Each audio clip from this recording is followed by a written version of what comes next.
by Belinda P. Sheehan. Narrated by Polly Lee. Prologue. Less than a week after he'd killed, he was back in the countryside, sucking down a lungful of the fresh air. He hopped the fence and began his exploration of the garden. He'd watched her leave that morning, taking the small, noisy dog with her. He could be grateful for small mercies at least. She'd set up a small floodlight in the back garden a couple of days after his failed attempt at getting into the house. Obviously, she'd listened to the advice of the police officers who'd paid her a visit. It wasn't such a problem for him, though. It was easy to loosen the wires so that the light failed to turn on when it was supposed to. He'd been more worried that she would get a CCTV camera. That would be much harder to avoid. But he'd been pleasantly surprised to discover she'd refused to invest in one. Clearly she was a woman after his own heart. He grabbed a couple of bricks from the broken barbecue area at the side of the garden. Carrying them over to the back wall of the house, he positioned them on top of the others he'd already added. It was easy to build a small pile over time, something she wouldn't notice because the progress of it was so gradual. Reaching up to the bathroom window, he tested the frame and was pleased to discover she still hadn't realized just how damaged it was. Hopping back down onto the path, he contemplated waiting around until she returned from work and then changed his mind. It was almost time to pick up Lily from school, and he couldn't be late again, or it would only lead to more grief from the bitch. With a backwards glance, he sighed, satisfied with the minor adjustments he'd made. It would soon be time to take action, but until then, he would just have to relive the last one. He slipped back over the fence and jogged back to his car. Chapter 1. I can't believe you agreed to stay on call for the Christmas shift. D.I. Melissa Appleton slid into the vacant seat next to Drew's desk, and he glanced up at her in surprise. How do you know? She waggled her eyebrows at him. I've got my sources, she said. You're not the only one around here who can get their hands on info when it's needed. And my working the Christmas shift was needed information? Drew leaned back in his chair and stretched. Warmth spread down through his spine as he rolled his shoulders and felt the stiff knots in his neck slowly unravel. His abdomen barely twinged, a sign that, at least outwardly, he was more or less whole again. It is when it screws with our plans, she said, a pout crossing her lips. Suddenly, the heat Drew felt wasn't just caused by the stretching out of his weary muscles. Excuse me? He tried not to sound like a strangled cat, but failed. He coughed, straightening in his seat as he swiveled around to face Melissa. What plans? The Christmas party? Exasperation tinged her voice, and she rolled her eyes in a typical display of histrionics. Are you sure you haven't got some sort of early onset dementia? You'd forget your own name if they didn't print it on the front of your mug, she said, jabbing a finger in the direction of the cup on his desk, with his name printed on the front in large black letters. D.C. Green had thought it would be a nice gesture for the team. Monk had asked Green to join the team after the graft he'd put in on the trafficking case, and Drew couldn't deny that the young constable was an asset to the team, but the mugs had seemed a little too much. This wasn't my doing, Drew said, pushing the cup aside. Do you or don't you remember our discussion about the Christmas party? He glanced back down at the reports scattered across the desk. I remember. Good. So you haven't completely lost your marbles, then? She sighed. You working is going to make things right awkward. Maybe it's best if I steer clear then. Stop trying to wriggle out of it, Melissa said indignantly. You're coming to the party, and you're going to sing karaoke whether you like it or not. I've pulled some strings and rearranged everything for Saturday night. That way, everyone gets to go, you included. Or not, Drew muttered beneath his breath and caught sight of Melissa's blistering stare. Fine, I'll come and do all the usual daft shit that happens on a night out, but I'm not singing no karaoke. Yes, you are. Drew opened his mouth to argue, but noted the obstinate look on Melissa's face and changed his mind. Fine. It was easier to capitulate now and keep things sweet. When Saturday came around, he'd keep a low profile. If she didn't see him, then she wouldn't remember the conversation. Good, she said, sounding more pleased with herself than she had any right to be. That's settled then. Saturday night we're going to paint the town red. Can I get back to this report now? Drew said, with a long-suffering sigh. Gregson wants it on his desk by close of day. You working on anything interesting?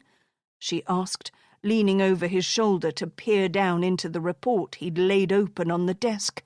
The scent of her Joe Malone perfume tickled his nose, and he fought the urge to sneeze. It seemed some things never changed, and Melissa's love of lime, basil, and mandarin cologne was one of them. Melissa caught him staring and glared at him. Stop staring down my cleavage. I wasn't. Drew cut off, grumbling beneath his breath as Melissa dropped back into her seat as she creased up with laughter. You should have seen your face, she said, gulping down a breath. She swiped a hand at the tears that had collected at the corners of her eyes. Christ, Drew, I don't think I've ever seen you look so worried. Yeah, well, that kind of shit nowadays can get a person suspended, he said gruffly. Or worse. It's nothing you haven't seen before, she said with a shake of her head as she pushed on to her feet. It's not like we haven't got changed in the same room when we were both in uniform many moons ago. Drew kept his head down, his gaze trained on the reports in front of him. Not that the words were making any sense now. The words just blurred into each other, turning to gibberish before his eyes. Laughing, Melissa patted his shoulder as though he were nothing more than an awkward child in need of reassurance. He kept his attention on the papers on his desk as she left him to his work. What he needed now was something new to sink his teeth into, something to help him move past the shit show that had been Templeton's short-lived reign in charge of the task force, a palate cleanser, so to speak. Of course, getting that meant that some other poor misfortunate out there had to get served up a shit sandwich, and no matter how he tried to spin that, there was just no good way around it. Sighing, he glanced down at his watch. Just a couple of hours more, and he would finally be out of here and free to once again roam the many listings on Rightmove in search of the perfect space to call his own. Why he'd ever thought it would be easy was beyond him. Picking up his mug, he grimaced as the oversized lettering with his name in bold black print caught his attention. Drew pushed onto his feet and made a beeline for the coffee machine. That was the one truly glorious side to his promotion onto the task force. No more shitty vending machine coffee. Templeton had been a man with many issues, but his choice in coffee was definitely not one of them, Drew thought as he selected a pod from the basket and popped it into the machine. Chapter 2. I dare you to go into the woods and spend the night there, Darren said. His brown eyes darted over toward the woodland that loomed over them. I can't do that, Oliver said, fear causing his voice to rise in pitch as he spoke.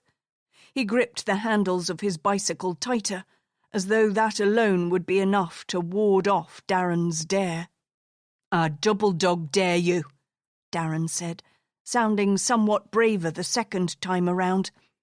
"If you don't do it, I'm going to tell everyone in school tomorrow what a loser you are." Oliver shook his head and swallowed back the lump that formed in the back of his throat. "No, you won't." "Yeah, I will."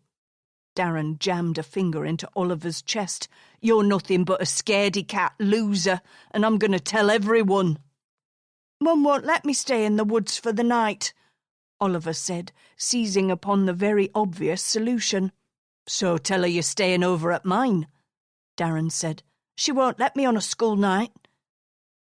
Darren fell silent and chewed his lip thoughtfully as he glanced over at the forest. Oliver felt the tension slowly ease out of his shoulders. The fear-filled knot that tightened his gut unravelled as the seconds ticked by. He'd outwitted Darren, and there was nothing he could do about it. He slipped his hand into his zippy pocket and removed his blue inhaler. The plastic shell was warm in his hand as he lifted it to his mouth and took a puff. The medicated mist hit his throat and made him cough. "Saturday night, then," Darren said triumphantly. "What?" The inhaler nearly tumbled from his hand and he gripped it a little tighter. Mum would kill him if he lost another one. "Saturday night.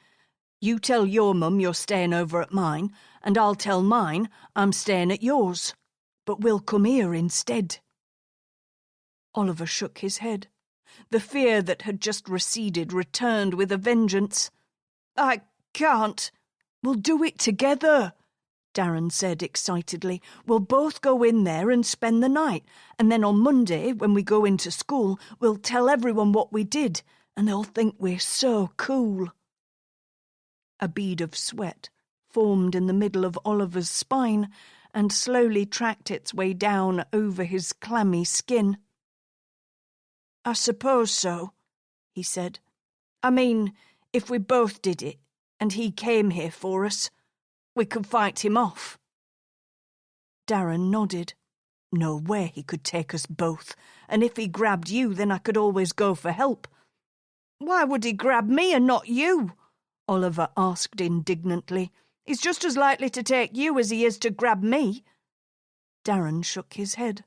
"I'm a faster runner than you, remember?" He had a point, Oliver thought. He was a much faster runner. "Okay," he said. "If we do it, then we do it together." Darren's grin was wide and gap-toothed. "We're going to need supplies," he said. "Food and sleeping bags and torches, and don't forget batteries," Oliver said. "You know, in case the others run out." Darren nodded. "Maybe we should bring some tins of dog food and ham with us." "Why?" "Because AJ from Year 9 said that you could stop him from taking you if you gave him dog food and ham instead." "I think maybe that's made up," Oliver said thoughtfully. "Why would dog food and ham stop him from taking you?" "Because isn't dog food made from like dead animals and stuff, and ham is made of pigs, so to him it tastes the same as people." Oliver's face twisted up in disgust. "That's yuck!" Darren nodded sagely. "I know. My older brother said cannibals call human meat long pig because we taste like ham." Oliver's eyes were wide. A mixture of horror and awe swept over his features before he finally nodded. "I can get us some dog food." Bixby wouldn't mind if he took a couple of cans. "I'll get the ham," Darren said before he glanced down at his watch. "I've got to get home. Mum said if I was late once more this week she'd take my Xbox away, and I'm so close to completing this month's season pass on Fortnite." Darren kicked off on his own bike and with one last wave over his shoulder disappeared down the hill towards home. Oliver glanced up at the trees swaying overhead and shivered. The woods were the very last place he wanted to spend Saturday night. Zipping his jacket up to his chin, he kicked off on his bike and followed Darren down the hill. Perhaps, if he was lucky, Darren would have forgotten all about his harebrained scheme by the morning and moved on to something a little easier to tolerate. Not that Oliver truly believed that. Once his friend got an idea in his head, he had a tendency to cling on to it like a dog with a bone. And in this case, the bone was one that might get them killed. Chapter 3.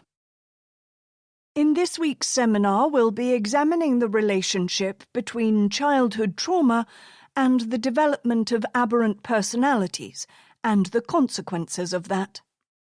Harriet smiled broadly. We'll be taking a close look at serial offenders.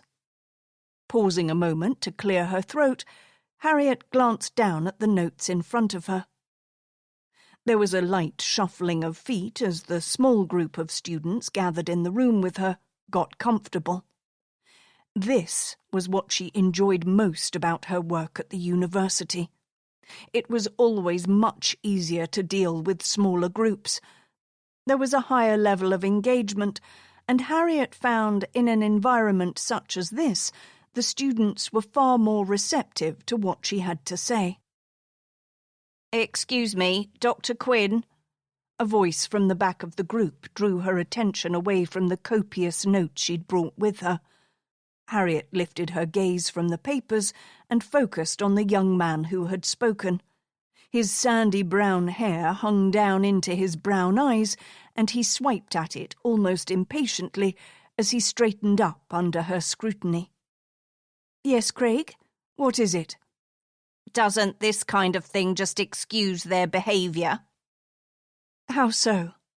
Harriet asked, leaning back in her chair as the first frisson of excitement traced down her spine. "Well, we're basically telling them that they're not responsible for their actions because their mummy was mean to them." His statement caused the others in the room to laugh, and Harriet watched as the attention brought a broad smile to his lips. He puffed his chest out as he scanned the room, bathing in the appreciation for the joke he'd just made. The behaviour made Harriet smile inwardly. There was always one. "And you think it's wrong to find the reasoning behind certain—" Harriet waved her hand in the air as she struggled to find the correct word. "Undesirable behaviours?" Craig shook his head. "That's not what I'm saying." "Then what are you saying?" "Well, I don't think we should give them a free pass." "Who said we should?" He shrugged. "Well, you did." With a sigh, Harriet crossed her legs beneath the table. "I think you'll find that what we're doing here is examining the reasons for a behaviour. If this leads to a better understanding of offenders, and that breakthrough gives us the opportunity to rehabilitate certain individuals before they cross a line, then I cannot see where that is wrong. Are those who suffer not worthy of our help?" Craig opened his mouth to answer, as a look of consternation crossed his face. "That makes me sound cruel," he said. "I just don't think we should give them an excuse for being evil." This time, Harriet was the one who laughed. "Religious constructs have no place here, Craig. No matter what your personal beliefs might be when it comes to science, religion will do nothing but muddy the water." "Who mentioned religion?" he sputtered indignantly, colour mounting in his cheeks. "I'm not sure I even believe all of that bullshit anyway." The notion of good versus evil is a construct created by religions to explain behaviours we don't yet understand. It's simply a way of shirking responsibility. You cannot be held accountable for your actions if you're not responsible for them, Harriet said. If you can claim something other caused you to kill, then the blood of the victims is not really on your hands. But isn't that the same thing? Craig insisted. If somebody who is supposed to love and nurture you abuses you, is that your fault? Harriet asked. Craig shook his head. No, of course not. But if you then go out and kill another person because of the trauma and rage you developed during the time they abused you, is that your fault? Craig stared at her, and she could see the panic in his face as he struggled for an answer that wouldn't make him look foolish. Well, it's complicated, he said finally. Exactly, Harriet said. When it comes to the development of the mind and personality, nothing is black and white. We are complex beings. The development of aberrant personalities is equally complex. Craig nodded and dropped back into his chair. From the other side of the room, Harriet found herself to be under intense scrutiny from Misha. She smiled at the young woman, who seemed to start as though Harriet's attention had pulled her from a deep reverie. It wasn't the first time Harriet had caught her staring at her, and she wondered just what could be so fascinating. Returning her attention to the room, Harriet flipped open her notepad and glanced down at the first sentence she had written. Now, would anyone like to tell me about the ethical considerations we should have when examining an experiment such as the Bobo doll experiment, and just what it reveals regarding children and childhood aggression? Later that day, Harriet sat in a different type of room, as far removed from her set-up at the university as was possible. She shivered as the air vent above her chair blasted cold air down onto her shoulders. Next time, she would have to bring a jacket, or at the very least a second jumper. The buzz of a door being opened in the corridor tugged her attention back to her surroundings. She chewed her lip nervously as the door to the interview room she sat in clicked open and a guard directed Nolan Matthews inside. It seemed impossible, but Nolan appeared even more hunched over on himself than he had been during her last visit.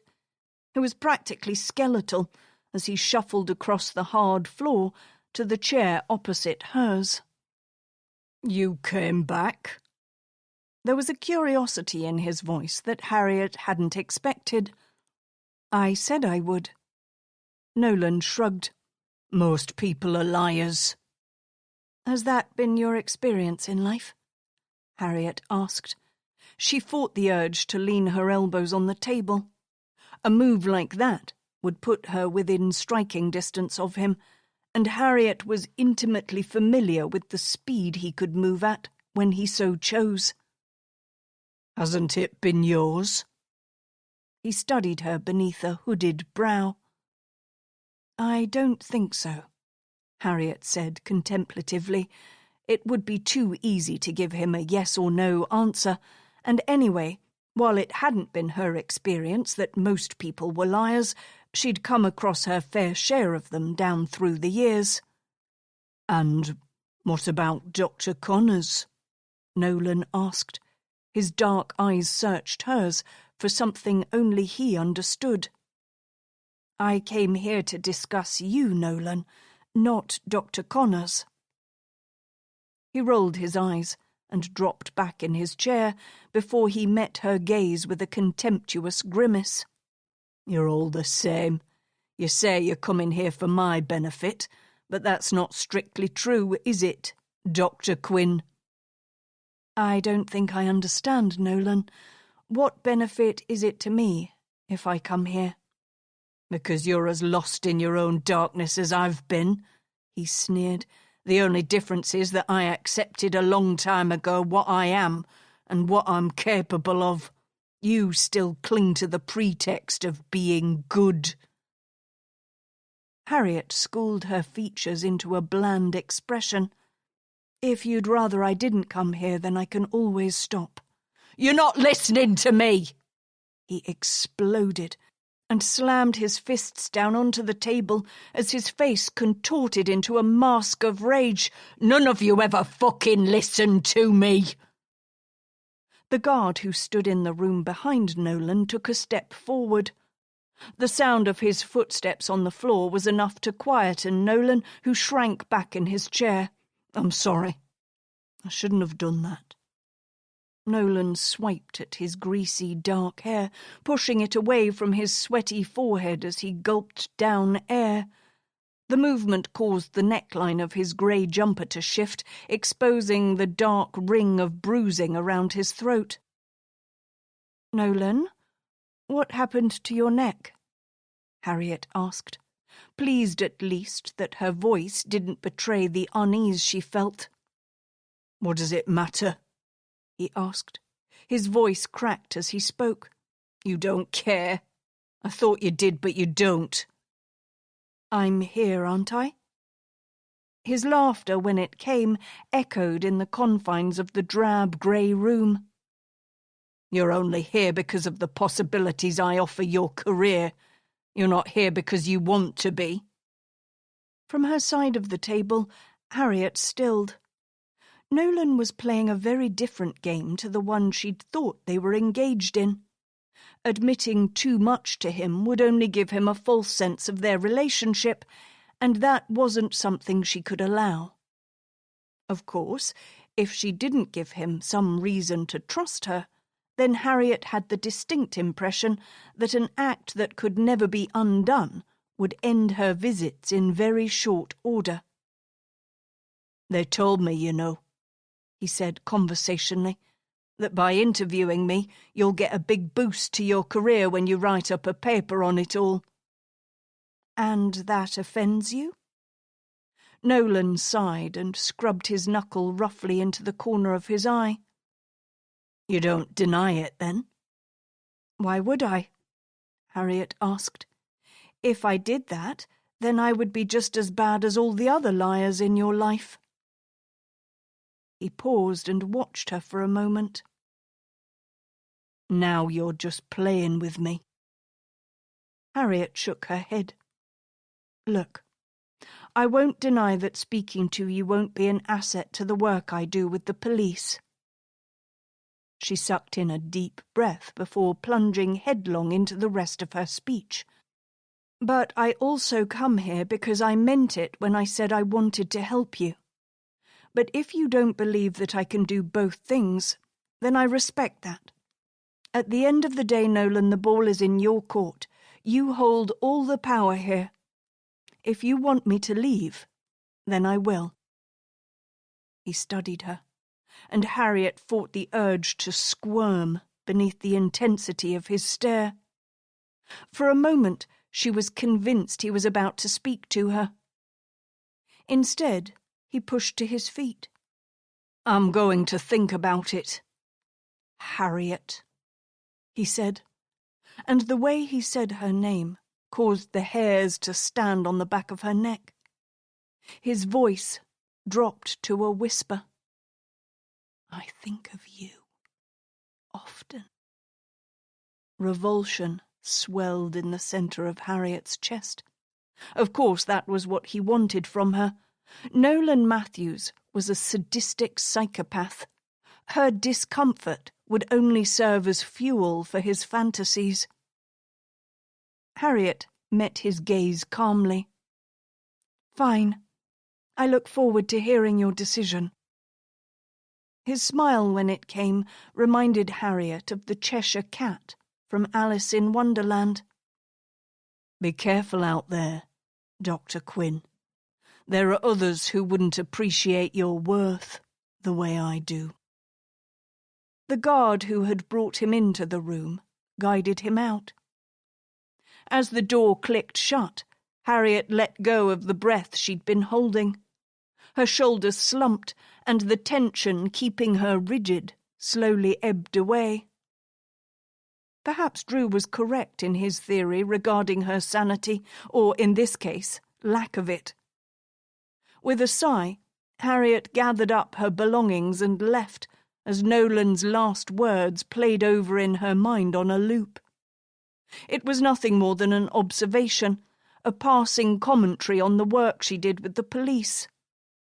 But if that were true, then why the hell did it feel so much like a threat? Shaking her head, she tried to push her thoughts aside and compartmentalize them. It was that ability that allowed her to get some sleep at night. Because working with Drew had taught her one thing. It was never a good idea to bring such dark and destructive ideas home. Chapter 4. Squeezing her eyes shut, Olivia wished she'd remembered to pack the Migraleave tablets in her kit bag when she'd left the house. The telltale aura that usually preceded the debilitating migraine had slowly grown worse over the hours she'd spent sitting at her desk. Lifting the piping hot cup of coffee she'd made, she sipped at the contents, mindful not to burn herself. Some people thought coffee made migraines worse, but Olivia had never subscribed to that particular school of thought. Coffee and chocolate were part of the major food groups that helped her to get through daily life. They could pry them from her cold, dead fingers before she would ever willingly give them up. Migraine be damned. Closing her eyes against the harsh fluorescent overhead lights, she let the bitter warmth of her favourite blend melt away the tension that had gathered at the base of her skull. A loud thud rocked the surface of her desk, and Olivia jumped, slopping some coffee over the side of her mug. Grumpily, she cracked an eyelid in order to get a look at the fool who had chosen that moment to interrupt her quiet contemplation. Maz stood over her. A grin hovered at the corners of his mouth.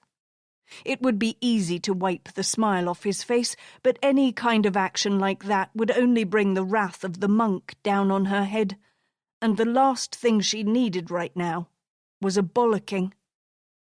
"What?" The gathering pain that tightened around her skull in a vice grip brought a sharpness to her voice. "What's got your knickers in a twist?"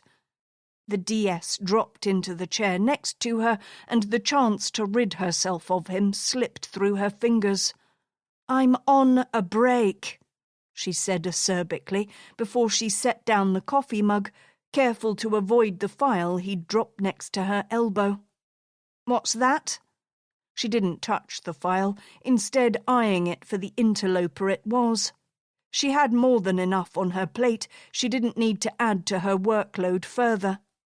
"That is something I came across this morning," Maz said. The smile he'd worn earlier faded around the edges. "Something important." Noting the change in his expression, Olivia straightened up and took a second glance down at the unassuming file. "Nobody thought to let us know." "So why do you have it?" Olivia asked, cutting him off. Her fingers itched with the urge to flip the file open and peer inside. "I was following up on some loose ends for the paperwork," Maz said offhandedly. "Anyway, you remember that woman we paid a visit to during the trafficking case?" "We did a lot of door-to-door," she said. Maz nudged the file toward her. "You'll remember her." Giving in, Olivia flipped open the file and peered at the contents. The top of the file contained a picture from booking of a drawn young woman with vivid red hair and smudged dark eye makeup. "Jessica Tamblyn. What has she got?" Olivia cut off as she flipped the top of the page in the file and caught sight of the crime scene photograph. The migraine intensified as she studied the image in front of her. "What is this?" "Tamblyn is dead," Maz said.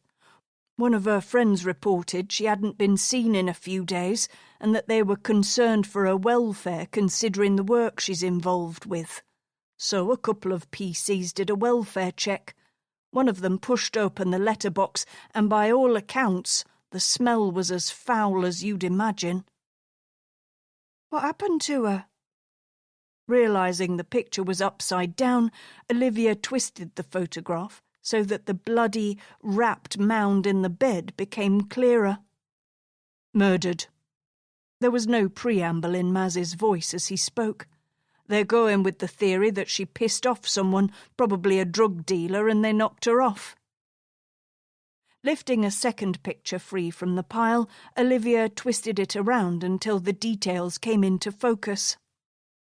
"They wouldn't do this," she said.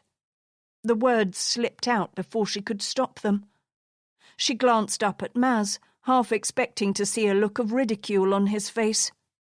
Instead, he was nodding as he peered over the edge of the photograph she was holding. "That's what I thought too," he said, "not to mention it's bloody coincidental that we drop by for a chat and then she winds up dead a short while later.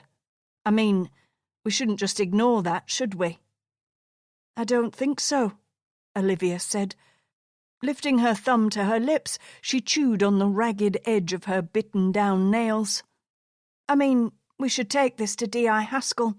He'll know what to do with it, if we're even supposed to do something with it." Maz nodded, but there was no escaping the crestfallen expression on his face. "You thought I was going to say something else?" Olivia asked. "No," he said. "You're right. We need to move this up the chain. It's just you'd love to have a closer look at everything beforehand." "Well, yeah. Don't you?" Olivia glanced down at the images spread out on her desk before she shook her head. "As much as I'd love to play the maverick on this, it's above our pay grade. We owe it to the DI that we give him a heads up on this. He'll probably let us take a closer look anyway, and we'll have a little goodwill with him if we find anything." The ghost of a smile hovered around Maz's lips as he nodded. "I suppose." D.I. Haskell chose that moment to push in through the double doors of the office. Olivia took one look at the crabby expression he wore and made the executive decision that now was not the time to go bothering him.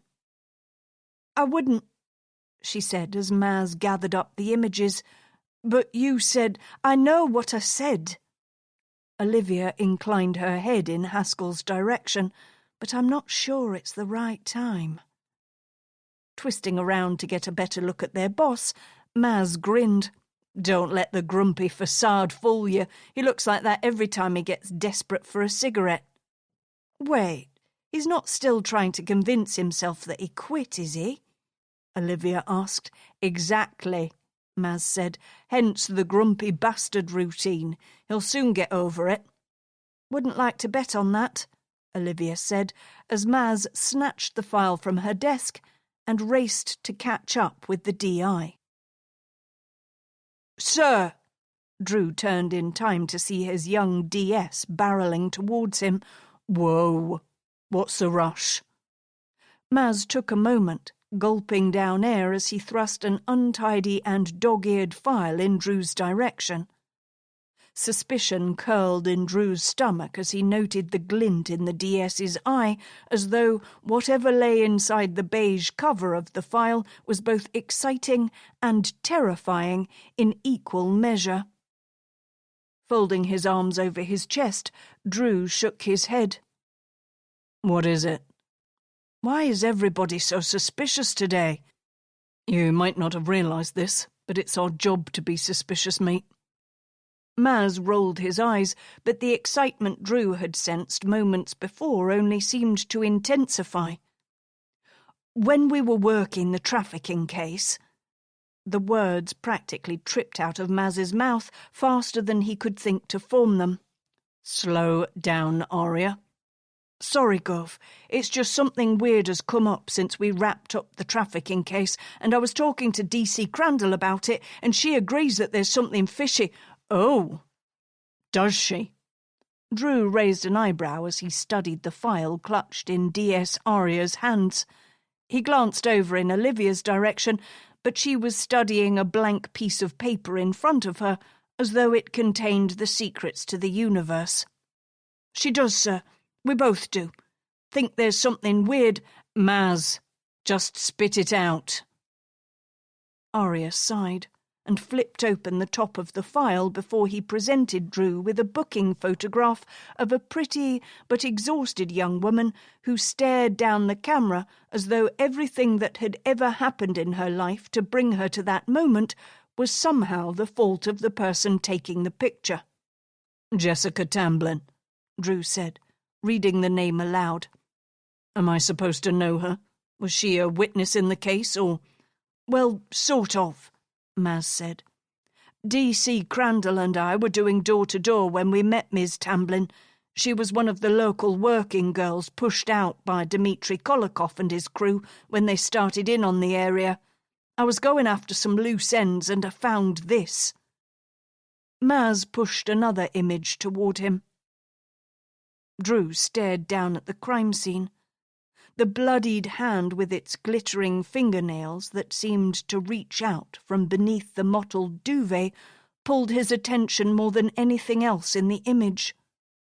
The hand hung over the edge of the dark mattress. Blood had dried to a rusty brown smear that was tracked down across the fingers. From the photograph, he could tell that the blood on the hand had dripped onto the floor, forming a dark pool on the carpet. "What happened to her?" "Well, that's just it. They're assuming she was killed because of the work she was involved with, or maybe it was connected to her drug habit." Drew kept his mouth shut, sensing the DS wasn't quite finished, and his patience was quickly rewarded. "But I'm not so sure, sir." Drew glanced up at the DS. "Her lifestyle was high risk. What makes you think her death wasn't connected to that?" "It just doesn't sit right, sir. According to the report, they found some items from the fridge had been disturbed, which suggests the person responsible spent time at the property. If you're cleaning up a mess, then you don't hang around after you've murdered someone. You get in and out as quickly as possible." Drew nodded thoughtfully. Arya certainly had a point, but that didn't mean they could run roughshod over an investigation that belonged to someone else. "Who has the case? I'll have a word and get the lay of the land." Drew sighed and scrubbed his hand over his grizzled jawline. The feeling in the pit of his gut told him he was going to regret agreeing to this. "It's D.S. Perry." As soon as the words left Arya's mouth, Drew felt his heart drop into his stomach. "Is there something wrong, Gov?" Drew shook his head. "No. I'll have a look at this and get back to you on it." He turned away before Maz could ask him anything further. Making it back to his desk in record time, Drew flopped down into the swivel chair and closed his eyes, the memory of his last interaction with D.S. Perry replaying over in his mind. He'd been right to think this was going to be a shit show. As soon as Perry knew he was poking his nose into this case, he'd lose his mind. Not that there was much to lose as far as Drew was concerned. But Arya was right. The coincidence, if that was what it was, needed to be looked into. Opening his eyes, he straightened up in the chair and reached for the phone. If the shit was going to hit the fan, then he might as well get the ball rolling. Chapter 5. Pausing at the blue front door of the Victorian townhouse, Harriet contemplated turning on her heel and leaving. It had taken every ounce of courage she possessed just to make it this far. She couldn't turn away, not now. And anyway, she was expected. From the corner of her eye, she caught sight of the twitching blinds on the bay window. She pressed the doorbell. The buzzing sound echoed through the depths of the house beyond the door, and Harriet held her breath as she waited for someone to answer. The woman who opened the door seemed somewhat familiar, and Harriet felt the air catch in the back of her throat. Blonde hair shot through with silver was cut into a delicate bob that framed the warm-toned skin of the woman in front of her. "You're Dr. Quinn," Pippa Hopkins asked. Her rich brown eyes were like 2 chips of granite, and Harriet fought the urge to shrink beneath the other woman's hardened gaze. "I am," Harriet said. "Thank you so much for agreeing to this meeting." "It's not as though I had a choice," Pippa said. She sighed and took a step back, her black pumps making only the slightest of noises on the black and white parquet flooring. "Gabriel wanted to see you. He's been quite excited about it, actually." "I'm just sorry I couldn't come sooner," Harriet said, but her words sounded hollow and inadequate to her own ears. She knew the truth. She'd stayed away deliberately, and from the expression in Pippa's eyes, Harriet could tell the other woman knew the truth too. "You might pull the wool over Gabriel's eyes," Pippa said, "but I'm not so easily fooled, Dr. Quinn." "Of course," Harriet said, opting for diplomacy. There was no point in trying to explain her position on the matter. The woman in front of her had already heard enough empty platitudes. She didn't need any more. "He's in the snug. He's most comfortable there. The light is—" Pippa trailed off, and Harriet was acutely aware of the softening in the other woman's gaze. "Well, let's just say he prefers the lighting in that room." Pippa closed the door as Harriet stepped into the large and immaculately decorated hall. "You're the first to visit," Pippa said, as though she could read the many questions Harriet had whirling in her mind. "At least, the first from the university." "I know Gabriel had a lot of friends." Harriet trailed off as Pippa's derisive snort cut through her words. "Friends!" The word was spat out. "I told Gabriel with friends like those, who needs enemies?" Harriet kept her thoughts to herself, but to her mind at least the sentiment seemed somewhat harsh, if not all-out cruel. Gabriel needed people around him. He needed the company of his friends to help him deal with the trauma he had suffered, but Harriet knew better than to impose her opinion on another. Pippa led her deeper into the house until finally she came to a halt at a pristine white-panelled door. "If you upset him," Pippa said, her voice a low warning. "I don't intend to do anything of the sort," Harriet said gently. "If you hurt him, I won't be responsible for my actions." The underlying threat was obvious, and Harriet simply nodded in response. There was a table next to the door set up with hand sanitizer, masks and plastic aprons. Pippa indicated Harriet should utilize the materials. Pippa dragged on a pair of gloves and raised a mask to her face before she pushed the door open and stepped inside. Harriet followed as soon as she had donned an apron, gloves and a mask of her own. "Gabe, you've got a visitor." Gone was the bitter tone Harriet had associated with the woman, replaced instead with a warmth that could only belong to a mother. "Dr. Quinn is here to speak to you." Harriet followed her inside, her eyes needing a moment to adjust to the gloom of the small room. In the corner, Harriet spotted the small nightlight.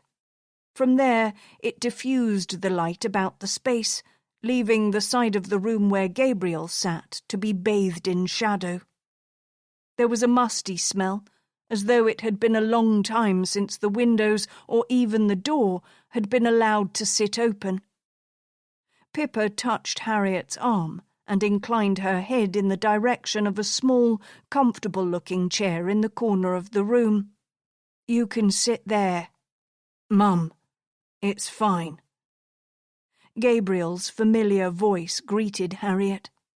Despite knowing his voice, there was no mistaking the hoarseness that coated every word, and Harriet wondered if that had something to do with the injuries he'd sustained at the hands of the infamous Star Killer, or if it was from simple disuse. "Sorry, Dr. Quinn. I'd stand up, but..." Gabriel's voice dissolved into a series of spluttering coughs that took a moment to clear. "Do you need something to drink?" Pippa asked, taking a concerned step toward her son. "I'm fine. You can go," Gabriel said as soon as he caught his breath. "Are you sure? I could—" "Mum, please." Harriet could hear the pain in his voice as he made his plea to his mother.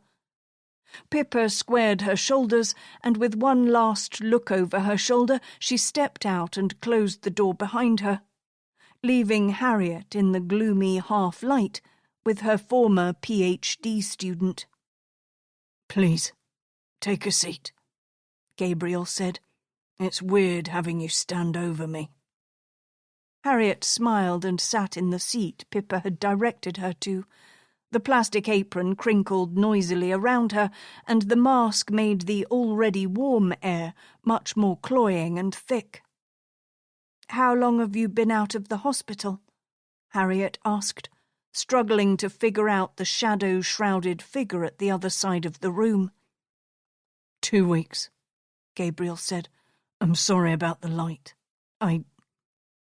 Harriet could sense the hesitation in his voice as he cast about for the right words. "You don't need to apologize to me, Gabriel.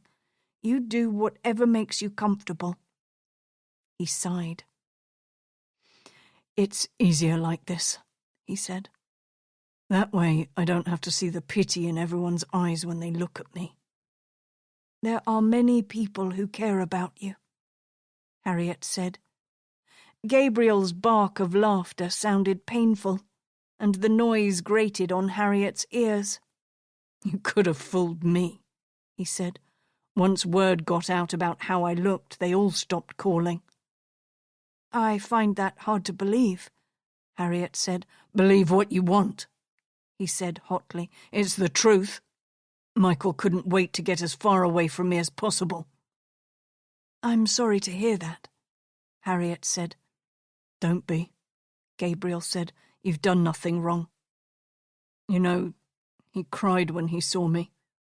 I was pretty out of it, but I can still remember it." He choked up, and Harriet could make out the unmistakable sound of his own quiet sobbing. "He came back to see me once more after that, but he couldn't even look me in the eye. Even Mum finds it hard to look at me. The nurses are the only ones who seem unperturbed by my altered appearance." Harriet sighed.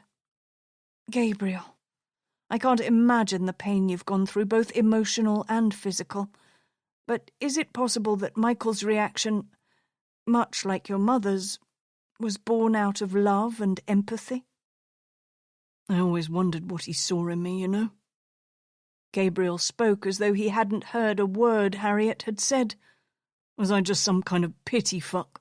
Or did I just make him feel better about himself because I loved him so bloody much?"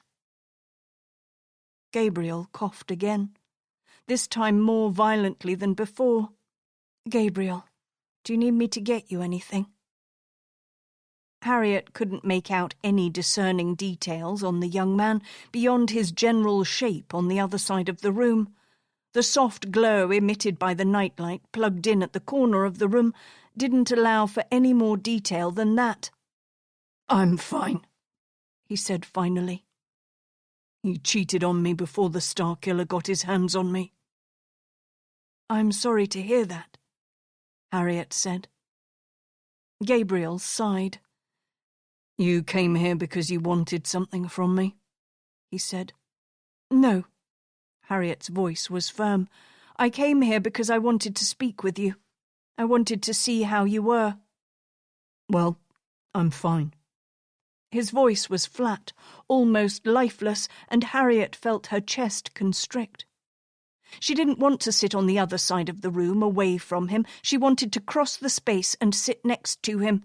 The urge to comfort him, to give him back some of what Nolan had stolen from him, was overwhelming. But deep down, she knew she couldn't give him that. Nobody could. "Have you seen him?" Gabriel asked. The question came out of nowhere and took Harriet by surprise. "Who?" "The Star Killer. Nolan Matthews. Have you seen him?" She contemplated lying. It would be easier, but ultimately it wouldn't do either of them any favours. "Yes."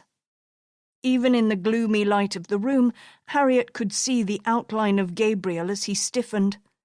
"He asked to see me." "And you just agreed to it?" There was none of the emotion that she expected to hear in his voice. "I did." "So you went to see him before you ever thought of coming to see me?" Harriet sighed. "I wanted to come." She knew how pathetic it sounded, but it was the truth. He'd been through enough. She wouldn't lie to him now, even if that lie was meant in kindness. Harriet had spent enough of her life being lied to by others who thought they were doing her a kindness. She wouldn't make the same mistakes. "But something stopped you?" "Honestly, yes. I wanted to come, but I didn't think it was the right time." "Is there ever a right time?" Harriet smiled and dropped her gaze to her hands, clasped in her lap. "Probably not, Gabriel." "You're not very good at this, are you?" "I never said I was." She sighed. "I'm struggling to read you. It's difficult when I can't see you." "I don't want to be seen." There was a gruffness to his voice that Harriet could understand. "That's not strictly true, is it? Did you come here to berate me for my coping mechanisms?" "You know me well enough, Gabriel, to know I will always be honest with you. I told you that the first time you came to me with your PhD topic. I won't lie to you. It wouldn't have served you then, and it certainly won't serve you now." Silence descended on the room, and Harriet half expected the young man sitting across from her to order her to leave. What she wasn't expecting was for the light to click on. It bathed the room in a warm, golden glow, and it took Harriet a couple of seconds to grow accustomed to the sudden brightness. "You said you wanted to see me," he said, his voice half bathed in bitterness. "Well, here you go. Eat it up, Dr. Quinn, the only survivor of your pet project." His face and neck were heavily bandaged in white gauze, which, in places, had taken on a pinkish tinge, and only one of his hazel eyes was visible above the bindings. One of his arms was bandaged from his hands up to his shoulder, and the other had bindings wrapped around only the upper portion of his bicep. She couldn't see the rest of his body, but judging by the bulkiness of his clothes, she assumed much of him was wrapped up in bandages too. "He took one of my eyelids." It was then Harriet realized Gabriel was still speaking to her. "Blinded me in my left eye completely. I've lost 3 of my fingers on my right hand due to infection. Many of the skin grafts initially failed. The most recent one put me back in the hospital because I developed a severe secondary infection." "Gabriel," Harriet said, but the young man across from her attempted to shake his head before he grimaced and gave up. "Don't say you're sorry. If I hear one more person tell me how sorry they are or how lucky I am to be alive—" He sighed and closed his eye. "I don't feel lucky. Mostly I just wish I was dead." "And yet here you are," Harriet said. "Here I am," he said bitterly. "What did Nolan have to say?" Harriet bit down on the inside of her lip. Blurting the truth out would only hurt Gabriel further, and he'd been through enough already. "He's not very talkative," she said tentatively. "You said you wouldn't lie to me," Gabriel said. "A lie of omission is still a lie. Or at least my mother would have me believe that." When Harriet said nothing, Gabriel sighed. "He doesn't speak of me at all, does he?" "No," She kept her gaze steady, despite the ache that had opened up in the centre of her chest. Even from across the room, Gabriel's pain was palpable. "He's a psychopath," Gabriel said, and it wasn't a question. "If it makes it easier for you to think of him like that." He shook his head, and the movement must have cost him because he grimaced. "He's not a psychopath?" Harriet shrugged. "I haven't done any kind of formal testing on him, so it's not as though I could give you a definitive answer." "Nobody thought it would be a good idea to subject him to Hare's PCLR? I would have thought you'd have done that first." Harriet smiled. He clearly hadn't forgotten his training. The Psychopathic Checklist Revised, or PCLR, as it was so often known, was considered by most to be the ultimate in diagnostic tools, and Harriet had no doubt in her mind that Dr. Chakrabarti would offer the PCLR to Nolan, but it wasn't Harriet's place to participate in such things. "It's not up to me," she said. "I'm merely there because he requested me, and his doctor thought it might be helpful. I'm sure they'll cover all those bases." "Dr. Quinn," Gabriel said, his voice low. He lowered his attention to the edge of one of the bandages on his arm, as though it had suddenly become the most fascinating item in the room. "Please, Gabriel, call me Harriet." His smile was fleeting, there and gone in an instant. "Do you think he's sorry for what he did to me?" There was a quiver in his voice that hadn't been there before. "I really can't say with any kind of certainty," she said. "But, professionally speaking, what do you think?" It would be too easy to tell him what he wanted to hear, but she'd promised she would never lie. "Do you really want to know, Gabriel? It won't change what he has done, and it won't rid you of the pain." "I know that," he said. "But I think I need to hear it from you. Everybody else has their opinions. Mum has tried to reassure me. But she doesn't know people like Nolan. She can't possibly hope to understand, not the way you do."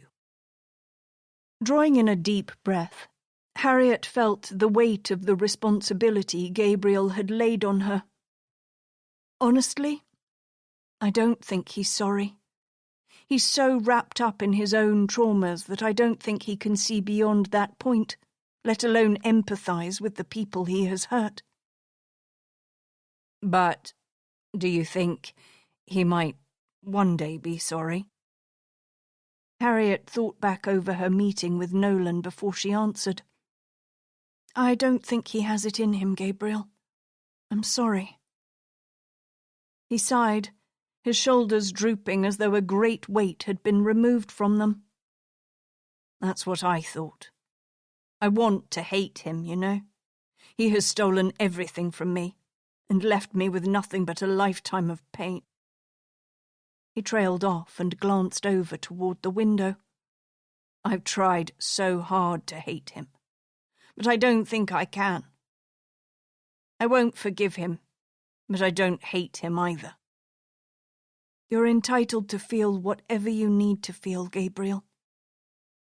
"Nobody understands that." "I do." "Do you hate the man who attacked you?" Harriet cast her mind back over the events that had led her to Robert Burton's door, and she shook her head. "No, I don't hate him." "And have you forgiven him?" "I don't think I'm quite there yet," she said. It was the most honest she had been since the attack, but as soon as she said the words aloud, she knew it was the truth. She didn't hate Robert Burton, but forgiving him was still a long way away. "At least I'm not alone," Gabriel said. She stayed a little while longer, but as Gabriel tired, Harriet decided to leave him to rest. Back at the university and settling into the seat at her desk, Harriet glanced down at her fingers poised over the keyboard. Never had she thought she would find herself here. Dr. Jonathan Connor had been such a large part of her life, a friend and a mentor. There had even been a time when she had seen in him the possibility of more. But those days were long past. He couldn't be allowed to carry on. The risk he posed to others like Nolan Matthews was too great. How many lives could have been spared if he had just treated Matthews differently? How many of those who had suffered such brutal, tragic ends would be going about their everyday lives instead of lying in the cold ground? How different would Gabriel's life be if Jonathan had just done his job correctly? It wasn't fair. They deserved better. Even Nolan deserved more than he had got from Dr. Connor. Closing her eyes, Harriet conjured the memory of Gabriel as he'd asked her if Nolan was sorry for what he'd done. When she opened them, her fingers moved over the keys as she wrote the letter she hoped would see an end to the suffering Jonathan Connor had caused. Chapter 6. The sound of the key in the front door caused the hairs on the back of Drew's neck to stand at attention. He'd long since given up wondering when the fear and panic would subside. Steeling himself, he remained seated and waited for the source of the noise to reveal itself. He didn't have to wait long. Harriet appeared in the doorway. She flopped against the door jamb, her shoulders drooping as she slipped out of her shoes, revealing a pair of bright pink, cat-covered socks. She sighed pleasurably as she stepped onto the plush rug in the living room. "You look how I feel," Drew said. At least his voice didn't betray the fear he'd felt just moments before. Progress was progress, and he wasn't so big-headed to turn his nose up at it. "You really know how to make a woman feel good." A small smile tugged at the corners of Harriet's mouth as she let her laptop bag drop to the floor before she shrugged free of her jacket. "It's freezing in here," she said, the smile disappearing from her face. "I didn't want to interfere," Drew said. "I'm already intruding enough as it is." "So you thought sitting here in the freezing cold was a better idea?" She snorted and padded across the floor toward the kitchen. "Do you want a glass of wine?" Her voice drifted back in from the other room. "I've got a beer," Drew answered, returning his attention to the brightly lit screen of the laptop propped up on his knees. Harriet reappeared in the doorway a moment later. Drew kept his attention on the houses he'd flagged earlier as possibilities as she settled cross-legged on the opposite end of the couch. He could feel her penetrating gaze and fought the urge to look up. "How are you feeling?" She broke the companionable silence, giving Drew an excuse to look away from the computer. No matter how often she told him he wasn't intruding on her by staying in the spare room, he still felt utterly out of place. Of course, it did nothing to ease the guilt he felt over abandoning the house he'd shared with Freya. It seemed the more he got a grip on his fear after everything Nolan Matthews had put him through, the more space it created in his mind for the guilt to creep in. Harriet would probably tell him it was a good thing, a sign he was in recovery, but it certainly didn't feel like that to him. "Pretty good," he lied, choosing to keep his gaze averted as he leaned over the edge of the couch and picked his bottle of beer up from its place on the floor. When he met Harriet's gaze, he could see he hadn't been as convincing as he'd hoped. "How are you finding the new dynamic of the team?" Harriet leaned into the pillow-back cushions on the couch, the picture of ease as she sipped the glass of red wine she'd poured for herself. But Drew could see the intensity that lurked beneath the surface of her blue eyes. "We agreed on no psychoanalysis," Drew said tersely. For a moment he could see a flicker of pain as it flitted through her gaze, but it was gone so fast he instantly doubted himself. I wasn't trying to pry, Harriet said swiftly. It's just... She trailed off and turned her attention to the glass in her hand. Huffing out a breath, Drew felt the tension in his shoulders slowly ebb away. I'm sorry. It's not you, it's me. Every time I think I'm getting a handle on everything, I spin out all over again. You're still having the panic attacks? Drew shook his head. Not so much. But, for instance, when you came in the door, I could feel the panic rising. I controlled it, but... He balled his hand into a fist, crushing his fingers into the flesh of his palm. Her smile was sympathetic. You've got to give yourself time, Drew. I know you hate to hear that, but it's the truth. You dived back into work without giving yourself a little grace.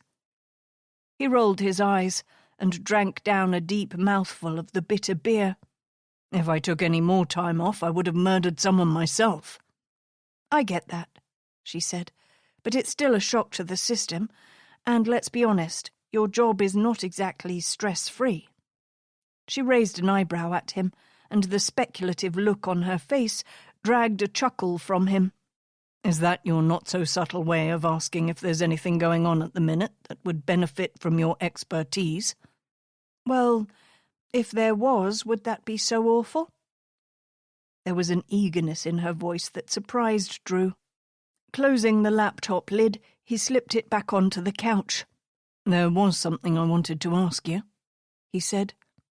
Go on. From the corner of his eye, he watched her take another sip of her drink. It's nothing more than a coincidence, but Maz brought it to my attention, and before I go blundering in, I thought I'd mention it to you. Harriet cocked her eyebrow at him speculatively, letting him know instantly that she knew he was stalling. Drew sighed. The last case we worked, Maz and Olivia, during their door-to-door inquiries, spoke to a witness, a Jessica Tamblyn. She's known to our lot, and the information she shared, well, it led us to tying some threads together that we might not have otherwise. He sighed, running a hand down over his face. This is ridiculous. I'm allowing Maz to get inside my head, get me worked up over nothing but a coincidence. Drew, if it really is nothing, then why are you making such a big deal out of it? If it's nothing, then spit it out and let me make up my mind. Fine. You're right. He let his hands drop uselessly back into his lap. Jessica Tamblyn is dead. Maz found out today. I've requested the full case file, but I'm not expecting much to come of it. Why is that? Despite the nonchalance in her voice, Drew knew Harriet well enough to know when she was intrigued. There was something in the way her body tightened, like a coiled spring that at any moment would erupt into action. And that was how she appeared to him now, every muscle in her body taut. The grip she had on the wine-glass was a little too tight, her eyes a little too wide, breathing a little faster than was usual. Our friend D.S. Perry is running the investigation. He let the words sink in, watching her for the moment when realization struck. He wasn't disappointed. Harriet screwed up her nose in distaste as she lifted the wineglass to her lips and took a mouthful. Yeah, him. The minute he knows I'm sticking my neb in where it definitely doesn't belong, he'll be happy to cut it off. I take it there's a good reason both you and D.S. Arya believe there's more to Ms. Tamblyn's death than meets the eye. Harriet cocked an eyebrow in his direction as she leaned back into the pillows. Rather than try to explain to her the gut feeling he had, Drew pulled out a copy of the file he'd obtained from Maz and slid it over to her. You tell me. He watched as she set the glass aside and took the file from him. He said nothing as she flipped it open, her attention riveted to the front page. When she turned the page, Harriet sucked in a sharp breath as she faltered. Her eyes widened momentarily as she took in the scene they'd found Jessica at the heart of, and Drew felt a modicum of guilt for not warning her of the grimness of the contents of the file. "It says here D.S. Perry is treating this as retribution for your case, but he doesn't list any evidence or witness statements to back the idea up." Drew nodded. "Like I said, I've requested the full case file, but I've got a feeling that what we've got is the sum of it all. The investigation is new. Even so, he should have something more substantial." "And if he doesn't?" Harriet dragged her attention away from the scene and met Drew's gaze head-on. "Then Jessica's case will become another unsolved statistic." Harriet nodded and returned her attention to the file. "On a cursory glance, I might be inclined to agree with your gut feeling, but I'd need a little more information. Initially, the scene presents as somewhat disorganized, but it says here there's no forensic evidence found at the scene, which doesn't fit with a disorganized killer. Instead, that speaks to someone who came with a plan, premeditated enough to use forensic countermeasures." Drew nodded. "I can't say how reliable that file is regarding the forensic evidence. There's bound to be some trace DNA." Leaning forward, he caught a whiff of the subtle perfume of her shampoo as a lock of her curls fell over her shoulder and into her face. A lump formed in the back of his throat. "It looks as though whoever killed her was out of control. Angry." Drew swallowed hard and shifted backwards on the couch, anything to put a little distance between him and the soft, perfumed scent of her hair and skin. No sooner did the realization hit him than he felt the familiar guilt over Freya rise unbidden in his mind. He'd run away from the home they'd built together, and now he was here, with Harriet. Doing what, exactly? It was a confusing concoction of guilt and discomfort, and by the time he dragged himself out of his own thoughts, he realized Harriet had been speaking to him the entire time. "If it's possible, I'd like to see the results of the post-mortem. Murders like this are always going to appear frenzied, but that doesn't necessarily mean it's true." She glanced over at Drew, and the ghost of a smile hovered on her lips. "But you don't need me to tell you that." She closed the file, her hand pressing down on the cover as though that alone would be enough to keep the horror contained. "What do you need from me on this?" Drew shrugged. "Honestly, I have no idea. Maybe I'm just grasping at straws, desperate for a distraction." There was a raw edge to his voice. He needed to move, to get away, to put as much distance between himself and the situation just so he could think clearly again. "Only you can answer that." He nodded and glanced down at his watch. "You're right. Look, if I find anything, then I'll pass it along." He sounded half strangled. "Get a grip, Drew," the voice in the back of his head warned. "Drew, I'm not dismissing you," Harriet said, and she sounded genuinely dismayed. She reached out toward him, but he shifted away. Avoiding her penetrating gaze, Drew climbed to his feet and downed the last of his beer. "I know," he said. "I've got an early start. I should probably turn in." "Is there something else you're not telling me?"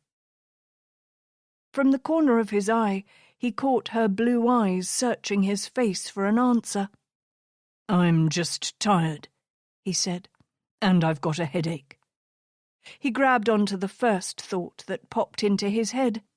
It wasn't entirely a lie. Ever since his run-in with Templeton's shotgun on the beach, he'd suffered from a low-grade headache.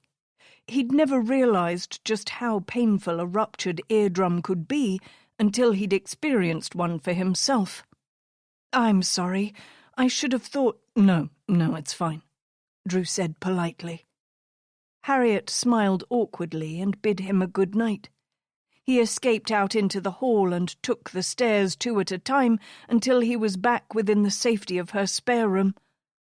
Every night ended the same, with them both politely sidestepping around one another. Inwardly cursing, Drew pressed his head against the door. If there was one thing he had learned, it was that physical injuries healed much faster than emotional ones.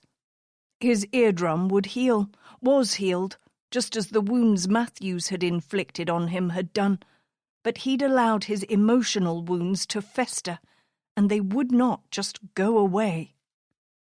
He'd heard time was the greatest healer, but for Drew, patience had never been his friend.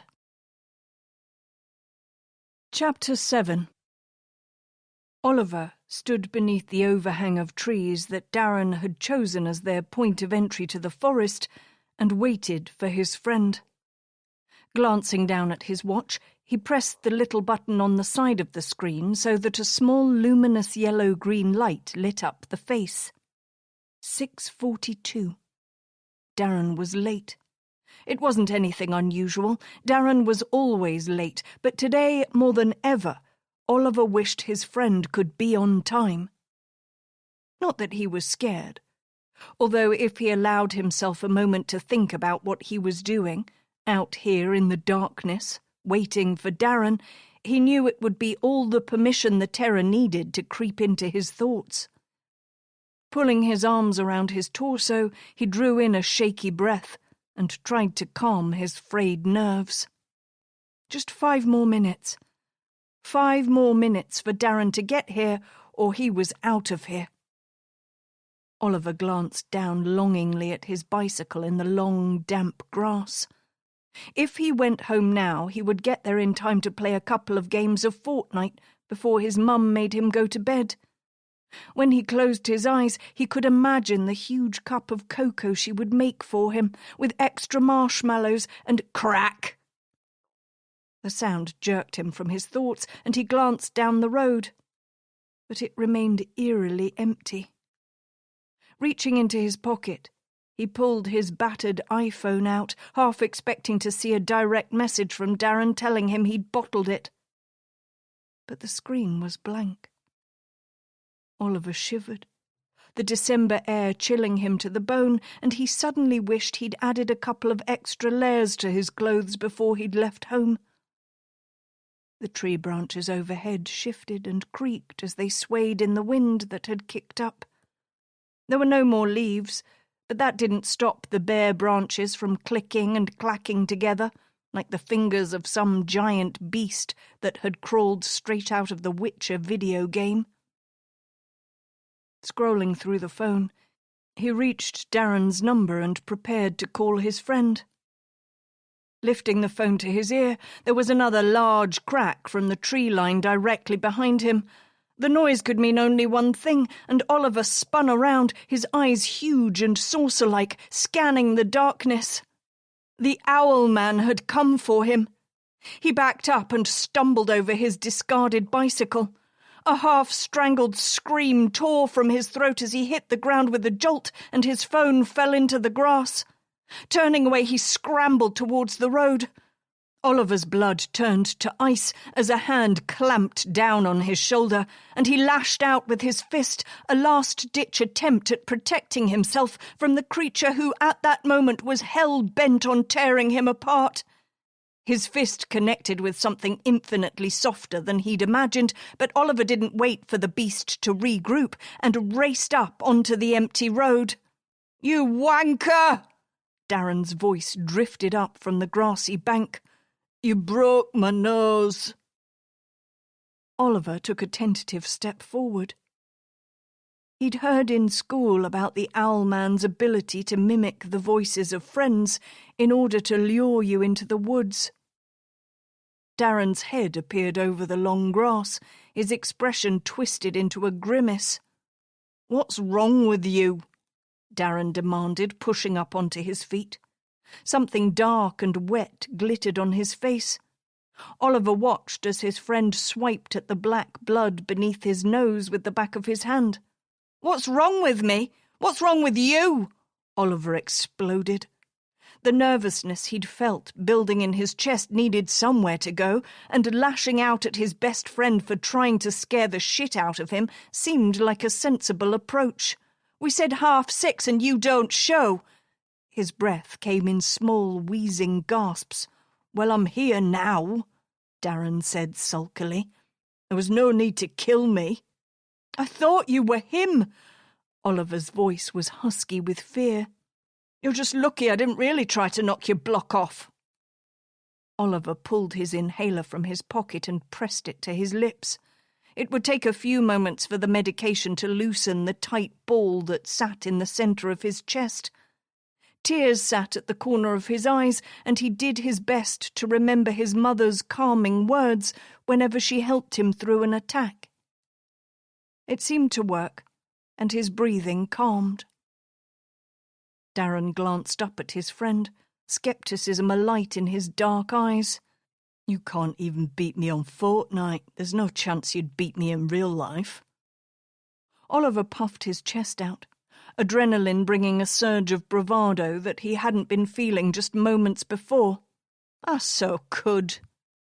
Darren scoffed and glanced down at the small pile of items Oliver had tied to the back of his bike. "Is this all you brought with you?" Heat rushed into Oliver's face and he nodded. "I didn't want to raise suspicions with me mum." Darren glanced nervously over at the pitiful pile he'd left near the tree line. "Neither did I." He blew out a breath before he shrugged. "We'll be fine. It's warmer in the woods anyhow." "We could just go back to my place," Oliver blurted. "We don't need to do this. We could just tell people we spent the night here." Darren shook his head, but Oliver could tell his friend was wavering. "Nah, mate. They'll know we chickened out. And anyway, you're not really afraid of that urban legend, are you?"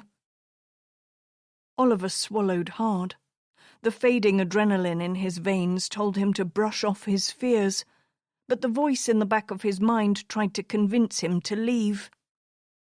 "Those kids really went missing," he said, his voice dropping to a whisper. "They were camping. They just vanished." "It's all bullshit," Darren said, sounding infinitely more confident than he had earlier in the week. His friend's sudden courage made Oliver suspicious. "What do you know?" Darren's grin was secretive as he pulled a torch from the pocket of his jacket. "Follow me, and I'll tell you." It would be so easy to say no, to grab his bike and return home. But Oliver never walked away from something that intrigued him, and Darren had known just what buttons to press to get him interested. "Fine, but if you're just screwing around, I'm out of here," he said. Resignation tinged his voice as he hopped back down into the long grass and scooped up his bicycle. Darren's grin widened. "Trust me, you won't regret this." Oliver nodded and followed Darren into the trees, but the knot in his stomach told him he was already regretting his decision. Oliver kept his gaze trained on each step he took, careful to avoid the half-hidden tree roots and fallen logs that littered the path they'd chosen. It definitely wasn't one of the official paths in Dalby Forest. Before he'd heard of the legend of the Owlman, Oliver had come to the woods with his parents and older sister. He'd been much younger then, and the Go Ape section was fun. Not that he'd admit that now he was older. There was a part of him that wished he could go back in time. Life was simpler then. The rules regarding what he could and could not do had changed, and now it just wasn't cool to admit to enjoy running and racing around in a forest like a little child. They walked for what felt like forever, before Darren finally glanced up at the starry sky that peeked through the canopy. "I think we're nearly there," he said, studying their surroundings, before he glanced back down at a crudely hand-drawn map in his hands. Darren turned and set off south, through the undergrowth. "Wait, what are you looking for?" Oliver asked, scrambling after his friend. He raised his torch and let it skim over the trees surrounding them, and his breath caught in the back of his throat, as hundreds of eyes glinted back at them. "Holy fuck!" He breathed the words out as he caught Darren's arm. "What is—" Darren cut off, and Oliver was aware of the sharp intake of breath from his friend. They came to a juddering halt as Oliver trailed his light over the trees, and the eyes disappeared. "What was that?" Oliver asked, his voice barely a whisper. "I think that means we're close," Darren said, and this time there was no mistaking the underlying fear in his voice.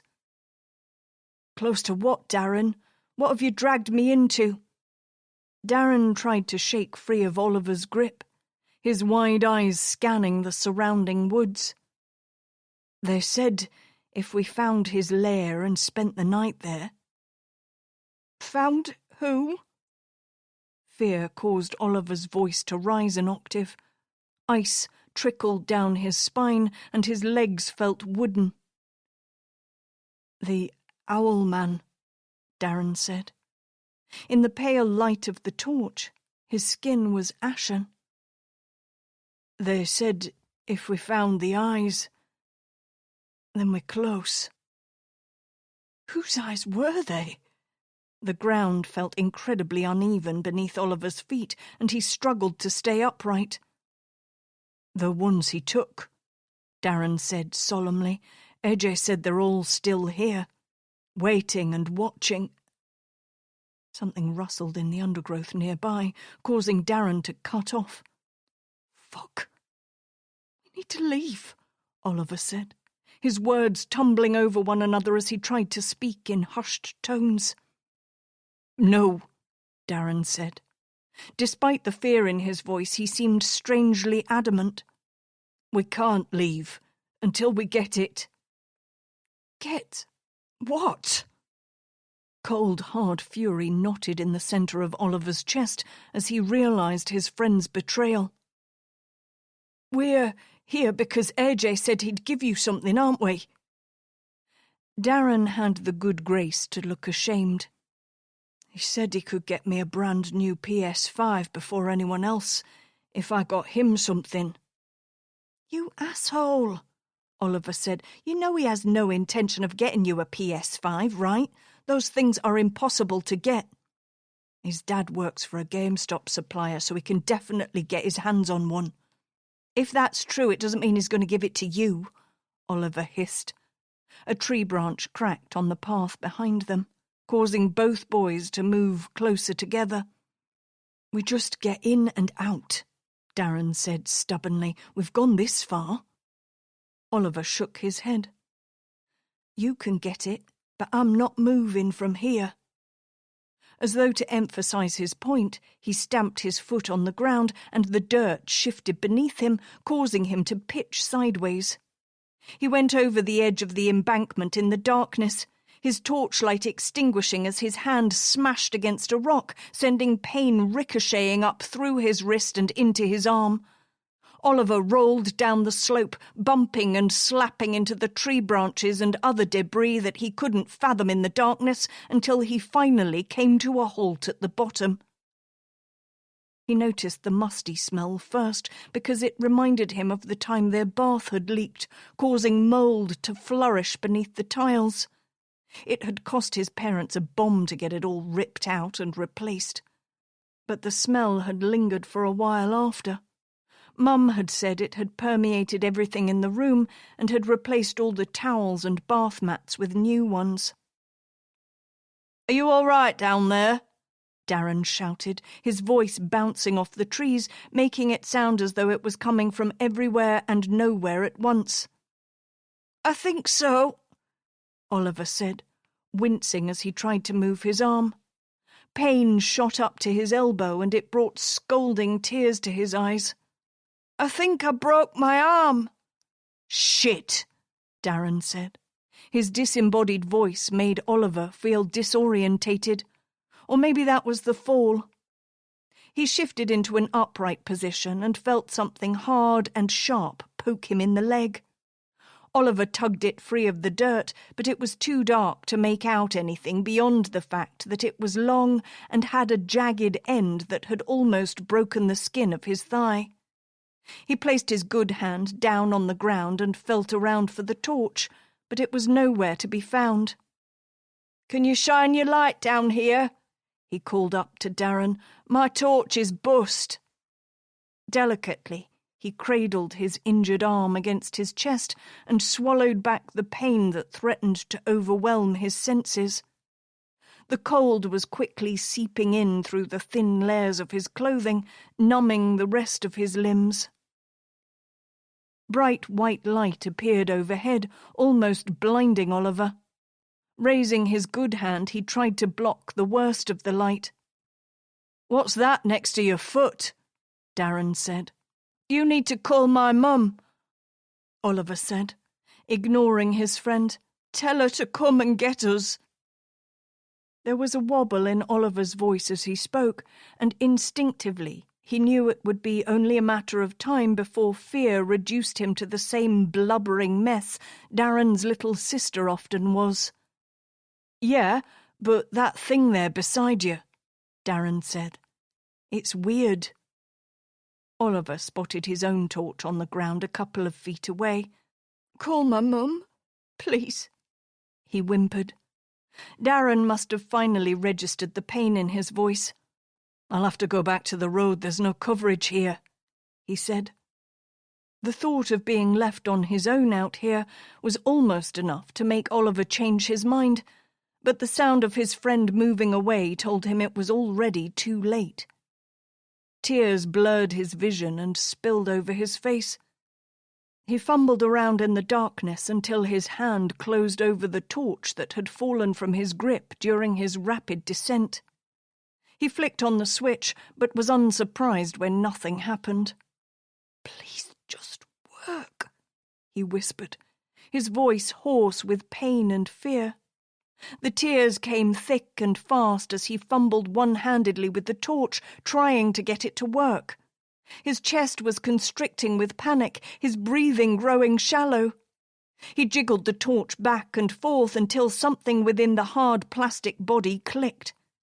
Without a second to waste, Oliver flipped the switch a second time and was rewarded with a small puddle of yellow light that threatened to fade out at any moment. Sucking down a breath, he felt in his pocket for his inhaler and was relieved to find it still safe and sound. A couple of puffs later, and with the limited amount of light from his torch, Oliver felt marginally more in control, and some of his fear receded. He swept the light back and forth as the pain continued to build in his arm. He'd broken his other wrist when he was 7, by falling off a roundabout that Darren and a couple of other boys had been playing together on. They'd spent their time trying to make it spin as fast as they could, and those who were on the roundabout had to hold on for as long as possible.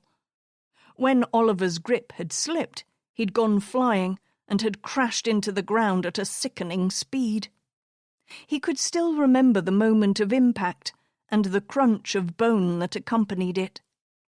That break had been far more grisly, and when he closed his eyes, he could still remember the way the bone had protruded out through the skin of his arm.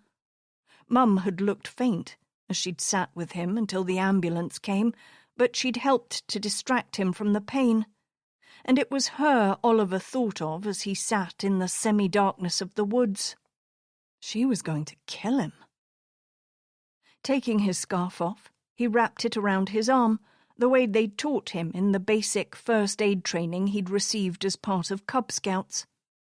Tightening the scarf made him nauseous, but as soon as it secured his arm against his chest, he felt a little better.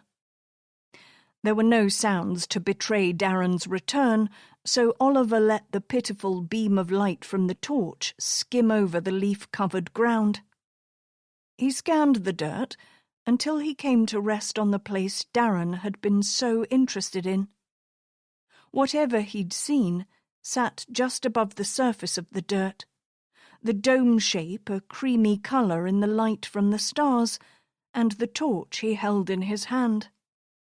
It reminded him of some large mushrooms he'd found out in the back garden. His dad had called them white puffballs, but to Oliver they had looked like footballs sprouting directly from the ground.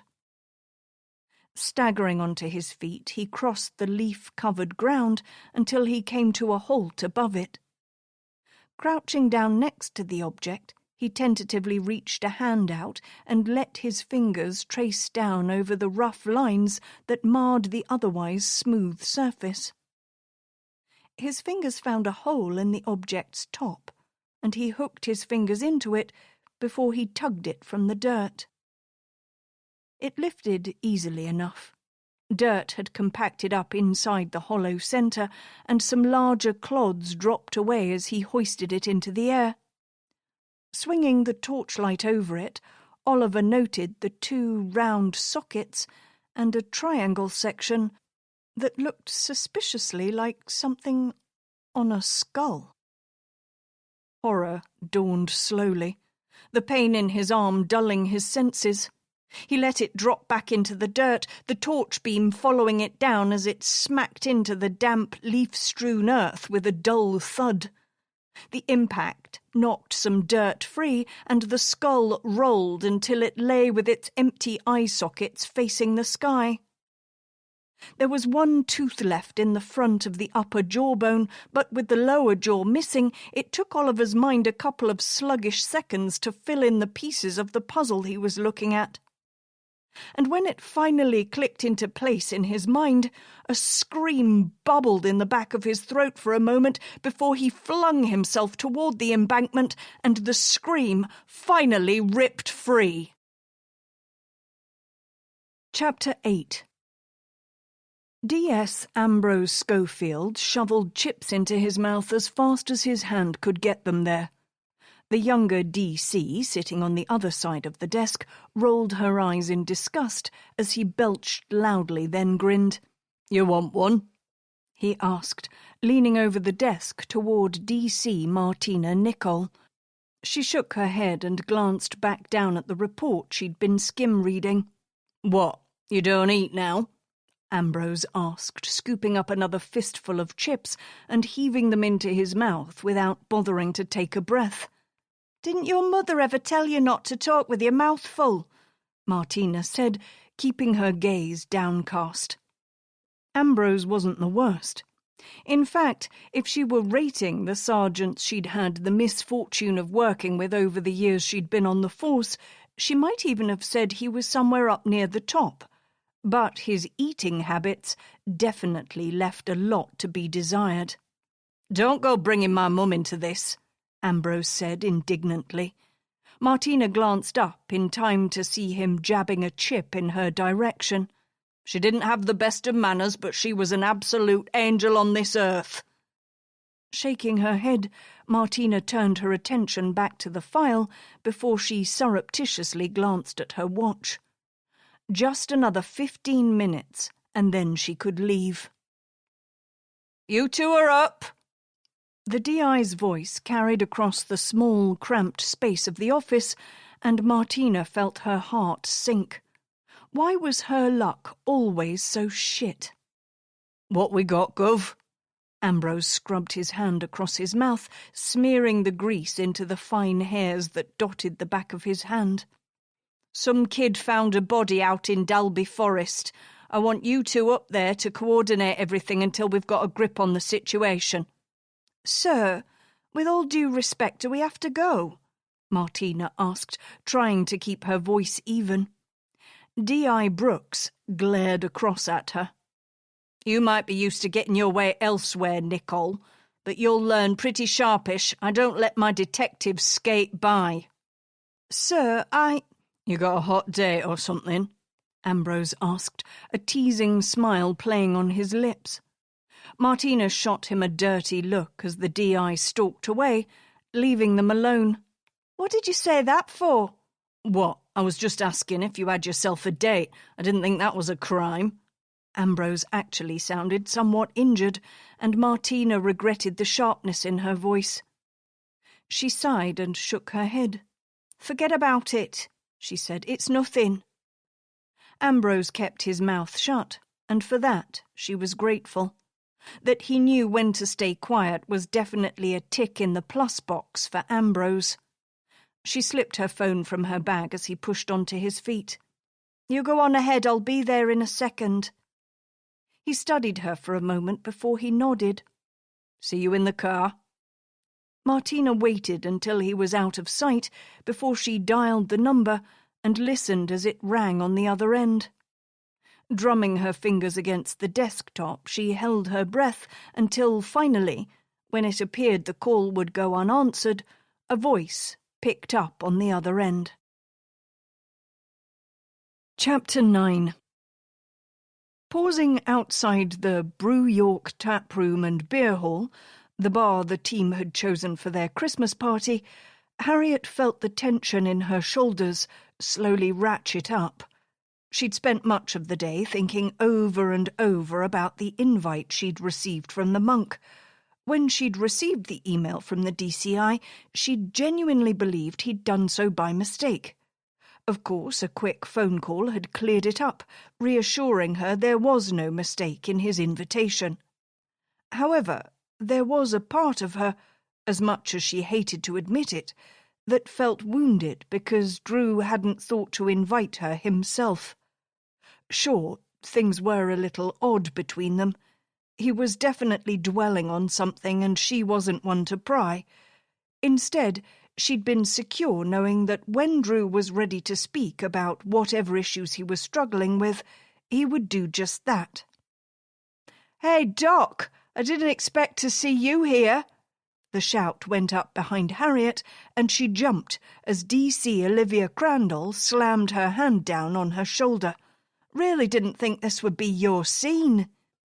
Harriet smiled tentatively as she took in the young DC's casual attire.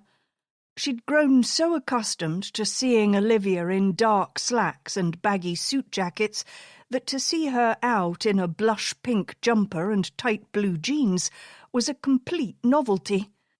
"I'm still not sure that it is, but the monk—" Harriet cut herself off before the nickname Drew had christened his superior officer with slipped out. DCI Gregson seemed to insinuate this was mandatory. A team-building endeavour, I think, were the exact words he used. Olivia rolled her eyes. "Of course he did. Trust the monk to make everything hard work." Olivia's smile brightened. "You coming in, or are you planning on freezing to death out here?" Olivia shivered, as though to emphasise her words. "I'm definitely coming in," Harriet said, squaring her shoulders as the DC steered her toward the doors. A couple of moments later, surrounded by the press of bodies inside the crowded beer hall, Harriet felt herself swept along by the jubilant emotions of those who were determined to enjoy themselves. If they could get drunk at the same time, all the better. She followed Olivia through the press until they found the rest of the team grouped together at a long wooden bench-style table.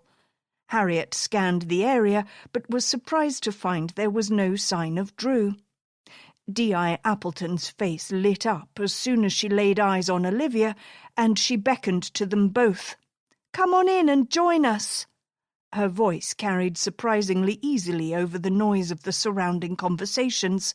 "Budge up, Maz," Olivia said good-naturedly as she squeezed onto the bench next to him, leaving a gap barely wide enough for Harriet to fit onto. "Where's the big man himself?" Melissa asked the moment Harriet had settled on the bench. "You mean Drew?" Melissa's eyes were a little glazed, and her face was flushed, either through the heat of the space or the beer she was working her way through. Not that Harriet could tell. "I haven't seen him today," she said, leaning toward Melissa. "I thought he'd be here already." "So did I," Melissa said thoughtfully as she settled back on the bench and downed the last of the amber liquid in her glass in one gulp. "We need another round." Harriet satisfied herself by settling back on the bench to observe the behaviour of the other officers. The chatter flowed as easily as the beer, and Harriet found herself swept along by the jubilant atmosphere created by those around her. Breaking away from the group, she made her way through the crowd to the bar. As she neared the counter, her gaze snagged on the sight of Drew as he made his way in through the main doors. Unobserved, she stood back and watched as he brushed the droplets of rain from his hair and swept his hooded gaze over the rowdy crowd.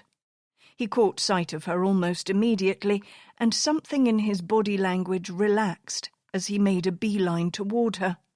"I didn't think this was your kind of thing." "You know, you're not the first person to say that tonight. I think you must all have a very poor impression of me," Harriet said, only half teasing. Drew shrugged. "I wouldn't worry about it. This isn't my scene either." Harriet smiled. "That doesn't surprise me. I was just going to get a drink. Do you want something?" A furrow appeared in the middle of his brow. "I know how to have fun," he said. "I never said you couldn't." His gaze probed at her until finally his expression closed and became unreadable. "I'll get these," Drew said. "It's the least I could do, considering you're letting me crash at your place." Something had shifted between them. She could feel it, but he was shutting her out and she couldn't get a handle on his mood. Before she could answer, Melissa bounded up behind them. "Finally!" Her voice carried over the din, drawing the attention of the others gathered at the table. "I thought you'd chickened out." She jabbed her finger against Drew's chest, emphasizing each one of her words as she spoke. Harriet took a step back as Melissa manoeuvred her body so that she blocked Drew's body with her own. If she didn't know any better, she might have thought it was a possessive move designed to isolate her from Drew.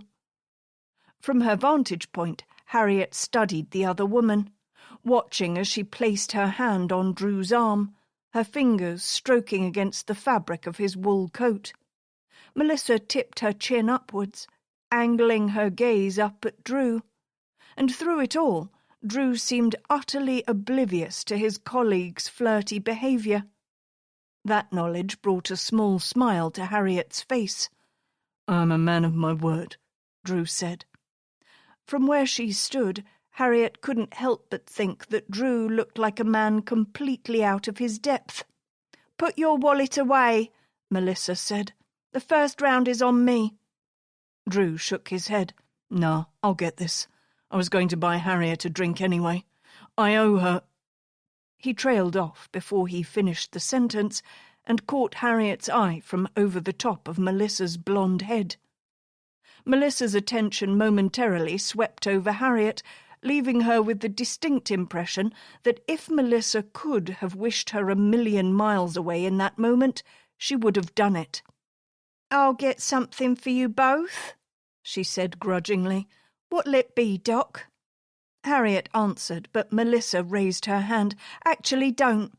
I know something that's perfect for you." She turned on her heel and pushed through the crush before Harriet could utter a reply. "I was going to say I'm not really a beer person," Harriet said, more to herself than anyone else. "When in Rome," Drew said with an easy smile. "I wouldn't worry about it. Melissa's just as likely to come back with a glass of wine as she is to bring you a beer. She's a little unpredictable." "I wouldn't have said unpredictable," Harriet said, watching Drew carefully. There was a look of consternation on his face, as though he couldn't quite make up his mind about Melissa and her behaviour. She realised she could put him out of his misery, let him know what Melissa was thinking. But she couldn't shake the feeling that doing so would be too much like overstepping, and after the rocky start their friendship had got off to, it was the very last thing she wanted to do. Suddenly aware of the silence that stretched between them, Harriet cleared her throat awkwardly. "Perhaps we should join the others?" Drew nodded and followed her lead back to the bench table. "Good to see you, Gov," Maz said, pushing up onto unsteady feet. There was a flush in his cheeks, and his eyes were rapidly developing the glazed look of someone who had indulged a little too much. He raised his pint, and some of the amber-coloured liquid slopped over the side. "Watch it!" Olivia warned as some of the liquid dripped down onto her bare arm. "God, you're such a lightweight," Olivia said, nudging him in the thigh with her elbow, causing Maz to wobble a little more. "I am not." Maz glared down at her, and Harriet felt a smile tug at the corner of her lips as she watched the playful argument break out between the two detectives. "This is for you," Melissa said triumphantly as she returned with a glass in each hand. She passed one to Drew and then turned to face Harriet and presented her with the second. "Go on," she urged. "Try it." Harriet stared down at the drink. Some bubbles popped, causing the familiar scent of hops to waft up and tickle her nose. With Melissa's gaze trained on her, Harriet felt as though she had no choice but to acquiesce or risk appearing rude. She took a sip, the bitter taste washing over her tongue, and she fought the urge to pull a face. It wasn't unpleasant, far from it, but it didn't change the fact she would never be a connoisseur of such things. "Well, what do you think?" Melissa probed. "It's great," Harriet said. "What's it called?" "Serial killer," Melissa said before she creased up with laughter. "Get it? Serial killer? Because you hang out with nutjobs like Matthews. This stuff was made for you." The others at the table laughed raucously, but Harriet was acutely aware of the tension that radiated from the man next to her. "That's not exactly appropriate," Drew said gruffly, drawing a speculative look from Melissa.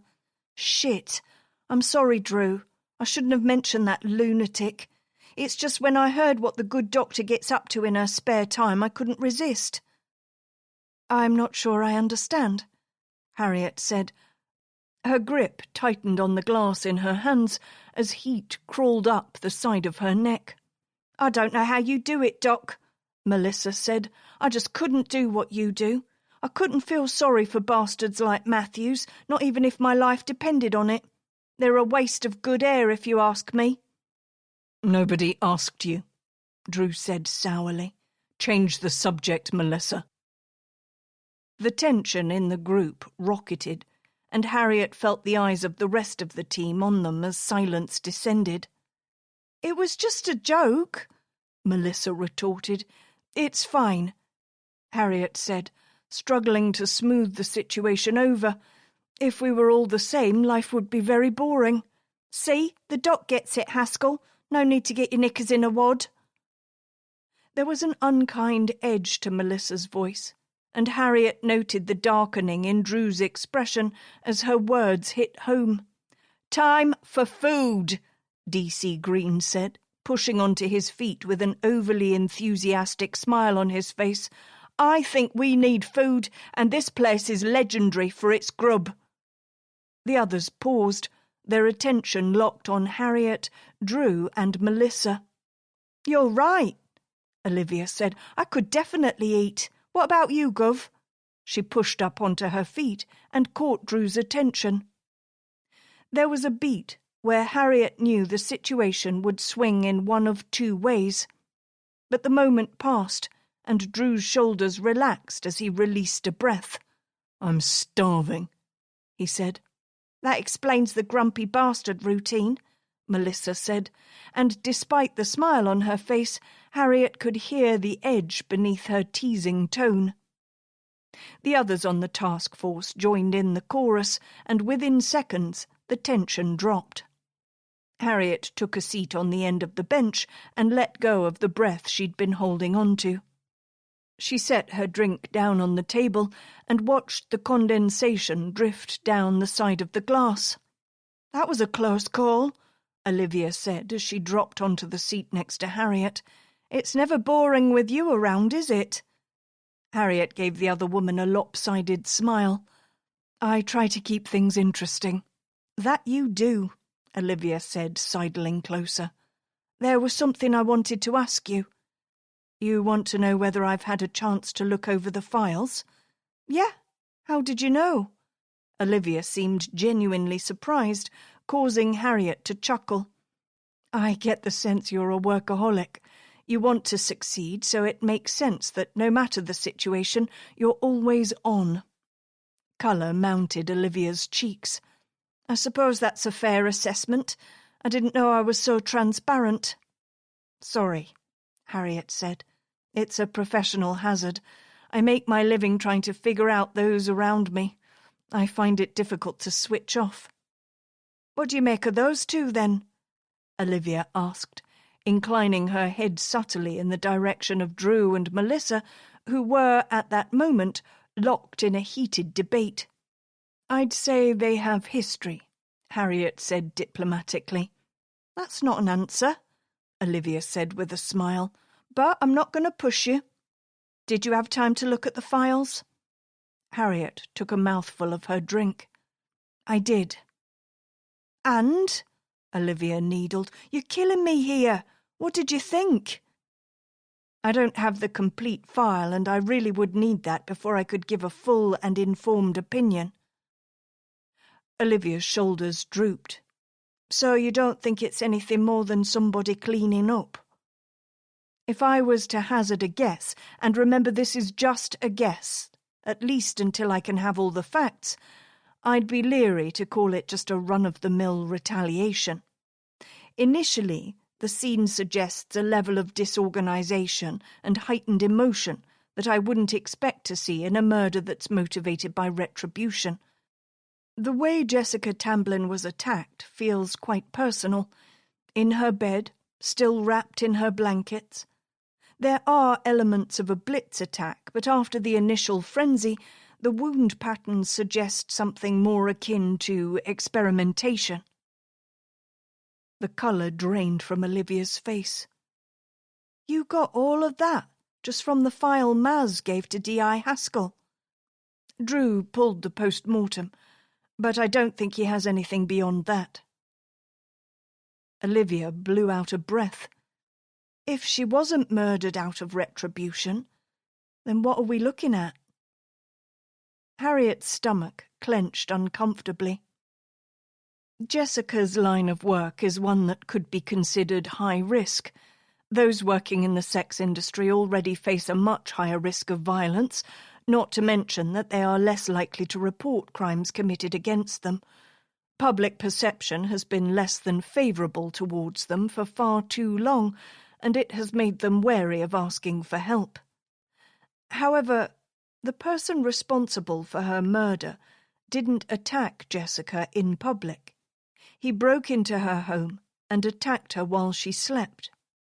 There's a personal element at play, and the level of violence and the fact that this person appears to have been comfortable enough to stop to have a snack is extremely concerning. You'll think they'll strike again, don't you? Drawing in a deep breath, Harriet glanced around at the members of the team who laughed and joked with their colleagues.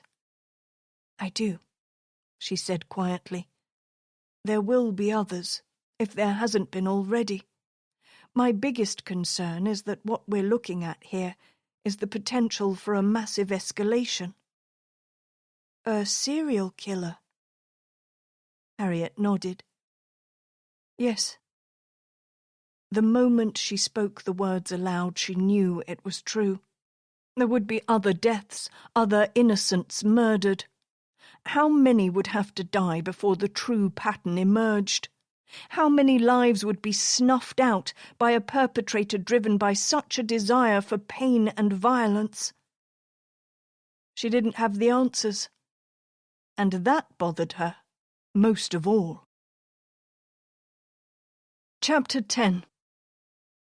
Hours later, thanks to taking a wrong turn, despite the sat-nav in the car, Martina followed Ambrose through the forest. They'd left the trail 20 minutes previously and were now beating a fresh path through the undergrowth in the direction of the scene. Martina lifted her torch and let the light play across the surrounding trees. Something flashed in the corner of her vision, and she'd paused, bringing her torch up so it illuminated the small, round discs on the tree trunks. "What are they?" Ambrose paused as she called after him, and followed the direction of her gaze to the trees surrounding them. "No clue," he said, half beneath his breath as he took a tentative step forward. She reached the tree at the same time as he did, and watched as he seized the small object from the trunk. A chunk of bark came away with the small disc, and Martina could see the nail still embedded in the tree. "Is that a reflector from a bike?" Martina asked, eyeing the hard plastic circle cupped in the meaty palm of Ambrose's hand. "Looks like it," he mumbled before he glanced up at their surroundings. "Gimme that a minute, would you?" Before Martina could protest, he grabbed the torch and let it drift over the trees. Within seconds, other reflectors gave up their position, shining in the light.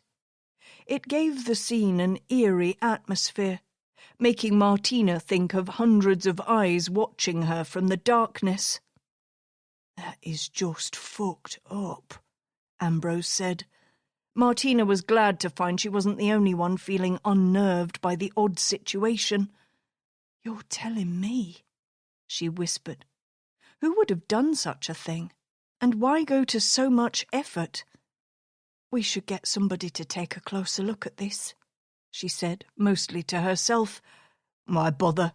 It was probably just kids anyway." "Because it's weird, that's why." There was a firmness to her voice that brooked no argument. Ambrose gave her a once-over before he shook his head. A wry smile played around his lips. "Not to mention they're placed conspicuously close to the place where a body was dumped." She cocked an eyebrow at him, but Ambrose continued to smirk. "What?" "Just you can tell you grew up in the city and not out in the country," he said patronisingly, and Martina half expected him to pat her on the head indulgently. Before he could say another thing, she snatched her torch back from his hand and started down the path again. A couple of moments later, and Martina emerged onto an embankment made of dirt. She glanced down at the forensics team who worked around in the small hollow. They'd set up several enormous lights that threatened to blind anyone who glanced at them head-on.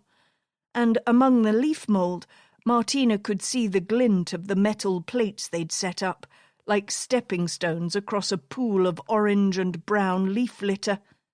In the centre lay the body they'd begun to excavate. Despite the distance, Martina could tell there was something not quite right about the positioning of the bones. "Oi!" she called out to the nearest man in a white paper suit. He glanced up at her. Only his eyes were visible above the white mask he wore, and Martina fought down the urge to take a step back. It was unnerving to see so little of a person, and it didn't matter how many crime scenes she'd visited, she knew she would never get used to the impersonal nature of it all. "Who moved the body?" The man glanced back down in the direction of the hollow and shrugged. "No clue." Martina sighed with frustration as Ambrose joined her on the lip of the hollow. "What is it?"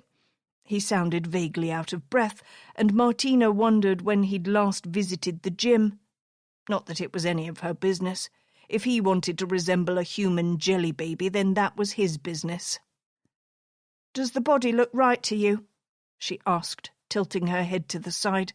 "Well, it's a skeleton," Ambrose said. "It's not going to look right, is it?"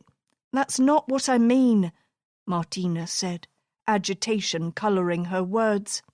"Look at it, the placement of the bones." She trailed off as realisation overtook her mind. The head is in the wrong place. That's not my imagination, is it? She glanced up at Ambrose, who shrugged. "I suppose not," he said, somewhat unsatisfactorily. "But they said the kid who found the body moved the head." "Right," she said, scrutinising the scene further. I suppose animal predation could account for some of the distance between the bones. Bound to be a few foxes out here, Ambrose said. With a sigh, Martina turned from her position on the hill when another shout went up from somewhere a little further into the woods. Following Ambrose through the undergrowth, they pushed out through the tangle of brambles and branches in time to see a forensics officer setting a perimeter around what looked suspiciously like nothing at all to Martina. "What is it?" she asked, turning to the nearest Soko, who had tried to scuttle by her. "Are there more bones over here?" The woman shook her head and then glanced back over her shoulder in the direction of the scene they'd begun cordoning off. "We don't think we've got another body," she said, "but until we take a better look we won't know what we've got."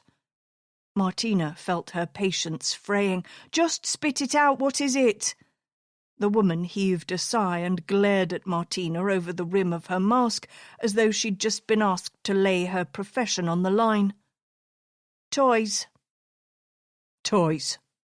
Ambrose parroted the word back, but when he said it, it sounded more like a question than a statement. Martina glanced over at him and noted the sudden pallor of his skin. "Yeah, the kind children play with." The woman huffed out a breath behind the mask. "Now, if you'll excuse me, I've got to go." "Wait, why would toys be so interesting?" Martina asked. But the woman they'd stopped wasn't listening and had melted back into the growing melee among the trees. "We should get out of here before we muck it all up," Ambrose said, indicating that Martina should go back the way she'd come. "Why would toys be so interesting?" she asked, as they both tracked through the woods to the higher vantage point that overlooked the position of the body. Ambrose shrugged. "Your guess is as good as mine." "I saw your face back there," Martina said. "You've thought of something that you're just not sharing with me." He glanced down at the scene unfolding beneath them. "It's probably nothing." "Your face says otherwise," she pressed. Ambrose glanced over at her and pulled a face. "It's just, when she mentioned toys, it made me think of the 3 kids who went missing from these parts several years ago." "You think this could be them?" Ambrose shrugged. "I've got no clue, Nicole. But if it is, then we're going to have a hell of a job finding the person responsible after all this time. Not to mention it's going to rip all those old wounds right back open." "But if it is, then it'll help the families who have lived with that pain all these years. They'll get some closure from it." Ambrose shook his head and stared down at his boots. "Yeah, maybe. And then again, maybe it'll just bring them more pain." He sighed. "I'm going to head back to the car and let the DI know what we've got here." Martina nodded, barely registering what he'd just said. As far as she was concerned, this could be the case that brought her the attention she was after, and maybe she would move up in the ranks. With everything going on at home, a pay rise wouldn't go amiss. She glanced down at the people moving carefully back and forth. Perhaps the night wasn't a complete loss, after all. Chapter 11. DC Martina Nicol slipped her arms into the navy suit jacket she'd left out the night before. Silently, she tiptoed around the room and picked up her black boots from their position next to the cream wooden chair by her bed. By the time she made it out onto the landing of the small council terrace house she shared with her parents, the grey morning light had crept in through the window at the top of the stairs. The house was blissfully silent, and she contemplated stopping long enough to make a quick cuppa before she was due in on shift. With her mind made up, she slipped downstairs. Pausing outside the kitchen, she reached up and took the key from the ledge above the entryway. Careful to keep noise to a minimum, she unlocked the door and slipped inside. Setting her boots on the floor by the back door, she moved confidently around the space. Grabbing her travel mug from the cupboard, she dropped in 2 tea bags from the box of Yorkshire tea in the cupboard. Filling the kettle, she set it back on its base and flicked it on, momentarily dazzled by the brilliant blue light that lit up the small kitchen. Thankfully, they'd replaced the whistling kettle 2 weeks previously, and things were better now. "You're off out early, love."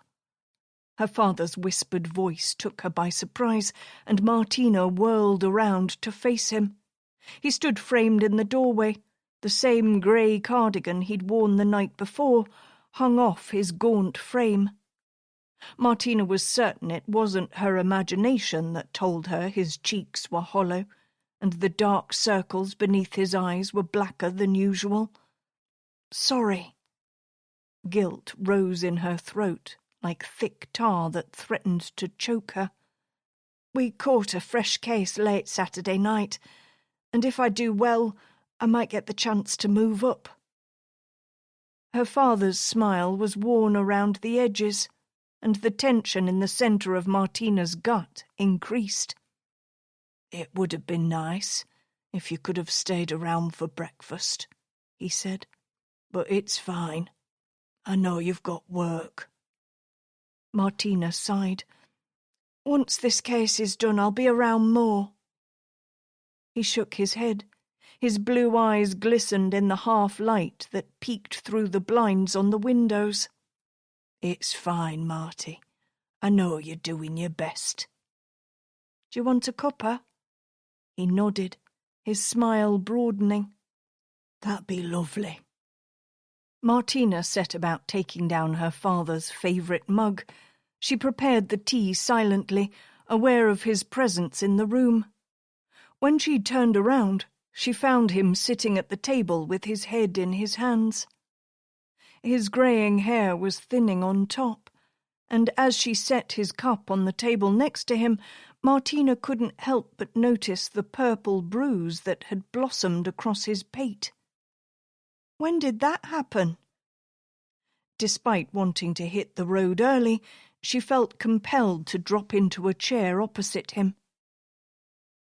"She didn't mean it," he said. His gentle voice tugged at her heart. "She's getting worse. We both know—" "I don't want to talk about it right now," he said. There was a firmness to his voice that belied the weariness in his face, and it took her by surprise. "Well, then when are we going to talk about it?" She didn't mean to sound so harsh, but the words came out that way just the same. It was always this way. "Marty, not now, please." If she pressed him, it would only end in an argument. That was all they did lately. There had been a time when she'd known her father to only raise his voice in merriment, but those days were long gone. It was strange. Her mother's illness was whittling away at her memory, robbing her of the years they'd shared, and yet that wasn't all. It was slowly stealing from her. The more of her mum she lost, Martina was forced to witness the slow degeneration of the man she'd called Dad. The weight of it all draining him of the life he'd once enjoyed, leaving this husk of a man in his place. Emotion, hot and raw, burned in the back of her throat, but she'd cried all the tears she'd had in her when they'd first received the diagnosis of Mum's illness. And now there was nothing left. "I'll try to get off early, come home for dinner," she said. She reached over to brush her fingers against the back of his work-roughened hands. They were cold to the touch, and she fought the urge to take his chilly hands in hers and chafe some warmth back into his hands, the way he'd once done with hers when she was a child. "That'll be good," he said wistfully. "Your mum would love to see you. She misses you, you know." A sharp retort hovered on the tip of her tongue, but Martina bit it back. Her mother hardly remembered her. Instead, she called out for a Martina that had long since grown up.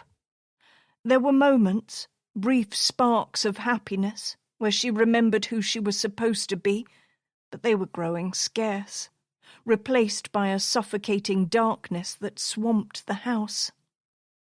"I know you don't believe me," he said sadly, curling his hands around the belly of the mug. "But I see the moments more than you, because I'm here."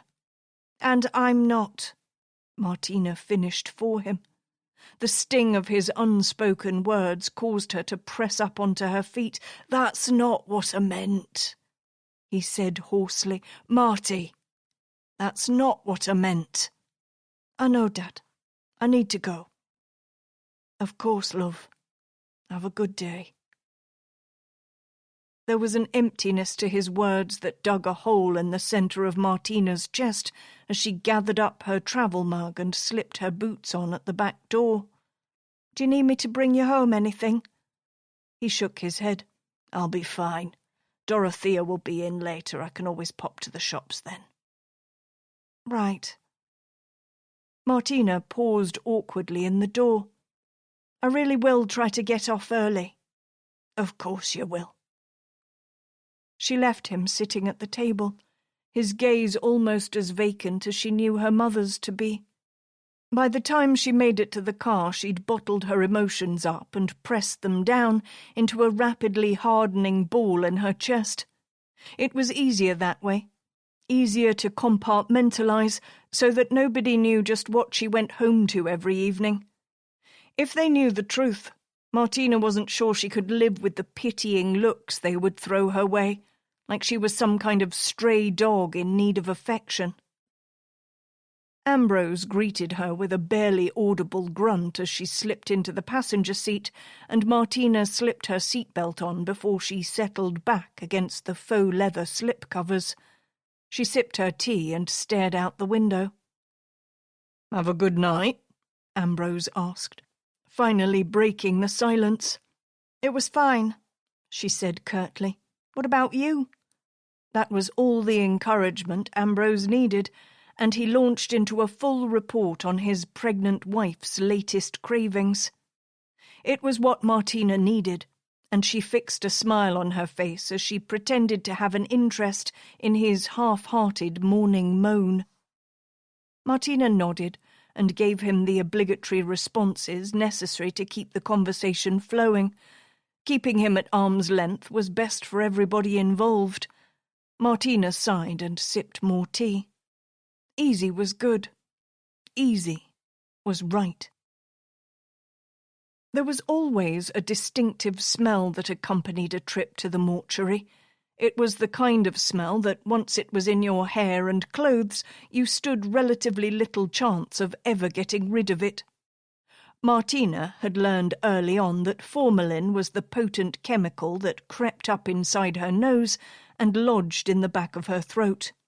"You'll get used to it," Ambrose said, a smile curling his wide mouth as he leaned back against the wall. How could he be the picture of ease, considering the scene that awaited them on the other side of the door was something Martina had never sorted out in her mind? There was a time when she'd wondered if his nonchalance was because of a lack of care, but she'd worked with him for long enough to know that wasn't true. Even if he didn't show it, Ambrose cared. She'd asked him once why he did the job, and he'd told her it was because of his kids. She wasn't convinced that was the truth.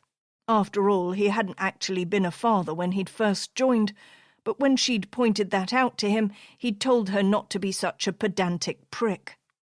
"I couldn't ever get used to this smell," she said, wrinkling her nose in disgust. "If I worked here, I'd use an entire tub of Vicks every day. In fact, I know I'd use it so much I'd end up buying shares in the company who makes it." As she spoke, she slipped the tub of Vicks Vapo Rub from her jacket pocket and smeared a thin film of the potent mixture beneath her nostrils. The scent instantly transported her back to her childhood, when Mum used to rub it on her chest any time she had a cold. Martina pushed the memory away. Now was not the time to get caught up in such a sticky web. Dr. Jackson stepped out of the examination room, his nose buried in a blue plastic folder. As he approached them, Martina coughed, causing him to lift his gaze. "Oh, it's you," he said, making the statement sound like an insult. "I didn't know I was expecting you down here this morning." He frowned at them both before he turned his hand over and glanced down at his watch. There was a momentary flicker of consternation on his face as he noted the time, but it was gone as quickly as it had arrived. "You told us yesterday to come down on Monday. It's Monday now," Ambrose said amicably. From the corner of her eye, Martina watched the DS straighten up from his position against the wall so that he towered over the forensic pathologist. If the doctor noticed the subtle shift in the energy in the room, he gave no indication of it. "The forensic anthropologist isn't finished with her examination of the remains," he said dismissively. "So you've wasted your morning coming down here." "Is there anything you can tell us?" Martina asked. Frustration made her voice a little sharper than she'd intended, but it caught the attention of the forensic pathologist. "This isn't really my area," he said. "The flesh and organs are where I specialize." He snapped the folder shut. Martina felt her shoulders drop. "However, from a cursory examination along with Dr. Greaves when the body arrived here, we're both in agreement that the victim was male, mid to late 20s. There's evidence of a severe curvature of the spine, which would have been consistent with the diagnosis of scoliosis. Dr. Greaves noted some oddities along the larger joints." "Could he have been dismembered?" Martina asked, unable to keep the excitement from her voice. "I really couldn't say," Dr. Jackson said exasperatedly. "Could you give us an approximation of the time the body spent out there?" Martina asked. The more information they could glean from the doctor, the better their chances of getting an identification of the victim. "Rough estimate, the body has been there at least 20 years, Dr. Jackson said. "We'll know more once the forensics team have finished collecting their evidence, and of course you'll have to look into the details yourself. But from the evidence we have found on the body, I'd reckon it has been about that long." Martina caught sight of Ambrose as he stiffened, and she glanced over at him. His face was pale, and Martina had the sudden urge to drag him away from the forensic pathologist and ask him just what he was thinking. "Now, if that's all, I've really got to get some things sent off to the labs." "Of course," Ambrose said. He didn't wait for Martina, forcing her to run down the hall just to keep up with his long stride. "What is it?" The question burst out of her mouth as soon as they stepped outside. "That's roughly when those kids went missing," Ambrose said. "I mean, they went missing 21 years ago from Dalby Forest, and Dr. Jekyll in there reckons our guy has been out there for at least 20 years. That's too much of a coincidence." "So, how do you think it's connected? I mean, it's obviously not the body of one of those children. They were, 10 when they disappeared?" Ambrose nodded and scrubbed his hand up over his face. "I know it's not them, but this is too much to be a completely separate matter," he said. "We can't ignore what's obviously staring us in the face." Martina raised a hand and chewed a fingernail as she pondered Ambrose's statement. He was right about one thing. It was definitely too coincidental to just be ignored. "Where exactly did the children disappear?" Ambrose screwed up his face in concentration. "I'm not sure exactly. They went camping, I think, and didn't come back." "Come on, Ambrose. We need a bit more than that. Dalby Forest is huge." "It's not that big," he said. "It's 8,000 acres," Martina said confidently. When they'd found the remains in the woods, Martina had gone home that night and familiarised herself with the location. It had surprised her to learn there was such an extensive area of woodland practically on her doorstep, and she'd never bothered to go and investigate it. Not that she'd ever been the outdoorsy type. The idea of spending a night in the woods in a tent, sleeping in a bag, and the subsequent insect activity you would inevitably end up with didn't fill her with joy. And her mother's illness had taught her that life was far too short to do things you didn't enjoy. Ambrose blew a low whistle out between his teeth, his eyes widening at the prospect of such a large area to cover. "So it's bigger than I remember it being as a kid." "Just a tad," Martina said with a smile. "If we're going to look at a connection between this body and the disappearance of those children, then we need a little more information to go on. Agreed?" The DS nodded. "Fine, you're right. But if I'm right, you owe me a pint." Martina shrugged. "Whatever." "That's not a yes," Ambrose pressed. "Fine. If you're right, I owe you a pint. I didn't think this was a competition." Ambrose's smile was broad. "Isn't everything?" Martina shook her head as she followed him back toward the car. "We should start with Mispers from that time, focusing in on young males who disappeared at the same time." Ambrose cast a speculative glance back over his shoulder. "Are you fishing for my job?" Martina shrugged. "Hey, you said everything was a competition. I'm merely following your example." Ambrose's laughter warmed her to the core, and Martina couldn't help but smile. It felt good to be out here, finally, with something worthy to sink her teeth into. As she slipped into the car, she felt lighter than she had in a long time. This was what it meant to be alive, and at least out here she could forget the pain that awaited her at home. Out here, she could be free. And that, she realized with a start, was all she'd ever wanted in life. Chapter 12. Harriet paused next to Drew's empty desk.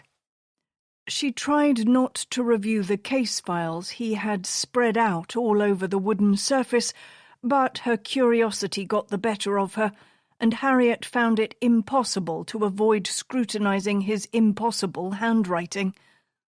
"I wasn't expecting to see you here today," he said, his voice making her jump. Harriet took a step back from the desk and plastered a smile on her face. "I thought if you were free we could pop around to your place so you could pick up some more of your stuff." A cloud momentarily passed over Drew's face, but then it cleared, and he was an impassive blank slate again. "I've got a lot of work to get through here," he said.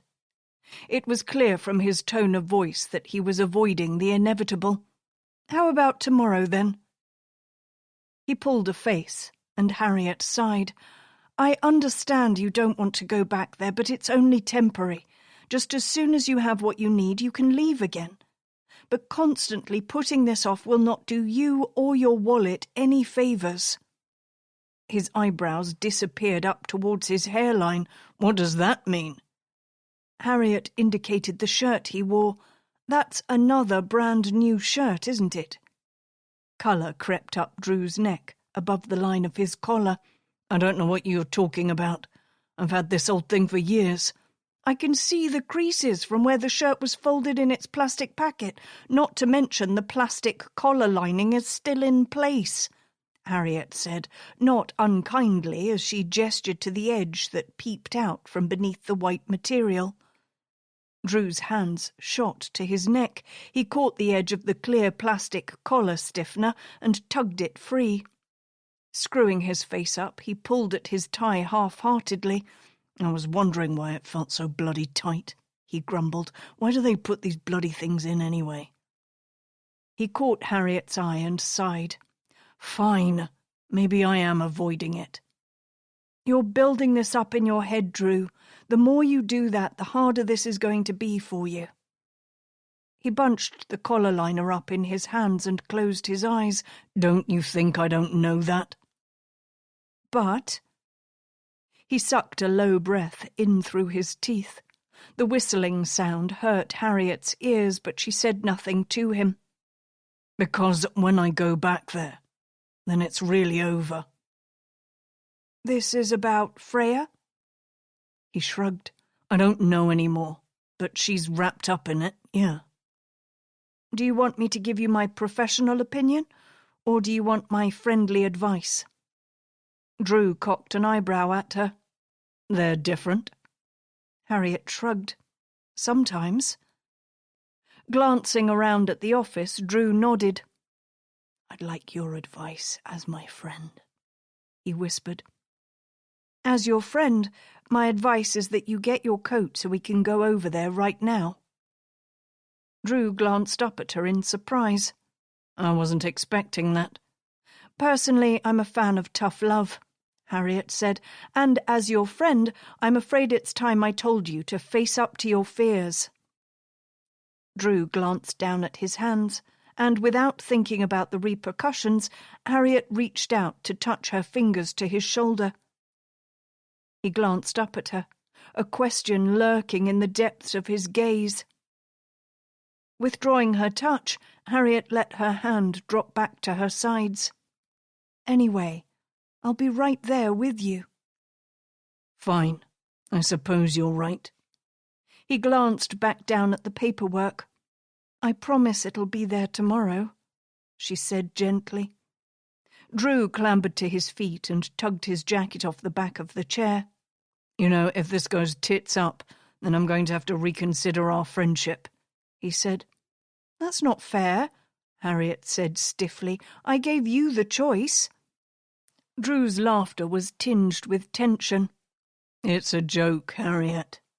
He sighed and glanced at her sideways. Thanks for doing this. Wait until this is over to thank me, she said. I'm saying it now, in case I forget to say it later, he said. I know I can be a grumpy bastard, and I don't say it often enough. Embarrassment caused heat to crawl up into Harriet's face. You don't need to thank me. I know you'd do the same for me. His grin brought an unfamiliar warm glow to the centre of Harriet's chest. Any time you need me to force you to do something you'd rather not, just give me a shout. Harriet returned his smile with one of her own. I might just have to hold you to that. Chapter 13. It was dark by the time Drew parked his car outside his house.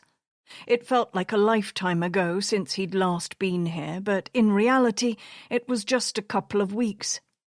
He hadn't been brave enough to cross the threshold then either. Harriet's car came to a stop next to his, and Drew sighed.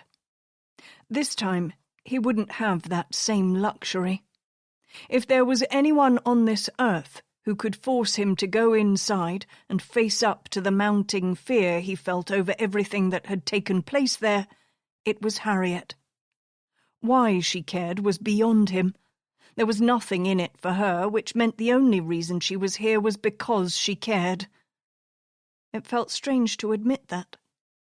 The last person who had cared about him like that had been Freya. Not that she'd cared enough to stick around. The thought was loaded with bitterness, and no sooner had it popped into his head, Drew regretted it. Freya had been ill. Even now, after all the time that had passed since her death, it was still strange to think of her in the past tense. She wasn't an is anymore. All that remained of everything she had been, every possibility that had come together to form her into the person he had loved, was now nothing more than a memory tinged with sadness and regret.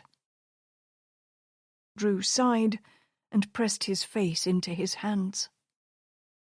A rap on the window next to his head made him jump, and he glanced up to see Harriet shivering outside the car door. It was now or never. Pushing open the car door, he stepped out, acutely aware of the icy wind that slapped him in the face as he tried to suck in a lungful of clean air. Harriet chafed her gloved hands together, and despite just getting out of her own car, Drew's gaze was drawn to the rosy tip of her nose. "I didn't think the temperature was supposed to drop," she said, shivering inside the red coat she wore, which looked as though it was made more for fashion purposes than to provide any actual protection against the elements. "Aye," Drew said, fishing his keys from his pocket, his own fingers stiff and unyielding, the reason for which had nothing at all to do with the inclement weather. "They're putting bets on whether we'll have a white Christmas." Harriet rolled her eyes. "They do that every year, but I don't think we'd ever be that lucky." Surprise caused Drew to halt and glance over at the woman next to him. "I definitely did not have you pegged for someone who liked snow." Harriet shrugged. "You don't know everything about me." She was right, and if he was honest with himself, there were a lot of things he didn't know about Dr. Quinn. "What do you like about it?" Her expression softened, and there was a wistfulness in her eyes as she glanced up at the sky overhead. "I have this memory of a Christmas when it snowed," she said. "I think I must have been very young because it's so hazy. Kyle helped me to build a snowman in the front garden, and I remember thinking it was the happiest I'd ever been in my life." She sighed and cleared her throat, glancing down at the ground underfoot, but not before Drew caught sight of the tears that glistened in her eyes. "That's a beautiful memory," he said. Harriet nodded and sniffed loudly before she lifted her gaze. "Well, are we going to stand out here, or are we going to bite the bullet and go inside?" Drew swallowed past the panic that threatened to crawl up and out of his throat. He'd never thought himself a coward, but now he wasn't so sure. They paused on the doorstep of his house, and he turned the keys over in his hands. Talking to her had made it easier to get this far, but now it was down to him to take that next step. "I can open the door if you'd prefer," Harriet asked, her voice gentle but insistent, letting him know that she'd got him this far, and she had no intention of letting him off the hook now. "No, I can do this." He wasn't sure why it was so important for him to say it aloud, but it felt right. His hands shook as he raised the key and pushed it into the lock. His mouth was dry as he leaned against the door and turned the key so fast, for a split second he wondered if a higher power would save him from having to go through with it all by causing the key to snap off in the lock. Not that he'd ever been so lucky. The door popped open. A musty smell flooded out to greet them as he let the door swing inwards, revealing a large stack of mail on the doormat. Drew glanced down at Harriet, half expecting her to shove him through the door, and when she didn't, he fought down the disappointment. As ridiculous as it would have been, having her physically manhandle him over the threshold would have been easier. He lifted his leg, his foot a lead weight on the other end. "Maybe—" Harriet shook her head as he glanced down at her. "You can do this, Drew. I know you can." "I realize that," he said harshly. His heartbeat galloped in his chest and sweat drifted down his spine. He could do this, couldn't he? His foot touched down on the carpet inside the door. But to him it didn't feel like the rough coir fibre he'd stepped onto 1,000,000 times in the past. His eyes slid shut as the sound of crinkling plastic filled his ears. He'd been so stupid not to see the trap Nolan had laid for him. Arrogant, even. "Drew!"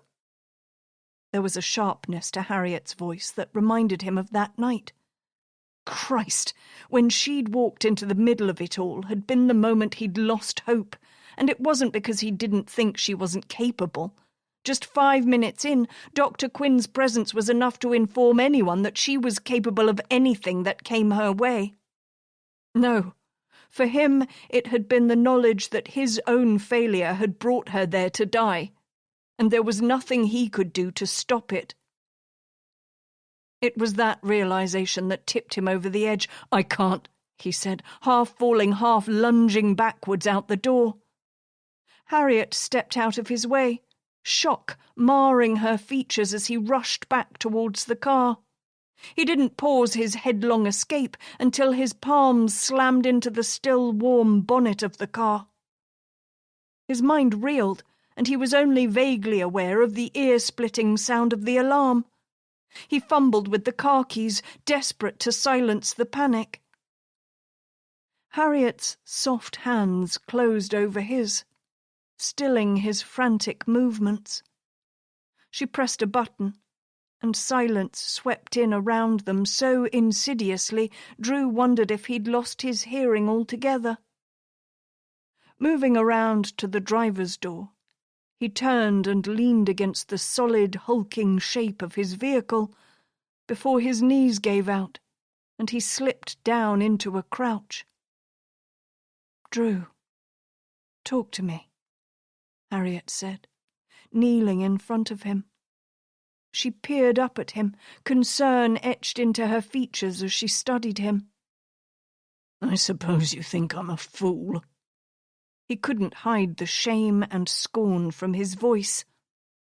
"That would be ridiculous," she admonished. "You're not a fool. You've been through something seriously traumatic. If I thought anything else, then I would be the fool." He laughed, the sound a strangled bark that hurt the back of his throat. "You might not think I'm a fool, but I do. What kind of idiot can't even bring himself to go into his own fucking house?" "The kind of man who almost died there," she whispered. Drew flinched, as though her words had the power to wound him as easily as Nolan's craft knife had. "I've had other close shaves," he said.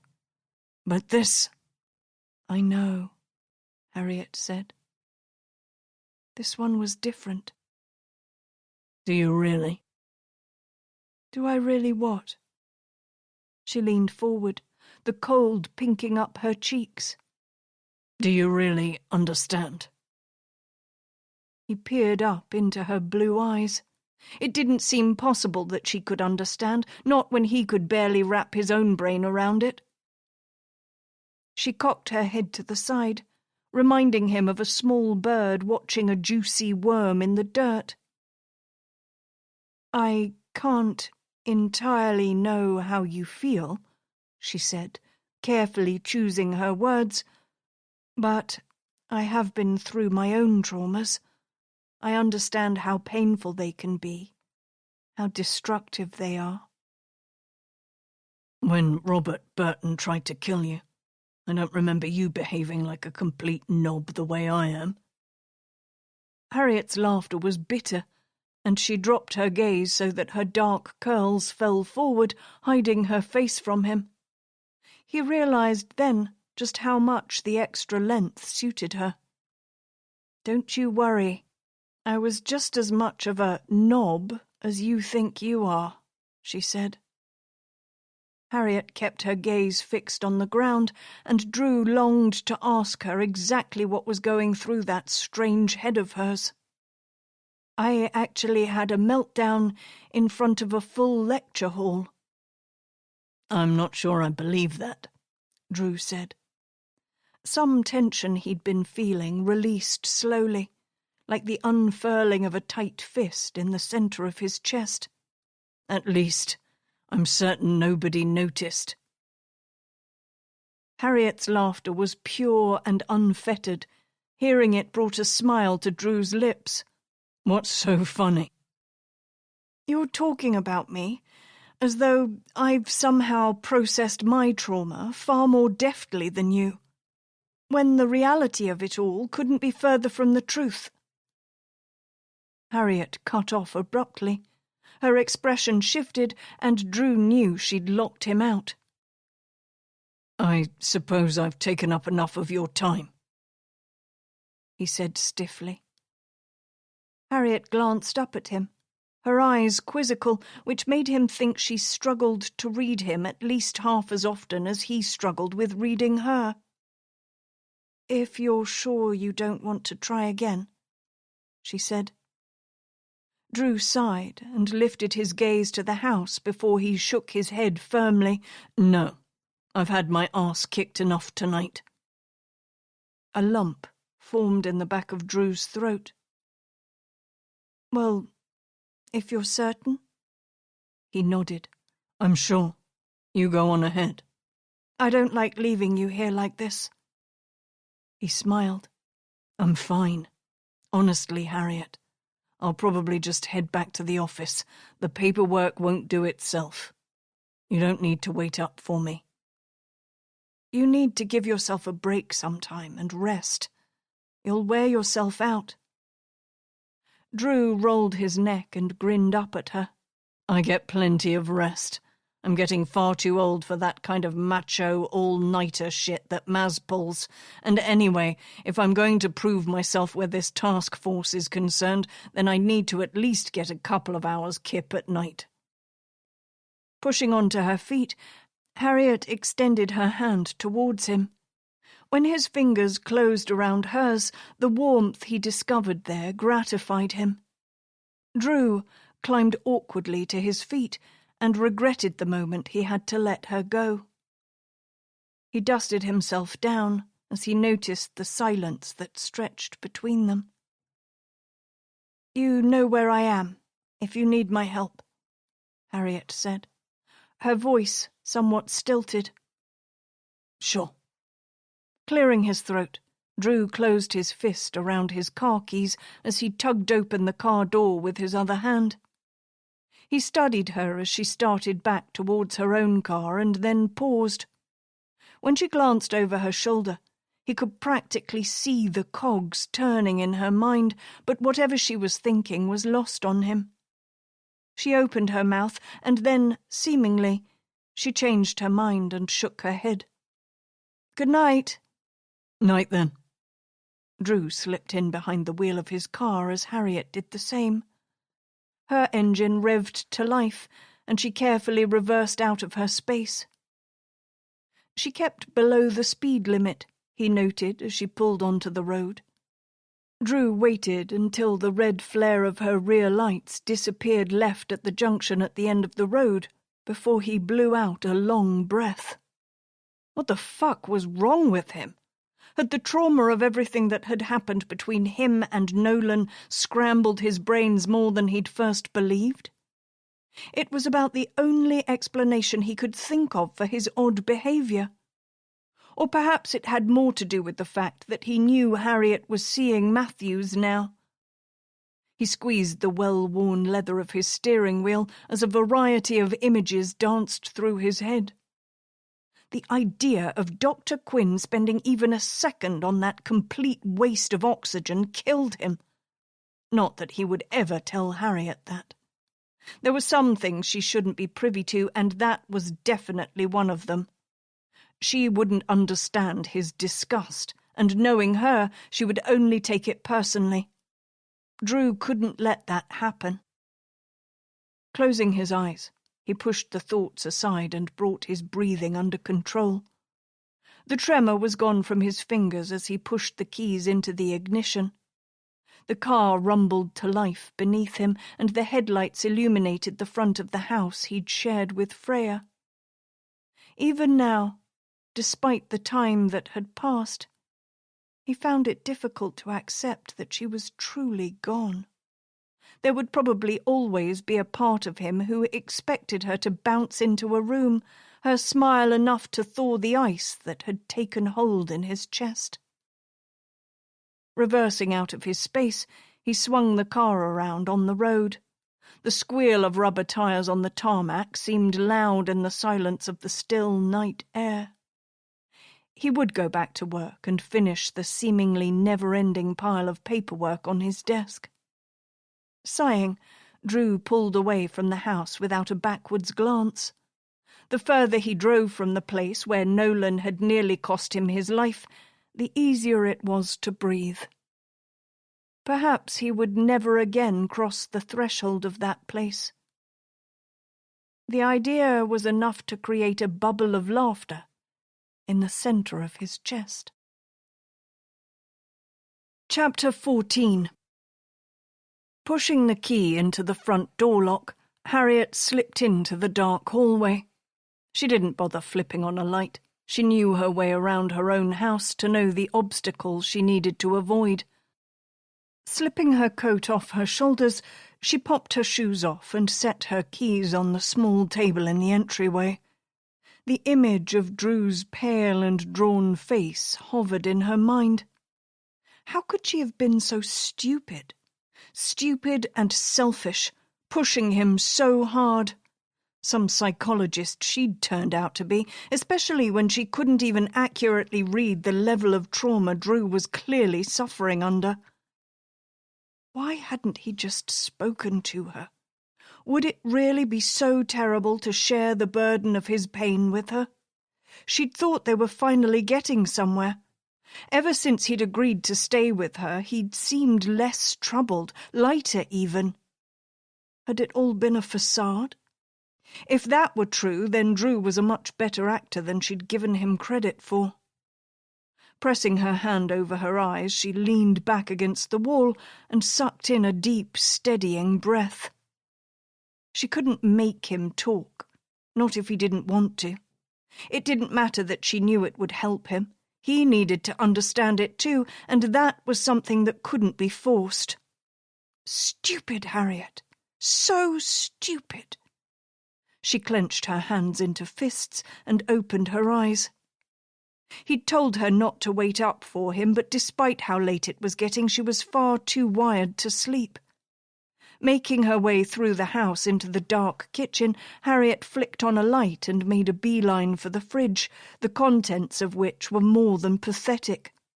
One of these days she would remember to go to Sainsbury's and pick up some essentials.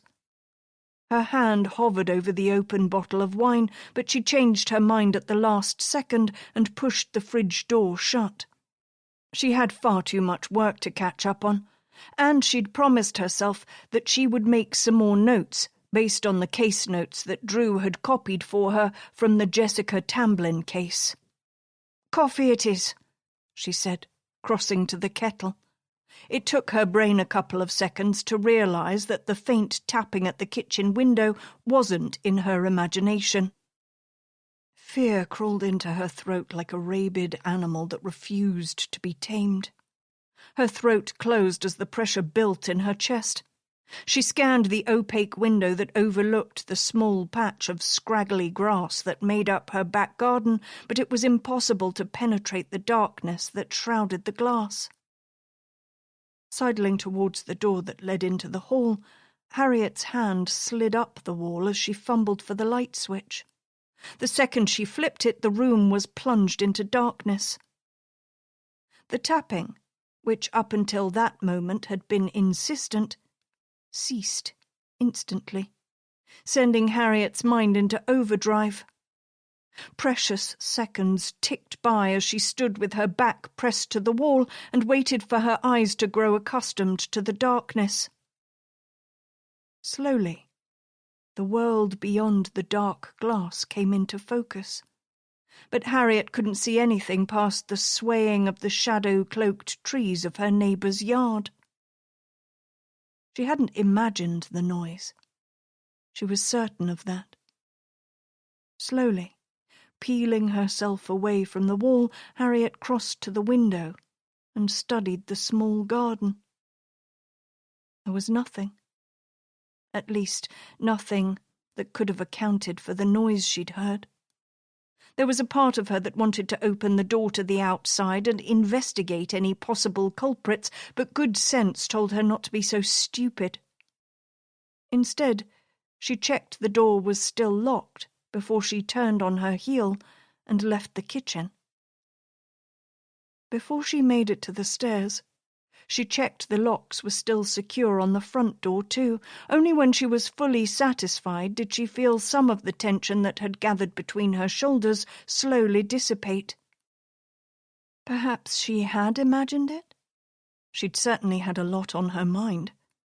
But the extra mental load wouldn't be enough to make her so jumpy she was imagining things that weren't really there.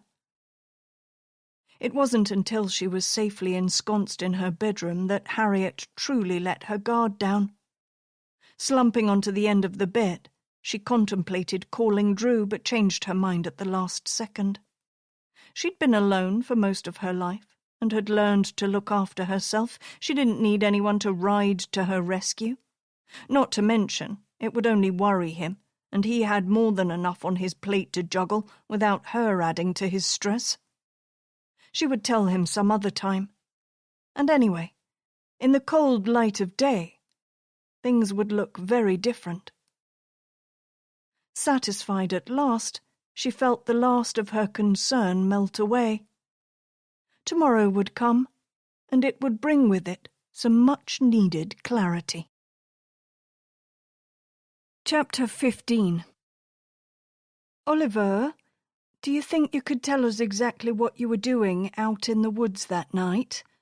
D.C. Martina Nicol leaned forward, her expression sympathetic as she took in the pitiful-looking boy on the couch.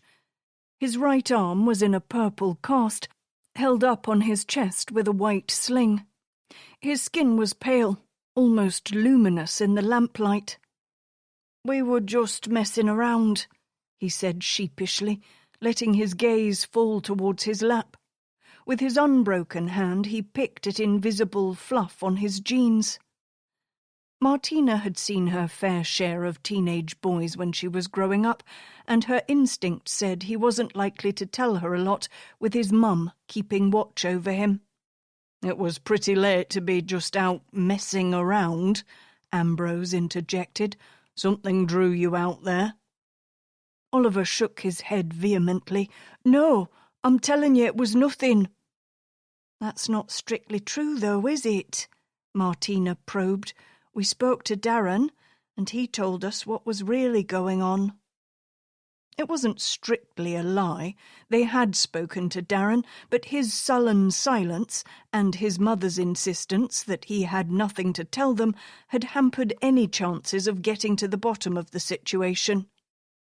"He did?" Oliver lifted his gaze, surprise causing his eyebrows to disappear beneath the mop of blonde hair that had fallen across his brow. His face was rounded with youth, cherubic, Martina thought to herself as she studied him. Right now it gave him an innocent look, one that he probably used to his advantage.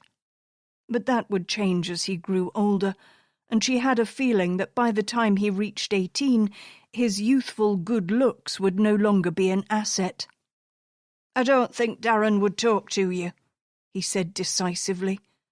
Oliver forgot himself and tried to fold his arms over his chest, but the cast brought him up short, and he let his hand drop back into his lap. "You know what we found out there, right?" Martina asked, deciding a different approach was needed. "I don't think that's an appropriate line of questioning for my son," Mrs. Poole said, interrupting the conversation. She sat stiff-backed next to her son, her expression twisted into one of distaste. "My son had nothing to do with that." "With all due respect, Mrs. Poole, your son was the person responsible for discovering the body in the woods. We need as much information from him as he is willing to give us." "You can't possibly think he had anything to do with it. He's far too young." Mrs. Poole shook her head and glanced away. "It's ridiculous. Why on earth would you come back here? You should be out there searching for the person responsible." There was something in the other woman's demeanour that caused Martina to pause and take a second look at Mrs. Poole. "What makes you say that?" "Excuse me?" Mrs. Poole's attention shifted back to Martina. "What makes me say what?" "You said Oliver was far too young. What makes you say that?" "Well, it's obvious, isn't it? It was a skeleton the boys found in the woods." Mrs. Poole shifted a little closer to her son. "It must have been there for quite some time." Martina's smile never touched her eyes, and she glanced down at the limited notes she'd taken from the meeting so far. Oliver, if you're not being honest with us, it's important you tell us now. We're going to find out the truth. It would be better if it came from you." "That's quite enough," Mrs. Poole said, making a move to stand. Oliver caught her arm with his free one. "Mum, it's all right." "No, this isn't right. If your father was here now, he wouldn't be happy to hear the turn this conversation has taken." "They're right," Oliver said miserably. "I'm not being honest. I didn't mean to lie, but Darren said we should—" "Why would Darren want you to lie?" Martina asked, shifting forward in her chair. From the corner of her eye she caught sight of Mrs. Poole's shocked expression and couldn't help but feel somewhat gratified by it. "He said we'd get in trouble with AJ if we're told." "Who is AJ?" Ambrose asked. "He's a couple of years above us. Darren has been hanging around with him. He said AJ promised him a new games console if we spent the night in the woods. I didn't want to do it because of the Owl Man, but Darren said if we did, we'd go back to school as legends." "When you say Owl Man, who exactly are you talking about?" Martina tried to keep the interest from her voice. Oliver shrugged. "I've never seen him myself, but we all know about him. If you go into the woods at night, he watches you and waits until he can grab you." "That's nothing but a fairy tale," Mrs. Poole said somewhat harshly. "The police don't need you wasting their time with stories. It's not a story. We saw his eyes that night in the woods. They were everywhere, and they glowed in the light from our torches." Oliver sucked down a harsh breath, his eyes wide and serious. "And he's taken other kids," Oliver said firmly. "Everybody knows the story, Mum. Please excuse my son. Sometimes his imagination runs away from him." "These other children," Ambrose spoke over Mrs. Poole, completely ignoring her plea. "Do you know anything else about them? Like maybe where Owlman might have taken them to?" Oliver shook his head. "Darren thinks maybe he ate them." Martina glanced over at D.S. Schofield as his eyebrows shot up towards his hairline. "And where did Darren hear that?" Ambrose's voice was devoid of emotion. "I think maybe that's enough for today," Mrs. Poole said, and this time she didn't hide her irritation. "Mrs. Poole, if there's something your son can tell us, then he's just a young boy. There's nothing he can tell you about this whole thing." She wafted her hand in the air, as though the fact that her son had discovered a dead body while out in the woods at night was nothing more than a minor inconvenience. "And as for encouraging his imagination, I think we can all agree that it's a bad idea." Martina nodded and pushed onto her feet. "You're right. We've taken up enough of your time." Ambrose stubbornly remained where he was, and Martina fought the urge to reach down and pull him onto his feet. Instead, she pasted a smile onto her face. "If you remember anything else, no matter how innocuous it might seem, you know where to find us." Mrs. Poole nodded and darted a concerned look in Ambrose's direction at his lack of action. "We'll be getting out of your way?" This time Martina didn't hold back and nudged her superior with the toe of her black boot, causing him to grunt a response. Wearily, he clambered to his feet, but Martina could tell from the expression he wore that he was lost in thought. She followed Mrs. Poole to the front door and bid a farewell from the both of them, as Ambrose ambled out to the car parked in the driveway. "What was all of that about?" Martina asked as soon as she made it over to the car. "What?" Ambrose glanced up at her, his brow creased. "That! In there!" Martina said, gesturing subtly in the direction of the house they'd just left. "The minute that kid mentioned missing children, you went all Rain Man on me." Ambrose pursed his lips. Martina knew him well enough to know the look on his face meant he was debating telling her something he knew. Of course, she also knew pressing him wouldn't get the truth out of him any faster. If he didn't want to tell her something, then he wouldn't. No amount of cajoling on her behalf would change that. How does a kid that age know anything about a bunch of missing children from 20-something years ago? You know how these things go, Martina said, climbing behind the wheel. Kids tell each other stories to freak each other out. This whole owl man thing, it's probably some kind of urban legend around these parts. You mean like the Hermit of Falling Foss? Ambrose asked, as he folded his large frame into the passenger seat. He tucked his anorak around his body, blowing warm air down inside his scarf as Martina set about getting the engine and the heaters running. "Never heard of him," she said, as she fiddled with the dials until finally warm air blasted from the vents. "There's a cave carved out of a boulder down near Falling Foss," Ambrose said. "Locals call it the Hermitage. Dates back to the 18th century. Apparently some bloke lived there a long time ago. They called him the Hermit. He lived off the forest, foraging for food and fuel." "I was thinking of an urban legend more like Slender Man," Martina said with a grimace. "Who's that?"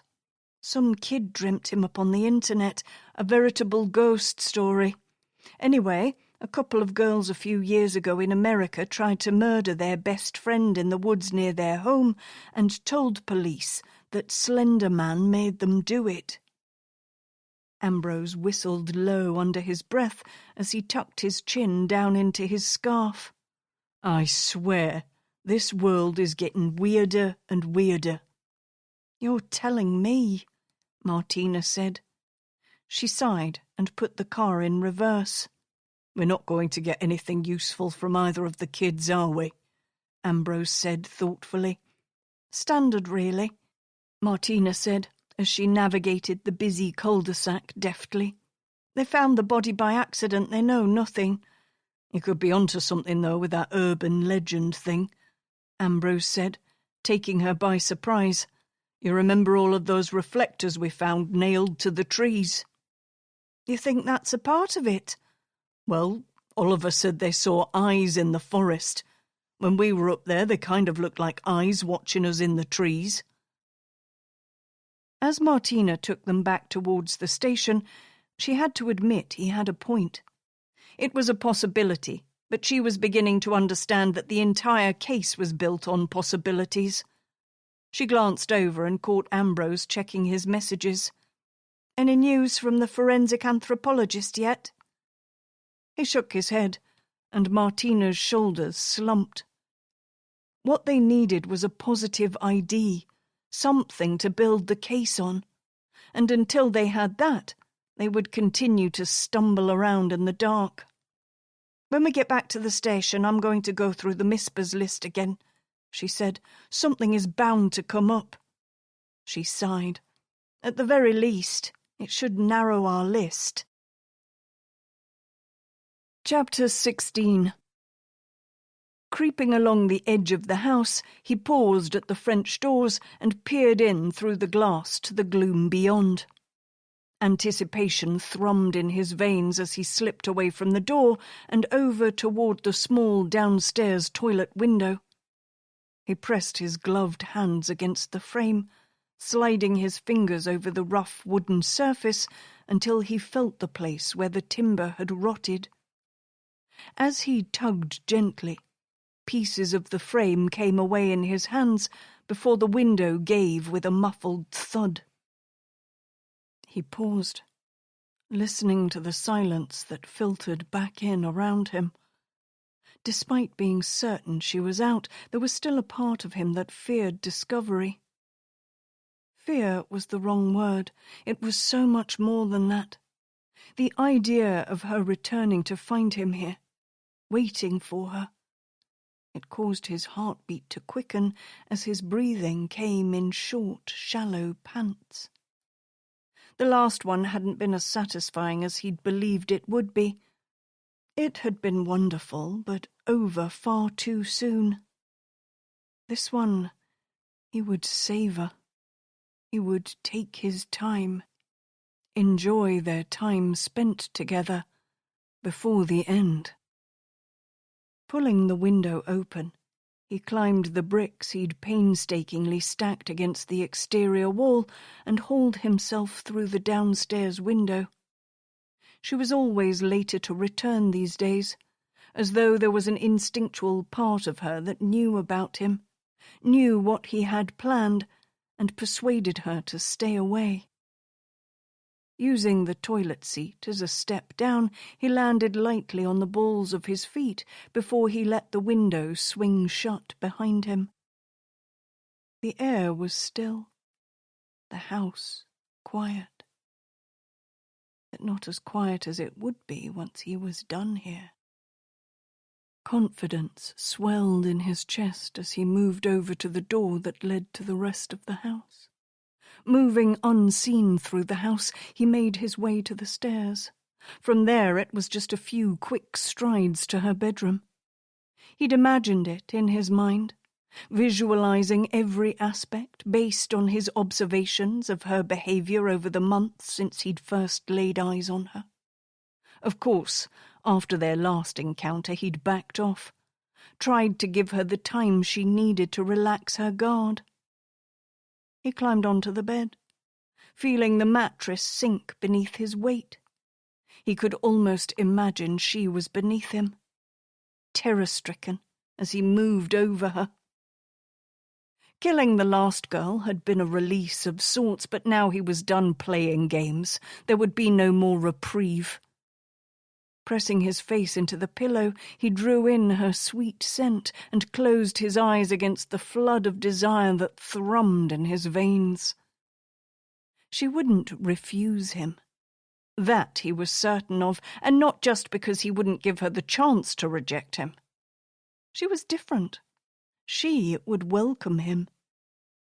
It was a lie. One he told himself to make the daydreams more pleasant. She wasn't strictly his type, a little too old for his taste if he was honest. But in the dark, he learned every hole was the same. He lay on the bed as the shadows stretched across the ceiling.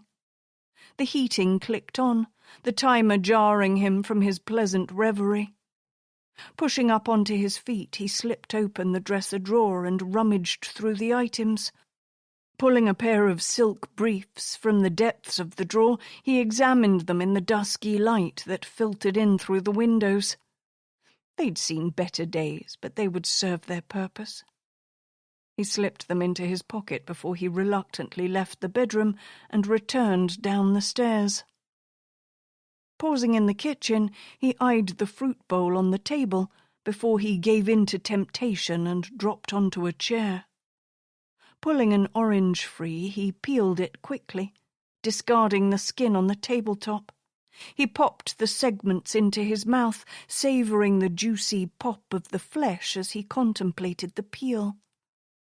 Leaving it out and exposed like this was a bold move. She would know somebody had been in here, wouldn't she? But hadn't he decided that this was it? Didn't he want her to know her time was ending? He left the peel behind as the sound of a car entering the drive pulled his attention back to the front of the house. Raised voices caused the hairs on the back of his neck to stand at attention. She wasn't alone. Fear gripped him as he crammed the last of the orange into his mouth and raced for the bathroom door. He made it inside as the key in the lock of the front door sent a shudder racing down his spine. The triumphant yip of her dog brought him out in a cold sweat as he climbed onto the toilet. Pushing open the window, he swung his leg out onto the ledge as the voices filtered through from the kitchen. The whine of the dog at the door told him that at least one member of the house knew he was here. Heart hammering in his chest, he clambered out through the window and let it drop shut. The glass rocked in its frame, and for a moment he half expected it to drop out onto the ground and give him away entirely. If that happened, it would be all over. Closing his eyes, he waited for the smash of the glass. But it never came. Instead, he was greeted by the whining bark of the dog as it realized its prey was escaping. Sweat dripped down his forehead as he ran for the side of the house and the new gap he'd found in her fence line. "Freddie, stop scratching. If you want out, then here." The words were accompanied by the sound of the back door opening and the familiar sound of the little shit's nails tic-tacking over the patio. He hopped the fence and watched from his position of safety as the dog sniffed around the bricks. It raised its hind leg and urinated against them, and he felt rage swell in his chest. She never brought people home with her. She was always alone. It was the reason he'd chosen her. She was safe, the epitome of a low-risk victim, and everything he'd ever needed. He'd picked her because he'd known when they finally met there would be nobody riding to her rescue, no accidental drop-by from a boyfriend. They would have as much time as they needed together.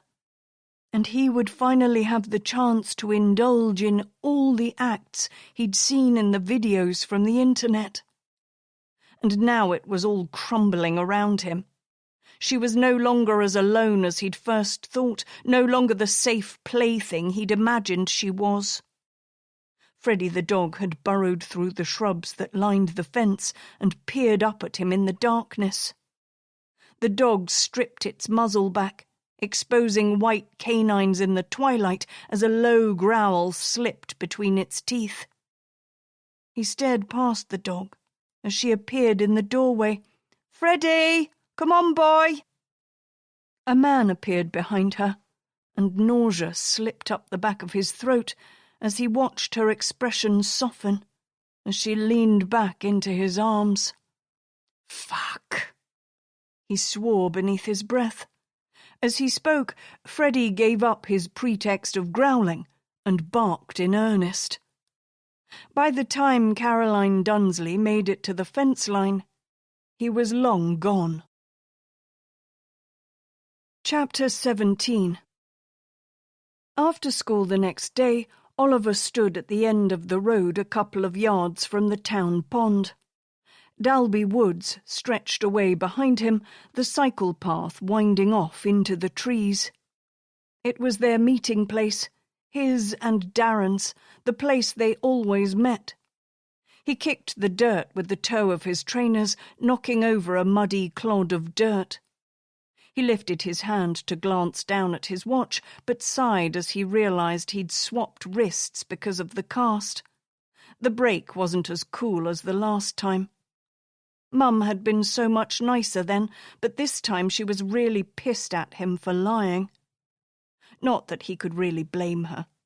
If he was honest, he still felt bad about lying to her. She'd always done her best by him. When she'd arrived at the hospital and found him there on a bed in the A&E department, he'd seen the disappointment in her eyes, and it had cut him to the quick. Not that he would admit that to her. That wasn't the sort of thing you told your mum, no matter how much you cared about her. He sighed again. Darren had said he would be here. Glancing over his shoulder towards the woods, he contemplated cutting through them to get to Darren's house. He'd probably forgotten his promise, being too busy with Fortnight to remember their plan. The trees loomed overhead, and Oliver swallowed down the fear. It was the forest that had got him into this mess in the first place. It wasn't strictly true. The path he would take to Darren's house was nowhere near where they'd gone in when they'd been searching for Owlman. The other kids at school treated him differently now. He wasn't timid little Oliver Poole anymore. Now he was the kid who'd found a dead body and broken his arm in the process. The accident had given him a level of respect he hadn't been counting on. And of course, Darren had been off with him ever since. Darren was like that. When the limelight wasn't shining down on him, he got sulky. Oliver contemplated returning home and quickly changed his mind. Mum would only have more questions, and that wasn't something he wanted to face right now.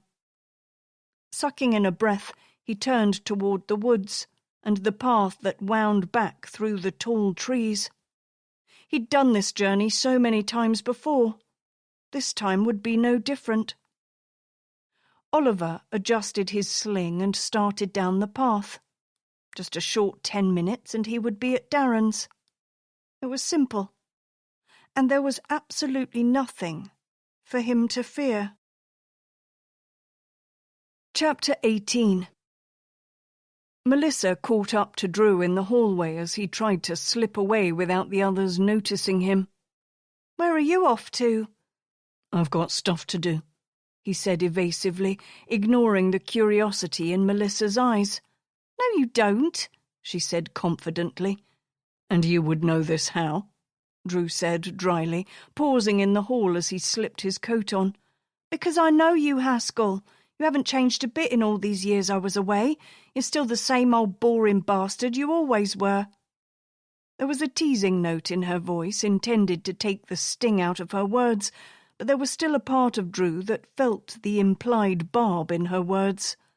"I didn't think anybody cared what I did in my personal time," he said.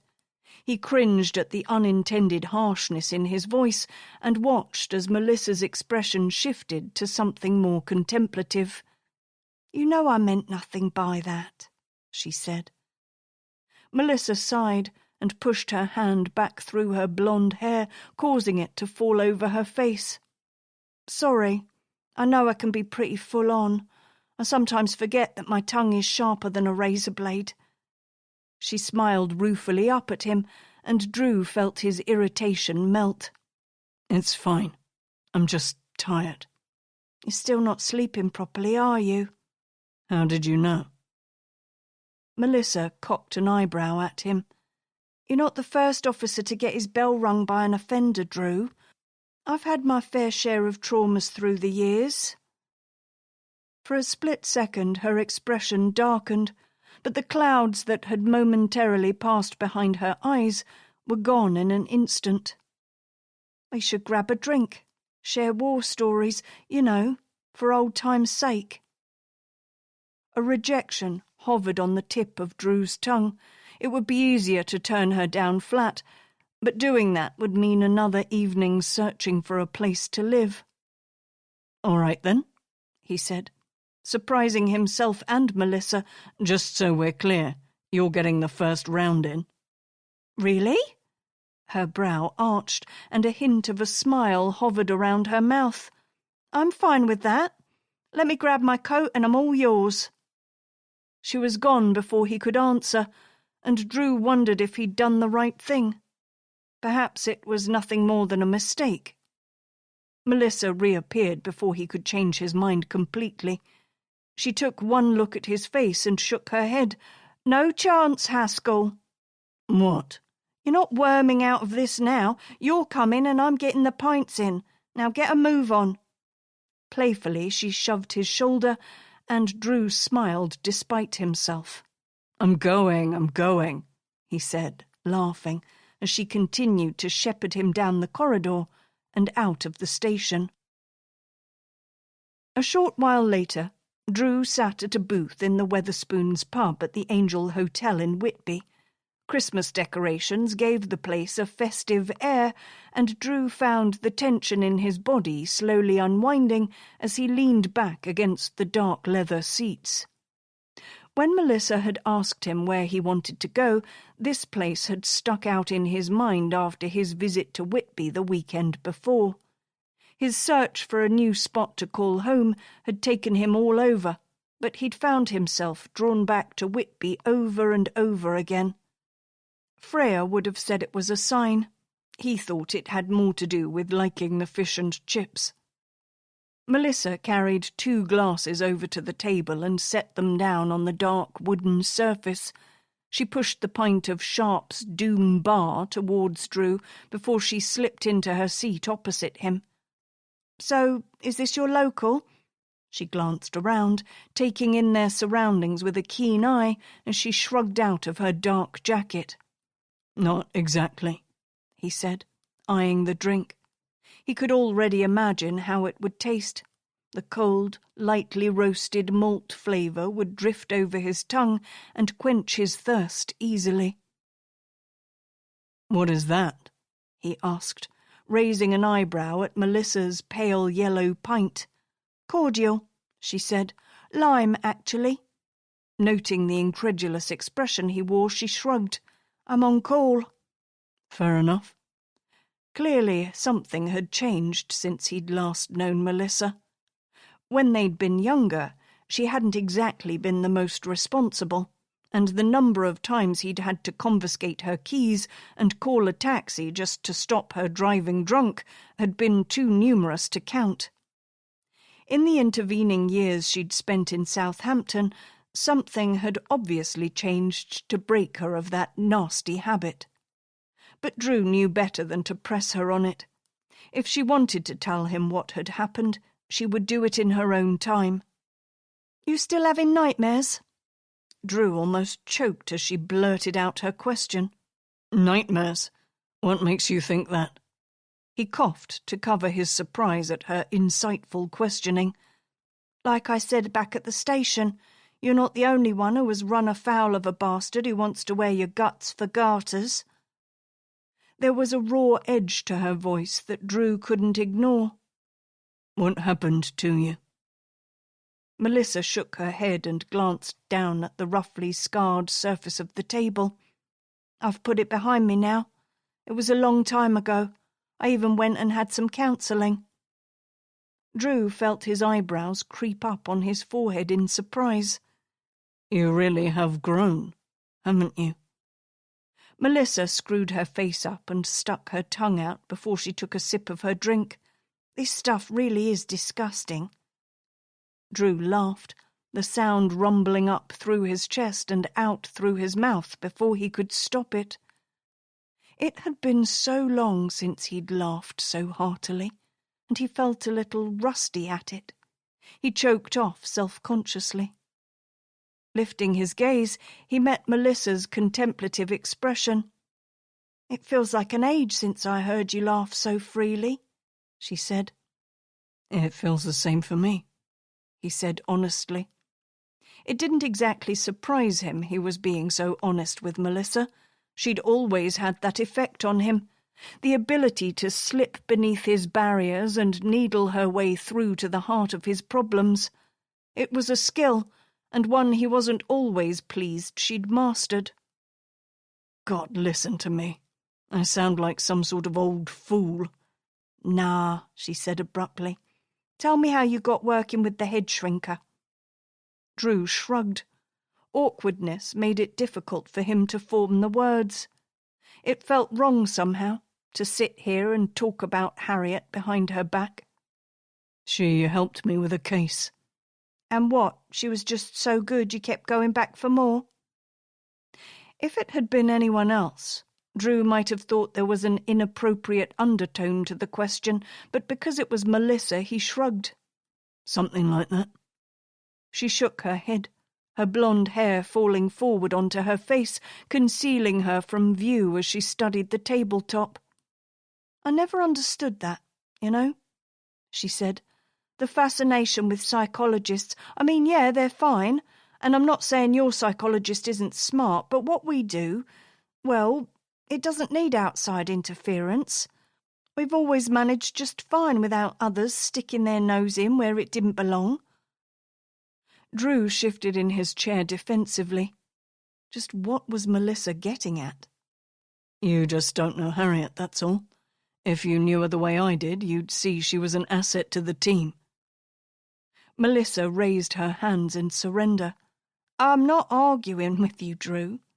"Then what are you saying?" She shrugged with one shoulder. "I'm just telling you to be careful is all. These things have a tendency to go tits up fast. The team is too new to handle any kind of bad press." Drew gripped his pint tightly. He could see her point, but he couldn't bring himself to agree with her. Harriet was different, he was convinced of that.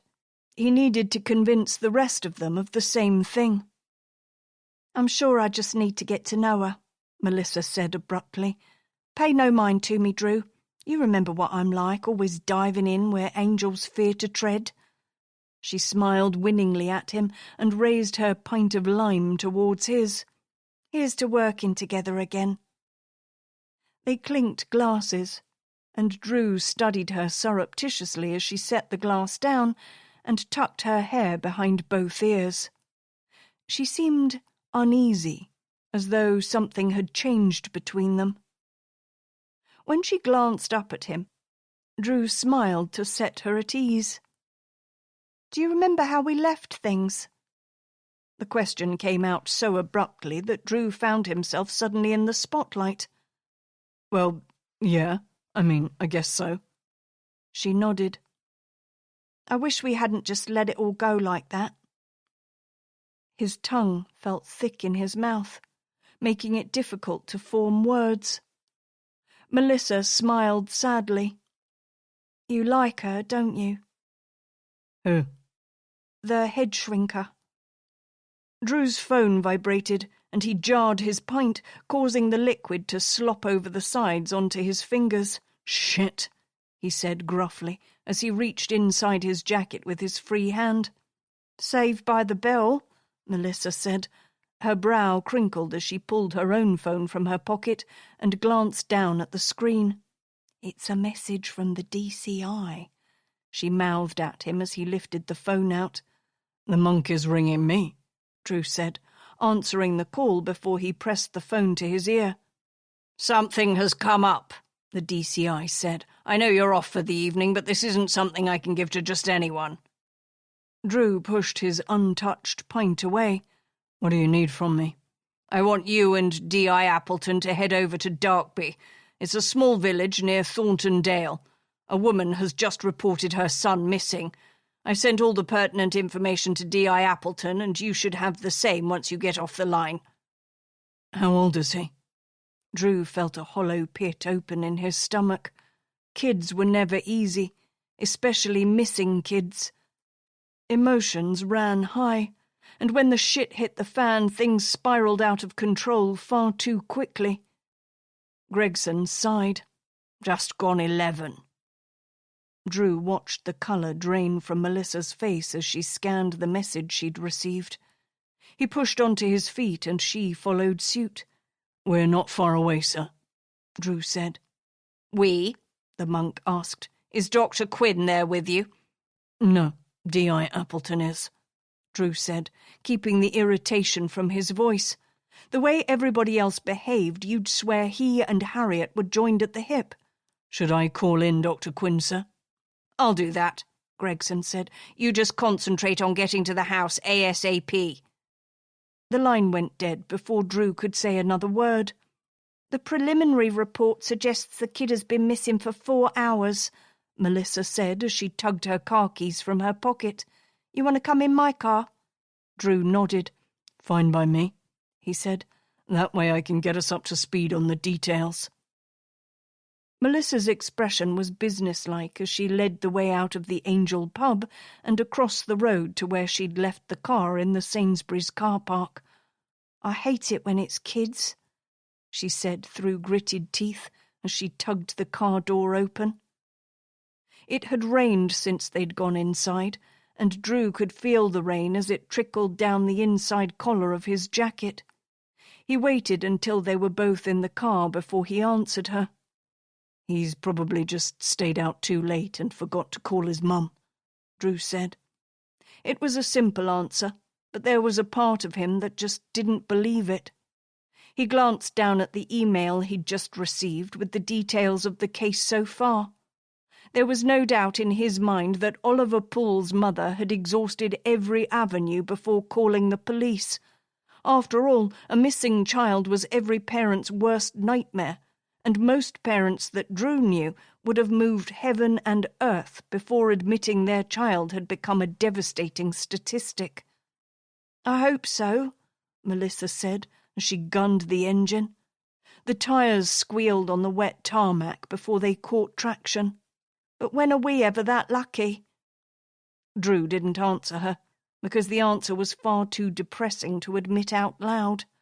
Instead, he pulled his seatbelt across his chest and scrolled through the email as they drove through the darkness. Chapter 19. Harriet perched in the chair opposite DCI Gregson's desk. He'd been oddly cordial to her, and it had set her senses on high alert. "Why I really invited you here? Well, it's a delicate matter." He sighed and puffed out his doughy cheeks, seemingly incapable of meeting her direct gaze. He kept his eyes trained on the open set of files laid out before him. "We haven't had the easiest of beginnings," Harriet said, "but I think the track record of my working with D.I. Haskell speaks for itself." Harriet fought the urge to fold her arms over her chest. The DCI didn't need to know just how defensive she felt. I know the previous DCI wasn't my biggest fan. Gregson's laugh was mirthless, and he glanced up from the files. "I think you and I know that's an understatement. He might have agreed to take you on because of the pressure coming down from on high, but he was happy when you turned him down." Gregson shook his head. "Why do you think he left Haskell high and dry?" Harriet hid her surprise behind a bland smile. She'd known the DCI didn't like her, but she hadn't known that he'd deliberately left Drew out of the loop in order to guarantee she wouldn't agree to working with the team. It was beyond petty, but Harriet could also understand, at least on some level, why he'd wanted nothing to do with her. "It was safer for him to keep you out of the loop. That way nobody knew his business or exactly what he was up to." Gregson sighed and shook his head. "Damn waste, if you ask me." "You don't agree with his actions?" Harriet quirked an eyebrow as she leaned back in the chair. "He was off his bloody rocker. We're not in the business of taking the law into our own hands here, Dr. Quinn. If we were, there'd be a lot fewer scumbags taking up precious space in our prisons." He cut off, and the tension he was carrying seemed to melt away. "And while I know my team are more than capable of handling anything that gets sent our way, I'm not so narrow-minded so as not to realise we're better with you on board." Colour spread up through his face, and Harriet had a feeling that his admission had cost him something. "I appreciate that," she said, a lump forming in the back of her throat. Praise from somebody as hard-headed as DCI Gregson was praise indeed, and that fact was not lost on Harriet. "Don't thank me yet," he said gruffly. "If you try to damage this team—" "I wouldn't dream of it," Harriet said archly. "If you bring us any unnecessary scrutiny from the press, and it interferes with our ability to do our job, I will consider that damaging to the team." "I have no interest in the press," Harriet said, an uneasy knot forming in the pit of her stomach. He studied her for a moment, his gaze searching her face. Whatever he saw there must have satisfied him, because he shrugged and glanced down at the desk. "Then let's try to keep it that way," Gregson said. "I think I've got a right to know what has brought this on," she said, tightening her grip on the arms of the chair. "Suffice to say, not everybody is a fan of yours, Dr. Quinn. And while that should be your business, I've got a feeling it will not play well for this team. So long as I know you're serious about your position here, and that you won't intentionally endanger the team or the work we do, then I'm willing to stand behind you." Harriet narrowed her eyes. "There's something you're not telling me," she said. "Your friend Dr. Connors is not your biggest fan, is he?" Harriet felt her mouth go dry, and her throat constricted. "What has Jonathan got to do with my working with the task force?" "I've got a contact in the press, and she has informed me that your mentor plans to write a tell-all story about you and the work you do with the police." Gregson's gaze was hard and penetrating, and Harriet tried not to wilt beneath the weight of the accusation in his voice. "Why would he do that?" Her voice was strangled, and she coughed to clear her throat. Gregson was a man of action. He wouldn't take too kindly to seeing her flaunt any kind of weakness in front of him. "You know him best. Only you have the answer to that," Gregson said, not unkindly. "But I want you to think long and hard about this. Have you shared any kind of operational information with him?" Harriet blinked rapidly. "I would never share sensitive information with him." Gregson glanced down at the desk.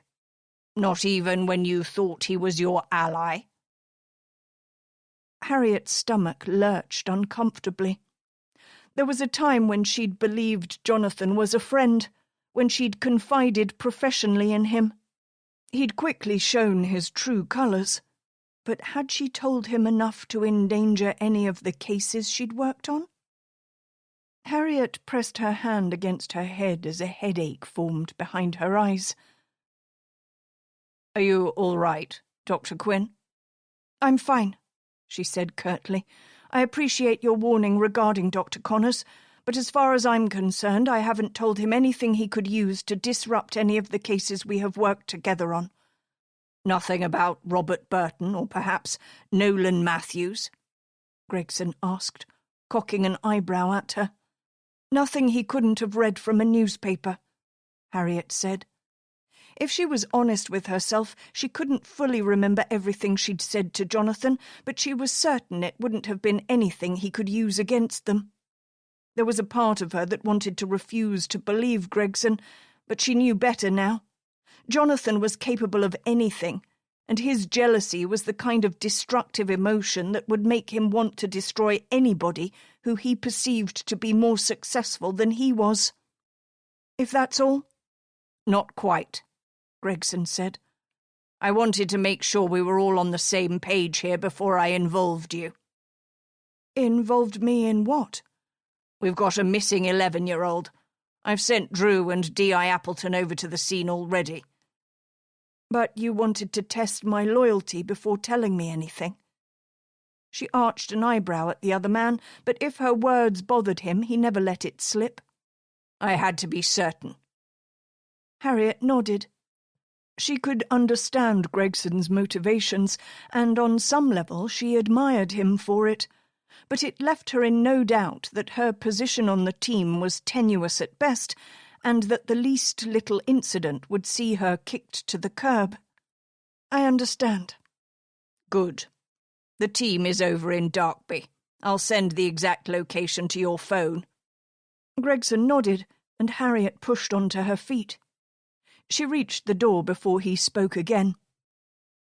"If you get into any kind of difficulty with Dr. Connors, I would prefer you come and speak to me about it," Gregson said. "I'm sure I can manage anything Dr. Connors might attempt," she said sternly. "That's the beauty of being on a team, Dr. Quinn. You don't have to do anything on your own. I get the sense it's something you're a little unfamiliar with, but it's important that you understand it, because anything that he tries to do to you will inevitably reflect on the rest of us." He sighed. "We all make mistakes regarding the people we think are our friends at some time or other. Live long enough, and you might even find yourself married to one or two of them."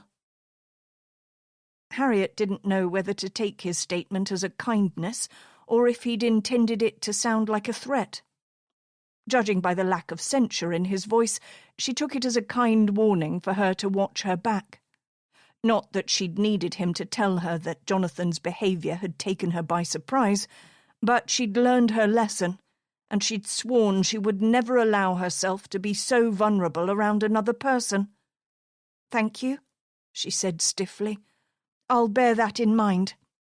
"That's all I ask," Gregson said, before he nodded for her to leave. Stepping out into the hall, Harriet paused and leaned back against the wall with her eyes closed. She'd only just got here, and already she was making a giant cock-up of the whole situation. Of course, if Jonathan knew what she was doing, he would be pleased. She would just have to ensure that he never found himself in a position to have the upper hand against her ever again. She contemplated the letter of concern she'd sent to the directors of the hospital where he worked. The lack of information made her nervous. Despite all of that, Harriet couldn't bring herself to feel bad about her actions. The letter was a damning one, and if she was correct in her thinking, then it would destroy his career. But deep down, she knew it had been the right choice. But what would his response be? Was this threat to pen a tell-all piece in the paper part of his revenge? He'd already proven himself to be somewhat unpredictable in his behaviour. Discomfited, Harriet pulled her bag in against her chest. She wasn't the frightened little girl he'd once known. Her phone bleeped in her bag, and Harriet pulled it from the dark depths and scanned the address. There would be time to contemplate her actions later, but for now, she would have to put all thoughts of Dr. Connors and the repercussions of her letter aside, and focus on the task at hand. Chapter 20. They parked up outside the semi-detached house on the edge of the picturesque village of Darkby. Drew climbed out of the car first, painfully aware of the twitching curtains from the neighbouring houses. He caught sight of the marked police car parked haphazardly across the front drive and made a beeline for it. One of the uniformed officers stood in the open car door, and Drew caught fragments of the conversation he was having with the control room. "D.I. Drew Haskell, and this is my colleague, D.I. Melissa Appleton," Drew said. He didn't have to look over his shoulder to check that Melissa was with him. They'd worked together enough times in the past that they instinctively knew each other's moves, and having her at his back made him feel comfortable, like returning home after a hard shift. "Please tell me you've got good news about the boy." The PC looked to Drew to be a man in his mid-40s, broad and stocky. His features were nondescript, no doubt allowing him to blend in seamlessly with his surroundings. His bald head glistened in the mist that fell around them. Drew felt the other man's blue eyes rake over him from head to toe. It was a hazard of the job, and something Drew had been guilty of on more than one occasion. "You lot got here fast," the other man said with a broad Yorkshire accent. "Unfortunately, we got nothing on the boy yet. Control room is going to check the CCTV in the area." Drew nodded. "Who's inside?" "We've asked Control for a flow, and PC Gray is inside with the mother. We've been trying to get in contact with the boy's father, but he's a long-haul trucker, and we're having a few difficulties getting a hold of him." "We need to get some more uniforms down here, start going over the boy's last known footsteps," Melissa interjected, her voice heavily laced with authority. "And can we start door-to-door inquiries? I'd rather we didn't wait on something like that. If the boy turns up in the meantime, then no harm, no foul. But if he doesn't—" She left the last of her sentence unspoken. It wasn't something that needed to be said. They were all painfully aware of the statistics in a situation like this. If he'd just run off, then getting him home safe and sound was a priority. But if he'd been taken— Drew pushed the thought away. It was far too soon to think so negatively. "I'm going to head inside," Drew said, addressing Melissa. "Do you want to coordinate with the uniforms?" There was an almost imperceptible tightening around her mouth, but Drew knew her well enough to notice it. "That's fine," she said. "I'll see what I can do with getting more uniforms out here." Drew said nothing, and instead started up toward the red front door which stood ajar. From the hall, he could hear the panicked voice of what he assumed was Oliver Poole's mother. He followed the sound into the open-plan living room. "My name is D.I. Drew Haskell," he said as he moved in through the living room door. The woman he assumed was Oliver's mother sat opposite the door, her face buried in her hands. She raised her panic-stricken face as he spoke. "Did you find him?" Drew shook his head. I'm sorry. We don't have anything new about your son. If it's all right with you, I'd like to ask you some questions. Why? What good will that do? We need as much information as we can possibly get. That way we stand the best chance of getting him home as quickly and as safely as possible. He wouldn't stay away like this, she said, sounding more distraught as the seconds ticked by. He knows not to stay out like this. You said he'd been out at the weekend, P.C. Gray interrupted, that he'd stayed in the woods with a friend of his where he broke his arm. Is that correct? Drew wasn't keen on the bored tone in the uniformed officer's voice, but he remained quiet. It wouldn't do them any favours to muddy the water right now. With Darren Maxton, yes, that's correct, but I don't see what that has to do with anything. Is it possible Oliver went over to his friend's house and they've lost track of time? Drew asked. Don't you think I already thought of all that? Mrs. Poole said, her voice rising. Darren was the first person I called, but he hasn't seen Oliver this afternoon. He said they'd agreed to meet after school, but he was late getting to their meeting spot and there was no sign of Oliver. She groaned and shoved her hands into her hair, where she tugged at it violently as though trying to rip it out by the roots. I should be out there, looking for him. She pushed onto her feet and made a lurch toward the door, but Drew blocked her escape with his body. I don't think that's a good idea, Mrs. Poole. He held his hands out and herded her gently back towards the couch. Is there anyone else Oliver would go to see? Or has anything particularly upsetting happened lately that might cause Oliver to want to run away from home? He wouldn't just leave, she said weakly. Drew waited patiently for her to pull herself together. If you'd give me a couple of moments with my colleague here, Mrs. Poole, I'll be right back. Drew indicated with his head for the uniformed officer to step out into the hall, leaving Mrs. Poole to sob silently into her hands. Did you get a description of the boy? Drew asked.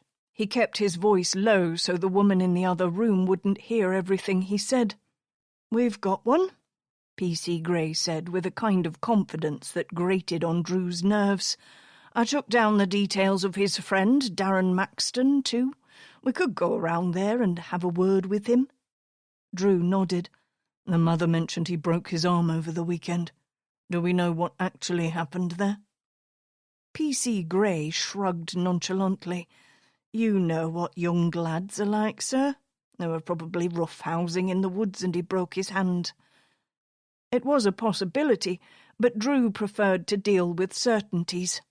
I'll ask the mother, he said, taking a step back toward the living room. Sir, we're not really thinking anything has happened to him, are we? Drew cocked an eyebrow in the direction of the gangly P.C. in the hallway. I hope not, P.C. Gray, but until we know exactly what has happened here, we have to take this seriously. If the boy has just run off, fine, we'll bring him home safe. But if somebody is stopping him from coming home... P.C. Gray nodded. Got it, sir. I'll go and drop by the friend's house. Drew said nothing as he pushed open the living room door and found Mrs. Poole rummaging through photographs in an album. I've got some other recent pictures, she said frantically, holding a pile of pictures out to Drew for his perusal. This is very helpful, he said, as he took a seat next to her on the couch. Carefully he gathered the bundle of pictures she'd given him and flipped through them. You said Oliver broke his hand at the weekend. Can you tell me how that happened?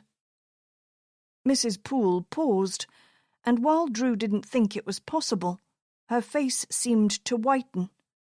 He fell, hit his hand on a rock and broke his wrist. And Darren was with him at the time? She nodded. It was a dare. The words were whispered, and Drew straightened up as the tone of her voice set off alarm bells in his head. A dare. Darren dared Oliver to do something and he broke his wrist. She shook her head. There was an older boy at school. I think Oliver said his name was AJ. He dared Darren to spend the night in the woods. And Darren brought Oliver along. She nodded and swiped at the side of her eye almost absent-mindedly. There was a knock on the door and Drew glanced up, somewhat irritated by the interruption. Clearly there was something Mrs. Poole wasn't telling him about her son. Either he was involved in something he shouldn't be, or Darren was. But Drew knew if he got to the bottom of it, he would be one step closer to finding the missing boy. Harriet stepped into the room, her expression sympathetic as she took in the scene. Drew pushed onto his feet and indicated toward Harriet as he spoke. Mrs. Poole, this is my colleague, Dr. Quinn. I don't need a doctor, Mrs. Poole said. I need my son. There was a strength in her voice that hadn't been there a moment before. I'm not that kind of doctor, Harriet said. I'm a forensic psychologist. I work with the police on some of their cases. The last remaining colour drained from Mrs. Poole's face. Oh, God! You think he's dead, don't you? Right now, we don't have enough information to lead us to that conclusion, Drew said. We're treating your son as a vulnerable missing person, and we will conduct our inquiries based on the assumption that he is alive, and that we will bring him home to you. Making the statement aloud left Drew with an uncomfortable knot in the pit of his stomach. It wasn't a lie, but it felt a little too close to him, making a promise he wasn't entirely sure he could keep. I'd just like to learn about Oliver, Harriet said gently. Can I sit with you? Mrs. Poole nodded and cleared a space on the sofa for Harriet.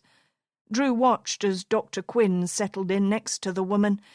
He hadn't realised until she'd walked in the door that he'd felt tense without her, but now that she was here, he felt somewhat relieved, as though her presence alone would guarantee a positive outcome. It was ridiculous, of course, and he knew it, but he couldn't shake that feeling. D.I. Appleton was looking for you when I came in, Harriet said. Some kind of crossed wires?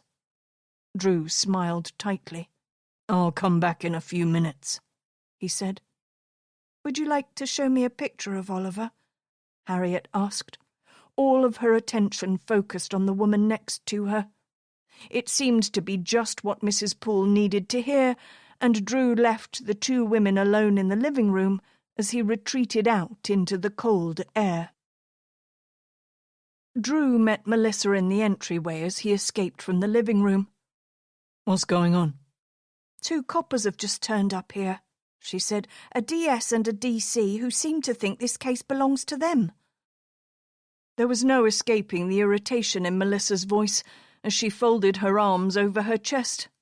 Why would they think that? He kept moving, forcing her to step out onto the doorstep or be left behind. How would I know? They didn't get the call on this, we did. What's that in your hands? Drew glanced down at the pictures he clutched in his fingers. Mrs. Poole thought these might be helpful, he said, raising the images so that the top smiling photograph of the young missing boy caught the porch light. I can get these into circulation, Melissa said, scooping them up. Drew spotted the 2 detectives the moment he stepped outside, and without waiting for Melissa to say anything, he started toward them. D.I. Haskell? Drew said cordially. My colleague D.I. Appleton said there was an issue. The male detective was tall, his shoulders so broad Drew was surprised he'd found a suit jacket to fit him. In contrast, the woman next to him was petite, her face gaunt, and as Drew came eye-level with them, he noted the dark circles beneath her eyes. D.S. Ambrose Schofield, the man said, as he thrust his hand out towards Drew. And this is my partner, D.C. Martina Nicol. We've come up from York. What brought you out this far? There was an incident at the weekend and we happened to be on call, the D.C. said, her voice clipped with barely restrained anger. This incident wouldn't by chance have had anything to do with Oliver Poole, would it? Ambrose nodded. He broke his arm. Was out with his mate Darren Maxton and fell into a hollow in Dalby Forest. We called by here yesterday afternoon for a quick chat." "Why would you do that?" Melissa asked, derision coating her words. "Don't you have anything better to do? Is that why you've come down here? You've got nothing up there, so you're down here sniffing around our patch?" From the corner of his eye, Drew caught the subtle shift in the DS as he stiffened beneath Melissa's insult. "It's not like that." Ambrose started to speak, but it was the young DC next to him who beat him to the punch. "For your information, we were down here investigating a murder. While you were all off living it up at the weekend, the rest of us were doing real policing." Drew took a step forward and held his hand up before Melissa could get another word out. "We don't need to be at each other's throats," he said amicably. "We're all on the same side here." "Tell that to her," DC Nicol said, pointing at Melissa. "That's Mom to you," Melissa said, visibly bristling. Blowing out his cheeks, Drew moved so that he was blocking the young DC from Melissa's view. "You said you were investigating a murder?" He directed his question to the detective sergeant, who stood with his hands jammed into his pockets. "I'm not sure I understand what that has to do with Oliver Poole. He broke his arm, but he wasn't murdered." Ambrose grinned. "Aye, that he wasn't. When he took a spill, he landed on a body. Well, a skeleton, really." "Excuse me?" Drew couldn't keep the incredulity from his voice. "You're telling me that our missing boy literally tripped over a body at the weekend, and nobody thought to inform us?" "We're informing you now, aren't we? Although why we've even bothered I don't know," DC Nicol said bitterly. "You lot with your task force will pounce on our case and sweep it all under the same bloody rug." "Do you have an ID on the body yet?" Melissa asked, and all traces of her earlier anger had disappeared. It was her ability to blow hot and cold on him that Drew had forgotten about, but he certainly hadn't missed it. The memories came back to him, and he remembered thinking that her constant mood swings did nothing but give him whiplash. "We're waiting on DNA to come back," DC Nicol said stiffly, "but you know how long that can take." Melissa nodded sympathetically. "Maybe we can do something to speed that up." "Can we get back to the situation at hand?" Drew said impatiently. "We've got a missing 11-year-old boy out there, and you lot have actually spoken to him. What can you tell us about him that his mother can't or won't?" Ambrose raised his eyebrows and rocked back on the heels of his boots. "To be honest, he seemed like a good lad. Shocked him to find the body like that, even if it was just a skeleton. I'd have been only too happy to pull something like that out of the ground when I was his age, but he was one of them quiet types." DC Nicol nodded. "The geeky type," she said, "and a bit of a mummy's boy who wasn't yet ready to grow up." "What makes you say that?" Melissa asked. "I don't know, just something about him felt very young, maybe naive even. You know how most young blokes nowadays are always far smarter than their parents. They know everything and can't wait to cut the apron string so they can get out of there into the big wide world." "Yeah," Drew said. "Well, I don't think Oliver was like that. I got the impression he would have been happier to stay at home watching telly or play video games rather than go out messing with others his age." Drew nodded. "So running away isn't likely then, is it?" Ambrose shook his head. "I'm going to agree with Nicol on this. He didn't feel like the running away sort." "Shit," Drew said emphatically. "Well, he got hurt out in the woods once," Melissa said. "Maybe he went back there for something." Drew nodded. It was as good a lead as any they had, and considering they currently had nothing at all, he was willing to grab it with both hands. "Fine. Get some of our uniforms together and you can take them to the place where the body was found." Drew directed his question to the DS and DC in front of him. "Have the Sokos cleared that scene yet?" Nicol nodded. "They finished yesterday, so there won't be anyone up there tonight. I can show the uniforms the spot." As she spoke, She tilted her head in the direction of D.S. Schofield as though to get his silent approval. Drew's smile was grim. "Good. At least we don't have that to contend with, too. If I remember rightly, Dalby Forest is a lot of ground to cover." He turned to Melissa. "See if Gregson will sign off on our use of the helicopter." "What are you going to do?" Melissa asked. Sighing, Drew pushed his hand back through his hair. "I'm going to ask Mrs. Poole why she didn't bother to tell me about her son and his accidentally stumbling onto a dead body in the woods." Chapter 21. The lights on the Christmas tree in the corner of the room blinked in random succession, making Harriet feel a little seasick. She had never been a fan of the out-of-control feeling it invoked in her because it reminded her too much of her mother. "You must be very proud of your son," Harriet said, gripping the photograph Mrs. Poole handed to her. "He's such a good boy," the distressed mother said, dabbing at the corners of her eye with the shredded tissue she held in her hands.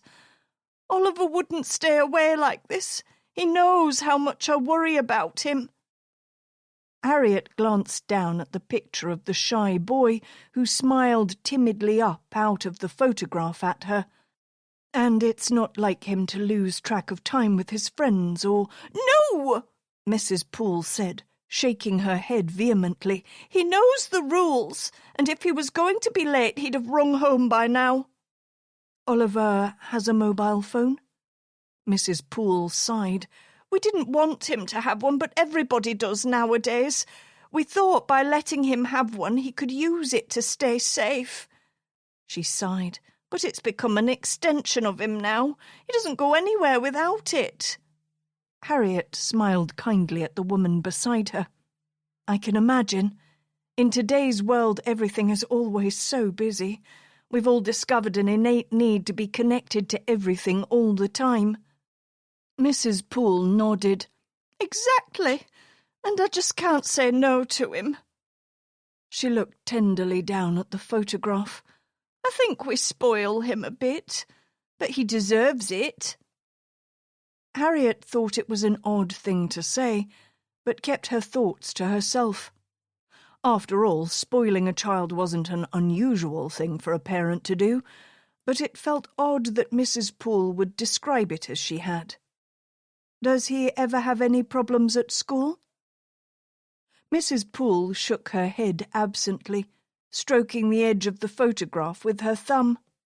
"No, at least not any more. He's a smart boy. Oliver has always done well in his exams, says he wants to be a doctor when he grows up." She looked up at Harriet then, and her eyes glistened with unshed tears. "He's coming home, isn't he?" "D.I. Haskell and the rest of the team will do their utmost to get him back to you." "That's not really an answer, though, is it?" Squeezing her eyes shut, Harriet watched as a tear slipped from beneath Mrs. Poole's lashes and snaked its way down her cheek. "If I tell you something, promise you won't think I'm an oddball." Harriet patted the other woman's hands. "There's nothing you could tell me that would make me think that." It was the truth. When it came to confessions, Harriet was confident she'd heard nearly everything. And the depth of depravity of some things Harriet had heard, during her time working in forensic psychology, made it almost impossible for this reserved mother from North Yorkshire to shock her. "I'm afraid to say it out loud, because when I do, I know it'll be true," she whispered. When Mrs. Poole opened her eyes, mascara had smudged on the papery, almost translucent skin beneath her eyes. There was a frantic expression in her eyes that hadn't been there a moment before, and Harriet felt a sense of foreboding rise in her chest. "I think he's gone." "Why would you think that?" Harriet asked. She kept her voice level and devoid of emotion. "A mother knows these things," she said. and her voice broke over the last word. "They tell you not to lose hope, that where there's life, there's always hope." There was a twisted bitterness to her voice now, and Harriet knew there was something the other woman wasn't telling her. With Mrs. Poole's gaze pinned on the photographs in her lap, Harriet took a second cursory glance around the room. From her vantage point on the couch, she couldn't see anything that might indicate the other woman's point of view, but there was a niggling in the pit of Harriet's stomach that told her Oliver wasn't an only child after all. "You have another child?" Harriet asked, noting the way Mrs. Poole's mouth tightened almost imperceptibly. "Amy would have been 14 last weekend," Mrs. Poole said quietly. "Leukemia, an aggressive form of it. She passed when she was 9. "I'm sorry to hear that," Harriet said, but her words felt hollow. "Did Oliver remember much about his big sister?" Mrs. Poole nodded. "He does. Probably not as much as he says he does, but I know he remembers enough of her.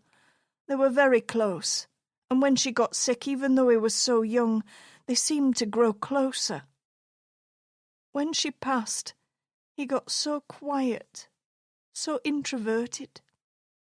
It made him very vulnerable." She trailed off. Harriet noted the subtle stiffening in the woman's shoulders and the dark, blotchy colour that crept up the side of her neck. "You say it made him vulnerable?" Harriet said. "What do you mean by that?" Alarm bells were chiming in her head, but she needed to hear it from the woman sitting next to her before she jumped to any kinds of conclusions of her own. "It was nothing, really." "I don't think that's entirely true," Harriet said, keeping her voice kind but firm. "We need as much information as you can share with us, so we can bring your son home." Mrs. Poole swallowed hard and glanced down at the pictures. "There was a caretaker at the school," she said hoarsely. "Oliver didn't tell us, because he couldn't. His grief, it made him mute." Harriet nodded sympathetically. "I've heard it can happen in young children who undergo trauma." "And losing his sister. It was a trauma for Oliver. He didn't understand. I think he blamed us for her passing." She sighed. "What happened with the caretaker at Oliver's school?" Harriet pressed. As much as she hated to do it, she knew it was necessary for Drew to have all the facts. "The police at the time said he'd been grooming Oliver. He maintained it was nothing more than a friendship, but there were some pictures on his hard drive." A look of revulsion rolled over her face as she spoke. "Oliver refused to talk about it with us, and he wouldn't say anything to the counsellor, so we never got the full story. We let him down. I should have known." "This man," Harriet said, "do you know where he is now?" "I don't actually know," she said. "He received a custodial sentence, and we were told he'd be placed on the sex offenders registry." She cut off as a thud from the hall broke her concentration. "Oliver, is that you?" "Karen, it's me." The man who stepped into the living room was tall. His receding hairline made him appear older than Harriet supposed he truly was. There was something about his eyes that seemed familiar to her, and when she glanced down at the photograph of the shy Oliver, she realized where the resemblance had come from. "He's not home yet." Mrs. Poole shook her head and fell into the man's arms. "What if something has happened to him, Carl? What if something awful has happened to our boy?" Harriet stood awkwardly, watching the meeting unfold. Mr. Poole's eyes fell on her, and there was a darkness that seemed to sweep up through him as he manoeuvred around his wife. What are you lot doing hanging around here? Why aren't you out there searching for my boy?" "I can assure you, Mr. Poole, we're doing everything we can." He snorted derisively and shook his head. "Doing everything would be you out there." He jerked his thumb in the direction of the hall. "Not in here hassling my wife and upsetting her further." "The last thing we want to do is upset you or your wife further, Mr. Poole." Drew's voice cut through the tension in the room, and Harriet instantly felt more at ease. Having him at her back made it easier to ask the inevitably more difficult questions she needed to get answers to. "D.I. Haskell is correct," Harriet interjected. "Unfortunately, some questions we have to ask will make you feel upset and uncomfortable." From the corner of her eye, she caught Drew's interested glance, but Harriet kept her gaze firmly fixed on the couple in front of her. "We need to know the name of the man who groomed your son." The tension in the room skyrocketed. Clenching her hands into fists by her side, Harriet kept her expression impassive. "You told them about that?" Carl asked, incredulity lacing his voice. "What did you expect me to do? I couldn't very well ignore it. And anyway, it's not as though it isn't true." "Oliver said nothing happened." Carl sounded apoplectic as he pushed away from his wife and paced about in the small living room.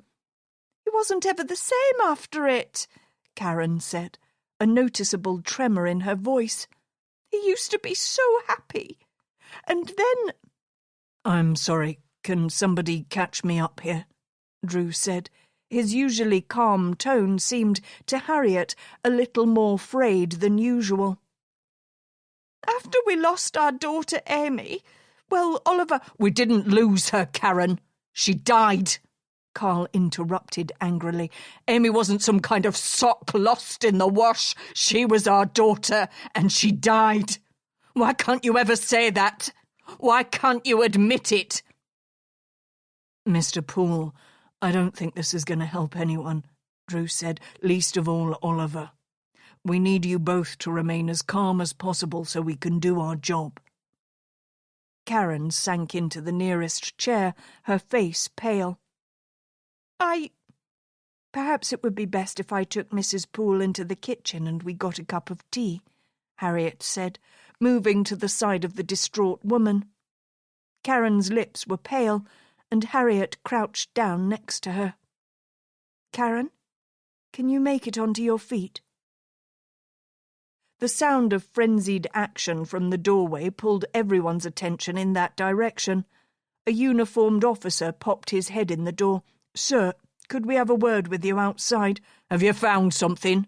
Carl asked, pushing Drew out of the way before the other man could block his path effectively. "If you've found something, then I need to know." "They've found him, haven't they?" Karen's voice was little more than a whisper. "We don't know anything for certain yet," Harriet said, aiming for reassurance, but even to her it sounded weak. She couldn't imagine what the woman next to her was going through. "We need you to stay here, Mr. Poole," Drew said firmly. "When I know more, you will be the first to know." Drew escaped, leaving Harriet in the room with the uniformed officer and the Pooles. From the corner of her eye, Harriet was only vaguely aware of Mr. Poole's behaviour as he paced back and forth inside the door like some kind of caged animal. Harriet chose instead to keep her attention fixed on the woman beside her. "I've wrapped all of his Christmas presents," Karen said. "He never asks for much, but this year we wanted to make things special for him. Try and give him back some of what he'd missed out on in previous years." She glanced over toward the tree. "I'm sure he'll appreciate the effort you've gone to," Harriet said, touching her fingers to the other woman's. Karen's skin was cold, almost stony, and apprehension knotted itself in Harriet's stomach. "Fuck this," Carl said, making a second attempt on the door. The uniformed officer made a valiant effort to keep him contained, but he was no match for the father's determination. Ramming him out of the way, Carl escaped out into the hall, allowing the chilly evening air to slip into the room and curl around Harriet's legs like an over-friendly cat. Harriet caught the eye of the officer Carl had knocked down, and she shook her head subtly as he made a move for the door.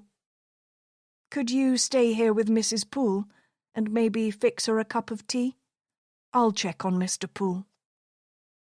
The PC looked Harriet up and down before he shrugged and stepped aside. "Be my guest? I've had enough of being out there for one night." Harriet headed for the door and found Drew arguing with Mr. Poole out in the street. "What's going on?" She caught the attention of the nearest police officer. "They found what they believe is Oliver Poole's coat, but no sign of Oliver." The officer shook his head, and Harriet shivered despite the coat she wore. The temperature had taken a dramatic downturn, and she wouldn't have been surprised to see snow begin to fall from the sky. This wasn't the kind of weather for a child to be out in, especially one who was no longer in possession of a coat. "Have they found anything else?" The officer shrugged. "They don't know. The DI is keeping it all pretty close to her vest." Harriet glanced over in D.I. Appleton's direction and was surprised to find herself the object of Appleton's attention, despite the almost physical altercation brewing between Drew and Mr. Poole. Making her way through the group, Harriet approached D.I. Appleton. There was an almost imperceptible narrowing of the other woman's eyes, which Harriet found more than a little interesting. As far as she was aware, she had done nothing to upset or offend the detective inspector, so it made little sense that there would be any kind of animosity between them.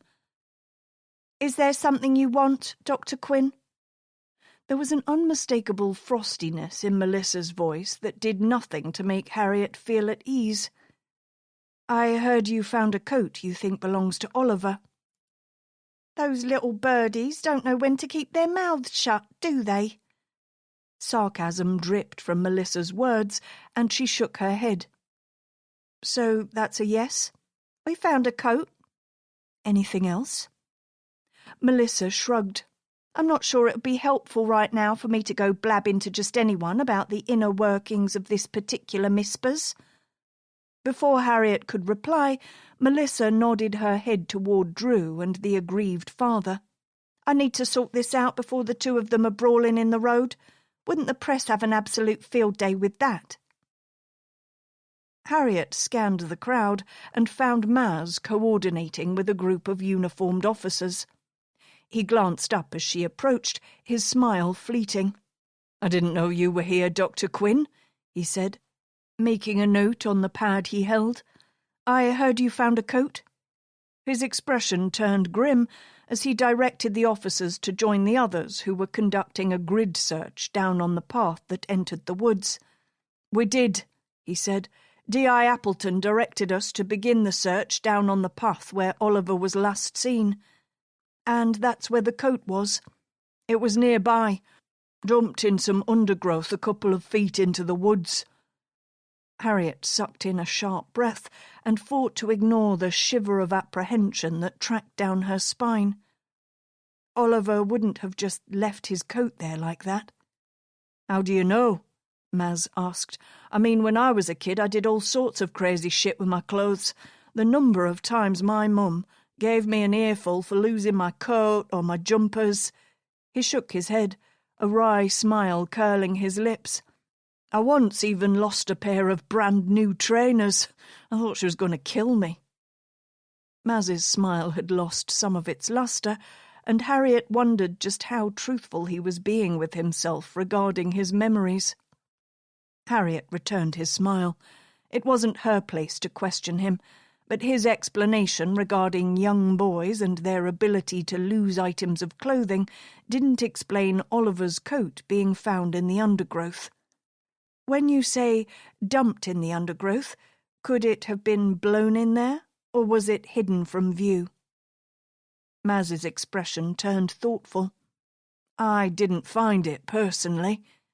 He turned his attention toward the uniformed officers who milled around. Oi, Barry, get your ass over here for a second. Maz's voice carried across the small cul-de-sac, drawing the attention of several of the other officers from nearby. The officer Harriet assumed was Barry jogged over to them. What's up? When you found the coat, was it hidden from view or dumped in plain sight? Maz folded his arms over his chest. It was under some down branches near the entrance to the woods. Did that seem odd to you? Harriet jumped in before Maz could dismiss the man standing opposite them. She pushed down the irritation that surfaced in her when he glanced at Maz for what Harriet perceived to be permission. I wouldn't say it was odd per se, he said. Maybe a little weird. We thought maybe the boy had hurt himself and crawled in underneath the branches, but there wasn't anything there. Have they searched the body dump site from the weekend? Maz asked. Harriet tried to conceal the surprise that rocked her. She hadn't heard anything about a body being found in the area at the weekend, but it seemed a little too coincidental to her, and if there was one thing she didn't believe in, it was coincidences. They're up there now, but so far there's no sign of the boy. Maz nodded. Cheers, mate. You still up for a pint at the weekend with the lads? Barry asked, and Harriet tried to stifle her smile as Maz shuffled awkwardly. Now's not really the time, mate. Barry nodded. I'll give you a bell about it later on.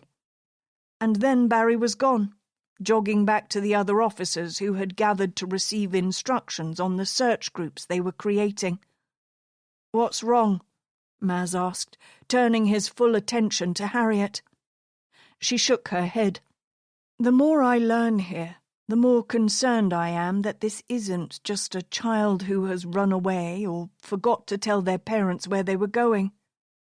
You think somebody took him? Why would Oliver hide his coat, DS Arya? Maz pursed his lips. He wouldn't. No.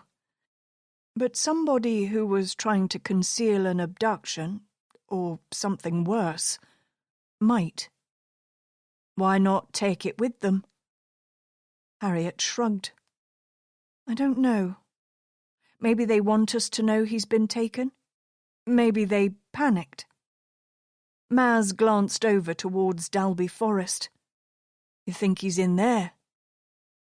Harriet shrugged. I have no idea. But I know if we want to bring him home safely, then our window is rapidly closing. Drew raised his hand, indicating for her to come over. You going to tell the boss man your theory? Harriet nodded. I've got to. It's the reason I'm here, after all. Maz smiled sympathetically. No offence, Doc, but I hope in this case you're wrong.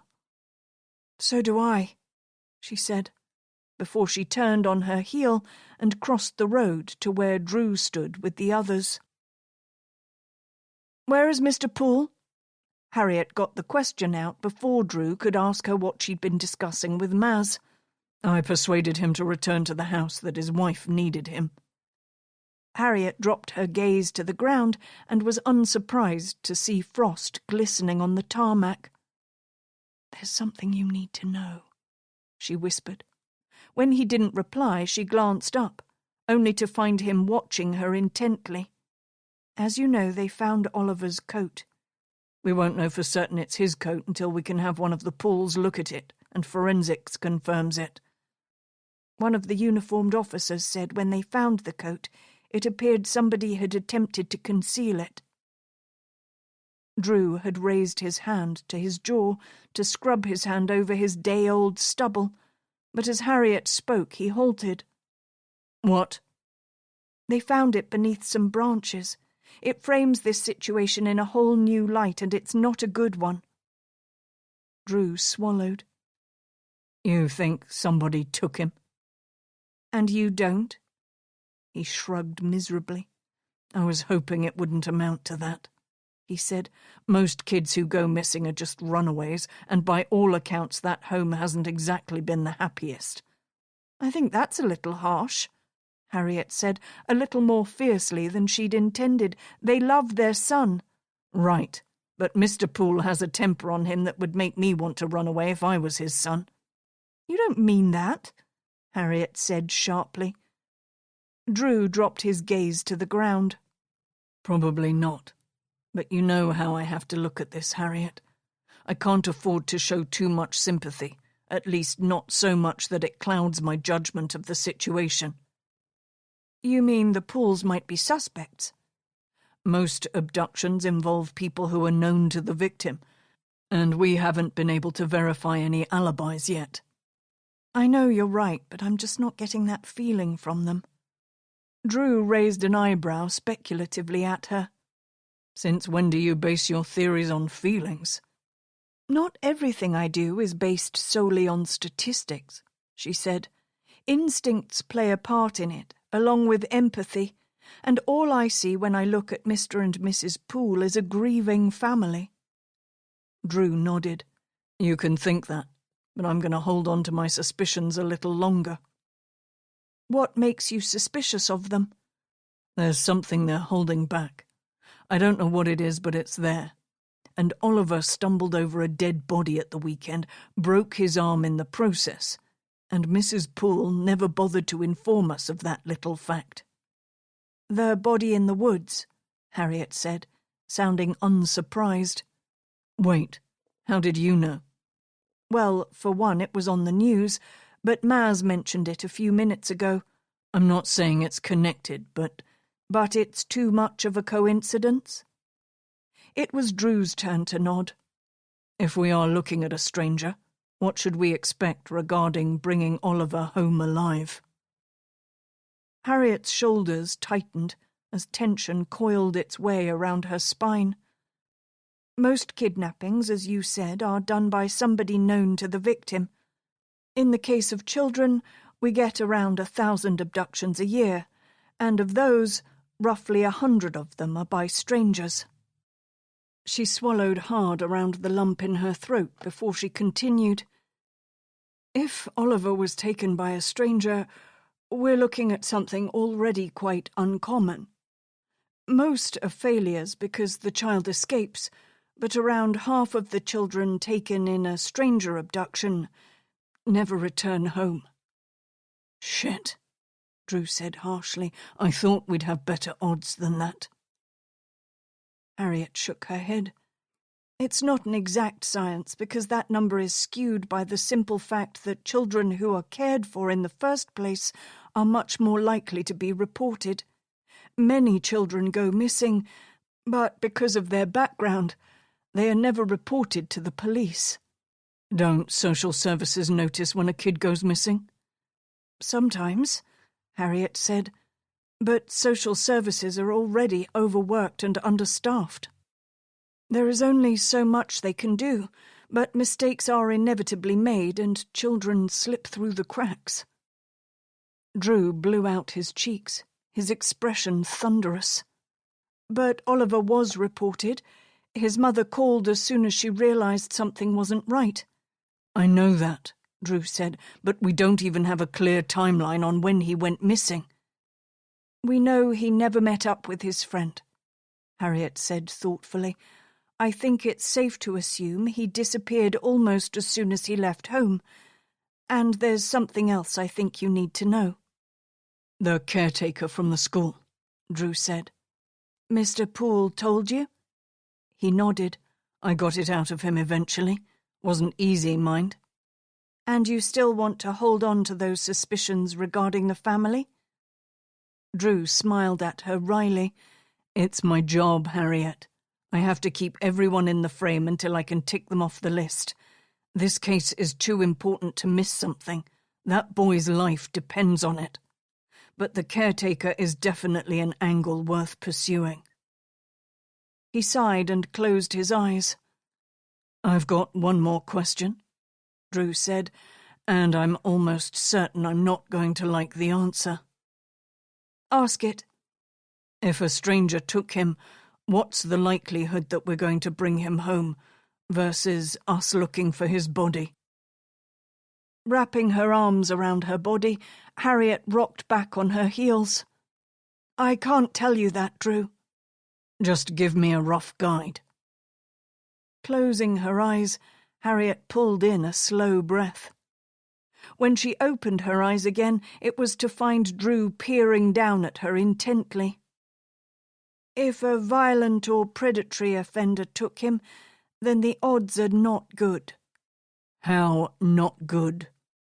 Around 74% of children are dead within the first 3 hours. So, he's probably already dead. The statistics would suggest that's true, Harriet said. She watched as Drew's expression twisted into one of anger. As much as she wanted to go to him to offer some kind of comfort, Harriet knew it was impossible. There was nothing she could say to him that would cushion the blow of what she'd just told him. I don't care what the numbers say, Drew said fiercely. We keep looking until we bring that boy home safely. Harriet nodded, but they both knew Drew's bravado was just that, a front to keep hope alive, when the truth of the matter was too dark to handle. Chapter 22. Turning over in her bed the next morning, D.C. Martina Nicole closed her eyes against the shaft of sunshine that cut through her blackout curtains. 10 more minutes. That's all she needed. 10 more hours would have been preferable, but that would not happen, considering everything that was going on. She broke away in the early hours of the morning when the physical search had been called off. Some uniforms had stayed on and sent a drone up with heat-seeking equipment to scan the area from the air. As far as Martina was concerned, they should have done that sooner, instead of letting them traipse around in the darkness of the trees. Not that she minded. There was something about children that sent them all off the deep end. She didn't have children, but that didn't stop her from feeling compelled to find Oliver safe and well. The phone next to her bed buzzed quietly, and Martina sat bolt upright in the bed. She smacked her hand against the locker next as she searched for the phone.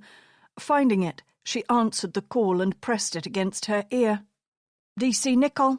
Just me, Ambrose said. Any news on the boy? Nothing yet.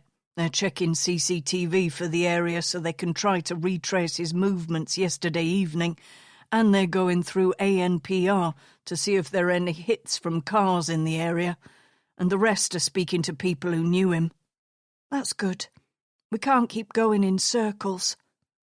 That's not why I'm calling, he said.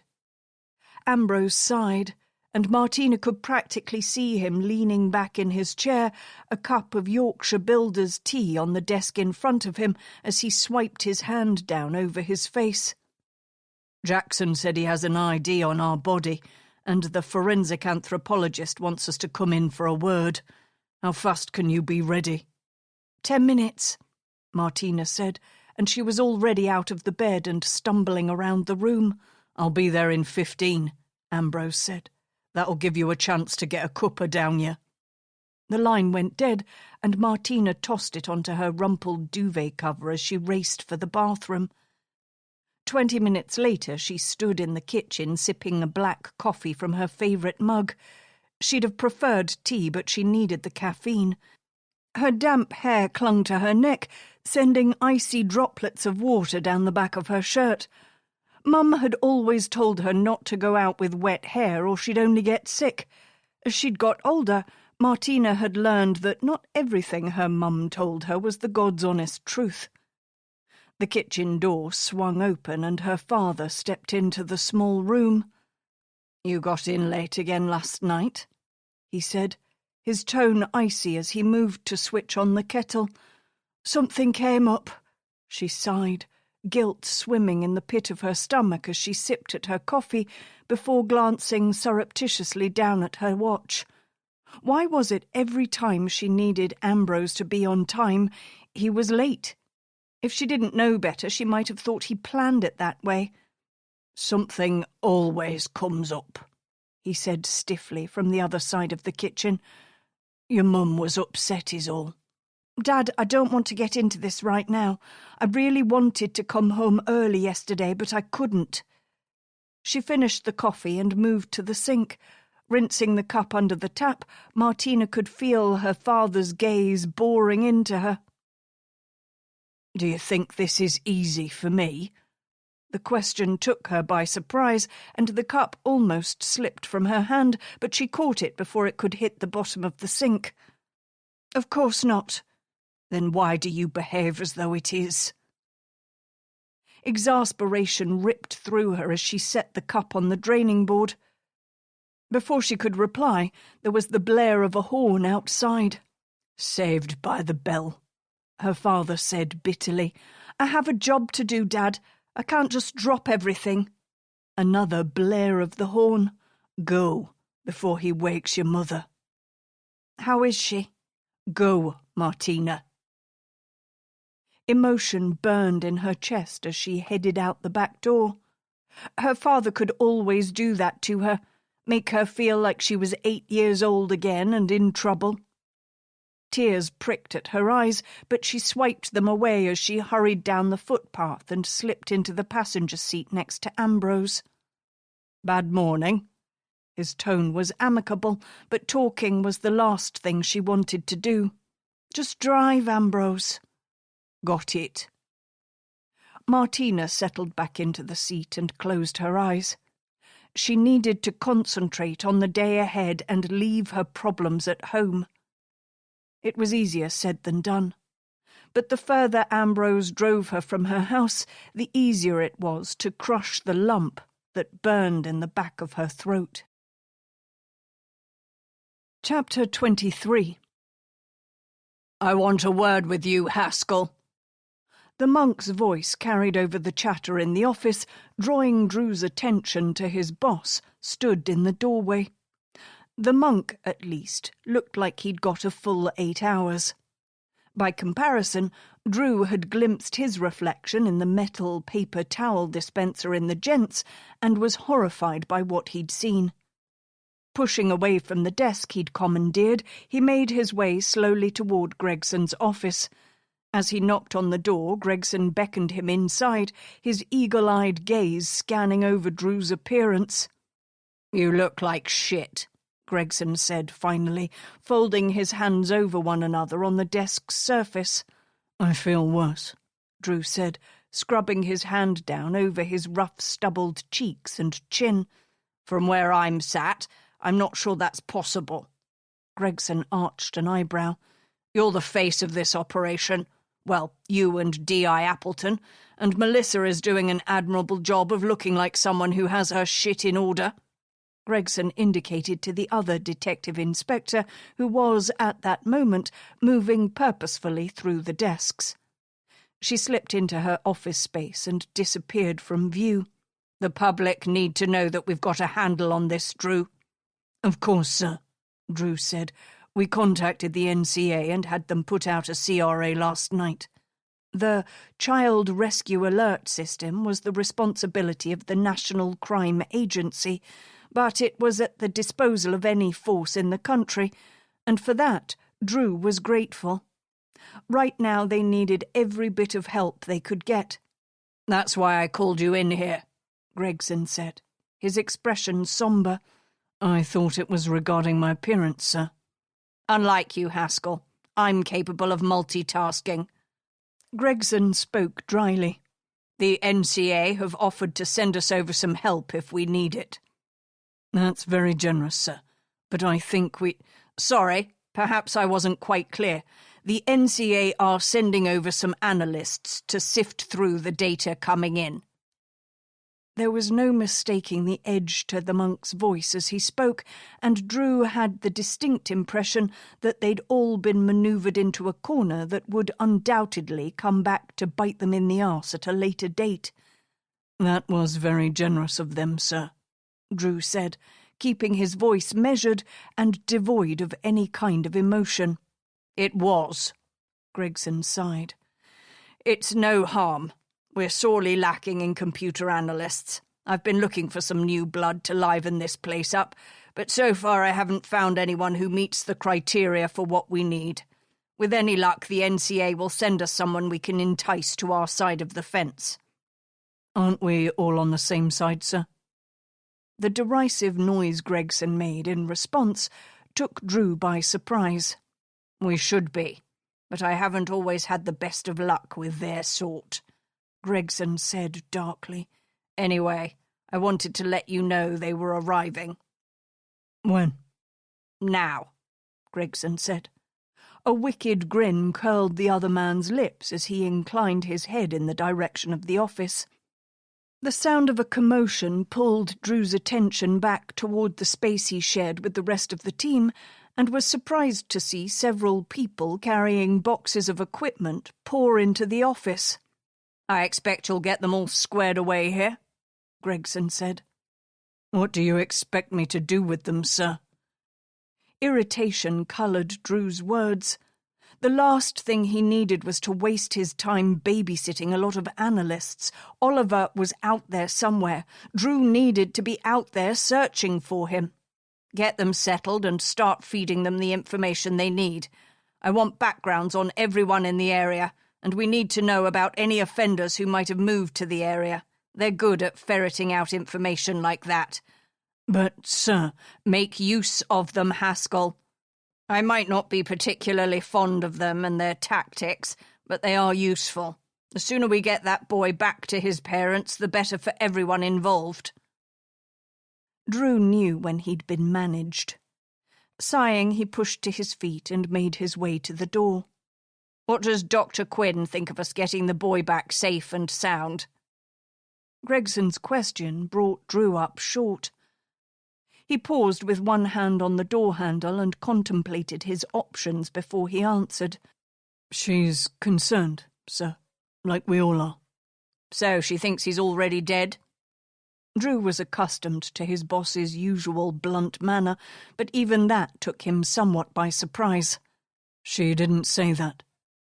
"Just because she didn't say it aloud doesn't make it untrue," Gregson said sadly. "We know the statistics, Drew. The chances are, in a case such as this, we're looking for a body and not a young boy. But we can still try to bring him home safe to his parents." He was right, but that didn't mean Drew had to accept it. "I prefer to keep an open mind on these things, sir. I find people are far more motivated in these situations when they think we can have a happy ending." Gregson's smile was tinged with melancholy. "You keep that optimism, Haskell, if it's what helps you sleep at night. But I've seen too many happy endings soured by reality to be so naive. I'll still call this a win if we manage to bring this boy back to his parents so that they can at least say goodbye." Drew fought back the desire to ask his boss just what he was talking about. They were all too aware of the many sad cases of missing children who were never returned alive to their loved ones. Their names were seared into the memories of everyone who had ever heard a whisper of their cases, their smiling faces instantly recognizable every time they appeared on a true crime documentary about predators. Gregson might consider it to be naive optimism that allowed him to sleep at night, but as far as Drew was concerned, to think of it any other way was too much like giving up, and that was something he wasn't willing to do.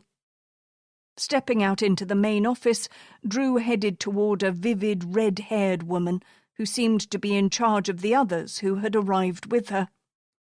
"D.I. Drew Haskell, we're glad to have you here," he said, holding his hand out toward her. She glanced down at it before returning her attention to his face. She took his hand swiftly, her grip fleeting, before she withdrew her hand and curled her fingers into a fist at her side.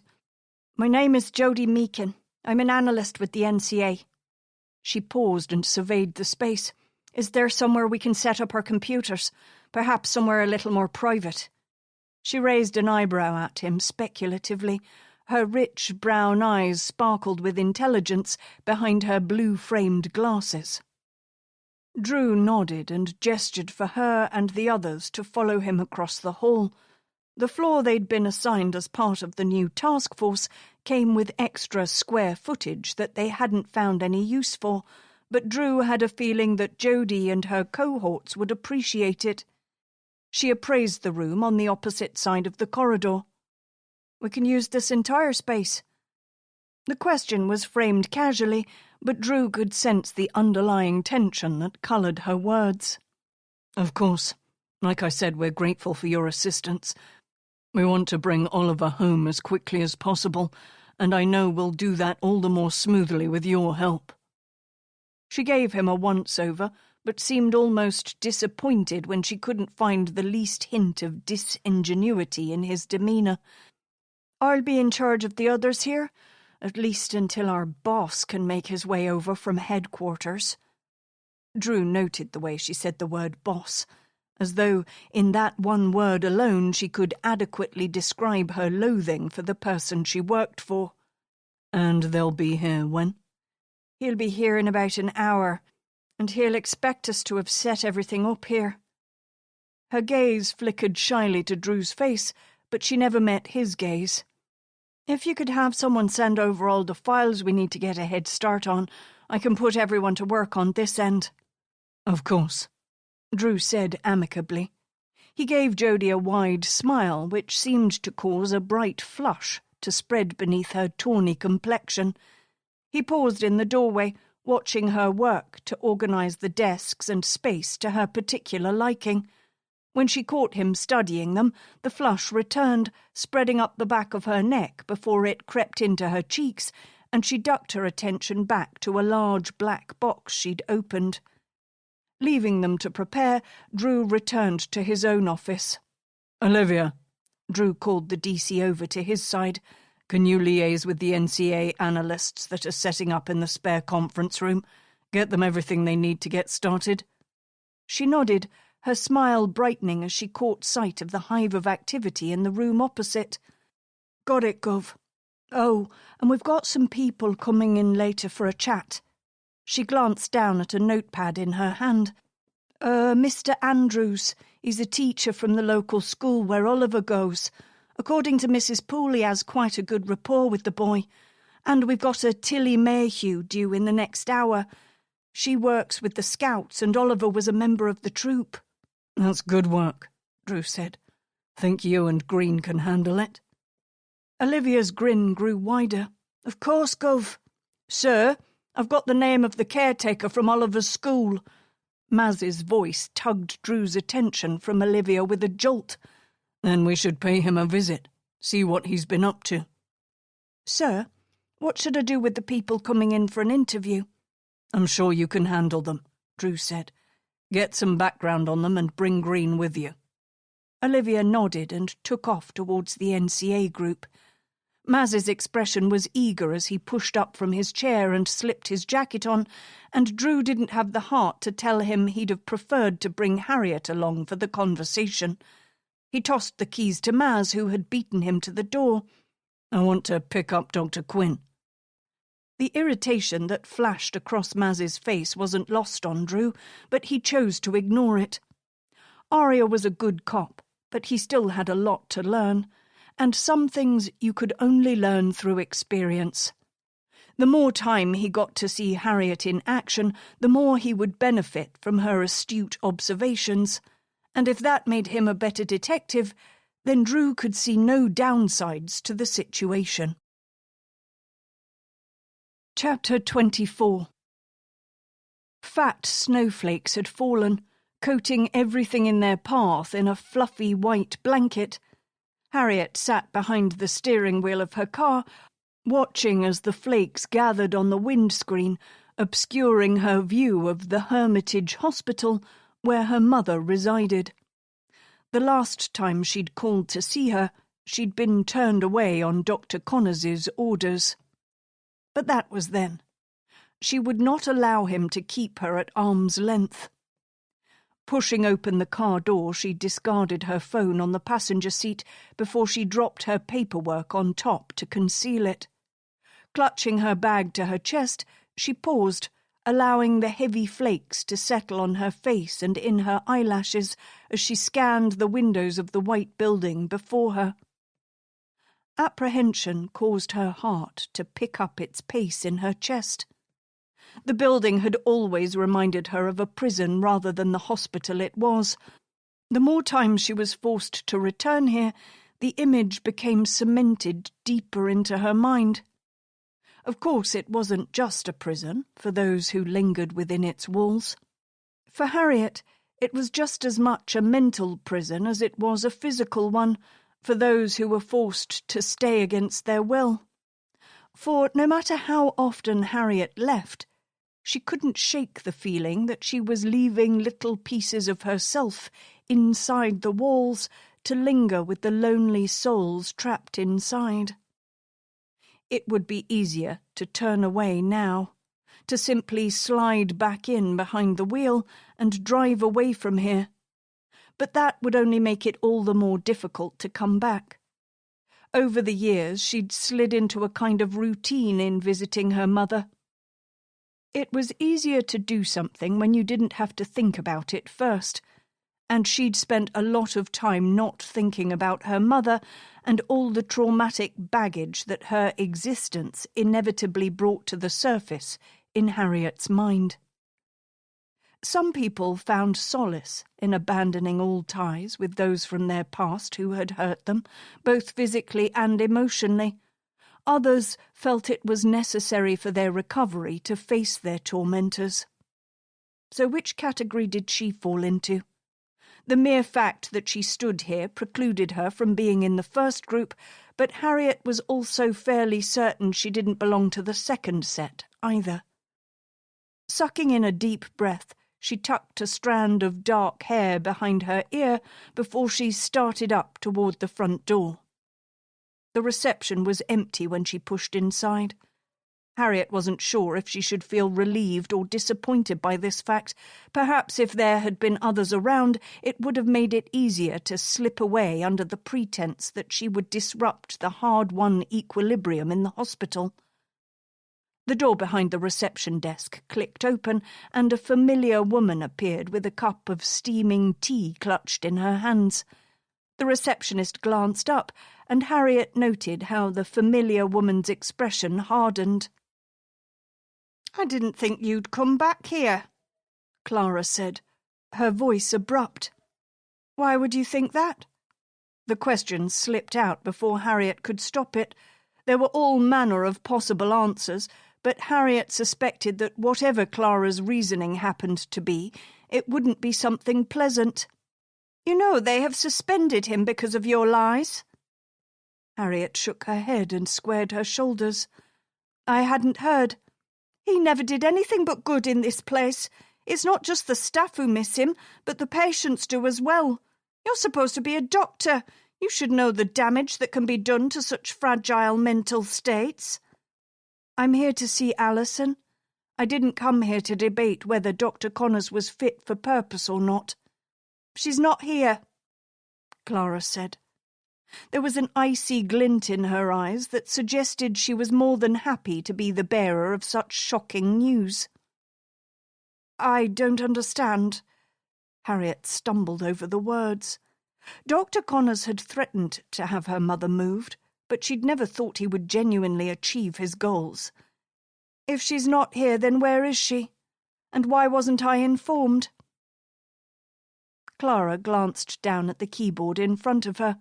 Her fingers moved quickly over the keys. Her Merlot gel nails reflected the overhead lighting and served only to enhance the sensation of nausea that grew within Harriet. A couple of keystrokes later, and Clara glanced up at her. "She's in the hospital for a routine appointment." Relief flooded through Harriet's body, and her shoulders sagged as she leaned against the edge of the reception desk. "And when is she due back?" "It doesn't say here," Clara said, "but you know how these things are." Harriet nodded. "I still don't understand why I wasn't informed of her appointment." "She opted not to inform you," Clara said smartly. "The patients here are entitled to their privacy, and you are not a physician on staff here. Can I have the name of the doctor in charge of her care, now that Dr. Connors has been suspended?" Clara's expression soured, and for a brief moment Harriet wondered if perhaps the other woman would refuse to give her the information she'd asked for. Instead, Clara sighed dramatically, and her fingers flew over the keyboard a second time. "Dr. Joseph Parvin." Clara leaned back in the chair and eyed Harriet over the top of the desk. "Would you like me to arrange an appointment for you to see him?" Harriet nodded and held her bag a little tighter as she waited for Clara to pass the information over to her. "Fine. Friday afternoon at 2 p.m. He'll see you here in his office. I've sent the relevant information to you in an email." "Thank you," Harriet said, feeling somewhat at a loss now that she knew she wouldn't be getting in to see Allison. Dejected, Harriet made her way from the hermitage. As she stepped out into the cold, brisk December air, she drew her coat in around her body tightly as the snowflakes fell steadily around her. She hurried across the car park and slipped into the driver's seat in time to hear the last pathetic bleep of her phone as a message came through. Ignoring the sound, she chafed her hands together in an attempt to bring some warmth back to her icy fingers. It seemed Dr. Connors's wish to keep her from her mother had, at least for now, been granted. Reaching over to the passenger seat, she scooped her phone up, and without looking at the screen, she hit redial. The phone rang for a moment before Drew's gruff voice greeted her. "Where are you?" Harriet felt a smile tugging at the corner of her lips as she watched her footprints disappearing steadily beneath the snowfall. "I'm out at the Hermitage Hospital," she said, slipping smoothly into the flow of conversation. "How long will it take you to make it to Darkby?" There was an eagerness in Drew's voice that caught Harriet's attention. "You found something?" He sighed, the sound drifting down the line. "We don't know yet, but it's definitely something worth looking into. I'd like your opinion if you're up for it." "Of course," Harriet said, sliding the keys into the ignition. "I might take a little longer because of the snow, but I'll be there as fast as I can. Can you send me the postcode?" Her phone bleeped as she spoke. "Already done," Drew said briskly. "We'll wait for you." The line went dead. Harriet scrolled through the messages, her emotions electrified as she typed the postcode into her sat-nav. Perhaps she was wrong to be so skeptical about finding the pool boy safe. With that in mind, she pulled out of the car space and turned the car in the direction of Darkby. An hour later, Harriet parked in front of a small house on the outskirts of Darkby. Drew stepped out of the car ahead of her as she killed the engine and gathered her belongings from the passenger seat. His expression was grim as she stepped out of the car and met him on the road. "Are you going to tell me what we're doing here?" Maz had followed Drew's lead, and he stood back from them, his hands behind his back. Despite being the picture of ease, Harriet could feel the tension that rolled off him like mist rolling off a lake in the summer heat. "This is the last known address we've got for a John Taylor." Harriet raised an eyebrow at Drew. "Should I know who that is?" "The caretaker from Oliver's school," Drew said. "He used to look after the grounds surrounding Darkby Primary School." "I was under the impression from Mrs. Poole that he was in prison." Harriet couldn't keep the surprise from her voice. Shaking his head, Drew glanced up at the house. "No," Maz checked it up. "He never served any jail time. He received a community order, mandatory therapy, and was placed on the register for 10 years. Harriet sucked a sharp breath in through her teeth. The work she had done when she'd started out her career in forensic psychology had put her face to face with a number of sexually motivated criminal offenders, the most complex of which had always been the paedophiles and child molesters, and those who preyed on the young and the vulnerable. She had conducted interviews with them that still haunted her. Their crimes, the stuff of nightmares. But the nature of her work dictated that she not sit in judgment, no matter how abhorrent their crimes were to her. After all, it was the duty of the legal system to pass judgment over them. But as much as she tried to remain neutral, she'd found it difficult to wrap her mind around the seemingly lenient sentences they received. It seemed John Taylor was one of many to benefit from an overwrought and underfunded system. "Are you all right?"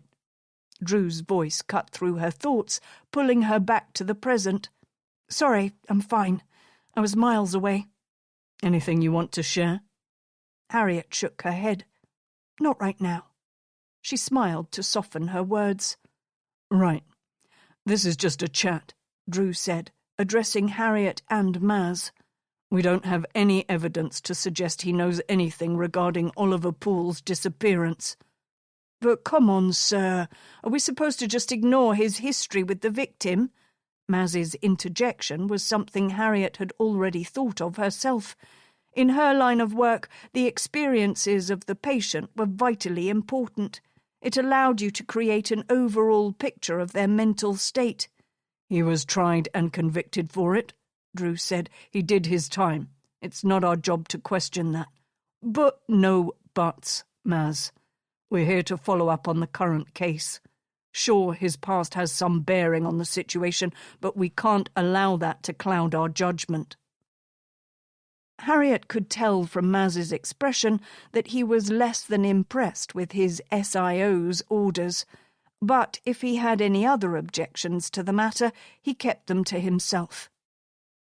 Drew led them through the small, rickety front gate. The path to the front door was strewn with weeds and grass that sprouted up between the cracks in the paving slabs, which lent the place an overall unkempt air. As she followed Maz, the familiar prickle of being watched started up, but she fought the urge to glance up at the windows at the front of the house. Pausing next to Drew, she waited as he rapped roughly on the front door. From their position outside, Harriet could make out the sound of a television playing some kind of daytime game show from within the bowels of the building. Drew knocked again, this time a little more forcefully, so that the door rattled in its framework. The sound of the television disappeared, and a couple of moments later, the net curtain covering the glass on the front door twitched aside to reveal a face creased with age. The woman's mouth turned down in a moue of distaste as she raked her gaze over Drew, standing directly in front of the door. "What do you lot want?" The door that stood between them slightly muffled the irritation in her voice. "I'm D.I. Drew Haskell, and these are my colleagues D.S. Maz Aria and Dr. Harriet Quinn," Drew said swiftly. "We're looking for John Taylor." There was no denying the note of authority in Drew's voice. Harriet admired his ability to turn it on and off as the situation dictated. Perhaps it was something they taught in police training, although Harriet had her doubts about it. As far as she was concerned, it was something entirely unique to Drew and his abilities as a police officer. "He's not here," came the gruff reply. The net dropped back into place, and Harriet felt the tension knot in the back of her neck as Drew glanced over his shoulder at them. "Can you tell us where he is?" Drew raised his voice, ensuring it would carry through the partially rotted door. He got his answer in the form of a bolt sliding open before the door swung inwards to reveal the woman they'd been speaking to through the door. She stood framed in the doorway, leaning heavily on a metal cane. "What do you want with John?" She threw a cursory glance in Harriet and Maz's direction before she narrowed her watery blue eyes at Drew. "He hasn't done anything." Mrs. Taylor shifted from one foot to the other, and a look of discomfort passed swiftly over her face. "We just want to speak to him," Drew said amicably. "That's what you lot said last time, and then you destroyed his life. He lost his job, you know." Drew nodded. "I can imagine he did. But you need to remember your son was found guilty of a very serious crime." She snorted derisively, but Harriet caught sight of whitening of the other woman's knuckles as she closed her creased fingers over the cane. Despite appearances to the contrary, it seemed John Taylor's mother was, in fact, perturbed by the crimes they had convicted him of. "I suppose you're here to accuse him of something else he didn't do." "Would it be possible for us to come inside and have a chat?"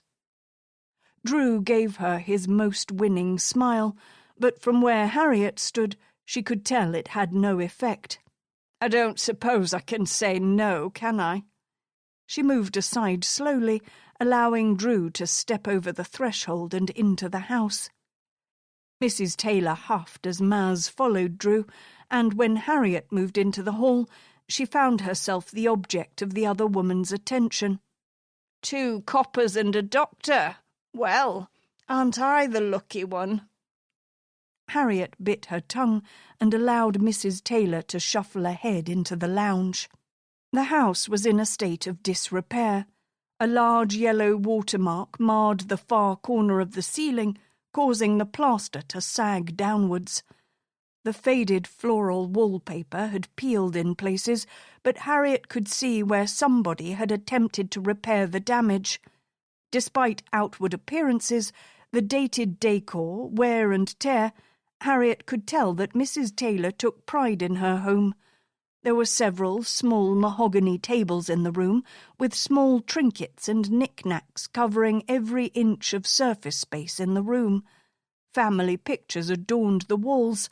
The smiling faces of their children at various ages grinned down at them, spoke of happier times.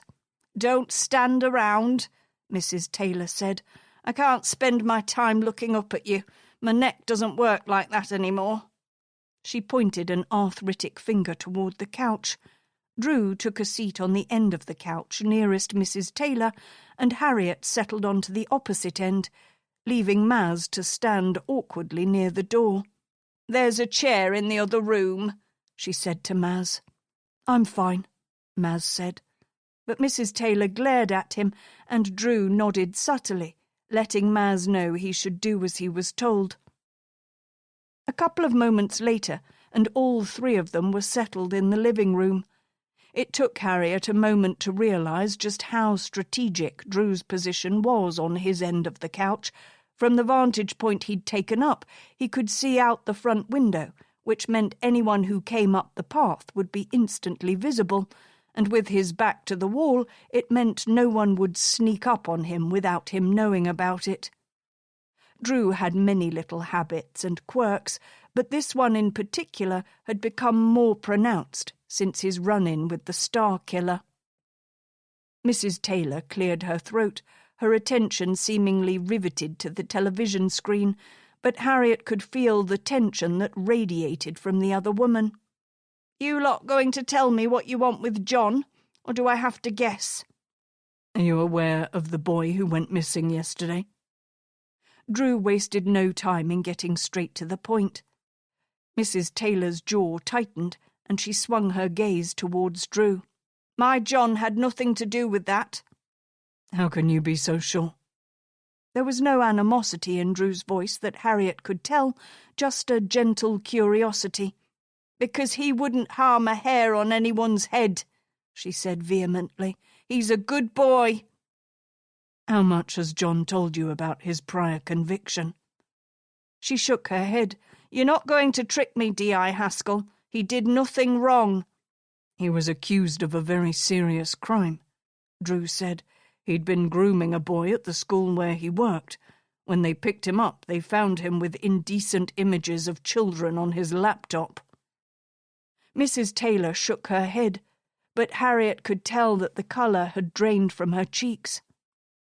"He was kind to a boy who'd lost his sister, that's all, and as for images on a computer, John never said anything about that." "How much does John share with you, Mrs. Taylor?" Harriet interjected before Drew could say anything else. "He tells me everything. I know it's not what you're used to hearing, but it's the truth." She sighed.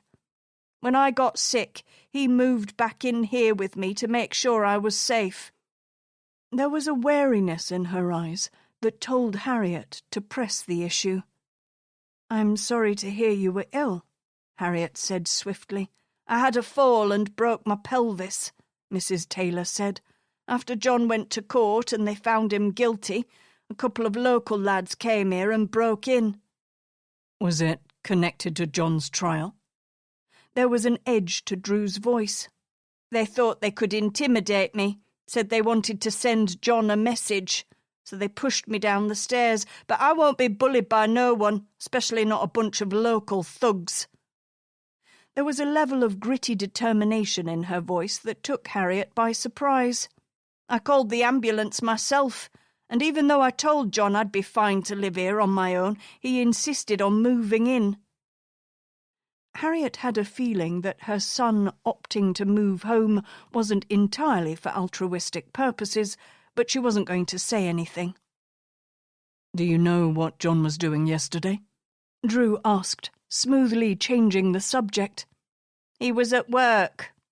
There was a smug satisfaction to Mrs. Taylor as she settled back into the faded floral printed armchair. "John doesn't have a job," Drew said gently. "We checked before we got here." "That's not true," Mrs. Taylor shot back. "He found a job a few months back." Drew's smile was sympathetic. "You're correct. He did. But he lost that job 2 weeks later." Mrs. Taylor sucked in a pained breath. "You're lying. You're just trying to trick me into saying something." Drew shook his head. "I'm really not, Mrs. Taylor. All I want is the truth. I want to know where John is, so we can have a chat with him. The boy who went missing is the same boy John was accused of grooming." Drew's words took their toll. "He's supposed to be at work," the other woman said miserably. "And when is he due back?" Mrs. Taylor's face crumpled. "He should have been back already." "Would it be possible for my colleague and I to have a look at John's room?" Drew asked. Mrs. Taylor nodded. Her face was chalk white, and she'd wrapped her fingers around the top of her cane as though it could protect her from the truth if only she clung to it hard enough.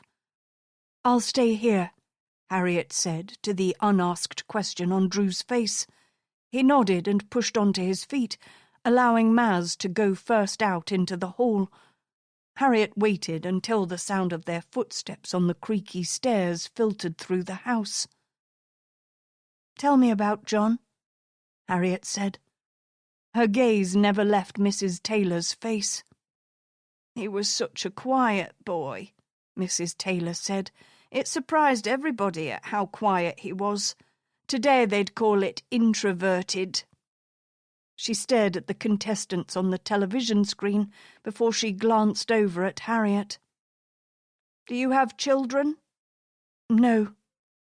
"Oh, well, I suppose nowadays it's all about getting on in your career. People don't view marriage and children in the same way anymore." "I'm just not in the right place," Harriet said diplomatically. "Perhaps you're right. John has only brought me heartache." She glanced down at her gnarled hands. "He lied to me." "About his job?"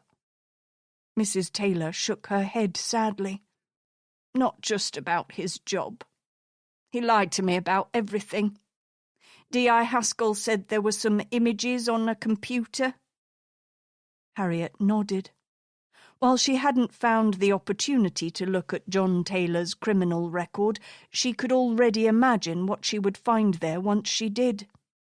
"He promised he wouldn't lie to me." Why would he make a promise like that? There was something in Mrs. Taylor's tone of voice when she said it that made Harriet think there was more to the statement than met the eye. The other woman sighed. "His father was a liar. Every second thing from that man's mouth was a lie. It was a compulsion. He lied to me, to John, to everyone who ever met him. One exaggeration after another. Anger tinted her words. John promised me he wouldn't ever lie to me the way his father did. Perhaps he didn't tell you because he didn't want to hurt you. Mrs. Taylor's laugh, when it came, was brittle, and it hurt Harriet's ears to hear the sound. If he didn't want to hurt me, then he wouldn't have done such terrible things. Do you think he's capable of taking Oliver Poole? The question slipped out before Harriet could stop it. Mrs. Taylor shrugged. Before you told me the truth, I'd have said no. But now you're not so sure? How can I be certain of anything any more? The apple didn't fall far from the tree with him, it seems. The sound of a key turning in the back door pulled Harriet's attention from the woman in front of her. Is that him now? Mrs. Taylor shrugged. Probably. John, is that you? Yeah, Sylvia. Sorry I'm late. John Taylor appeared in the doorway, his broad shoulders blocking out the light that streamed in from the kitchen behind him. The moment his gaze fell on Harriet, his expression twisted into a grimace of distaste. What do you want? Mr. Taylor, my name is Dr. Quinn. The sound of footsteps on the stairs broke John's concentration, and he swung away from Harriet and turned toward the stairs. Hello, John. Fancy a chat? Drew's voice was amicable, but Harriet was acutely aware of the underlying tension as he raced down the stairs. Fuck this! John bolted back in the direction he'd come from. Don't run, John, you'll only make this worse, Mrs. Taylor shouted, her voice drowned out by the slam of the door. Instinct caused Harriet to move after John. He couldn't be allowed to get away. A young boy's life depended on it. She reached the doorway in time for Drew to block her path. You stay! He barked the order at her as he manoeuvred past her into the kitchen. Maz clattered down the stairs clumsily and followed hot on Drew's heels. Harriet reached the kitchen in time to see Maz disappearing out the back door. Is there somewhere John would go? Somewhere he would feel safe? Harriet turned to face Mrs. Taylor, who had shuffled out into the kitchen. How would I know? We've established he's been lying to me the whole time. Why would I know where he'd go to ground? Because you know your son, Mrs. Taylor. The older woman glared at Harriet before she shook her head and ambled over to the kettle. Leaning heavily on her cane, she lifted the kettle with one hand and carried it over to the sink. Letting it drop into the sink with a resounding clatter, she pulled off the lid roughly and turned on the tap. Water gushed into the receptacle as Mrs. Taylor stood over it, her gaze fixed on something beyond the window. I don't think I ever knew him, she said flatly. A few seconds later, Maz appeared in the doorway. His cheeks were flushed and his eyes bright from the chase. Did you get him? Harriet asked. No, he had a motorbike. Drew followed him in the car. And you didn't go with him? Harriet couldn't keep the irritation from her voice. He didn't give me the chance, Maz said sheepishly. You know what the boss is like. Before I knew what he was doing, he was in the car. Closing her eyes, Harriet pressed her fingers against the bridge of her nose before she turned back to face the woman, who was at that moment hobbling back to the counter with the kettle. You must know where he'd go, Harriet said. She crossed the kitchen and took the kettle from Mrs. Taylor. Setting it down on the base, she turned it on before facing the indignant woman. This is far too important. I need you to be honest with me. I have been honest. Mrs. Taylor's voice crept up as 2 spots of colour mounted her cheeks. No, you're telling me what you think I want to hear. You want me to believe that you had no idea what your son was capable of when we both know that's a lie. How dare you come into my house and accuse me of lying? Mrs. Taylor tried to slip past Harriet as she spoke. I've been nothing but cooperative. You've known all along what your son was like, Harriet continued. The front door flopped open with a thud, and Drew appeared in the kitchen. He'd gone away. "You can't speak to me like this," Mrs. Taylor said. "You knew what your son was, and you turned a blind eye to it all, just as you did with your husband." Silence descended on the room as though she'd dropped a grenade into the centre of the room. Cringing inwardly, Harriet knew she had to push onwards. As much as it was distasteful to her to question Mrs. Taylor in this way, the fact that there was a young boy missing seemed to warrant a more direct approach to the situation. There were all sorts of reasons why people tried to pretend they knew nothing of the truth, especially when it came to something as shocking and disturbing as paedophilia. And in some cases it was entirely believable. Nobody wanted to believe the worst of their loved one. But, considering the conviction he'd received, there was no way Mrs. Taylor hadn't known what was going on where her son was concerned, and considering the way she'd spoken about her husband, Harriet knew it wasn't such a stretch to think she knew exactly what he'd done to their son. She might not have known at the time, but she certainly at least had her suspicions.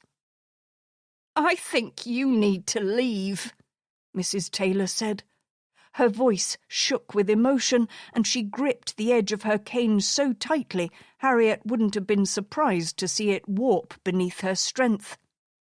"Protecting him now won't fix the past," Harriet said.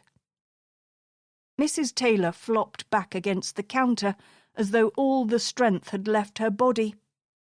Before Harriet could move, Drew was there to catch the elderly woman before she collapsed entirely. Wrapping his arm around her, he helped her over to a chair at the table. The woman dropped into the chair and buried her head in her hands. "I think we should go," Drew said. Harriet caught his eye and was surprised to see his face white with rage. "If he'd told me, I would have done something," Mrs. Taylor said, breaking the silence finally. "If who'd told you what?" Drew paused. "John.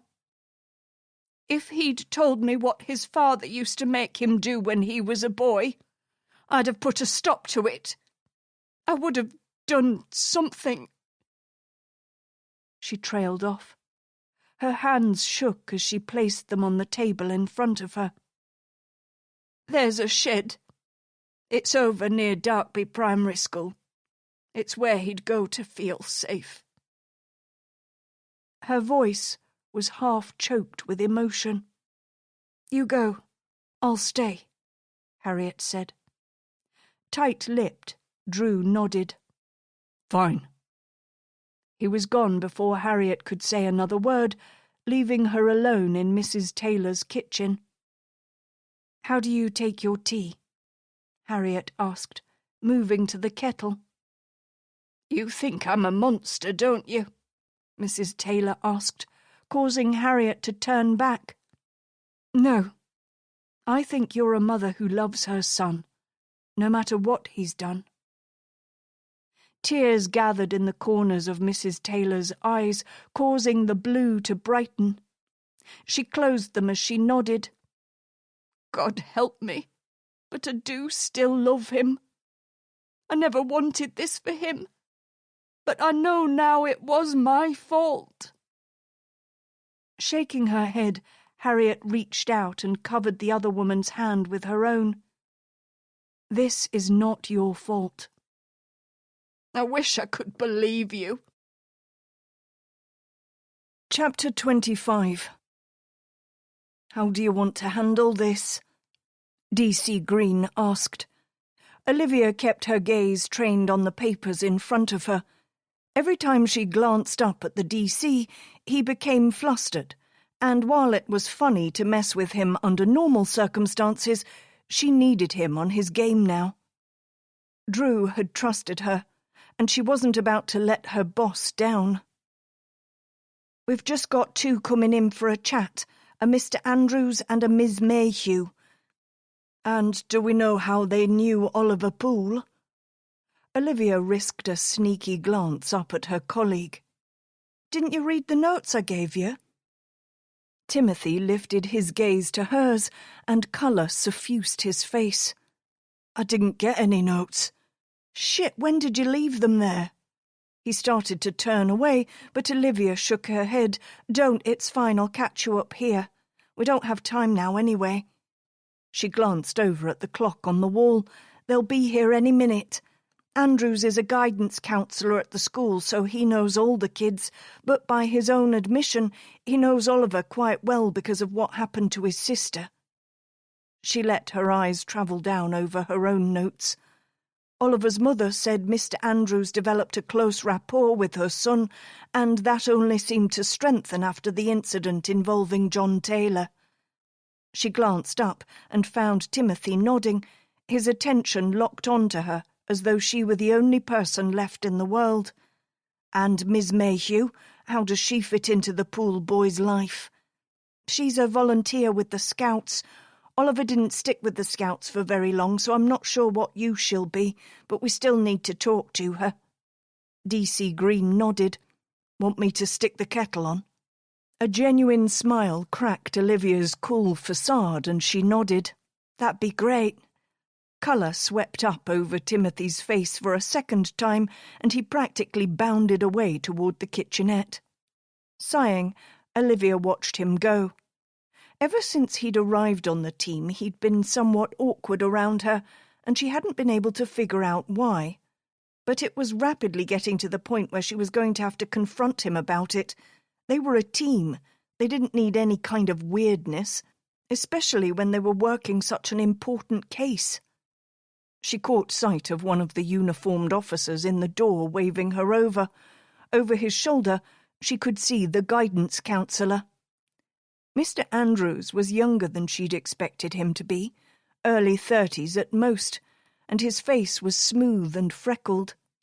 He wore his greying strawberry blonde hair swept over to one side, a poor attempt at covering a prematurely bald spot, she surmised. Sighing, she pushed on to her feet and caught Tim's eye as he worked in the kitchen. He nodded his understanding and carried on with the kettle. It would have been easier if Maz had been doing the interviews with her. At least with him she knew exactly where she stood. Please don't shit the bed on me, Olivia muttered as she gave Green one last look before she crossed the office.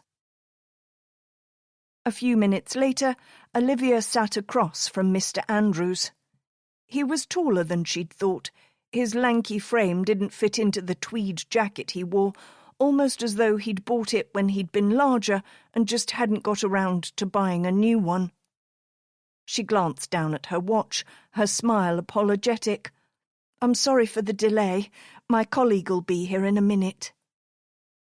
Mr. Andrews's smile never reached his eyes as he crossed his legs and leaned back in his chair. I tell my students that punctuality is the height of manners. He clasped his hand on his knee. Olivia nodded. As I said, I'm sorry for the delay, but we are running an investigation here regarding one of your missing students. I've always found that things don't always run to time. There was something about the man that instantly put Olivia's teeth on edge, but she couldn't for the life of her put her finger on what it was. D.C. Green chose that moment to shove open the door to the interview room. His face was flushed and he looked flustered. Definitely not the start Olivia had been hoping for. Sorry, he said, setting 3 cups down on the table. I couldn't find the sugar. Mr. Andrews's smile was a little more brittle than it had been. Don't worry about it. I just want to help in any way I can. Great, Olivia said, flipping open her notepad. Can you tell us about your relationship with Oliver Poole? My relationship? Mr. Andrews sounded a little taken aback. I wouldn't say we had a relationship. Then what would you call it? Timothy asked, settling into his seat. The directness of his question took Olivia by surprise, and she cast him a quick glance before she returned her attention to the man in front of them. He was a student of mine. I met him once or twice, but that was it. I wouldn't call that a relationship. Olivia made the pretense of flipping through her notebook. According to Mrs. Poole, you worked quite closely with Oliver after the incident regarding the school's caretaker. Mr. Andrews straightened up and fidgeted with the knot on his tie before he brought himself up short. We were all shocked to learn about that, he said. I wanted to help Oliver, but he made it clear that he wanted nothing to do with me or the help I offered him. And why do you think that is? Olivia asked. And why would Mrs. Poole think your connection to her son was more than what you're making it out to be here today? Mr. Andrews flushed and reached for the cup of tea Timothy had brought him. I suppose, for a parent in her position, she has latched on to every little detail in her son's life, hoping something will come of it. He raised his gaze to Olivia. But I assure you, my connection to Oliver is tenuous at best. He came to see me a handful of times, and trying to get him to open up, well, I may as well have been trying to get blood from a stone for all the good it did. He huffed out a breath and lifted the cup to his lips. Olivia dropped back into her chair. Would you say Oliver was a happy child? Andrews seemed to mull the question over before answering. He's introverted. I wouldn't say he was unhappy, but I always got the opinion that he was still grieving the loss of his sister. Did he tell you that? Andrews smiled, and this time it was genuine. He didn't have to, D.C. Crandall. I'm a trained counsellor, and I'm capable of reading between the lines. He put on a brave face, but deep down Oliver had not dealt with the loss of Amy, and that monster who groomed him never gave him a chance either. You come from the area, is that correct? D.C. Green asked. It was an innocent enough question, but Olivia had the sudden feeling that his delay hadn't been caused by him searching for sugar at all. Had he gone and found the note she'd left on his desk after all? And if that were true, then what was he getting at now? Lived here all my life, he said proudly. Generations of my family have come up in the same area. We can trace our lineage all the way back. His smile grew warmer. My mother was an amateur genealogist. She went to great pains to create an accurate picture of our family tree. And you'd have been how old, 20 years ago? Green asked. His tone suggested nonchalance. 12. Mr. Andrews shifted uncomfortably, and Olivia had the sneaking suspicion that he knew exactly where Tim was going with his line of questions. So, you remember the case of the children who went missing from the area 20-odd years ago? 21, to be precise, Mr. Andrews said coldly. I'm not sure what that has to do with Oliver's disappearance. You must have known the 3 children who disappeared then, too. What of it? Andrews folded his arms over his chest. I'm just trying to get a little background is all, Tim said, his smile pleasant.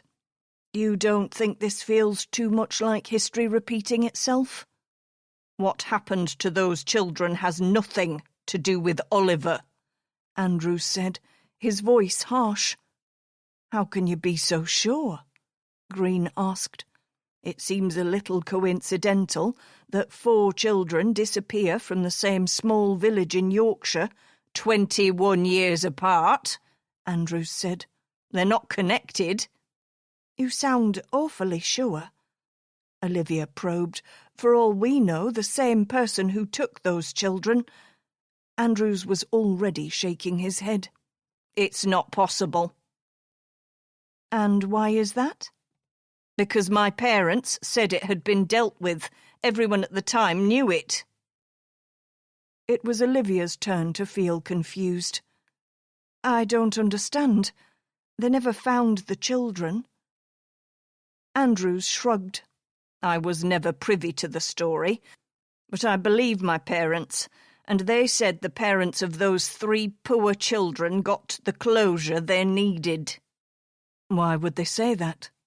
Tim asked. He leaned his elbows on the table and leaned forward. How should I know? If you're so interested, go and ask them, but I doubt you'll get much from them on the subject. I came here to give you my statement regarding Oliver Poole, and I think I've done just that. Andrews stood abruptly, causing the untouched tea in the cups to slop over the sides and out onto the table. I'm sorry I can't help you further, but I really think I'm wasting both of our time here. Mr. Andrews, Olivia said, trying to keep her tone level. We have a few more... The other man held up his hand. I don't know anything about Oliver's disappearance. If I did, I would tell you. And if I knew who took him, I would definitely tell you. The only thing I can say is that the monster who targeted Oliver to begin with, I'd look to him.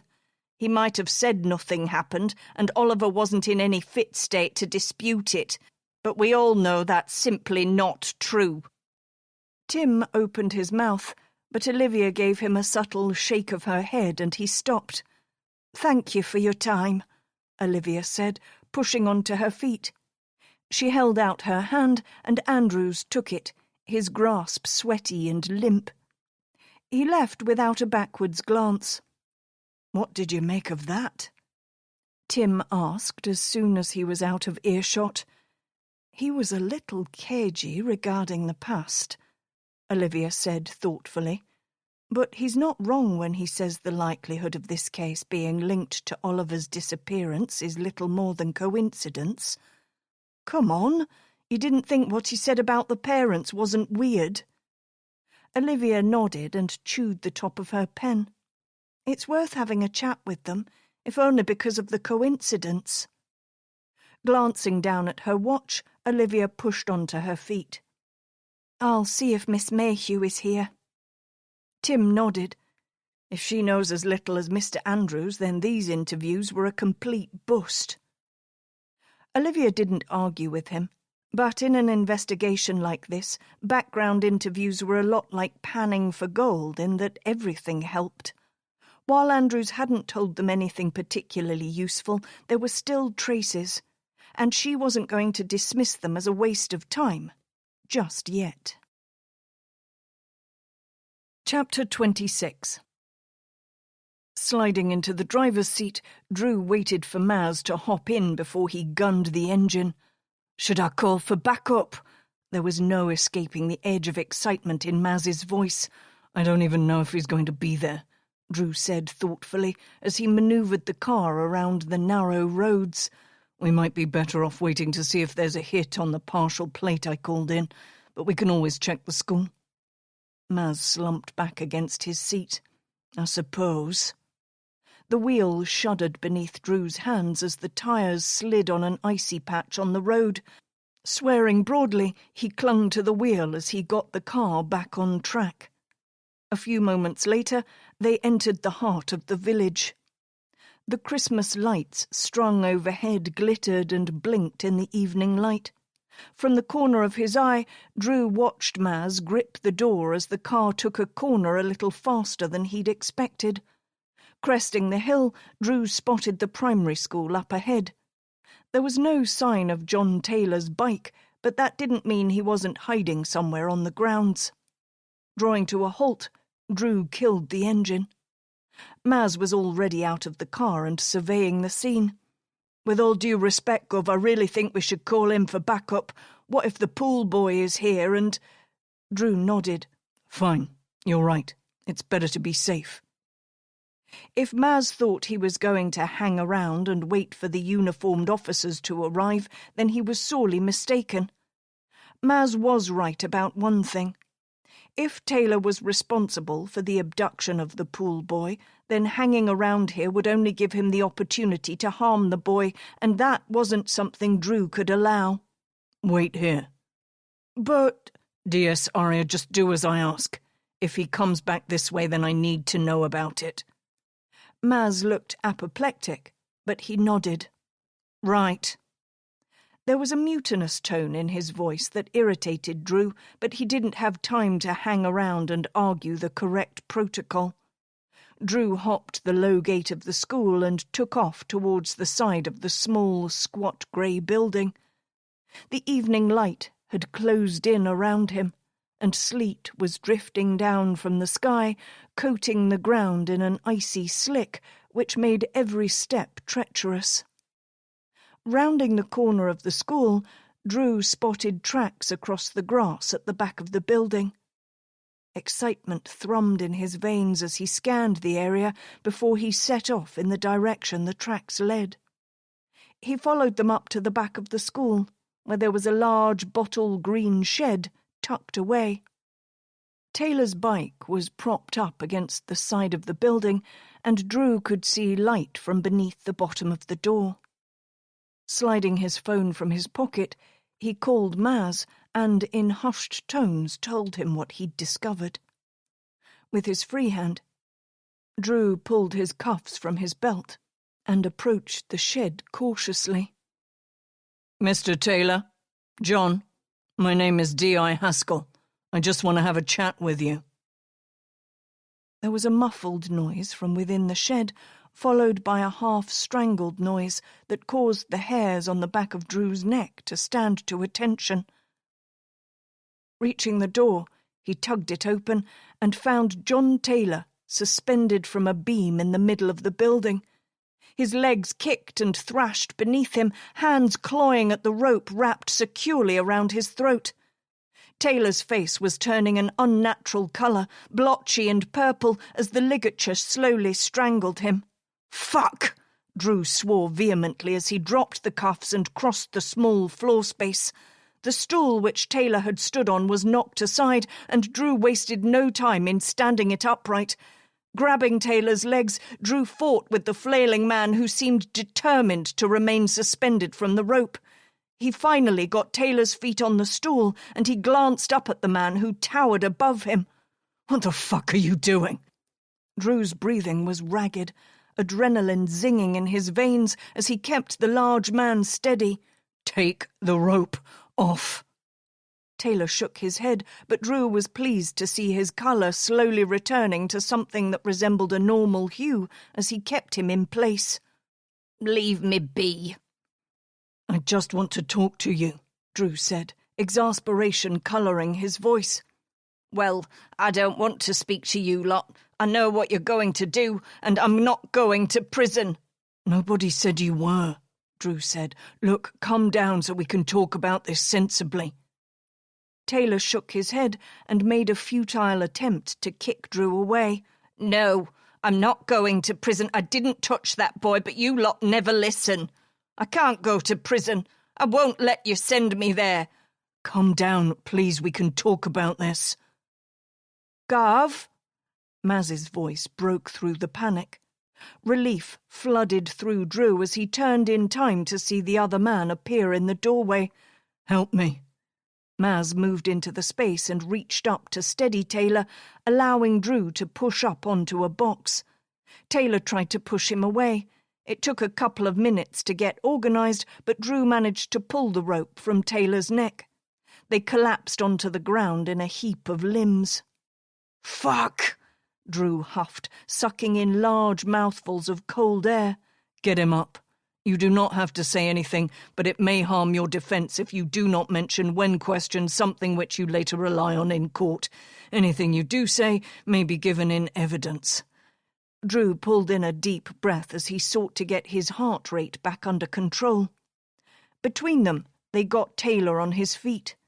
The other man seemed to be more irritated rather than injured, but the last thing Drew wanted was to find a negligence case on his hands if Taylor turned up later with some mysterious injuries. "We need to get an ambulance here," he said, urging Taylor over to the edge of the room where he could sit. John Taylor tried to shrug free, but after everything, Drew was in no mood to be denied. Sit. Maz, get an ambulance out here. Taylor took the hint and dropped onto the stool he'd used only moments before in his attempt to end his life. He rubbed at the red ring around his neck. The skin was reddened and angry-looking. Drew glanced away. The sight of the bruising, which was beginning to appear, brought back too many unpleasant memories that he would much rather not be reminded of. "Why would you do that?" Drew asked, pausing in front of Taylor. "Why not? Like I said, it's not as though you'll actually listen to me." Taylor's gaze strayed to the rickety floorboards underfoot, and he shifted on the stool. The squeal of its legs as it slid across the damp, moss-covered ground hurt Drew's ears, but he ignored it. "Why wouldn't we listen?" "I know what you think of me." There was a hoarseness to Taylor's voice as he fixed his gaze on the wall opposite. "I know you think I'm scum." Maz snorted derisively, and Drew shot him a withering glare. "We just wanted to speak to you, John. Nobody was accusing you of anything." Taylor's laughter was brittle, and he glanced up at Drew. "You really believe that, don't you?" "Why wouldn't I? I'm a man of my word." "Given half a chance, you'd string me up, just like everyone else would." "It's not my job to pass judgment, John. I'm just looking for Oliver Poole." "And your first thought was that I had him?" The colour leached from Taylor's face. Drew opened his mouth to argue, but Taylor cut him off before he could get a word out. "Don't lie to me, there's no point. You thought when you followed me here that you'd find the boy. Come on, at least admit that I'm right." Shaking his head, Drew glanced down at the oil-stained floor. "It crossed my mind." "Ha! See? That wasn't so hard now, was it?" "But you can understand why we'd want to talk to you." Sirens split the air. Apprehension spiraled in Drew's gut as he realized he was rapidly running out of time to ask Taylor all the questions he had. And if he did have Oliver, then Taylor going into hospital would be a delay they could ill afford. "Aye, I can understand it. Don't mean I have to like it." "Do you know where he is?" Drew blurted the question out and watched as Taylor's expression closed. "I never hurt him." "But do you know where he is, John?" The sirens grew closer, and the cold fingers of dread gripped the back of Drew's neck. "Please." "I don't know where the lad is. I haven't seen him. Not since." Taylor trailed off as Maz popped his head around the door. "Sir, the ambulance is here." "Since when?" "Since before I was arrested. I didn't touch him then neither, not that you lot would believe me." Paramedics in high-vis jackets appeared in the door carrying their bags of medical equipment. "Fine." Drew let go the breath he'd been holding on to. "You believe me then?" Taylor asked as the paramedics began setting up. "You said you haven't seen him. What choice do I have?" There was a hard glint in Taylor's eyes as Drew spoke, which sent a chill down his spine. Taylor might not have Oliver, but there was something he wasn't telling Drew, and that made him uncomfortable. "But when you're done in hospital, you and I are going to have a chat." Taylor shrugged, his expression one of ease, as though Drew had just wished him a Merry Christmas. Drew left the paramedics to settle the blood pressure cuff on the other man. He stepped outside the shed, one eye on the proceedings taking place inside. "Do you really think Taylor had nothing to do with Oliver's disappearance?" Maz asked, his voice hushed. "Honestly, I have no idea," Drew said, the strain of the case evident in his voice. "But right now all I can do is take Taylor's word for it, at least where that's concerned." "So we just sit around twiddling our thumbs and in the meantime Oliver is God knows where." Anger laced Maz's words, which took Drew by surprise. "Nobody is going to sit idly around, Maz. In the meantime, we get a warrant for Taylor's communications, his computers, his house. I want you to go to the hospital with him, make sure everything is above board." "We don't have a lot of evidence to get a warrant." "We'll get it," Drew said, determination hardening his resolve as he watched the paramedics lead Taylor from the shed and back in the direction of the ambulance. "There's something he isn't telling us, and I want to know what it is." Chapter 27. Tilly Mayhew was a mouse of a woman, at least in demeanour. She sat on the other side of the table, her shoulders rounded over so that she appeared smaller than she truly was. Her handshake had been warm, the palms of her hand calloused and her grip strong, the antithesis to Andrew's, Olivia thought. Her brown hair was scraped back from her face, revealing wide, honest brown eyes. She was attractive, but nobody would ever call her beautiful. Her nose had a bump that suggested it had been broken in the past, and her complexion was a little too rosy, a testament to the amount of time she spent outdoors. "Thanks so much for coming in," Tim said. "We just have a couple of questions." "Of course. Anything I can do to help," Tilly said, her voice a low burr. "I don't know how much use you'll find me. Oliver wasn't with the Scouts very long." "But you were a Scout leader at the same time?" Tilly nodded. "I led the troop. He came out on 2 trips with us, but dropped out shortly after." Olivia glanced down at her notes.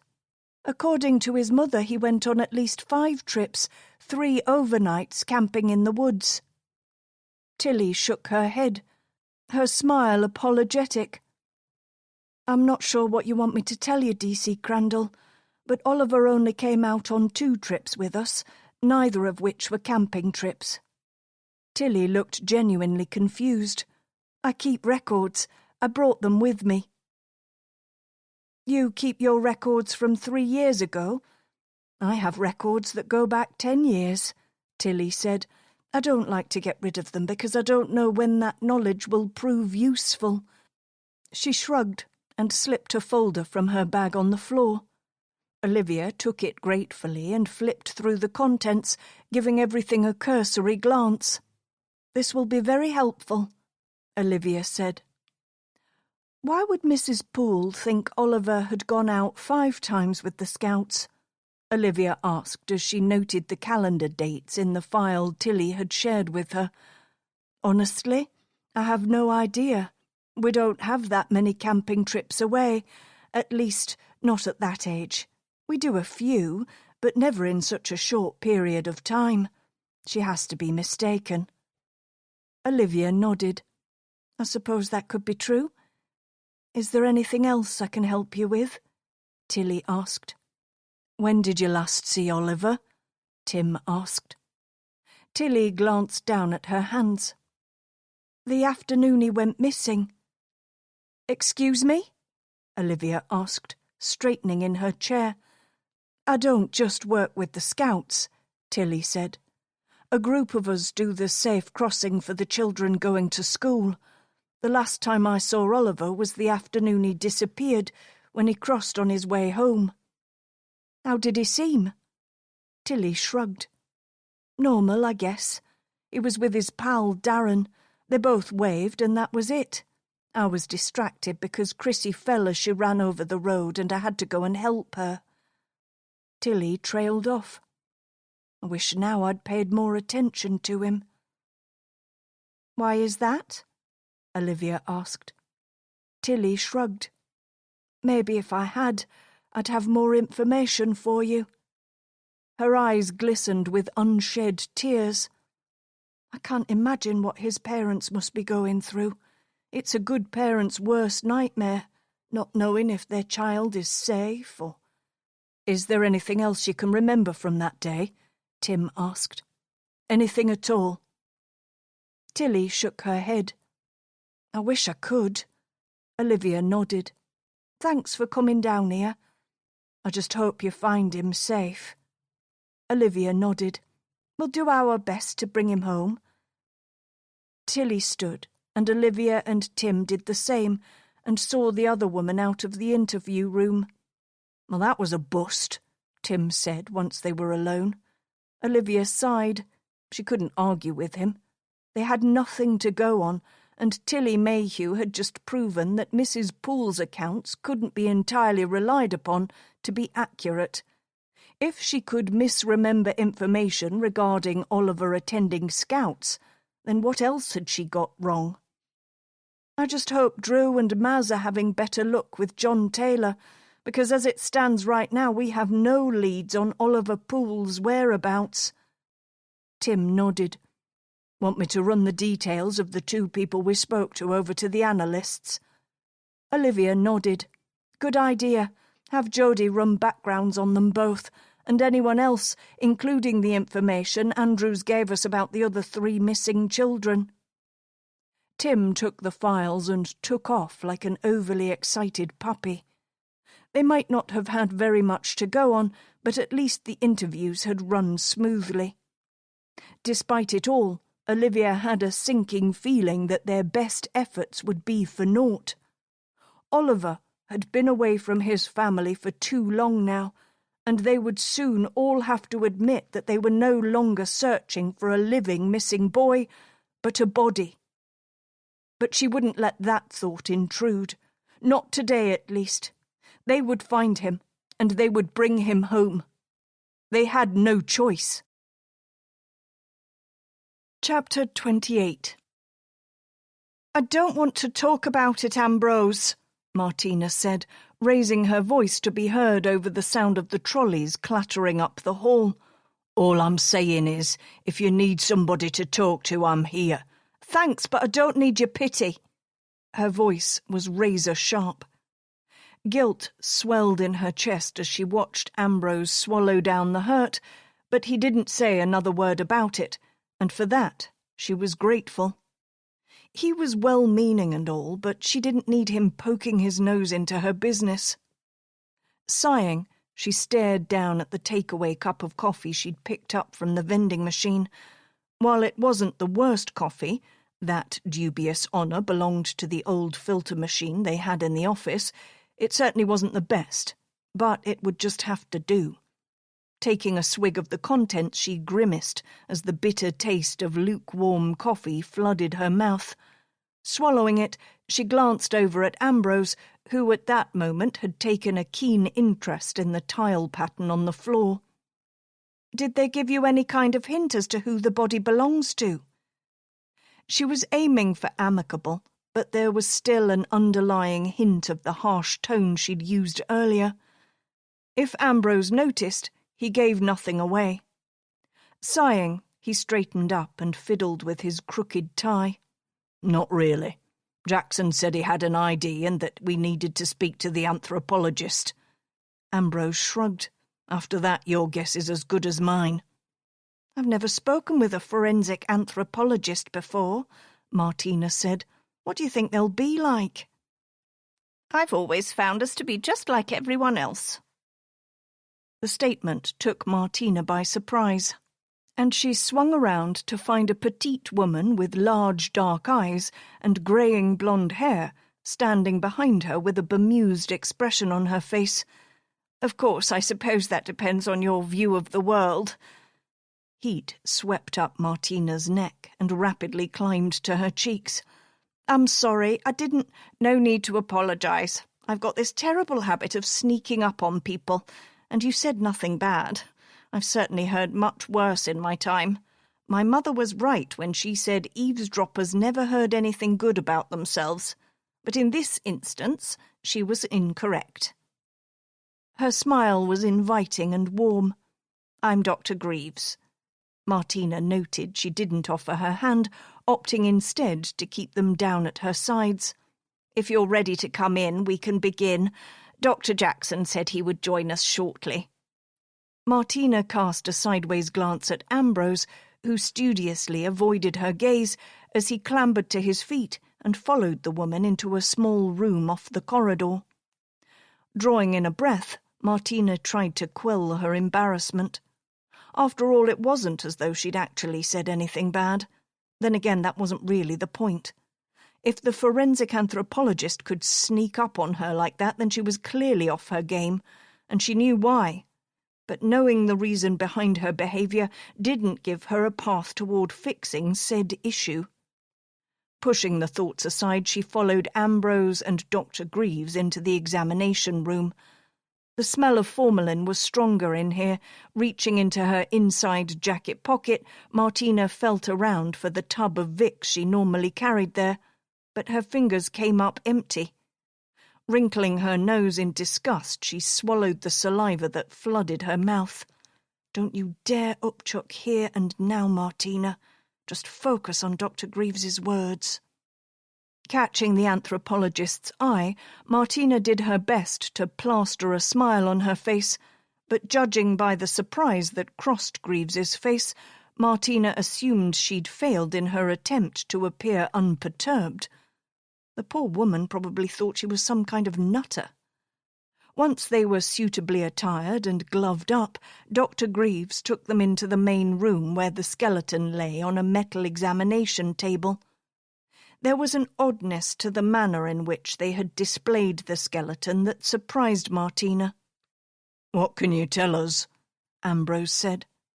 How he could appear so at ease in this place of death never failed to take Martina by surprise. "As you know, your skeleton belongs to a young male, 6'2" in height. Originally, I placed his age range in the region of 18 to 30. Dr. Jackson had us looking at people mid to late 20s, Martina interjected. She half expected the other woman to be irritated by the interruption, but Dr. Greaves instead seemed to be unperturbed by it.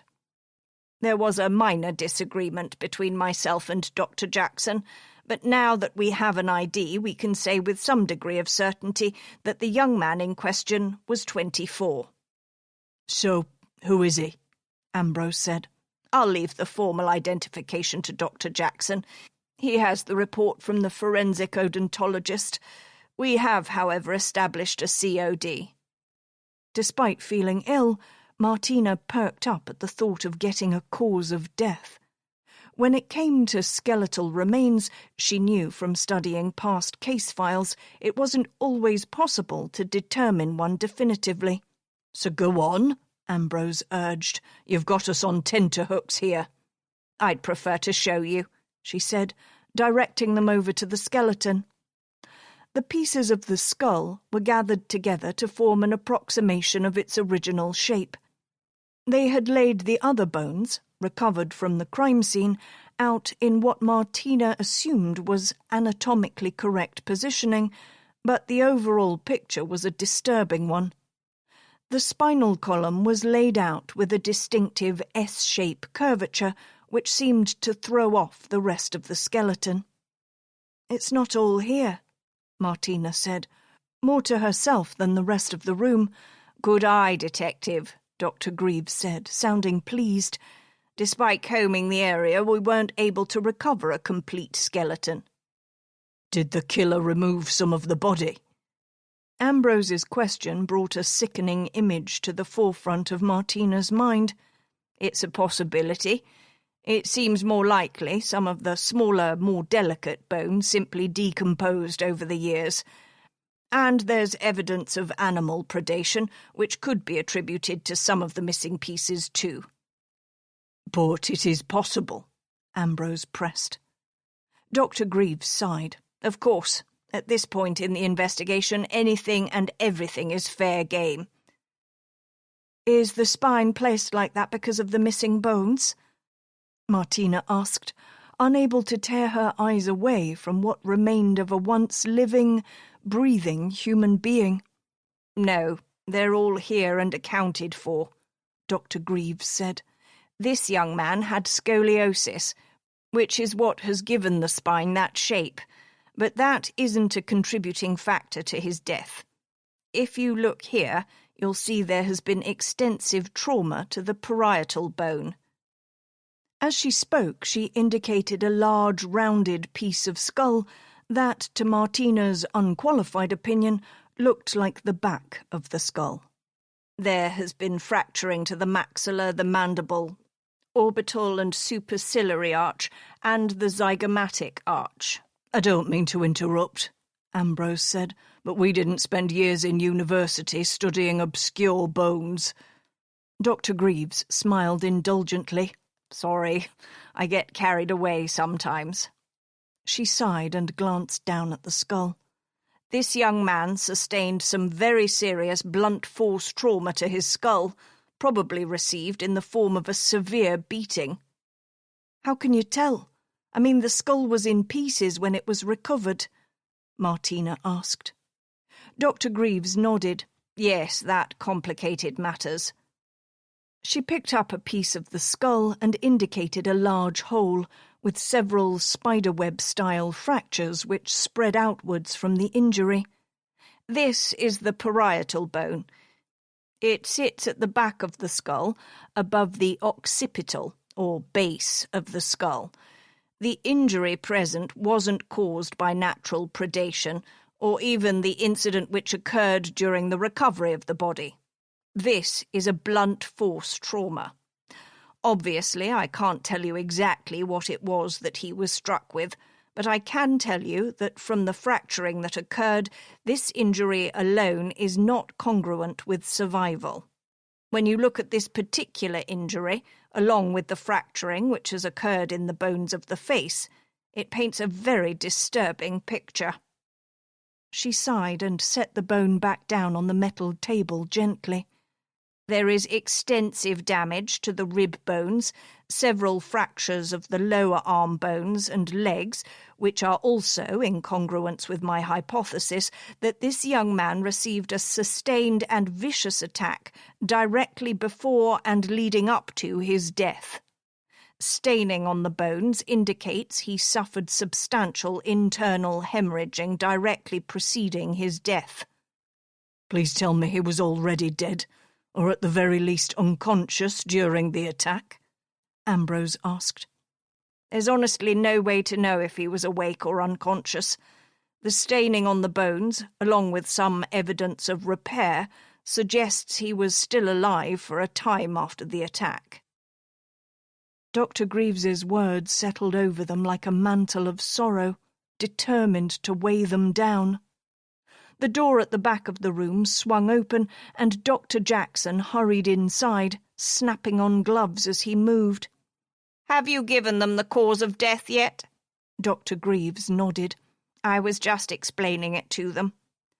From beneath his arm, Dr. Jackson produced a file which he handed off to Ambrose without any preamble. "The odontologist's report. There was a full X-ray on file of the victim because he'd been to the hospital to have some teeth removed." "Why hospital?" Ambrose asked as he flipped open the file. "Jack Campbell, 24. Reported missing in 1999 by his next of kin, a Marjorie Campbell." According to the report from the dentist who treated him and subsequently referred him on to the hospital, he was a young man with a complicated medical history, including a congenital disorder and intellectual disability which required him to have precautionary measures taken when undergoing the dental procedure. Dr. Jackson glanced down at the report. He had DeGeorge syndrome. He raised an eyebrow as he scanned the notes. Definitely a significant medical history. He had a repair on a cleft lip and palate when he was quite young, but it left him with quite extensive hearing loss. Martina glanced back over at the skeleton. Christ, this just gets worse and worse. From the corner of her eye, she noted the look of sadness on Dr. Jackson's face. In all the times she'd seen him give reports on post-mortems, she'd never once known him to be affected by the situation. Until now. "I've got a feeling this one is going to get worse before it gets better," Ambrose said as they headed for the door. Martina kept her thoughts to herself. She didn't need to say anything else. Her silence was enough agreement. Chapter 29. Hours later, and after what felt like 1,000,000 cups of tea, Harriet made it back to the operations room. It had taken time to get Mrs. Taylor to calm down, and by the time she'd managed that, Drew had returned with a veritable army of personnel to turn the elderly woman's house upside down. In the end, Harriet had persuaded her to contact her daughter so she could take her to stay with her sister, who lived in Staithes. "He's in a right mood," DC Olivia Crandall said as soon as Harriet walked in the door. "Please tell me you can put a smile back on his grumpy-ass face." Surprised, Harriet tried to keep her smile to herself, but it proved impossible as Olivia grinned at her as she headed for the kitchen area. "You fancy a cuppa?" "I'd love one," Harriet said.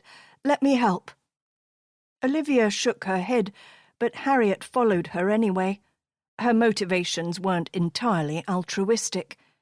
Getting the inside scoop from a friendly face would give her the upper hand in her dealings with Drew, and considering the sensitive nature of the case they were dealing with, Harriet had the distinct impression that she needed all the help she could get. Olivia swung open a white cupboard door and removed a box of tea bags from inside. She dropped it onto the black faux granite counter next to the kettle. Catching Harriet's eye, she shrugged. "Gotta be Yorkshire tea," she said, as she set about setting out 2 mugs. "You'll hear no arguments from me," Harriet said. Coffee would always be her preference, but she'd been struggling to sleep, so tea seemed like a good idea. "What happened with John Taylor?" Olivia chewed her lip as she prepped the cups. Finally, she folded her arms over her chest and leaned back against the counter, the picture of ease. Harriet couldn't help but notice how far she'd come since she'd first met her. It seemed getting out of uniform suited the young DC. "The hospital is keeping him overnight," she said. "Haskell is furious, as you can imagine. We spoke to some people from Oliver's life today, but nothing that moves us forward." She sighed. Harriet nodded. She could imagine. The last thing Drew wanted was something impeding him from finding Oliver Poole. Although, as the clock ticked down the hours, Harriet was beginning to lose faith that they would find the boy alive. Not that she would ever say that to Drew. He needed to cling on to the remnants of his hope. It was an integral part of his being, and she would never take that away from him. The job would do enough damage without her interference. The boiling kettle clicked off, and Olivia turned to pour the water into the cups. "Can you pass me the milk?" Olivia asked. Harriet busied herself with the small fridge in the corner of the room. "Is there anything you can give us to help maybe speed up the process of finding Oliver?" Olivia's question took her by surprise, and Harriet froze. Fingers wrapped around the handle of the milk carton. "What do you mean? Isn't there something you can tell Drew that will crack this thing wide open? Anything at all?" Straightening up, Harriet placed the milk on the counter before she shook her head. "There's really nothing I can say. Until we have more information, I have nothing to go on. But the fact that our guy has taken a child, that must mean something, right?" Sighing, Harriet tucked a non-existent curl behind her ear. This was the problem when it came to mixing what she did with policing. Hollywood had a lot to answer for. At least in the movies or on the TV there was always a simple answer, a quick fix that led them to the perpetrator. The same could not be said for reality. Quick fixes and easy answers played no part in the job they did, but it seemed that wouldn't stop people from wishing it were true. "It means exactly what you think it means," Harriet said. "There is a predator out there who had the capability to snatch a child in broad daylight without anybody noticing." Olivia stared at her with an eager expression, as though she were waiting for Harriet to bestow some kind of life-changing wisdom. It made Harriet uncomfortable, and she regretted following the DC into the kitchen. "So that must mean we're dealing with somebody particularly smart and organised?" "Possibly," Harriet said. "You cannot rule out the possibility that there was luck involved and opportunity. Oliver took the shortcut into the forest. For all we know, the person who took him would have snatched just any child who stumbled across their path." Olivia's expression fell, and Harriet knew she'd disappointed the young detective. "You think this is a wild goose chase, don't you?" Olivia lifted the milk carton and topped up both cups with a generous amount before she slid Harriet's mug towards her. The milk swirled outwards, lightening the almost black depths to a rich tan colour. "I wouldn't say that," Harriet said carefully. "Unfortunately, it's one of those situations where I need more information to be of any real assistance." "So you don't think it's strange that 20 years ago 3 kids went missing in the same place?" "What?" Harriet snapped her attention up from the cup in front of her. "Nobody said anything to me about others going missing in the same area." Olivia nodded before she took a large mouthful of tea. "Yeah, 20 years ago, 3 other children of a similar age to Oliver Poole disappeared in the woods near Darkby. Drew had me look into it because of the body they found in the woods over the weekend." "Can I see the files?" Olivia nodded. "I don't see why not. They're 3 cold cases now. It was a terrible blow to the village when they couldn't find the kids. And now, with Oliver going missing, I think it's only a matter of time before the press latch on to the history of the place and spins it up into some Bermuda-style triangle thing for kids." Harriet nodded absent-mindedly, her thoughts already awash with the possibilities. It was too much of a coincidence, and she'd always found that coincidence had a terrible habit of stretching the limits of credibility. No, there had to be a connection, and perhaps if she could figure it out, then they would stand a chance of getting Oliver Poole home. "You're not listening to me any more, are you?" Olivia asked. Her question brought Harriet up short, and she glanced over at the other woman. "Of course I am." Heat climbed into her cheeks as guilt twisted her stomach. Not that she needed to have bothered with the emotion. Olivia, it seemed, was either made of sterner stuff, or she was all too used to those around her following their own thoughts down more interesting rabbit holes. She grinned and shook her head before indicating the now tepid tea Harriet had set down on the counter earlier. "Come on, I'll get you set up with the files I've dug out so far." Happily, Harriet followed Olivia back into the office. It was then she noticed the space across the hall was occupied. "I didn't know you had more officers seconded to the task force." Olivia shook her head. "Nope. Those are the analysts and forensic digital experts sent over by the NCA." Harriet pulled a face, and Olivia smiled. "The National Crime Agency. I've got a feeling they're here to assess performance." "Why would it matter to them?"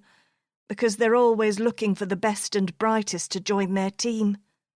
"But aren't we all working for the same goal?" Olivia shrugged.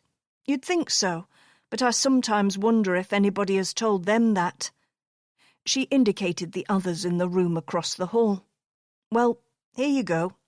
Olivia slapped the top of a large box that took up most of the space on her desk. As her hand connected with the lid, it caused a plume of dust to rise off the cardboard surface. "Is this everything?" Harriet asked, unable to keep the surprise from her voice.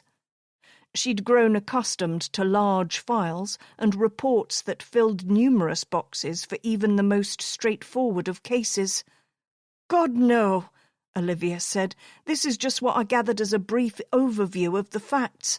The rest of the files and exhibits are still over in the storage facility.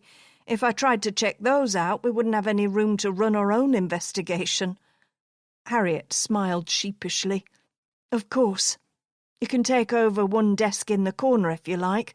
Most of us here hot desk, so we don't have any specific workspace." Picking up the box, Harriet strained beneath the weight of the files within. If this was just a brief overview of the case from 20 years ago, then she didn't dare imagine how many more files she would find if she was forced to get them from storage. She carried them over to the desk and set the box down before taking a seat. The hustle and bustle of activity around her faded into the background as she pulled off the lid and took out the first file on top. Flipping it open, Harriet was faced with the pictures of 3 children. They smiled up at her from the front of the file, 2 boys and a girl, their open expressions and trusting eyes sparkling with so much joy it caused her stomach to clench painfully. 21 years, and they had never come home. It was a bitter agony for any parent. But perhaps, if she was lucky, the Pools' story would have a happier ending, and they would see their son returned to them. Setting the images to one side, Harriet positioned their pictures so that they were at the edge of her vision, never out of sight. It seemed important that she not lose sight of them as she pulled other files from the box. As though by keeping them there and always visible, they would somehow guide her to the truth. It was a fanciful notion, but with another child missing, Harriet was willing to try anything, no matter how much of a long shot it might seem. Chapter 30. Martina settled her shoulders as Ambrose rapped his knuckles against the wood front door. The silence stretched around them, and Ambrose scratched at the stubble growing along his chin. "I told her we were calling around," he said, sounding a little bewildered. "Why would she go out?" "Somebody's here," Martina said, jerking her head towards the car parked in front of the garage. "Engine is still warm." "How can you tell?" "You can hear the tick of it cooling down," Martina said. "Maybe I should go around—" She cut off as the front door swung open to reveal a man in his late 30s. "DC Ambrose Schofield, and this is my colleague DC Nichol," Ambrose said, a warm smile curling his lips up at the corners. "We spoke to a Marjorie Campbell about an hour ago. Is she in?" "You found him, didn't you?" There was no preamble in the man's question. "I was hoping maybe we could come in to have a chat," Ambrose said. "Can I ask your name?" "Sorry, I'm Greg Campbell. Marjorie is my mother." Martina ducked her gaze and felt her chest constrict. As she stood there and listened to the murmur of her partner's voice as he spoke to Jack Campbell's brother, she wondered how strong of a resemblance there would have been between the 2 men had Jack lived. She followed Ambrose into the house as Greg directed them through to a cosy living room. The floral print couches were worn but comfortable. The dark green patterned carpet underfoot looked brand new, although Martina had a feeling that it was anything but. There was a matte black wood burner set back into a fireplace in the corner of the room. The orange glow of the flames inside cast odd shadows across the floor. Martina's gaze trailed over to the woman who sat next to it. A small bird of a woman, fine-boned and delicate, but her expression was anything but delicate. Marjorie Campbell met Martina's gaze head-on. Her shrewd hazel eyes were like 2 chips of granite, and Martina dropped her attention to the carpet rather than find herself locked into a battle of wills. "You found him, didn't you?" Marjorie's unwavering voice belied the woman's more fragile appearance, and Martina's respect for the mother who had lost her son 20 years ago climbed even higher. "We spoke on the phone," Ambrose said, but Marjorie's gaze withered him where he stood. Just tell me, did you find my son or not?" "We did," Martina said finally, breaking her silence. Marjorie's gaze shifted to Martina. The momentary flicker of hope extinguished almost immediately, and Marjorie slumped back into the chair. She shrank in on herself, her small shoulders rounding over. She exhaled harshly as though Martina had punched her straight into the solar plexus. "Mum?" Greg pushed past them and rushed to his mother's side, placing his hands on her. She pushed him away, turning her hard expression on him. "Don't." That one word carried with it so many years of hurt and anguish, and Greg flinched, withdrawing from his mother. "Where?" Marjorie's voice was husky with emotion, but there were no tears that Martina could see in her eyes. "Dalby Forest," Ambrose said. Marjorie nodded. "He liked to walk the trails there." She spoke as though she was the only one in the room. "He loved everything to do with wildlife, always off bird-watching or looking for fox tracks." She glanced down at her curled hands in her lap. "Who killed my son?" "What makes you say that?" Ambrose asked. "My son didn't just wander off one day and forget to come home.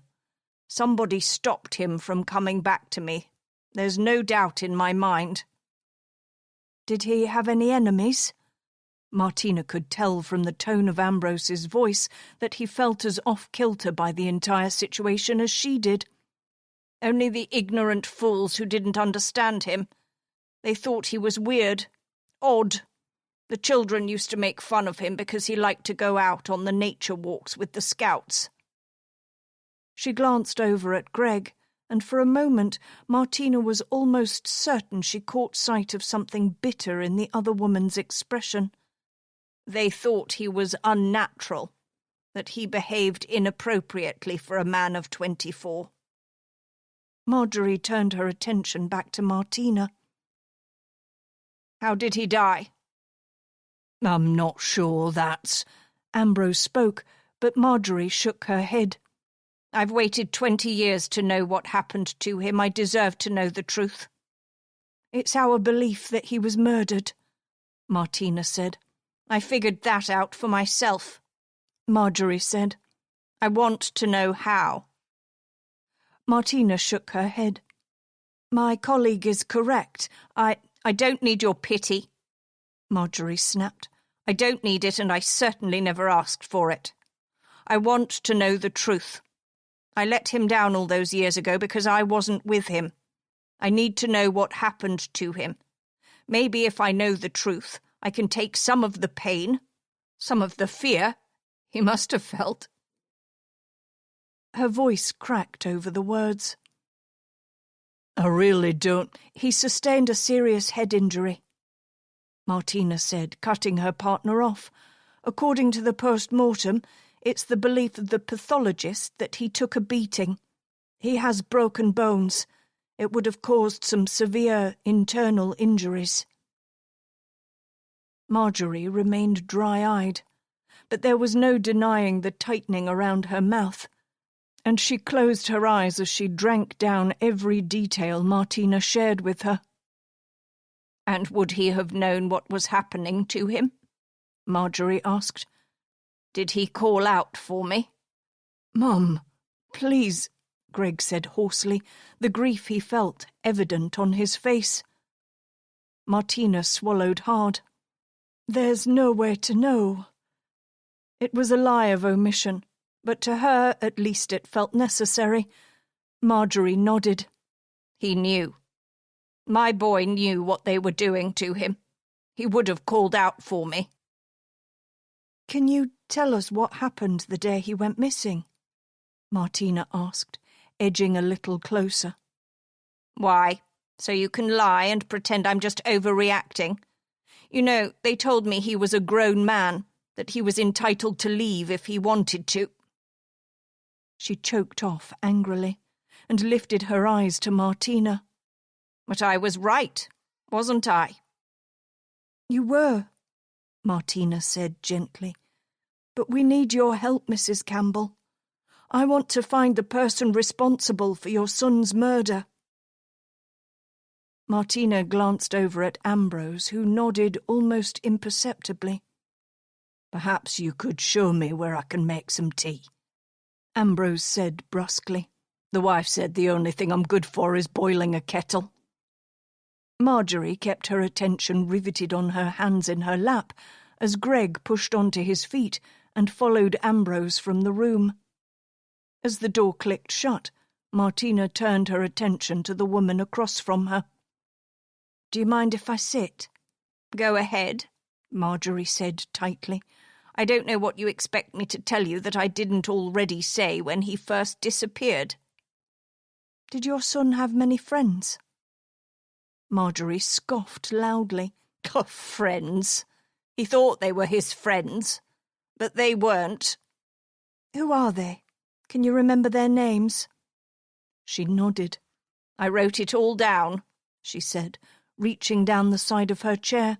"When I spoke to your colleague, I got this out." She clasped a small notepad in her hand, the edges of which were dog-eared and stained from age and usage. "I knew one day I would need it all, and I was worried I might forget." She glanced over at a framed picture of a young man on the table next to her. "I never wanted to let him down." "You didn't." Her smile was a bitter twist of her lips. "I wasn't there when he needed me.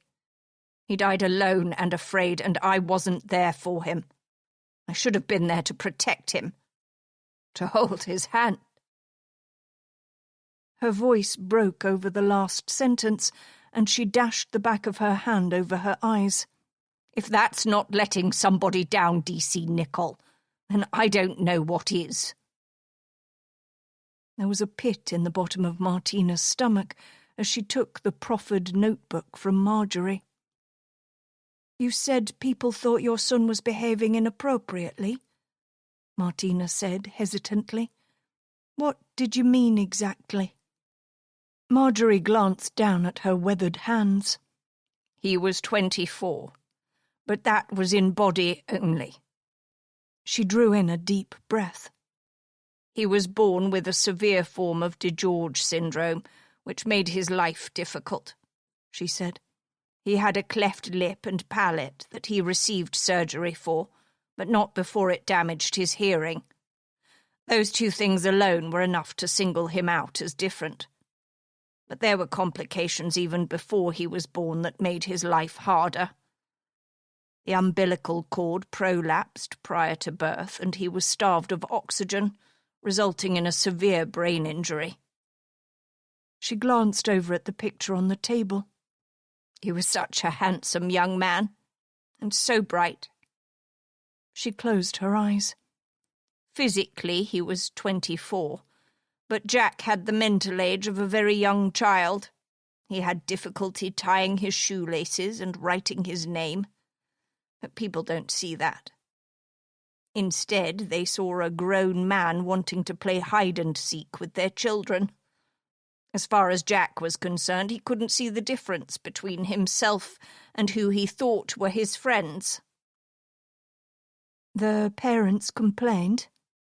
Marjorie nodded. "A few months before he went missing, there was an altercation." She drew in a shaky breath. "Would this altercation have been around the same time as the 3 children who went missing in Dalby Forest?" Marjorie lifted her gaze. "I told them he would never have hurt those children. They were his friends. But one of the fathers wouldn't listen to reason and demanded to know what he'd done to them. Somebody threw a punch and Jack wound up losing a tooth. He had to have surgery. I remember how much he cried because he couldn't understand why I wasn't taking away the pain. I reported the incident, but nothing came of it." "Jack was actually friends with the 3 children who went missing?"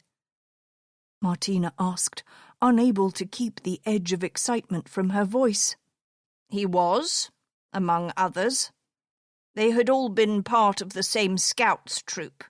The people who ran it allowed Jack to tag along, but after the 3 disappeared, that all stopped. They stopped Jack from going? Marjorie shook her head. No, I put a stop to it. I had a chat with one of the scout leaders, Graham, I think his name was. It's all in the notebook anyway. I spoke to him and told him my concerns, and we agreed it was better for Jack to stay away. You thought someone would go after him when he was with the troop? Marjorie's smile was tinged with sadness. I was partially right. But maybe if I'd let him stay with the group, he'd have been safer. The day he went missing, where was Jack? Marjorie leaned back in her chair. We'd gone to York earlier in the day, and when we came back, I asked Greg to take him along the forest trail, but Greg came home without him, said he'd popped into the shop because Jack wanted ice cream. And where was Jack when Greg was in the shop? Greg told me Jack wanted to wait outside and he thought it was safe. How old was Greg? 15. She closed her eyes. I don't blame him, she said. I know that's what you're thinking. She paused and closed her eyes. I know it's what he thinks too. But the truth is I don't blame him at all.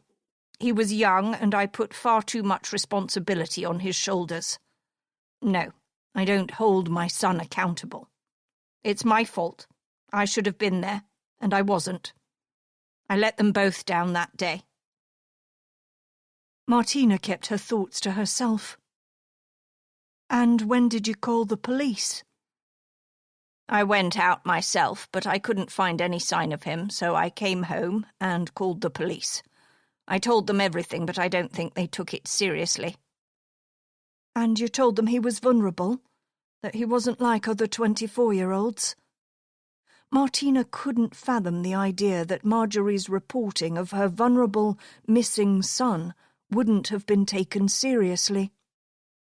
I told them, but they thought I was a helicopter parent, and they were preoccupied with the missing children's case. She sucked down a shuddering breath.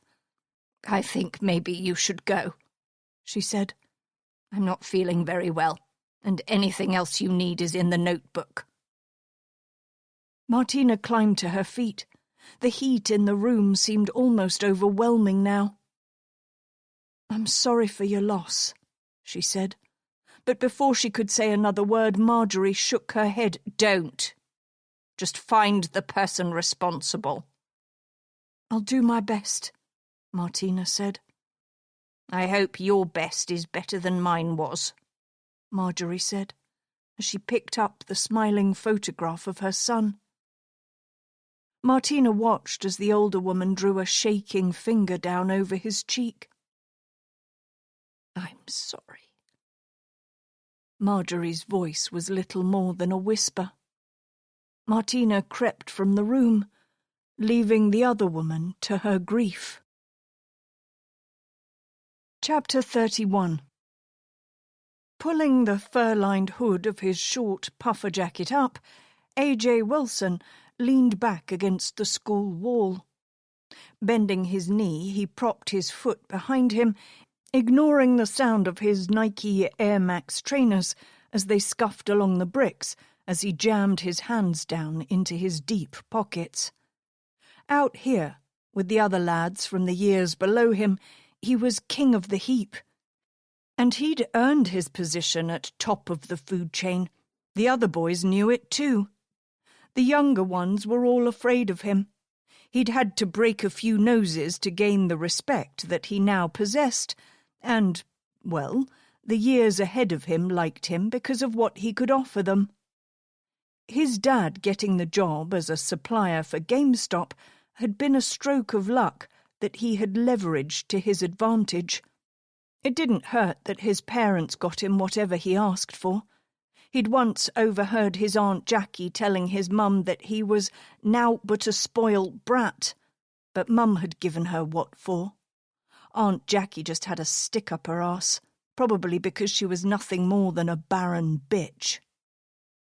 From the corner of his eye, AJ spotted Darren hurrying across the open grass.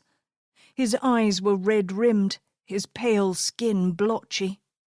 The news that his best mate Oliver had gone missing was all over the school.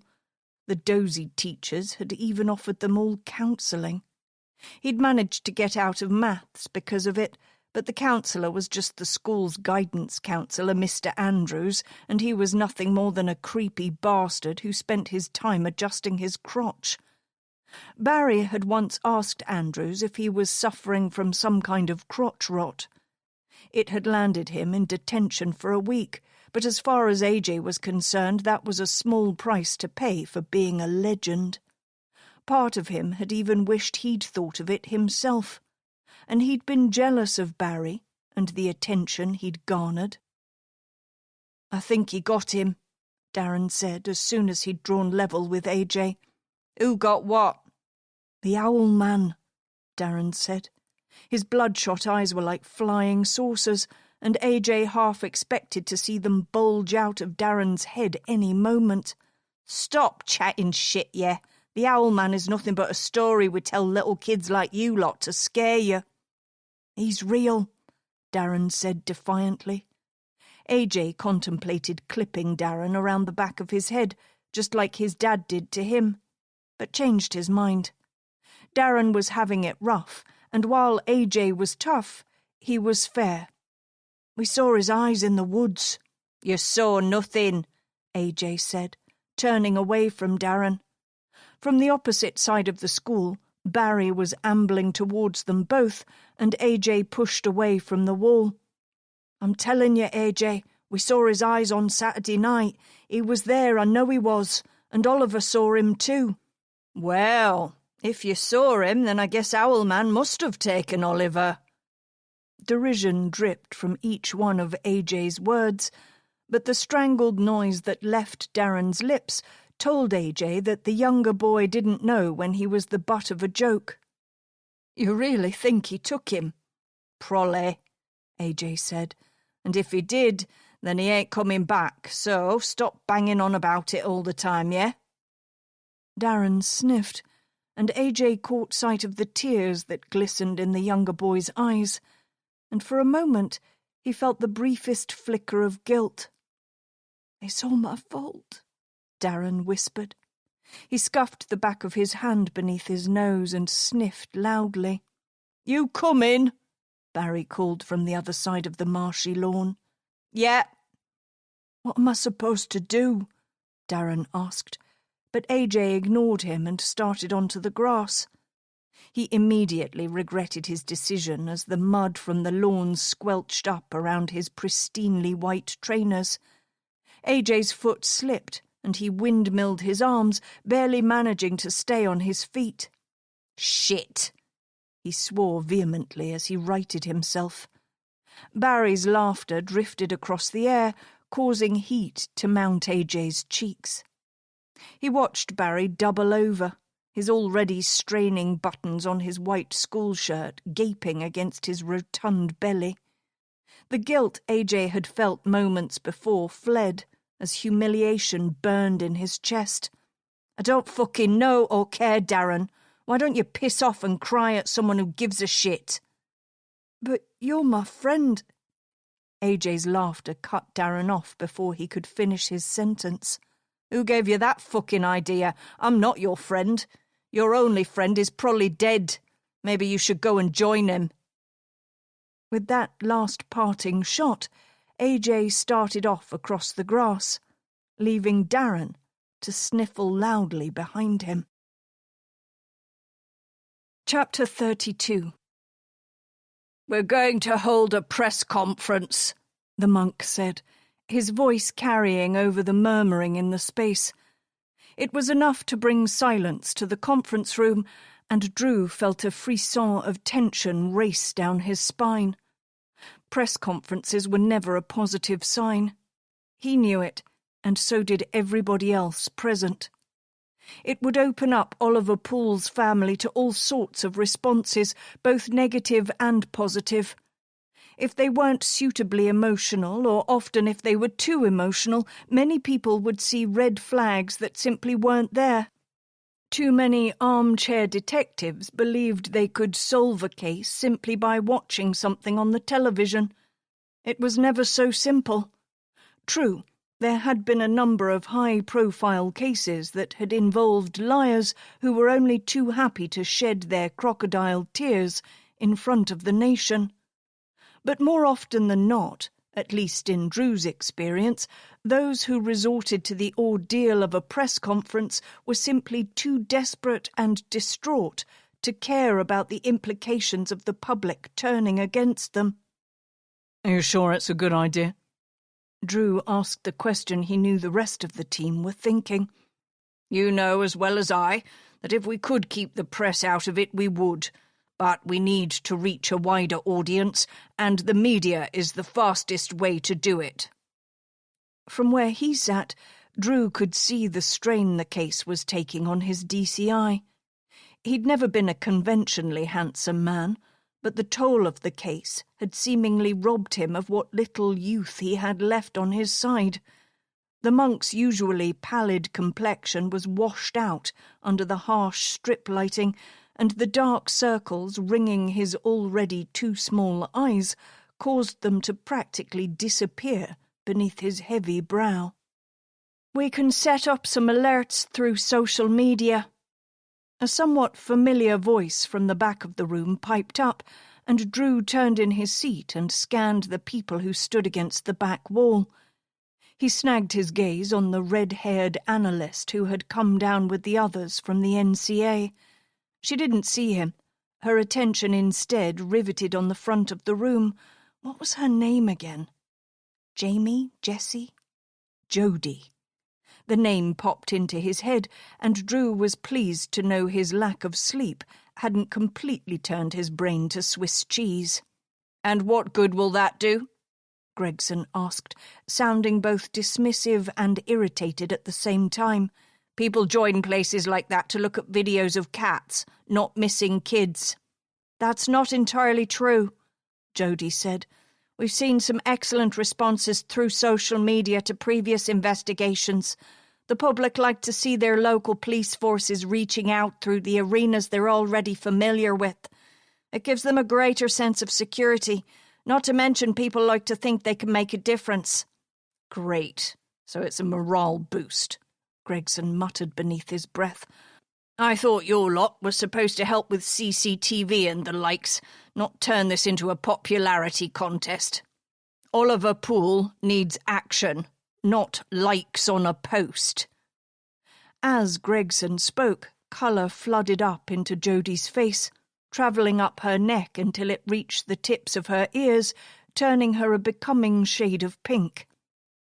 "Actually, I think Ms. Meakin is correct." Harriet's support took Drew by surprise. Not only had he not realised she'd been invited to the meeting, but he hadn't actually seen her arrive. "People are most likely to get their sources of news from social media these days. There have been a number of studies done to reflect this. It's actually one reason we've seen an uptick in false narratives flourishing. People like to think they've discovered something for themselves, and the more unscrupulous among the general population, who feed on sowing anarchy and discord, are happy to use this medium for their own benefit. And it's because of this base that we're having a corresponding rise in the fake news rhetoric among populations." "I don't need to know why people believe the bullshit spouted on the internet as fact, Dr. Quinn. What I need is action. There is a young boy missing, and as every hour passes, our chances of finding and bringing him home to his parents alive decrease." "Then social media is one of the best tools to utilise in the search," Jodie said. There was still a slight pink tinge to her cheeks, but she'd mostly recovered her composure. "Just get the word out there," Gregson said irritably. "Dr. Quinn, I'd like you to help the parents prepare for the press conference. Everyone else, you know what you're supposed to be doing. I expect results. Drew was on his feet and moving before the DCI had stepped away from his position at the top of the room. He spotted the monk's attempt to catch his eye, but quickly sidestepped his boss as he made after Harriet, who seemed to be in deep conversation with the analyst as they left the space. He caught up to them in the hall and was a little chagrined to find himself somewhat out of breath. Too many bacon stotties, he reasoned. He'd have to do something about the almost constant barrage of junk food before he'd turned into the Pillsbury Doughboy's brother. "Are you all right?" Harriet raised an eyebrow at him. I wanted to know if you'd found anything in the old files. "Olivia told you I was looking over them?" There was the briefest flicker of accusation in Harriet's voice, which took him somewhat by surprise. It wasn't like her to overact to something so innocuous as the sharing of information amongst the team. She said you were engrossed. I just wanted to know if you'd discovered anything that might help us. Is everything— He trailed off, suddenly unsure how to finish the sentence. "Sorry," Harriet said. "I've just not been sleeping too well. The case, and I've got a few things on my mind." "Lavender is supposed to help with that," Jody interrupted, reminding Drew that she was there. "With the case?" Harriet asked, looking suitably confused. Drew was used to her being a little scattered, but if she wasn't keeping abreast of the conversation enough to know what Jody was referring to, then she really was distracted. Jody's smile was indulgent.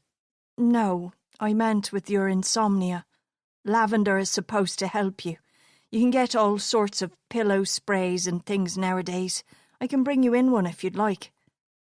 There was an eagerness to Jody's voice, and Drew found himself in the unusual position of being on the outside looking in, a position Harriet herself was normally placed in. "I'm not suffering with insomnia," Harriet said, although she didn't sound convincing. "But thanks for the tip." "It's the least I could do," Jody said. "At least now I can go full steam ahead with using social media to cast a wider net." You really think that's going to help? Drew asked. He was mostly being polite, but he was a little curious to know the answer. "Do you have a smartphone?" Jody's question didn't seem particularly relevant, but he decided to play along. "Yeah, although sometimes I wish I didn't." "And what's the first thing you look at when you wake in the morning?" Drew opened his mouth to answer. The automatic answer practically tripped off his tongue, but he was forced to bring himself up short as he realized it would be a lie. He shuffled awkwardly. His sudden realization made him more than uncomfortable. He'd been about to tell them that the first thing he looked at when he woke in the morning was the last picture he'd taken of Freya. But if he was honest, he hadn't done that in months. When had it changed?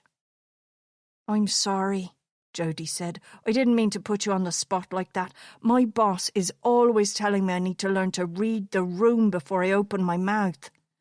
"No, it's fine," Drew said. "I guess I look at my Facebook app first thing." As he spoke, he was acutely aware of Harriet's attention, which was fixated on his face. Her uncanny ability to read his mind wasn't something he particularly wanted right now, but when she didn't say anything, he let go of some of the building tension in his shoulders. "You see, that's exactly what most people do. If we can leverage our social media accounts to get the general public's eyeballs where we want them to be, we might uncover some useful information. I can even stream the press conference live through the accounts and— Gov! There was a note of excitement in Maz's voice that pulled his attention away from the conversation at hand. "Can I have a word?" Drew stepped away, leaving Harriet and Jody to continue their conversation. "What is it?" "It's Taylor. The hospital phoned. They're sending him straight over." "That's great news," Drew said, his mind already spinning with the possibilities. Perhaps this was the break they'd been waiting for all along. "Get the interview room prepped," Drew said. And I want you to keep this quiet. We don't need the world and his wife knowing we've got Taylor in here for questions. Once that press conference goes out, this place will be crawling with people, and I don't want someone getting it in their heads to go after Taylor before we have the chance to give him a thorough going over." Maz nodded and was gone before Drew had to say another word. When he returned to Harriet's side, he discovered Jody had already left. What was that about? It never ceased to amaze him that Harriet could keep her curiosity so well contained.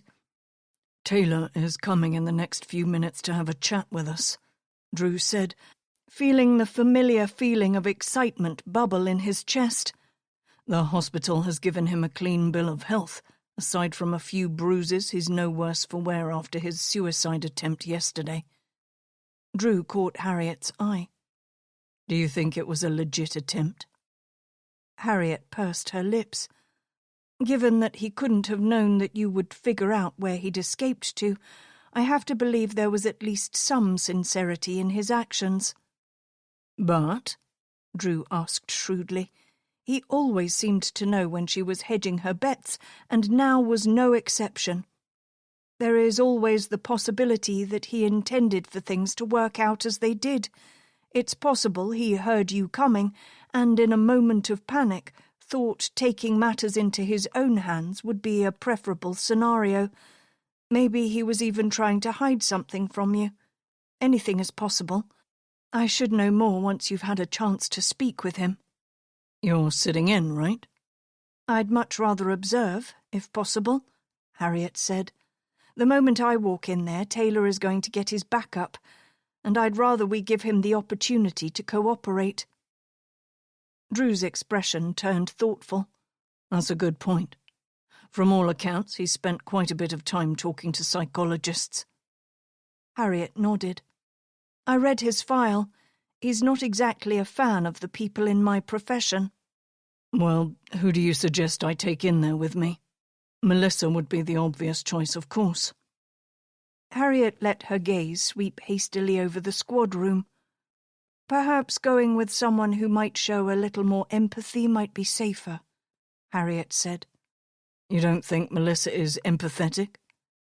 Harriet knew the moment she heard the surprise in Drew's voice that she'd plunged straight into the trap he'd set for her. "I take it you're not exactly keen on her, then?" She shook her head. "I can keep my personal feelings separate from my professional opinions," Harriet said archly. If there was one thing she disliked, it was being made to feel as though every one of her choices was somehow reliant on her personal thoughts, when that couldn't have been further from the truth. "That's not a no," Drew said, a lazy smile playing around his lips. "She has a forceful personality," Harriet said, attempting to keep her tone of voice as diplomatic as possible. "And while that is an excellent trait to have for the job she does, it won't serve us well in this situation. Taylor needs to feel as though somebody is on his side, and you're not capable of that."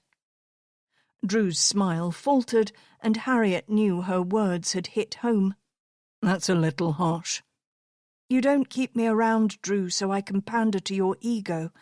You keep me here because I can provide insight into situations that you cannot. If both you and D.I. Appleton go into that room together, you stand zero chance of getting anything useful from Taylor." "Then who?" Harriet pursed her lips. "Olivia would be my first choice," she said, "and D.C. Green would be my second, but Olivia has more experience working with the team. Also, from what I've read of Taylor's file, he seems to believe he can appeal to women more easily. You could use that to your advantage in there." "I'm not sure I want to appeal to him, Harriet. I just want answers." "You'll catch more flies with honey," Harriet quipped back. "Look, you asked my opinion and I'm simply giving it to you." Drew nodded. "I'll take it under advisement." There was a clipped tone to his voice that made Harriet uncomfortable. She'd obviously said something wrong when she hadn't agreed with him on D.I. Appleton, but if he couldn't see the truth, then it wasn't her problem. Of course, for Harriet, that was easier said than done. She hadn't wanted to cause friction between them. It was the last thing she wanted, and yet here they were. "Good," she said, sharing a tight smile with him as the tension in the hall mounted. "Fine." Without another word, Drew turned on his heel and strode away, leaving her to stare after him. She hadn't meant to cause friction between them, but her time as a psychologist had taught her, in most cases, the road to hell was paved with good intentions. Chapter 33. Drew mulled over Harriet's concerns regarding Melissa, but as he settled in next to his fellow DI, he felt certain he'd made the right choice. Harriet didn't know everything, and she was only human, and people made mistakes. She'd obviously made a mistake where Melissa was concerned. As far as Drew was concerned, there was no other officer he'd rather have by his side in the interview. He settled back in his seat and studied Taylor's hunched-over form. The grey tracksuit he wore only highlighted the dark bruising around his neck, and the fluorescent lights overhead washed him out, making him appear pasty and unhealthy. "Feel like telling us where Oliver Poole is?" Melissa's question cut straight to the core, and Drew shifted uncomfortably in his seat. "I didn't do nothing to the lad," Taylor mumbled, keeping his head down, gaze trained on the table in front of him. "We know you had an inappropriate relationship," Melissa interjected, before Drew could even open his mouth to respond. "Do you really expect us to believe you don't know anything when he's mysteriously upped and disappeared?"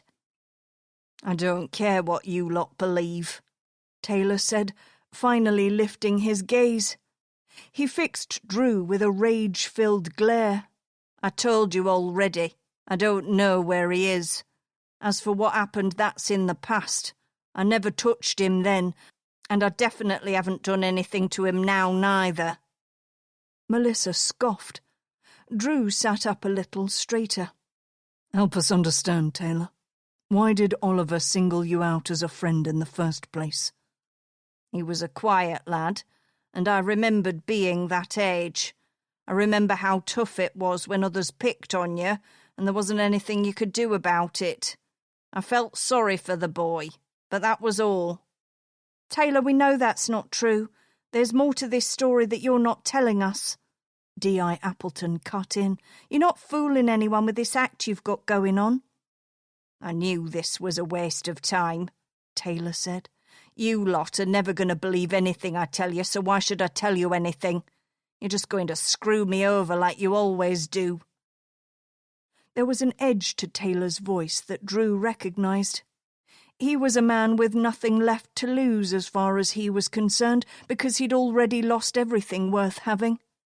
A man on the edge like that was dangerous, and if he had something to do with Oliver's disappearance, then it would end in only one way. "Taylor, we want to hear your side of things," Drew said, but Taylor shook his head. "I didn't kill that boy." "Who said anything about murder?" Drew asked. "It's what you're all thinking," Taylor said, brushing his hand over his face nervously. A knock on the door stopped Drew before he could finish. Pushing back from his seat, he allowed Melissa to make a note of the time they'd suspended the interview for the benefit of the recordings. Crossing the floor, he pulled open the door and came face to face with Maz.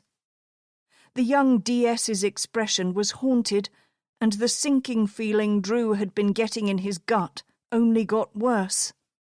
"What is it?" "Can I have a word in the hall?"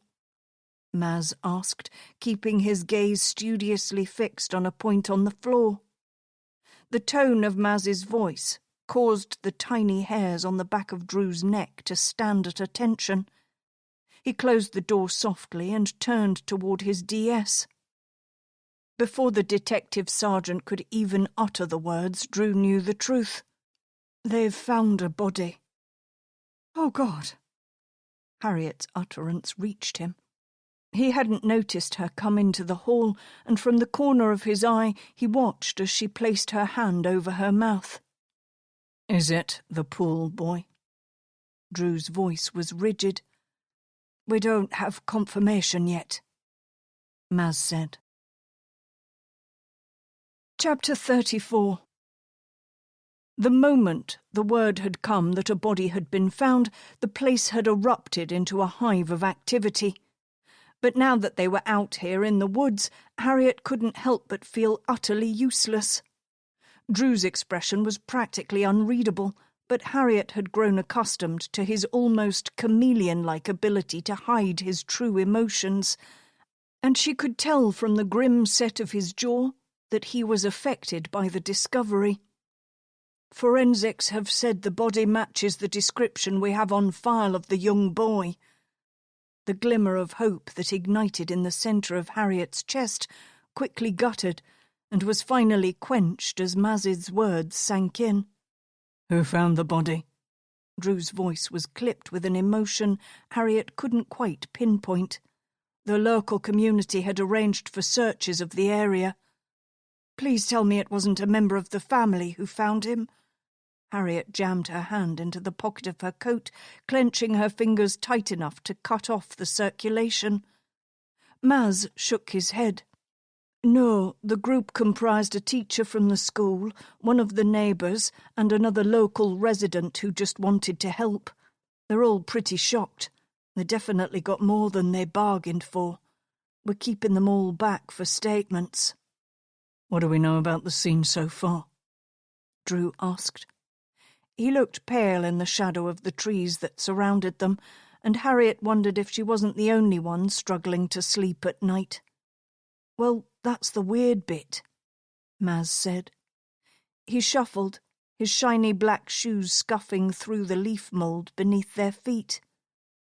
"Sick bastard left him in the exact place where the other body was found." Silence stretched around them, and Harriet's stomach clenched uncomfortably. "Well, that's good news, right? Somebody must have seen something."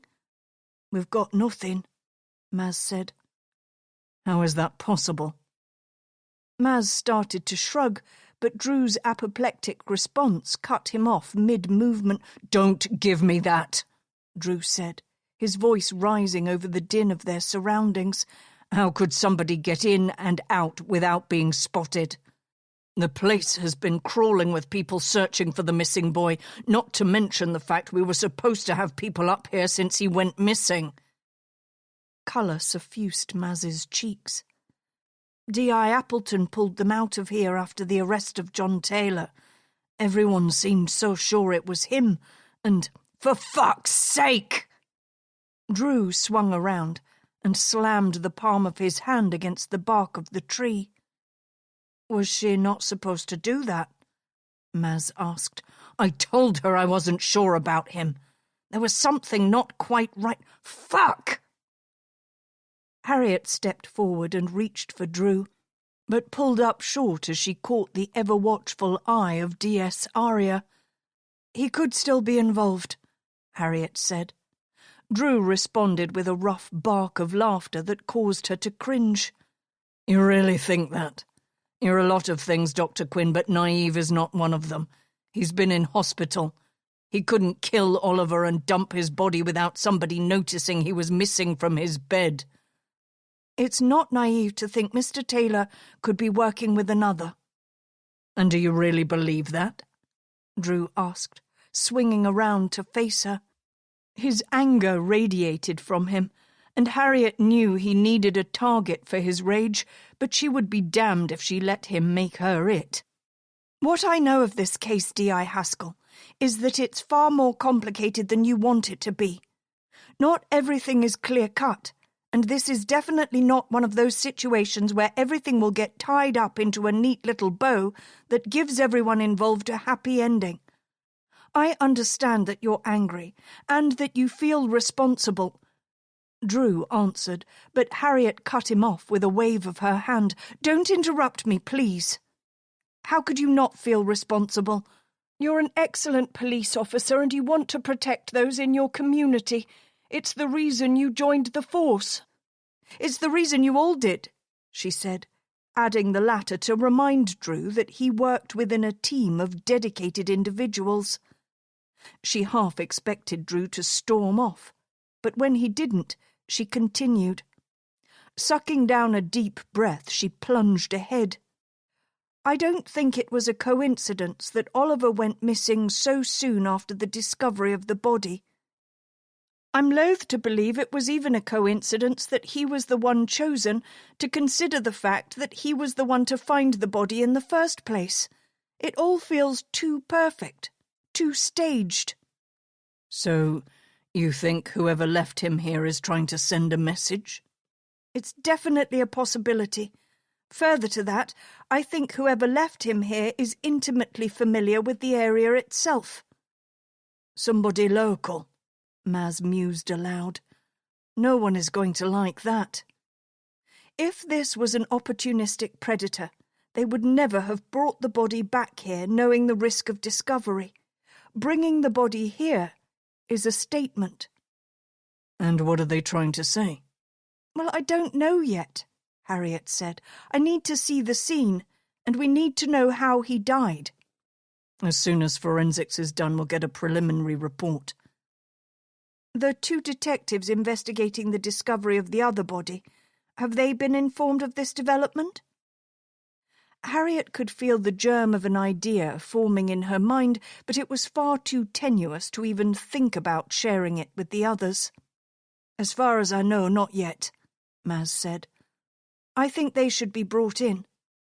Harriet fought to keep her voice emotionless as thoughts whirled in her mind.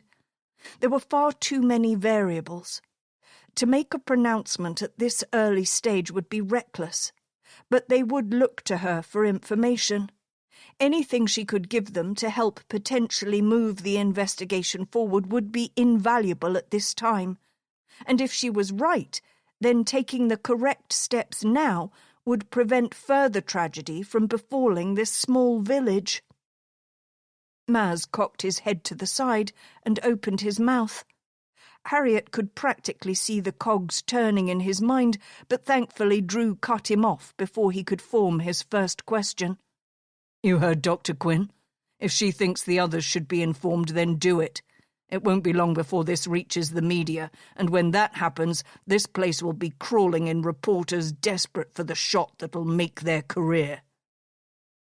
Maz didn't need to be told twice by Drew, and Harriet tried to keep her smile under wraps as the younger DS scurried off to do his superior's bidding.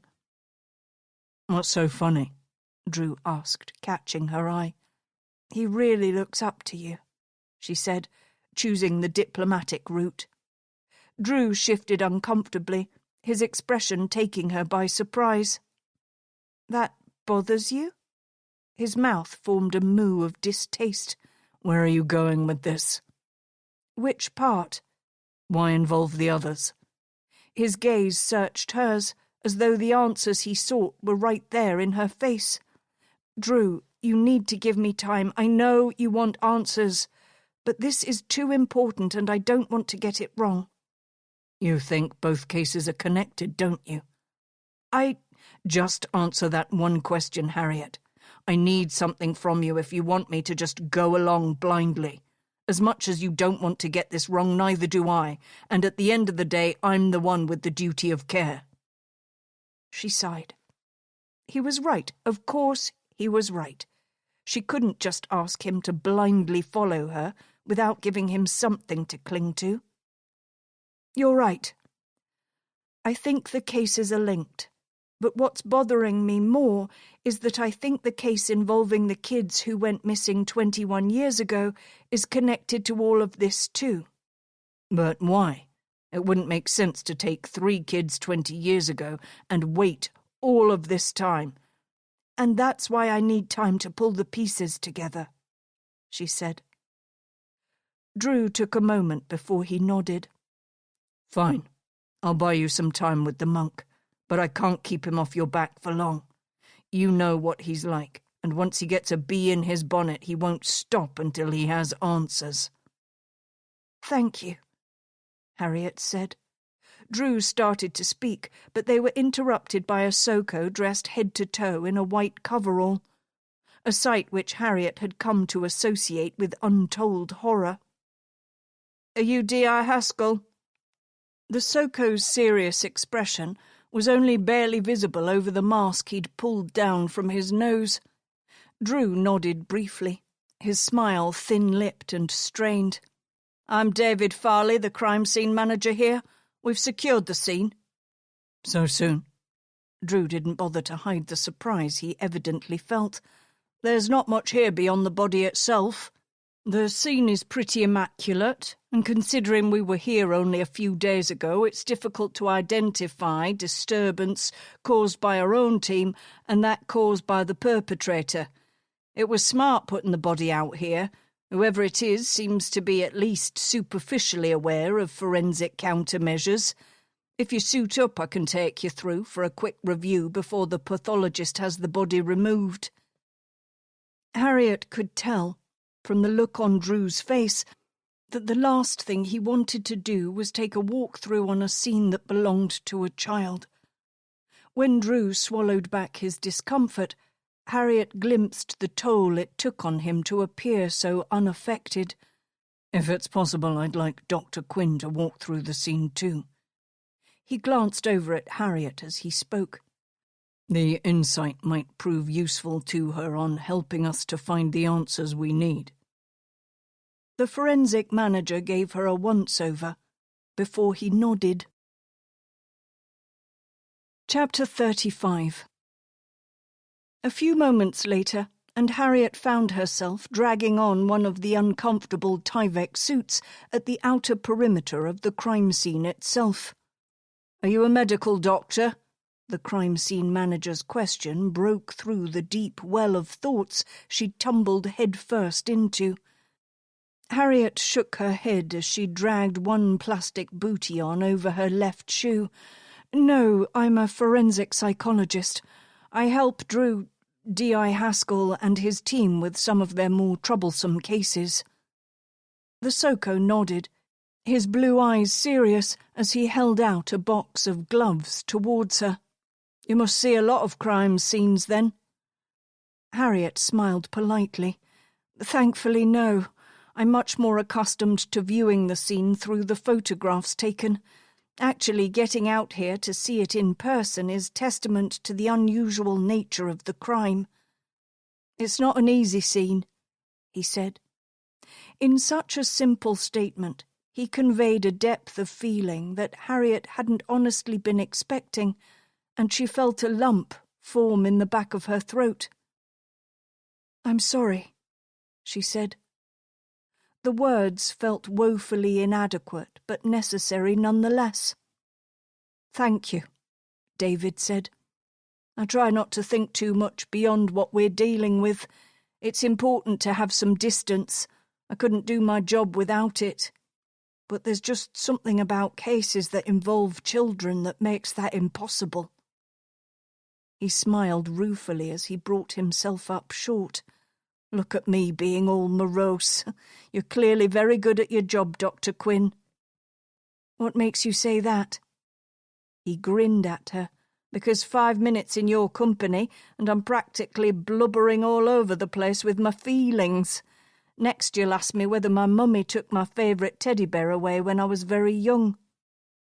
"Are you a killer?" Harriet asked, her expression deadpan. The question seemed to bring David up short, and he shook his head a little more vehemently than was strictly necessary. "Well, no, Then I'm afraid I'm not much use to you," Harriet said. "I'm much more comfortable delving into a deviant mind." He stared at her for a moment before he laughed. "You know, I'd heard you lacked a sense of humour, but that's just not true." He continued to laugh as he led them beyond the perimeter.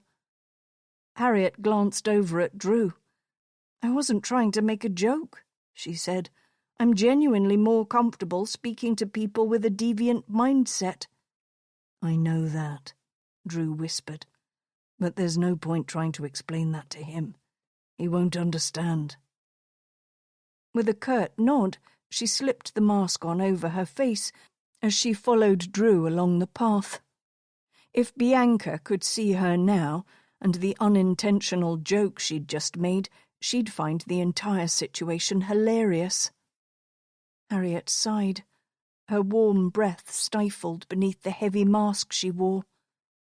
Every time she thought she had a handle on the personalities that made up the team, she found herself confounded with another.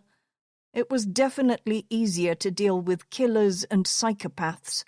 At least with them, she knew exactly where she stood. Harriet paused on the embankment and took stock of her surroundings. Despite the forest itself being popular with tourists, the particular area they found themselves in seemed almost untouched by the outside world. Leaf litter covered the ground beneath her feet, and even through the protection of her mask she could detect the damp scent she associated with a forest.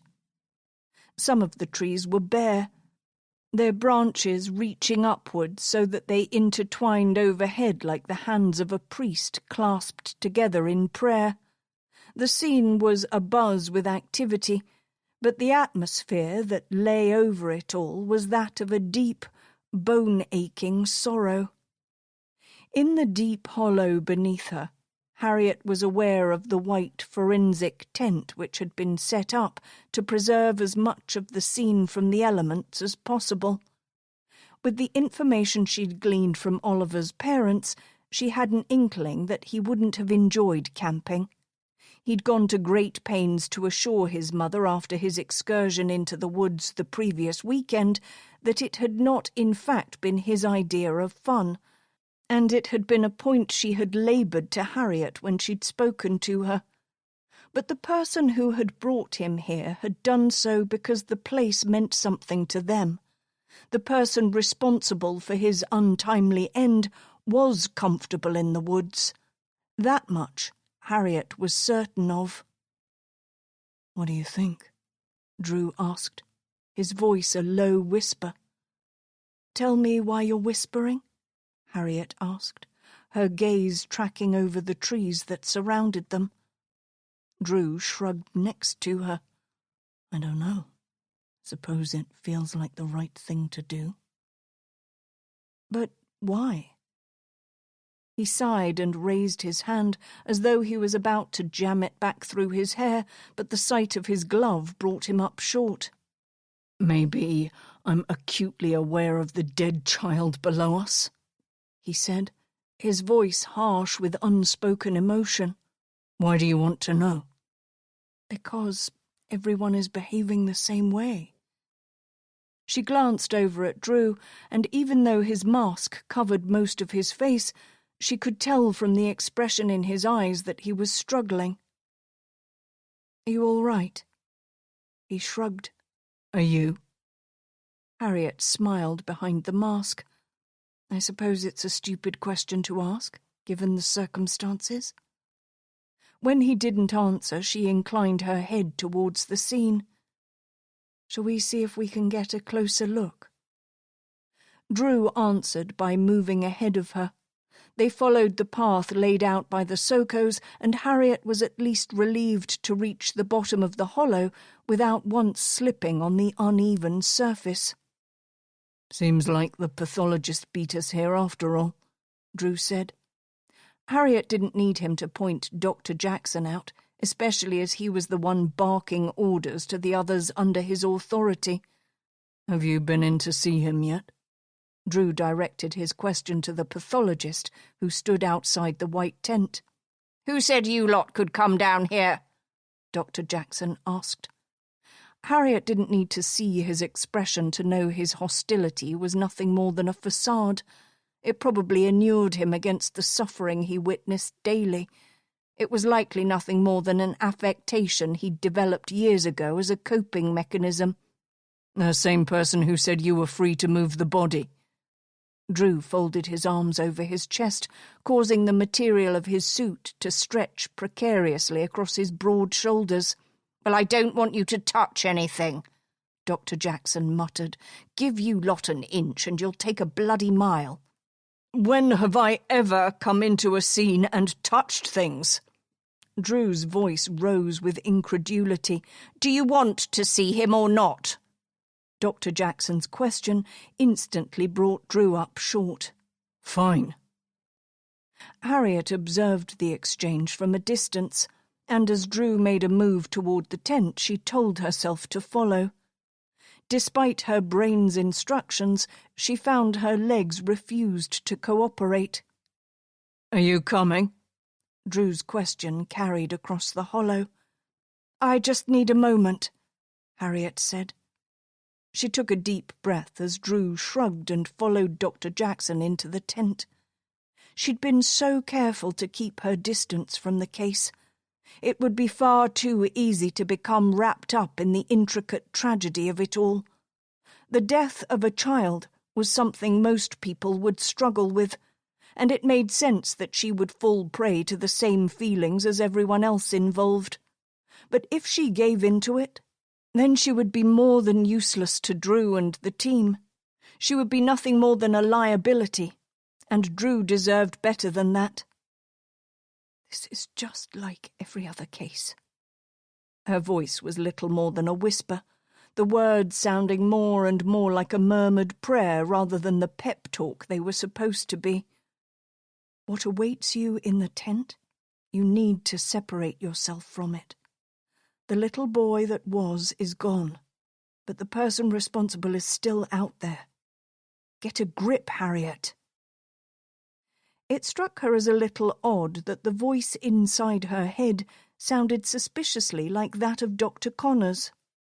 Then again, he could certainly compartmentalize himself from his patients, protecting himself against the pain and suffering he was privy to. But it didn't sit well with her that there were still things to be learned from a man like him. Squaring her shoulders, she made her way over the plastic steps on the ground, laid out by the Sokos to denote the safest route to the body. Her hands shook as she pulled the tent flap back. Drew impeded her view of the scene, and she released the breath she'd been holding. From the discoloration I can see around the boy's mouth, it seems possible suffocation was the cause of death. Dr. Jackson glanced up, his gaze snagging on Harriet's as she stepped around Drew's frame. Her eyes travelled down to the small shape which lay on the dirt. Harriet recognized him from the pictures Mrs. Poole had shared with her when she'd spent time with the woman. He lay on his side in a fetal position, his arms wrapped around a brown teddy bear that was clutched to his chest. Despite the unnatural pallor of his skin and the eerie stillness of his body, if they had been anywhere else, Harriet might have found herself convinced the boy was merely sleeping, instead of the terrible truth of the matter. D.I. Haskell, are you quite all right? Dr. Jackson's question pulled Harriet from her own thoughts, and she glanced up at the tall man next to her. Drew? She touched his arm gently, and he started. When he looked down at her, Harriet could see that his eyes were just a little too wide, the pupils dilated beyond what might have been considered normal. Harriet had seen it before in others who were suffering from a state of shock. If you're going to get sick, can you do it somewhere else? Dr. Jackson said, sounding both irritated and bored at once, which, to Harriet's mind at least, was impressive. Drew, do you need a moment?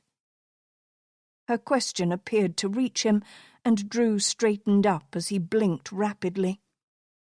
He clenched his gloved hands, forming fists that hung uselessly by his side. I'm fine, Dr. Quinn. The coldness of his voice didn't surprise her. People reacted in all manner of ways when they were struggling to process a situation. I haven't been sick at a crime scene since my first day in uniform, Drew said sharply, directing his ire at the pathologist who was still crouched next to Oliver Poole's body. Well, it's nice to know I can still be surprised, Dr. Jackson said dryly. He returned his attention to the boy's body. From the bruising visible on his wrists, I'd say it's consistent with ligature marks, and there's a residue around his mouth. While I can't be certain, I'd hazard that it's possible he was kept bound and gagged. I'll have it tested, but I'd imagine it's going to come back as consistent with something like duct tape or the like. Are there any signs of... Drew said hoarsely before he cut off and coughed. If you're asking if there are any signs of a sexual assault, then I'm afraid I can't answer that at this moment, D.I. Haskell. Until I get the body back for a post-mortem, we won't know anything for certain. Oliver, Drew said sharply. Excuse me? Dr. Jackson seemed only half interested as he continued to examine the body in situ. He's not a body, Drew said. His name was Oliver Poole. Dr. Jackson straightened up, the crack of his knees oddly loud in the veritable silence of the crime scene. I'm aware that you feel a connection to this boy, D.I. Haskell. I won't tell you how unhealthy that is, but please don't lecture me on my job. If I want pointers from you, then I'll ask. Until then, I'd ask you to keep your thoughts to yourself. Drew opened his mouth to continue the argument, but Harriet touched his arm. The expression in his eyes was one of utter betrayal before he turned on his heel and strode from the tent, letting the plastic flap shut behind him. I'd half expected you to be the one blubbering all over this scene, Dr. Jackson said, his attention once again riveted on the boy. Why? Well, you women get more involved in these things. It's simple biology. Harriet smiled behind the mask she wore and chose to ignore the insult dressed up as a compliment. Does the scene strike you as odd in any way? In what way? Jackson snapped to attention, and Harriet could practically see him bristling. It's all so careful. You mean the idea that our man is forensically aware? Something in Dr. Jackson's statement took her by surprise. You seem certain a man did this. Dr. Jackson guffawed, the sound only barely muffled behind the white mask that concealed most of his face. I think it's the only logical explanation. Why? Because women are supposed to be more maternal, nurturing even. You don't think a woman or another child would be capable of a crime like this? We only have to look at some of the most heinous crimes in recent memory to know that anyone is capable of murder, even children. The expression in Dr. Jackson's eyes was sympathetic. Look at where we are, Dr. Quinn. Do you really think anyone other than a man could have got the body in here? There are no drag marks. The nearest you can get a car to this spot is 1.5 miles, and I should know. I had to walk it. She nodded thoughtfully. I suppose you're right. Of course I'm right. You don't need to be a psychologist to know that it's men who commit crimes like this. And when you add the physicality of the crime to it, then it's more than clear. A woman or another child couldn't be responsible for the murder. She couldn't argue with him on that score. Even Drew had struggled to make it to the crime scene. If you added a body to the scenario, it became infinitely more difficult. I suppose you're right, Harriet said. You'll find I'm correct about most things. Now, can you tell your partner that I'll call as soon as I have a report to share? Harriet knew a dismissal when she heard one. Nodding, she stepped out of the tent. The image of Oliver Poole clutching his teddy bear imprinted on the inside of her eyelids like indelible ink. As she made her way from the hollow, Harriet knew it would be a long time, if ever, before she would be free of the horror of today. Chapter 36.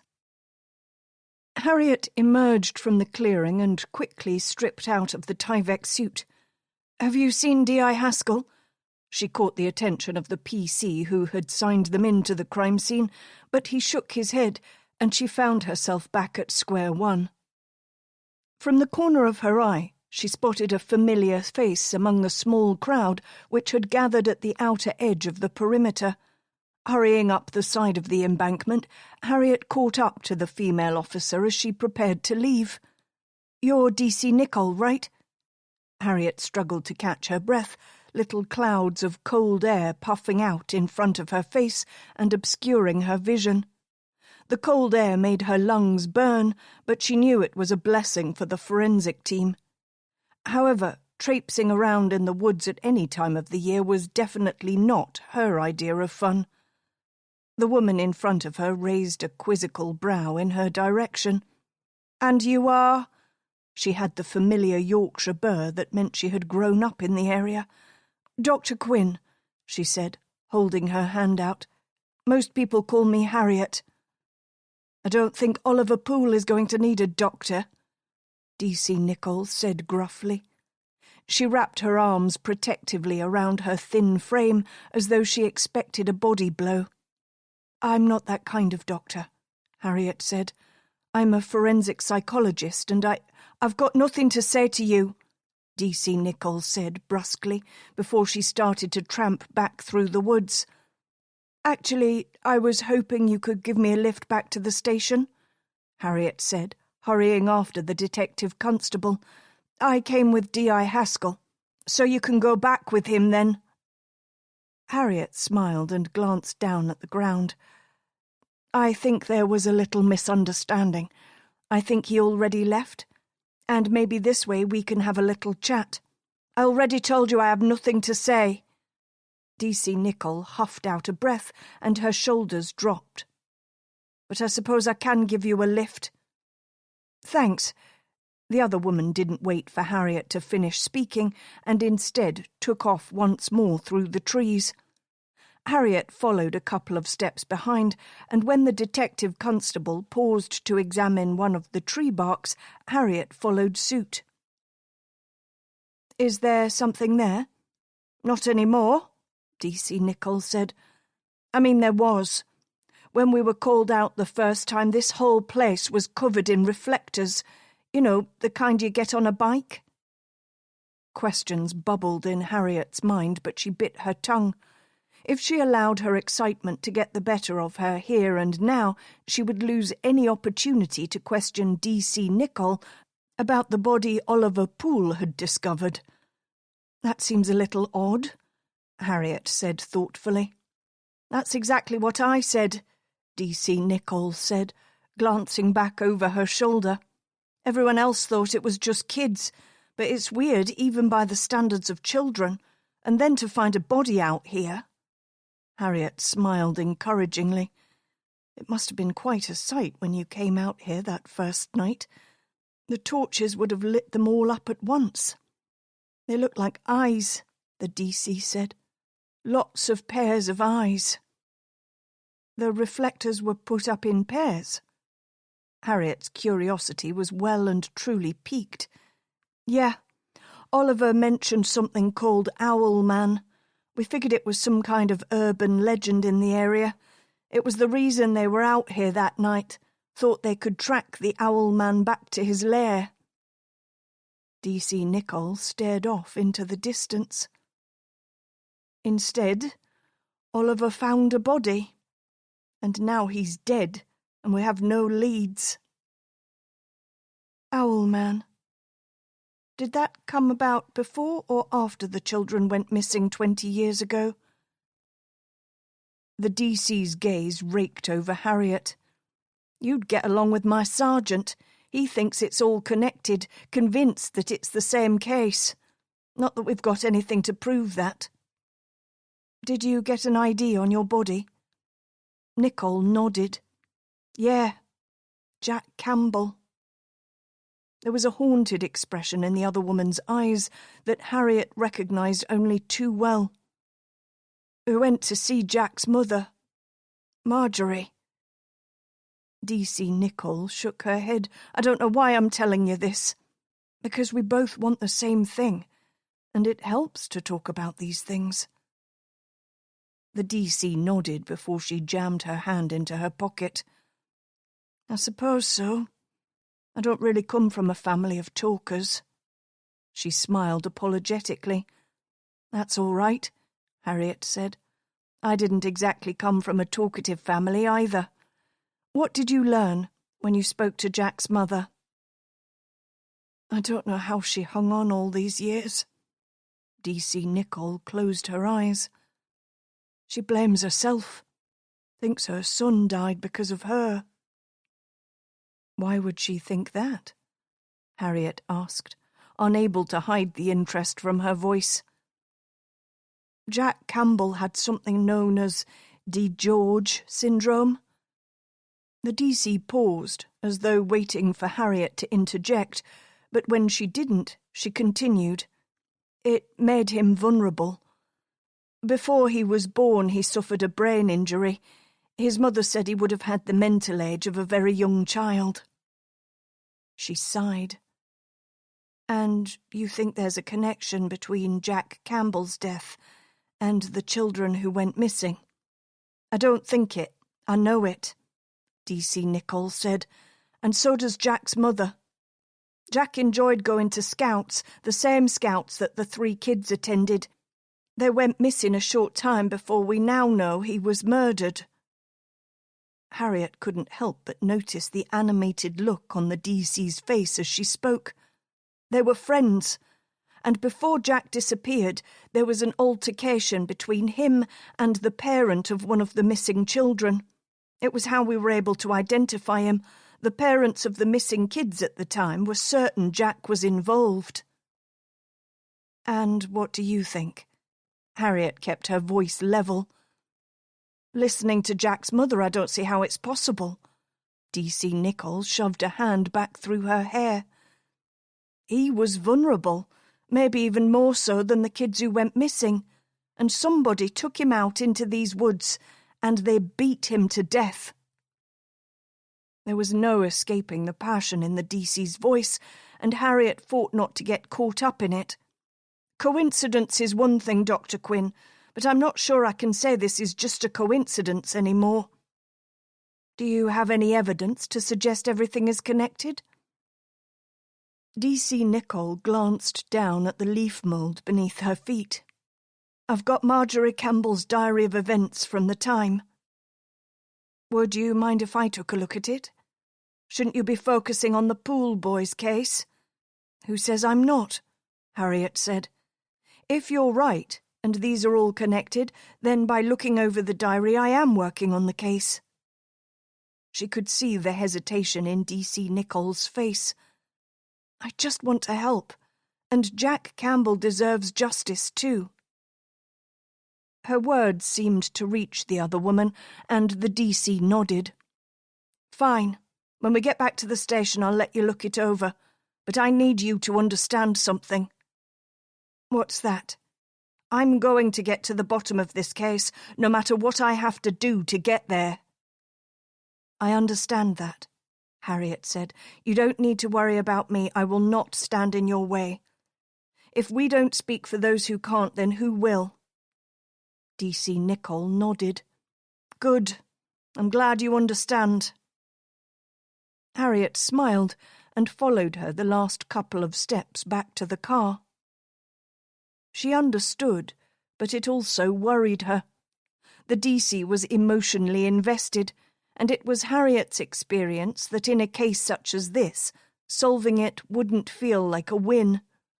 With so many lost lives, nothing would ever feel like a win, and that could so easily destroy a person. She just had to hope that it wouldn't take DC Nichol down too.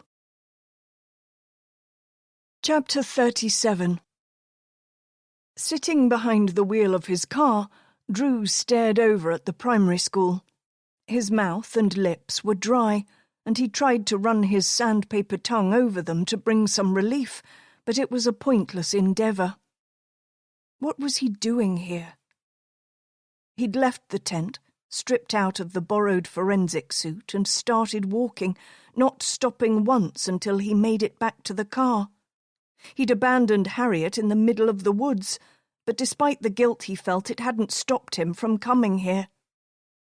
Gripping the steering wheel, he flexed his fingers and stared past the school to the place where John Taylor's shed was tucked away in the trees. Something had brought him here. Something niggled in the back of his mind. It had been that way from the moment he'd arrested Taylor that day. There was something that didn't quite sit right with him. But for the life of him, Drew couldn't put his finger on it. Until now. Something so innocuous that Harriet had said when he'd asked her why Taylor would try to take his own life. He hadn't attempted it when he'd been arrested over his grooming of Oliver Poole before, so why now? Harriet had suggested that Taylor was potentially hiding something. It had certainly crossed his own mind, but they'd tossed Taylor's house after his arrest and they'd found nothing. And then, in the interview, Taylor had known Oliver was dead before Maz had told them about the discovery of the body. Of course, they could chalk it up to coincidence. Everyone knew the risks when a child was missing for several days. The likelihood of them turning up unharmed grew slimmer with every second they were gone. Taylor could simply have been saying what they were all already thinking. Still, something had brought Drew here. Harriet was right. It was possible that Taylor was still involved, and if he was, then Drew was going to get to the bottom of it. Pushing open the car door, Drew stepped out. The temperature had taken a nosedive on the drive over, and Drew cupped his hands up around his mouth before he blew hot air against his chilled fingers. Squaring his shoulders, he started across the grass. And with every step he took, his resolve hardened. Chapter 38.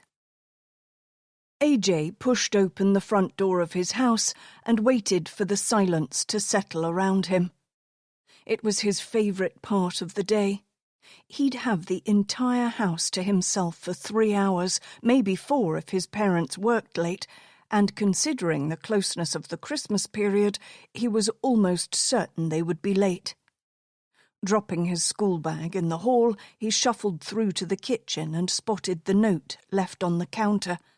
His mother's distinctive, curly handwriting told him what he already knew, but he was pleased to see a £20 note waiting beneath the sheet of white paper. Takeaway pizza it was, then. He crumpled the note and jammed it back into his pocket. Crossing to the fridge, he took out a can of pop and flipped it open. The contents fizzed against his upper lip as he took a deep swig. And he'd just closed his eyes when the letterbox thudded. The noise made him jump, and he slopped fizzy liquid over his hand and down the front of his shirt. "Shit!" he swore fluidly, and swiped at the dark liquid already soaking through to his skin. Embarrassment brought heat to his face, and his heart thudded in his chest. Probably just one of those charity bag thingies his mother loved, and if it was, then the weekend would be a washout, because she'd spend the time rooting in the wardrobes in search of something to donate. Leaving the barely touched can of pop on the counter next to his mother's note, he pulled out his phone and typed out a message to Barry. His stomach grumbled, and he made his way back into the hall. He'd pop to the takeaway, get some grub, and get back in time for the fortnight tournament. His attention snagged on the white note haphazardly shoved through the letterbox. His initials were just barely visible, and he felt his stomach lurch painfully. Slipping his phone back into his pocket, he fumbled to pull the paper free of the postbox and only succeeded in tearing the edge off the notebook page. "Meet in woods, you know where. If you don't, I'll tell everyone what you did. J.T." The scrawled handwriting made the note almost illegible, but this wasn't the first time he'd got a note like this. Of course, he'd thought it was all behind him. He'd done as he'd been told, and John had told him he was finished with him. If that bastard thought he could go back on his word now, it would serve him right if he didn't turn up, leave him waiting in the woods. A smile crept over AJ's face as he imagined the other man waiting in the freezing woods. He glanced down at the note again, and the threat killed his joy stone dead. If anyone knew what he'd done. If anyone knew what they'd done. The thought alone was enough to bring scalding bile racing up the back of AJ's throat. Humiliation caused heat to flood into his cheeks as his mind tried to bring the worst of the memories back to the surface. John had said it was his fault, that he'd let it happen, that he'd enjoyed it. Squeezing his eyes shut, AJ shook his head. No. He would not let that fucker screw everything up, not now. He wasn't the same scared kid he'd been back then, and he'd seen enough stuff on the net to know that what John had done was wrong. "You're not the only one who can make threats," AJ said to no one in particular. The silence in the hall closed in around him again. Nobody had to know what had happened. Nobody would find out, so long as he did as he was told. But this was the last time, and he was going to make sure John knew it too. Clenching his hand around the note, he balled it into his fist and snatched his schoolbag from the floor. He'd give that bastard what for, and make him regret ever coming to his house. Satisfied that he had a plan, AJ pulled the front door open and stepped out into the night without a backwards glance. For a fleeting moment he contemplated leaving a note for Mum, but quickly changed his mind. He'd be home before she ever knew to miss him. No harm, no foul. He slammed the front door after himself and slung his bag high up onto his shoulder. He'd be home soon, tucked up in front of Fortnite with a pepperoni pizza. It was a comforting thought, and he held it close as he disappeared into the night. Chapter 39. Drew stood in the centre of the shed and stared at his surroundings. Everywhere he could think of looking had turned up nothing more than cobwebs and pointless tools. Dropping onto the stool where Taylor had sat the day before, he studied his surroundings a little more closely. He raked his gaze over the lollipop sign and the old school projectors that lay discarded alongside tables and chairs that had seen better days. He'd pulled everything out, searched through every scrap of paper he could lay his hands on. He'd even opened the toolbox Taylor had left out on the workbench, but it had turned up nothing. Had he been wrong to think Taylor was acting suspicious? Was there really nothing to find here? It was hard to believe, but there was no denying the facts as they presented themselves. Burying his face in his hands, he sighed. It wouldn't be the first time he'd been wrong. The image of Oliver Poole's body, as it lay in the woods, his arms wrapped tight around the brown teddy bear. It was a memory that would stay with him. His phone buzzed inside his pocket, and Drew reached into the jacket and slipped it out before he could stop himself. He glanced down at the name on the screen and was surprised to see Melissa's name scrolling in time to the ringing tone. He contemplated letting the call ring out, but changed his mind at the last second. She would only keep calling. Melissa was like a dog with a bone, and once she'd latched on to the idea of getting him on the phone, he knew she would stop at nothing to get it done. "Yeah, go for D.I. Haskell," he said wearily. "What the fuck, Drew?" Melissa said. Her rage was palpable. "You didn't think to let me know where you were going." "There was something I needed to do," he said darkly. "And?" "And what?" "Did you find what you were looking for?" Drew shook his head and leaned back on the stool. causing the floorboards beneath his feet to groan. No.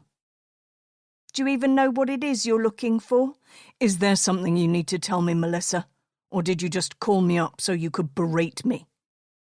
Drew, I know you're finding this case hard. The fact that you left your pet psychologist at the scene is proof enough of that. But we need you back here at the station. The time is ticking down on Taylor and we need to have another chat with him, especially now that we've got Oliver's body. Hearing her utter the words sent a chill down Drew's spine. How can you be so cold? Excuse me? You make it sound like nothing at all, that a boy died and it means nothing to you. That's not fair, Melissa said, and Drew was rewarded by the first stirrings of emotion in her voice. I'm like this because I have to be, because it's my job, and if I don't keep my head, then the person who did this is going to walk. I'm sorry, he said. Drew pushed onto his feet, and the floorboards flexed beneath his boots. I'll come straight back and... He cut off as he realized Melissa had already hung up. Great, he muttered, his breath forming little puffs of white air in front of his face as he spoke. He'd pissed her off, and now he would pay for his behaviour. He took a step forward and was rewarded with another squeak from the old boards beneath his boots. Glancing down, he noted the uneven surface of the floor. Taylor had seemed interested in the floor the day before, hadn't he? Was he just imagining things now? Crouching down, Drew ran his fingers over the boards and found the spaces between the wood were wide enough to jam his fingers in. Try as he might, he couldn't get enough purchase on the board. Glancing up, he scanned the space and spotted the screwdriver that rested on the shelf over his head. It couldn't be a coincidence. Grabbing the tool, Drew jammed it in between the boards and levered the wood out of place. It came up easily, sending a large black spider skittering through the darkness beneath the floor. Lifting the board free, he dislodged several woodlice. Their grey shell bodies tumbled into the space left behind. Drew pulled his flashlight out and held it over the space, illuminating the contents that awaited him. He snapped on a pair of gloves from his pocket and set the torch on the ground next to his knees. An old rusted lunchbox sat in the darkness. The image on the front was long since worn away by time, leaving only patches of the original red colour it had been. Next to the box sat a couple of plastic folders. Drew lifted them out first and flipped through the contents.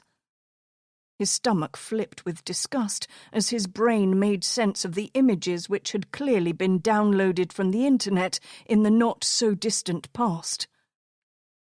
Closing the first folder, he opened the next one and was confronted with pages of handwritten accounts. He scanned the pages briefly, his rage mounting with each word he digested. Oliver had not been the first child to fall victim to Taylor's predatory behaviour, it seemed. Drew clamped his eyes shut and sucked a deep breath in through his nose. The urge to return to the interview room just so he could annihilate the man who had printed the images was almost overwhelming. When he finally got himself under control, Drew reached back into the hole and lifted out the tin lunchbox. The shiny new lock, which had obviously been on the front of it, remained in the hole, the clip of which had been snapped. Had Taylor lost the keys and been forced to cut the lock himself? It made little sense, but Drew couldn't rule out the possibility. He set down the lunchbox and pried open the lid, careful not to damage the contents within.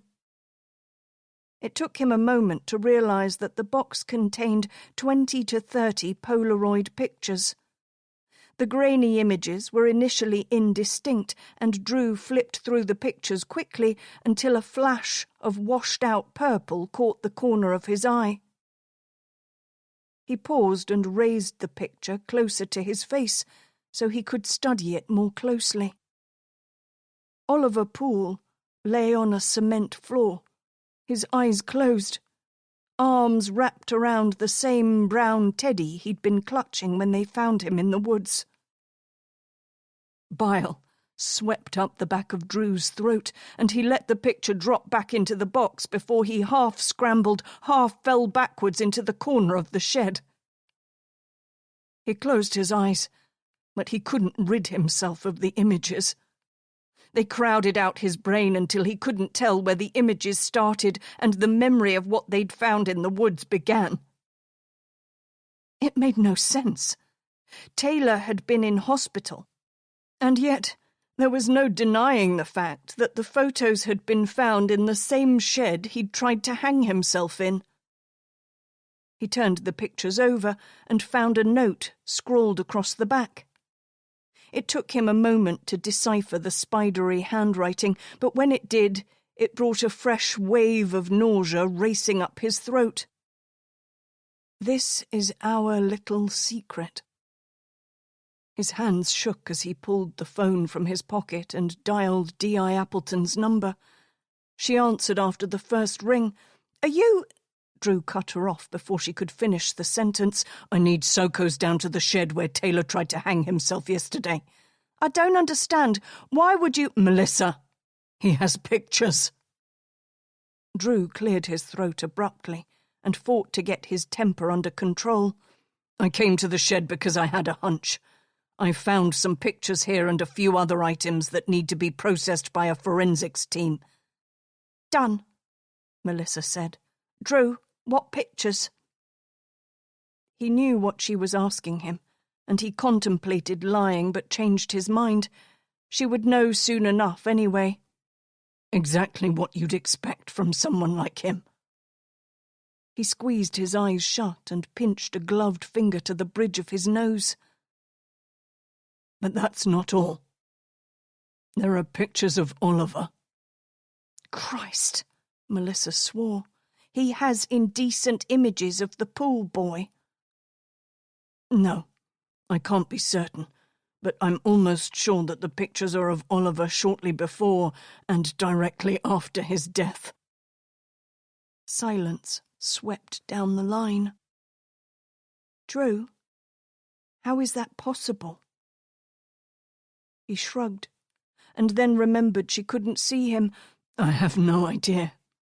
All I do know is we need this processed ASAP, and then we need to sit down with that bastard again. And this time, I'm going to have the truth of what happened to Oliver if it's the last thing I do." He hung up before she could answer. Snapping off the gloves, he pushed onto his feet and left the shed. He made it halfway across the grass before his stomach dropped him to his knees, and he retched until there was nothing left inside.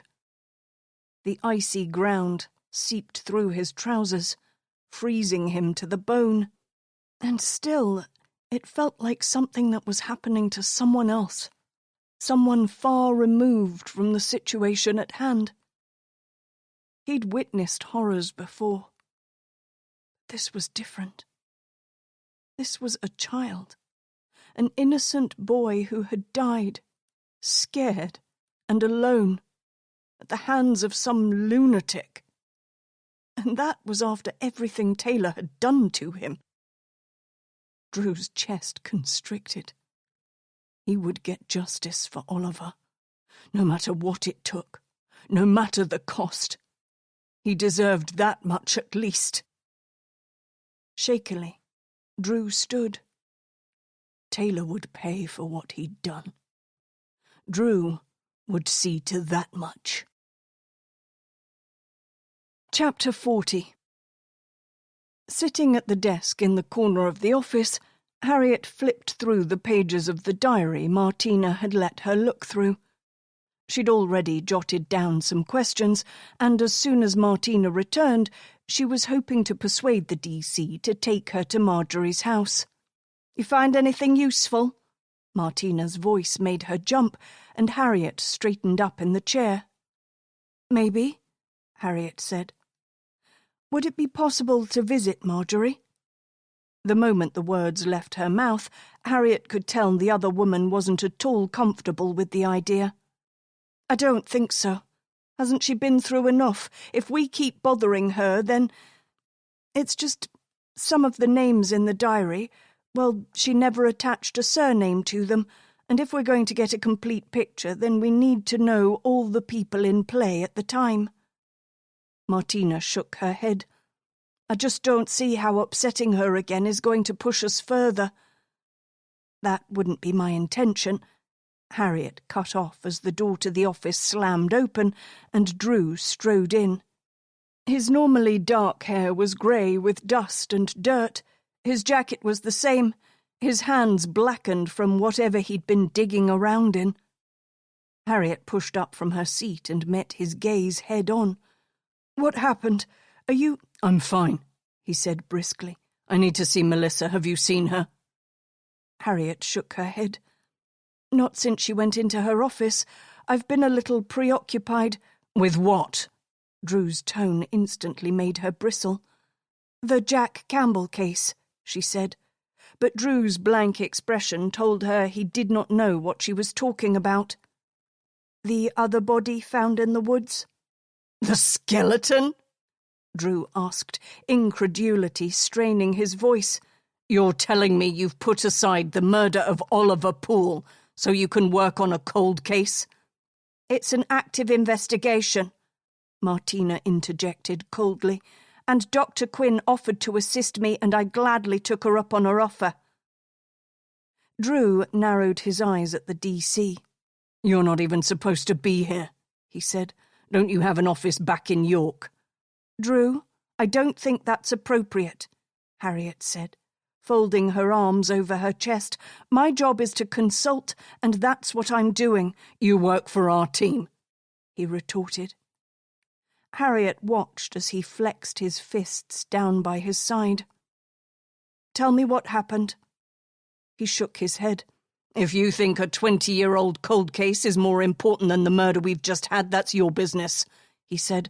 But I don't have time to explain to you the workings of a case you're supposed to know. He stormed off, leaving Harriet to stare after him. Shit, Martina said softly. I'm sorry. I didn't know you'd get so much grief for helping me out. Harriet shook her head. I don't think it has anything to do with my working with you, she said. What then? Something has happened, she said. Like what? Harriet shrugged. I don't know, but it must be bad for Drew to behave like that. She sighed and levelled Martina with a hard stare. Now, after all that, are you going to let me help you with your case or not? Martina's smile was lopsided. I suppose after that I can't exactly say no. With a last glance over her shoulder at Drew, who'd stopped outside Melissa's office, Harriet grabbed her coat from the back of her chair. Let's go then. A short while later, Harriet sat in Marjorie Campbell's overly warm living room. The woman opposite her looked exhausted. The dark circles beneath her eyes only highlighted the hollowness of her cheeks, and she clutched a picture frame in her bird-like hands. DC Nicol said you wanted to ask me some questions? I'd like to, if you're willing. Harriet took the seat she'd been offered. You're here now? Marjorie leaned back in her chair. I've waited 20 years for this, and now that it's here, I'm finding it a little more difficult than I thought it would be. She sighed. That came out wrong. I always knew it would be difficult, but... There's too much finality in knowing the truth, Harriet said. Marjorie nodded. There's a kind of freedom in it too, you know? I now know where Jack was all this time. I never believed he would deliberately stay away, but if you hear that often enough, it only adds to the anguish. You start to wonder if maybe you've been lying to yourself, if perhaps your memories are not as real as you once thought them to be. I can't begin to imagine how that must make you feel, Harriet said gently. But if you're willing, I'd like to know a little about Jack and the life he led. Marjorie glanced down at the picture she held in her lap. Will it help you find out who killed my son? We hope so, Martina interjected, before Harriet could get a word out. Marjorie's smile was wan. What do you want to know? Did Jack have many friends? Marjorie seemed a little taken aback to begin with, and she stared down at the image of the young man with the bright eyes. He made friends with everyone he met, she said softly. But that's not what you're asking me. Harriet shook her head. No. From what I've read in the diary, Jack was a wonderful young man, so full of love for everyone he met. Marjorie's eyes glistened with unshed tears. You got all of that from the diary? I can see it here in your home, Harriet said. It shines out of him, out of every picture you have, and in the words you wrote about him. I could feel how much you loved him. He clearly brought you great joy. Do you have children? Marjorie asked, never lifting her gaze from the picture. No. As she said the word, Harriet couldn't help but feel a pang of emotion she'd never allowed herself to explore before, and she pushed it away now, too. They're a blessing, Marjorie continued without looking up, and a curse. They bring you the greatest of joy, create in you a love you never thought you were capable of. But they bring their own kinds of heartache, too. She closed her eyes as though the memories were too much to deal with. Do you need a break? Martina asked. This was a mistake. We should know. I'm not some weak-willed ninny. I let my son down once before. I won't do it again. If this helps you to get closer to his killer, then I will happily help. She opened her eyes again and levelled her determined gaze on first Martina and then Harriet.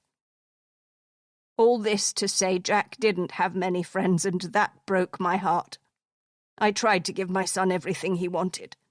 He suffered so much, so I wanted to give him as much happiness as I could. It was the reason I allowed him to go with the Scouts in the first place. It made him happy, so I let him go. She sighed and lifted the picture from her lap and set it down on the table next to her chair. But the other children didn't see him in the same way he saw them. Children are so easily influenced by their parents. You mention in the diary a girl? Harriet said. I was wondering if that was the same girl who went missing. Marjorie shook her head, the briefest flicker of a smile crossing her lips. No, Matilda wasn't the same girl who went missing. She was the only one who treated Jack as a friend. She was good to him, invited him out into the woods for nature walks whenever she could. But her father was kind. He was the one who allowed Jack to go out with the Scouts. We were hoping to speak with him, Martina said, but cut off as Marjorie shook her head sadly. That won't be possible. Graham died a few years ago. Cancer, I think Matilda said. She dropped by after they found Jack's body. A sweet little thing. She said she'd wished there had been more she could have done for him. I was just so pleased to know he hadn't been forgotten. Marjorie choked off as her tears spilled over her lashes and raced down her papery cheeks. What is Matilda's surname? Harriet asked. We'd like to speak to her too, if at all possible. Of course, Marjorie said, swiping the tears away with the back of her hand. Matilda Mayhew. I can have Greg dig you out her number. That would be very helpful, Martina said. After Jack went missing, Did anything unusual ever occur? Such as? Maybe phone calls or... Marjorie was already shaking her head before Harriet had the chance to finish speaking. No, never anything like that. Marjorie's hands shook as she pulled a handkerchief from her pocket. I know you probably don't want to hear this, she said. The people working on Jack's case in the beginning certainly didn't want to hear it. Anything you can tell us will be helpful, Martina offered as she gave Harriet a sideways glance. Sometimes the smallest of details can crack a case wide open. I know who killed my son, she said finally. Harriet felt her mouth drop open, and she stared at the woman opposite her. I'm not sure I understand, Martina said hoarsely. If you've known all along who murdered your son, why didn't you say it the first time we came to see you? Because nobody has ever listened to me before, Marjorie said, her voice a fierce whisper. No one listened to me when Jack disappeared. Nobody believed me when I said something had happened to him. What am I supposed to think? How could I know you would be different? Who was it? Harriet asked. David Wilkes, Stanley Forder, and Gus Barr. She gripped the handkerchief so tightly Harriet could see the strain of it in the fabric. The fathers of the missing children. Martina didn't bother to keep the incredulity from her voice. You can't honestly believe... You didn't see David Wilkes the night he punched Jack. Marjorie's voice dropped to a hoarse whisper. Mum, I think that's quite enough. Greg Campbell stood framed in the doorway of the living room. You said you'd let it go. Let it go? Marjorie's voice rose in pitch. He's dead, Greg, and you want me to just let it go? You can't expect me to ignore the truth of the matter. I don't expect you to ignore anything, he said, sounding weary. But you know those men didn't kill Jack. Deep down you know it. They attacked him. They threatened him, she said, fresh tears coursing down her cheeks. Why wouldn't I think them capable of murder? Do you have any proof of this? Martina asked. Hearing how calm she seemed to be took Harriet by surprise. I know it. In here, Marjorie said, as she thumped her fist against her bird-like chest. You know that's not proof, Mum, Greg said, and you know accusing those people of something they didn't do won't bring him back. I can't promise that anything will come of it, Martina said, but we will look into it. She pushed onto her feet, and Harriet followed her. If I'm so wrong in all of this, then answer me this.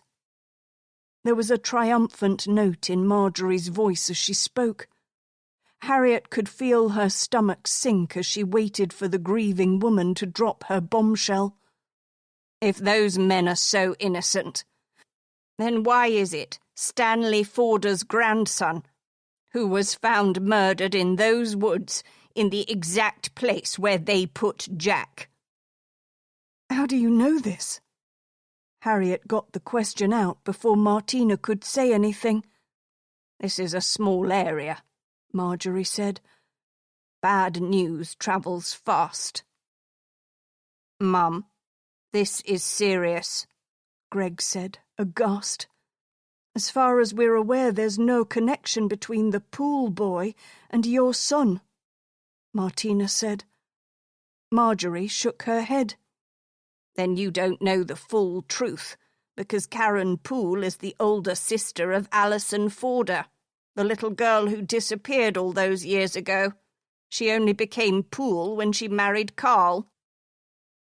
Harriet had known it couldn't be a coincidence that Oliver Poole's body had been left in the same place they'd found Jack Campbell. But when Drew had asked her what she thought, she didn't have the proof to back up her theories. But slowly, the pieces of the puzzle were unravelling, and there was no doubt in Harriet's mind that when the truth finally surfaced, the people of Darkby would wish it had stayed buried. Chapter 41. We need to have a chat with Taylor, Drew said as he shoved open the door to Melissa's office. He didn't wait for her response before he paced up and down the small space in front of her desk. "I had the crime scene manager send up some copies of the pictures," she said, her gaze fixed on her computer screen. Drew didn't need to ask her what she was looking at. The expression of horror reflected in her eyes was proof enough. "How could he have these?" Drew shrugged. "That's what we need to find out," he said. "What do you think the writing on the back of the images means?" Drew shook his head. "I have no idea, but I know it gives me the creeps." "It's on all of them," she said quietly. He watched as her eyes flickered back and forth on the screen. "This suggests he wasn't the one who murdered Oliver." She spoke the words he'd already been mulling over in his mind. Drew snorted derisively. "He knew about these pictures," he said. "How can you tell?" "Because rather than get caught with them, he tried to hang himself," Drew said. "Harriet was right when she said he was probably hiding something." "Drew, finding the pictures there isn't proof of anything. Chances are the minute we show these images to Taylor, he'll say they're not his." "He will not weasel out of this," Drew said. "The shed doesn't belong to him," Melissa said. "It belongs to the school. He'll claim someone else put them there. You know this, Drew. We have to be prepared." He nodded before he dropped into the seat next to the door and buried his face in his hands. "You don't think I haven't realized that already?" He groaned aloud, the sound animalistic and barely human. "Are you all right? Maybe you need to go home and get some rest before we face Taylor." "No, I don't need rest. I need to string this bastard up by his balls," Drew said, his voice harsh. He glanced up at Melissa's concern-filled expression. "You didn't see the other pictures," he said. "It's enough to make me want to rip my own eyes out." Melissa looked pale, but she nodded. "This isn't my first child abuse case," she said, "but it doesn't change the fact that we need something more substantial before we go in there and—" She cut off as Maz knocked on the door. "What is it, DS Aria?" Melissa's tone had lost the gentle note and was back to business. "It's Taylor," he said, sounding apologetic. "He's been screaming down the custody suite for the past 2 hours. He wants to speak to one of you." "What does he want?" Melissa asked, and Drew caught the curious glance she threw in his direction. "Says he wants to know what's going on." Drew sighed and glanced over at Melissa. "We need to have a chat with him, D.I. Appleton." It sounded weird to call her by her formal title, but using her first name would have been too familiar. "I think it's high time Taylor came clean on the secrets he's been keeping." Melissa caught his eye, and Drew knew she'd understood his meaning completely and the relation it had to the message on the back of the pictures. She pursed her lips, and he half expected to have a battle on his hands. When she nodded instead and pushed onto her feet, Drew didn't bother trying to conceal the relief he felt. "You're right. We need to know what he knows." Chapter 42. "Are you sure this is a good idea?" Martina asked. Harriet studied the outside of the pool house and steadied her breathing. If she was honest, she wasn't sure it was a good idea, but she was also certain she had no choice. They needed to know the truth, and if what Marjorie had told them was true, then it was important to explore the possibilities that it entailed. Maybe I should call Ambrose, Martina said, uncertainty colouring her words. If it would make you feel better, Harriet said. She pushed open the door without waiting for Martina. She reached the front door and knocked gently as the first flurries of snow settled on the surrounding ground. The older woman who answered was oddly familiar, and she cocked her head to the side as she met Harriet's gaze. "Can I help?" "I was hoping to speak with Karen. My name is Dr. Harriet Quinn. I've been assisting on the case—" The woman in the doorway shook her head. "My daughter has been through quite enough already," she said. "She needs time to rest and—" "Mum, who is it?" Karen Poole's voice filtered through from the living room, and a moment later she appeared in the doorway. She looked smaller and more frail. From where Harriet stood, she could see that her eyes were a little unfocused, which made Harriet wonder what medication they had her on. "I'm sorry, Mrs. Poole," Harriet said, taking a step forward so that the porch light illuminated her. "I was just asking your mother if it would be all right if we could have a chat." "Why?" Karen's voice was devoid of emotion, and she moved out into the hall, her movements slow and jerky. "New information has come to light," Harriet said carefully. "It might be helpful." "You don't have to do this, love. You've been through enough already," Karen's mother piped up. "It won't bring him back," Karen said. "It won't bring either of them back." "No," Harriet said. "I'm afraid it won't, but it might help us understand who is doing this." Karen's jaw tightened momentarily, and Harriet half expected her to tell her to leave. Instead, the other woman exhaled, her shoulders rounding over, exposing her for the broken and vulnerable woman she was. "Come in." "Karen," her mother spoke, but was cut off by a determined shake of her daughter's head. "Please, Mum, don't. I don't want to hear it." The older woman stepped aside, but Harriet could tell from the censorious look on her face that she wasn't happy. Harriet made it halfway into the hall before D.C. Nichol caught up and made her apologies for her delay to Oliver's grandmother. Harriet followed Karen into the living room. The Christmas tree stood in the corner of the room in complete darkness. The presents beneath the tree were a painful reminder of everything that had happened. Karen caught her staring at the tree and shrugged. "I haven't had the heart to take it down," she said shortly. "Part of me thinks if I leave it up he'll come home, and this will all have been a nightmare." "That's understandable," Harriet said gently. "Is it?" Karen raised her bloodshot eyes to Harriet's. "Carl doesn't think so. He wants to rip the whole thing down." "People handle things in different ways." It sounded woefully inadequate to Harriet's ears, but she wasn't here to help Karen navigate her relationship with her husband. The woman across from her sighed and dropped into an armchair like someone whose legs had simply given up. "What did you want to speak to me about?" "Your maiden name is Forder," Harriet said, keeping her tone gentle.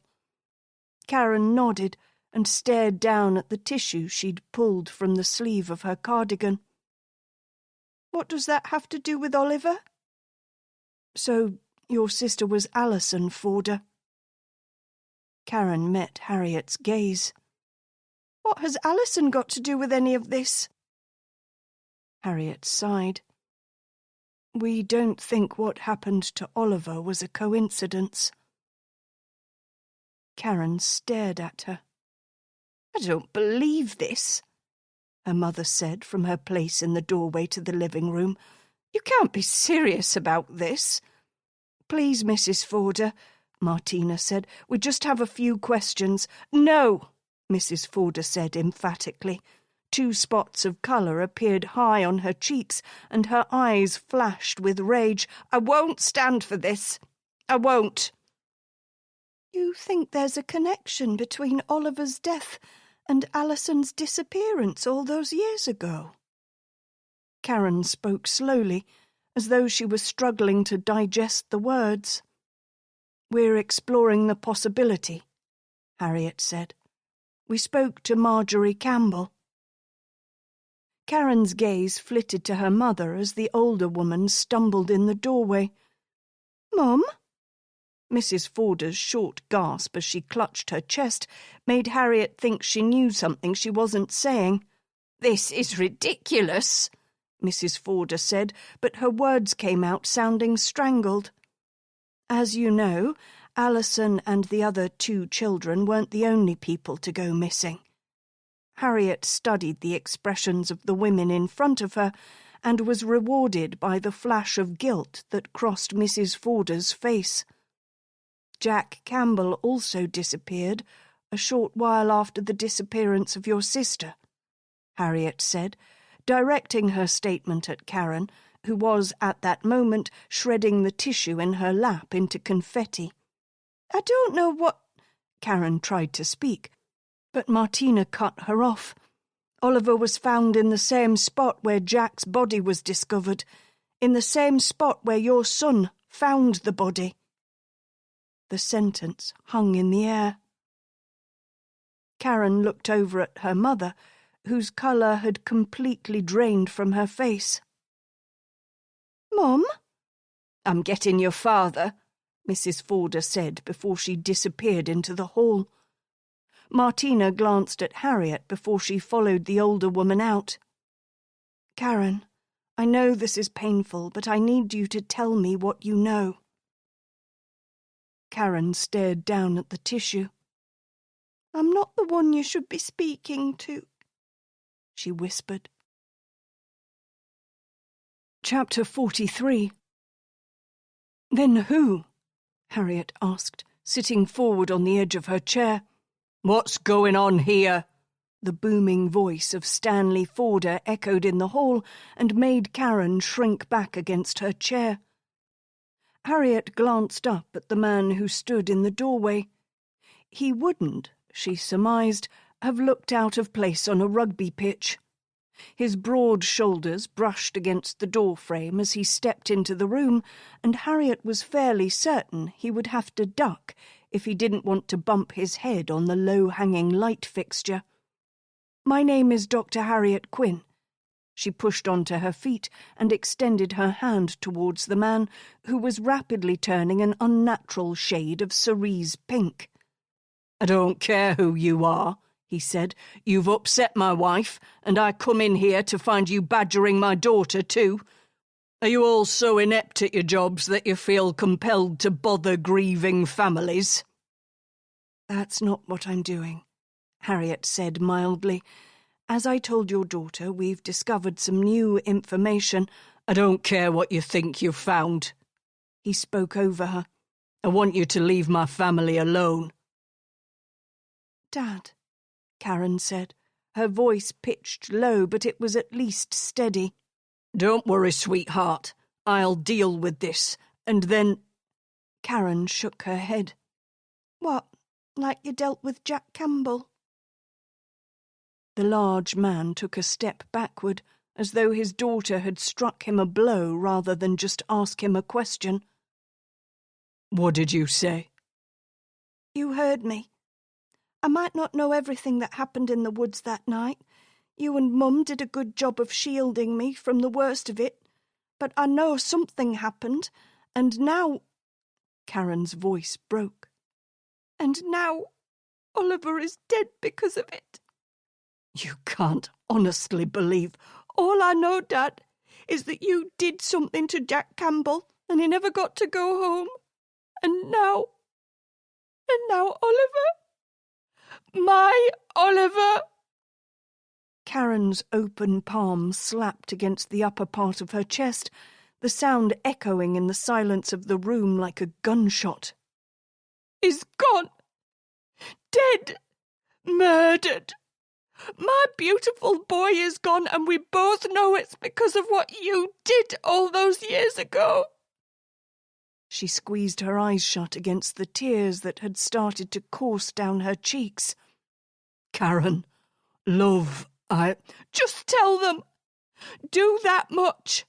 Tell them what happened so they could find the person responsible for taking my baby away! Karen focused her attention on her father, who had gone deathly pale under the scrutiny of his daughter. He spoke and then shook his head. We never meant for any of this to happen. We just wanted him to tell us what he'd done with Alison. You mean Jack Campbell? Harriet, who had until that moment watched the events unfold silently, asked. That creep knew something, he said fiercely. He knew something and he wouldn't tell us. He couldn't, Harriet said softly. If Jack knew something, he wasn't keeping it from you deliberately. It was because he couldn't express it. Stanley shook his head. No, you don't understand. Harriet nodded. Actually, I do. Jack suffered a brain injury before his birth. He was diagnosed with DeGeorge syndrome, which only exacerbated his underlying condition. He was a grown man, Stanley said. Horror crept into his voice. He was a man. Physically, he was a man, Harriet said. But mentally, he was still a little boy, a frightened and innocent little boy. Stanley shook his head. No, we wouldn't have hurt a child. I would never have. What did you do? Harriet asked. We just wanted to scare him into telling the truth. We took him into the woods, but he wouldn't talk to us. As Stanley told them what had happened to Jack, Harriet's heart constricted in her chest. It had been a monstrous act. That much she was certain of. But he'd truly believed Jack had been responsible for the disappearance of his daughter. Stanley finished speaking, and for a long time, silence filled the space in the room. Stanley, why would you think Jack was responsible for Alison's disappearance? Harriet asked. I told you why, he said. He was a creep. We thought he was. You keep saying we. Who was there? Stanley hesitated. I'm not sure. We'll find out anyway, Martina said. Harriet glanced over at the DC, but her expression was unreadable. Gus Barr and David Wilkes, Stanley said. But Harriet could tell from the way he stared down at the carpet that there was something else. Who else? She prompted him. Graham Taylor, the scout leader, Stanley said. I thought the scout leader was a Graham Mayhew, Martina said. The surname rang a bell deep in Harriet's mind. It wasn't the first time she'd heard the surname. She just needed to remember where she knew it from. Stanley shook his head. No, Graham Taylor, he led the Scouts. His daughter's name was Mayhew. She was born before he married her mother, Sylvia. He was with us that evening. He was the one who'd put the idea that Jack knew something into our heads to begin with. Why would he have done that? Harriet asked. But the germ of an idea had already wormed its way into her mind. He knew him better than any of us ever could, Stanley said. Why wouldn't we believe him? What did he tell you, Stanley? Harriet knew she was pressing him, but as far as she was concerned, she didn't have a choice. They needed the truth. He said he'd caught him being inappropriate with the kids on more than one occasion. And if that were true, wouldn't he have asked Marjorie to keep Jack away? Stanley leaned forward and buried his face in his hands. He knew things he shouldn't have known, he said. When we were beating on that boy, Graham said things that... Harriet's stomach rolled. leaving her feeling nauseous. He wanted you to hurt him, didn't he? Stanley lifted his face to meet her gaze. Did I help the person responsible for hurting my Alison? There was an unmistakable desperation in Stanley's voice that tore at Harriet's heart. She opened her mouth, but the words wouldn't come. She nodded and watched as the desperation turned to anguish and then internalized rage.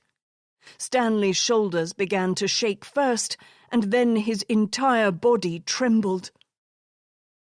Those things he said Jack did. He was responsible for... His voice broke, and Harriet pushed onto her feet. She made it as far as the front path and closed her eyes as she turned her face up towards the falling snow. "I have to arrest him," Martina said from behind her. "I know," was all she could say. "We need to get back to the station. The team needs to know about the connection between John Taylor's father and the cold case." "You think Taylor did this?" Harriet shook her head. "No, I don't think it was John Taylor." "Well, Graham Taylor is dead," Martina said. "Cancer, remember?" Harriet nodded. "I need to get to the station." "DS Schofield is 5 minutes out. We can leave them with the FLO and I'll drive you back to the station." "Thanks," Harriet said. "I'm the one who should thank you," Martina said quietly. "I'm not sure we would have put all of this together without you." Harriet said nothing and went to wait in the car as Martina returned to the house. They made it back to the station in record time, and Harriet made a beeline for Jodie and her group of analysts. She found the redhead in front of a screen. The blue glare gave her an unnatural colour, and the screen was partially reflected in her glasses. "I need you to look into something for me," Harriet said without preamble. "Is it pertaining to the case?" Jodie asked, without once lifting her gaze from the screen. "Yes." It wasn't a lie. The cases were all connected, like an intricate spider's web of lies and deceit that had already seen 5 people lose their lives. "Go for it," Jodie said, her fingers poised over the keys. "I need everything you've got on Graham Taylor's daughter." Harriet could feel Martina's attention as she stood behind her. "Matilda Mayhew," Jodie said, "daughter of Graham and Sylvia Taylor, formerly Mayhew, half-sister to John Taylor. You're not the first person to ask me to look into her." "Who else?" Harriet asked. "DC Green. They interviewed her yesterday, although they had her listed as Tilly. She volunteers with the Scouts and Oliver was in her group for a short while." "Wait, did you say John Taylor's half-sister?" Jodie nodded. "John Taylor's mother was Gabriella Taylor. She died when John Taylor was 5. He's Graham's son." Harriet's heart flipped in her chest. "How old would Matilda have been 20 years ago?" Jodie's fingers flew over the keyboard. 11. Harriet nodded and glanced back at Martina. She would have known the children who disappeared, and she was friends with Jack. "Matilda spent some time in a mental health facility some years ago," Jodie said, reading something off the screen. "What for?" "It doesn't say." "We need to know what she was diagnosed with," Harriet said. "Can you find out?" "If it's a matter of record, I can." "I need to speak to Drew," Harriet said. "There's something else you need to tell D.I. Haskell," Jodie said, her voice strained. Harriet glanced down at the other woman, whose attention was fixed on the screen before her. "What is it?" "Another boy has gone missing," she said. "And A.J. Wilson was reported missing. He's from the same school as Oliver." "That sounds familiar," Martina said. "I'm sure the boys mentioned the name A.J." A sinking feeling hit Harriet in the stomach. Is there any connection between him and the case involving the missing kids 21 years ago? Jody gave her a withering look. I need a little more information than that. Use their fathers' names. David Wilkes, Stanley Forder, Gus Barr. The clicking of keys was the only noise in the darkened room. A.J. Wilson's mother was the daughter of a Gus Barr. She paused and scrolled down the screen. Sister to Gus Barr Jr., who went missing 21 years ago.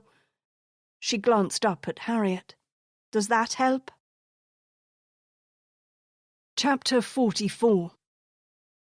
Drew settled into the plastic chair opposite Taylor. The urge to reach across the narrow desk that lay between them just so he could wrap his hands around the other man's throat in order to choke the life out of him was overwhelming. Instead, he settled for folding his arms across his chest. Tell me about the shed, Drew said. Not until you lot tell me what happened before, Taylor said. His complexion had lost the pasty colour from before, and now Taylor was ruddy-cheeked, his eyes fever-bright and red-rimmed. If Drew didn't know any better, he might have thought Taylor had been crying. But then pieces of shit monsters like him didn't have emotions like that. I don't think... We found Oliver Pool's body, Drew said, cutting Melissa off before she could finish. He caught her staring at him from the corner of his eye, but he didn't look in her direction. It was better to ask for forgiveness rather than permission, and this was the kind of situation where they couldn't afford to treat Taylor with kid gloves. He'd been through all of this before, and he knew the dance only too well. If they gave him an inch, he would take a mile, and Drew wasn't about to let this bastard gain even a millimetre of ground. You were right, Drew said. Right about what? Taylor asked. Drew watched as the colour slowly drained from the other man's face, causing the red rimming around his eyes to stand out in stark relief. You said he was dead. You were right. I never said I knew for certain he was dead, Taylor said, and the hitch of emotion in his voice was unmistakable. Tell us about the shed. Taylor shook his head. No comment. Drew flipped open the file on the desk in front of him and passed the photographs of the evidence they'd found in the shed across the desk to Taylor. Drew didn't think it was possible for him to get any paler, but he was. A knock on the door brought a growl of frustration to Drew's lips, but he swallowed it down when he caught sight of Harriet on the other side of the glass. Pushing onto his feet, he tapped Melissa, and they exited the room together. You need to let me speak to him, Harriet said, and her tone brooked no argument. I don't think you understand how this works, Melissa said sharply. This is our interview. And I'm not trying to take it away from you, Harriet said. Drew could tell from her face that there was something she wasn't saying. What is it? What's happened? Another boy has gone missing, Harriet said. Her gaze was unreadable as she met Drew's head-on. Bollocks! Melissa swore emphatically, stealing the word right out of Drew's mouth. That's not all, Harriet said. She sounded so calm, and Drew wondered just how she could compartmentalize her feelings so cleanly. It was something he'd never been capable of, and he was almost certain he would never be capable of it, no matter how much he might want to. What else could there be? Oliver Poole was the grandson of Stanley Forder. The name sounded oddly familiar, and it took Drew a moment to catch up with her. The same Stanley Forder who was the father of Alison Forder, younger sister to Karen Poole. That's not all, D.C. Nichol said, her voice taking Drew by surprise. He'd been so fixated on Harriet that he hadn't even noticed the other woman leaning against the wall. A.J. Wilson is the nephew of Gus Barr Jr., another of the children who went missing 20 years ago. Fuck! The word left Drew's mouth in a rush of breath. He dropped back against the wall, suddenly feeling as though someone had punched the air out of his lungs. "So I'm not trying to steal the interview," Harriet said, "but I'm your best chance of figuring out what's going on here, because I can guarantee you John Taylor is wrapped up in all of this. We just don't know how yet." "I don't think—" "You're in," Drew said, cutting Melissa off. "Drew?" Melissa sounded confused as she glanced over at him. "We make a good team. We don't need her to do the job you and I could do in our sleep." "We can't risk this," Drew said. "We need to know what he knows." He turned his attention to Harriet before Melissa could tug on his guilty conscience any more than she already had. "You sure you can do this?" Harriet nodded and smoothed down the front of her shirt. "This is what I do," she said. A faint smile hovered on her lips. "I'm sure I can get him to tell us what we need." "Then what are we waiting for?" Chapter 45. Telling Drew a lie, even if it was a white one, didn't sit right with Harriet. But if she'd told him everything she knew regarding Matilda Mayhew, he probably wouldn't have let her through the door. What she knew was far too tenuous, and Drew wouldn't have allowed her to pursue that line of questioning. "What's she doing here?" Taylor asked. Hostility dripped from his words. Not that Harriet could blame him. People like him, with the kinds of proclivities he had, would not like someone like her. People like Taylor relied on the public's desire not to see the worst in humanity. It made it easier for them to lie and make it sound convincing. And sometimes they believed the lies themselves. "I don't want to speak to her," Taylor said, leaning back in his chair with his arms folded over his chest. "I won't speak with her here." "Tell me about your father," Harriet said, levelling Taylor with her gaze. "I'm not saying a thing to you." He spat the words at her. "Your mother seems to think he acted inappropriately with you." Harriet made a show of glancing down at her notes. "Sorry, Sylvia. We both know she's not your biological mother." Taylor looked away and shuffled uncomfortably in his seat. "She was as much a mother to me as Gabriella was, more so. I know Sylvia far better than I ever knew my real mother." "So she's right then?" Harriet said. "Your father was inappropriate with you?" Harriet could feel Drew's attention on her, but she ignored it and kept her gaze fixed on Taylor. "He never touched me." Harriet smiled grimly. "No, I don't suppose he did," she said. "Boys weren't his interest, were they?" Taylor's gaze flickered up to meet hers, and she saw the truth reflected in his gaze. "No." "He liked girls," Harriet continued. "Did he like Matilda?" Taylor shuffled and coughed awkwardly. "No comment." "Did he hurt her?" "I said no fucking comment." "You cared for Oliver, didn't you?" Taylor picked at the edge of the desk. "He was a good lad." "You wouldn't ever have hurt him," Harriet said gently.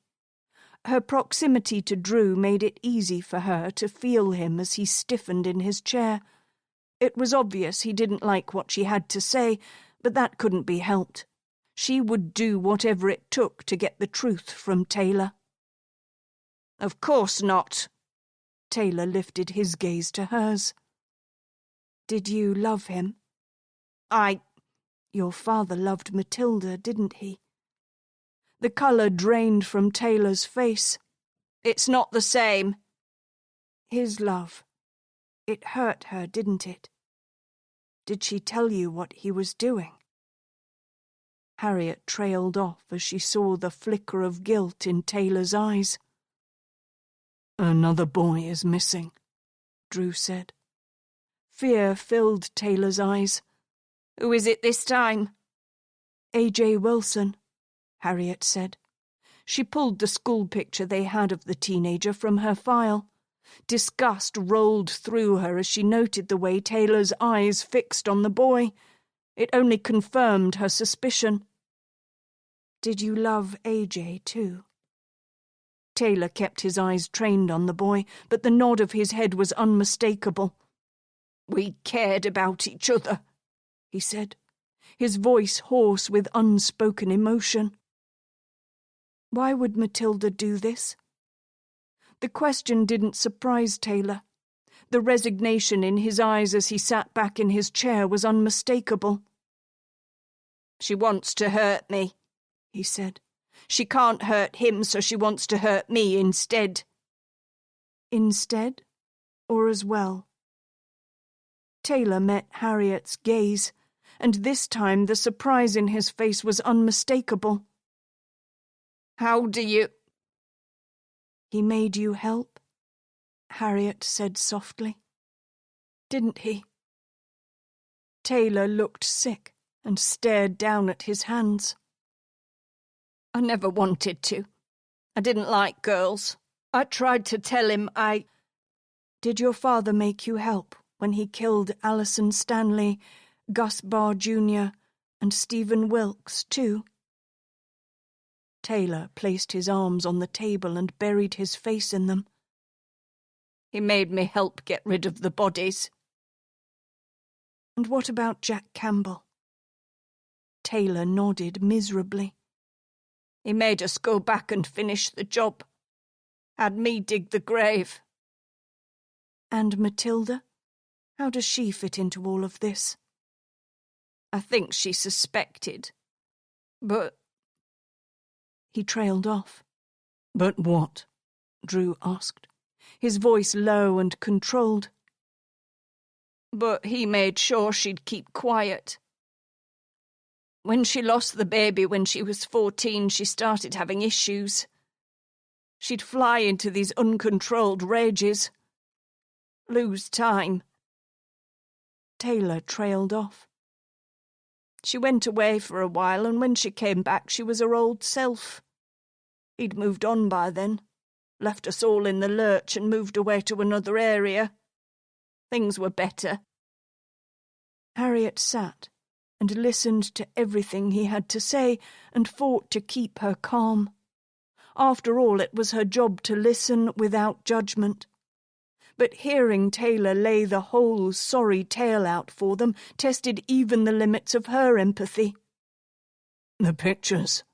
She left them for you," Drew said, sliding an image across the desk. Harriet caught a glimpse of Oliver Poole curled up on a cement floor, a teddy bear clutched in his arms, and felt her stomach lurch. He passed another one with a message scrawled across the back. "Our little secret," Drew said, tapping the image with his index finger.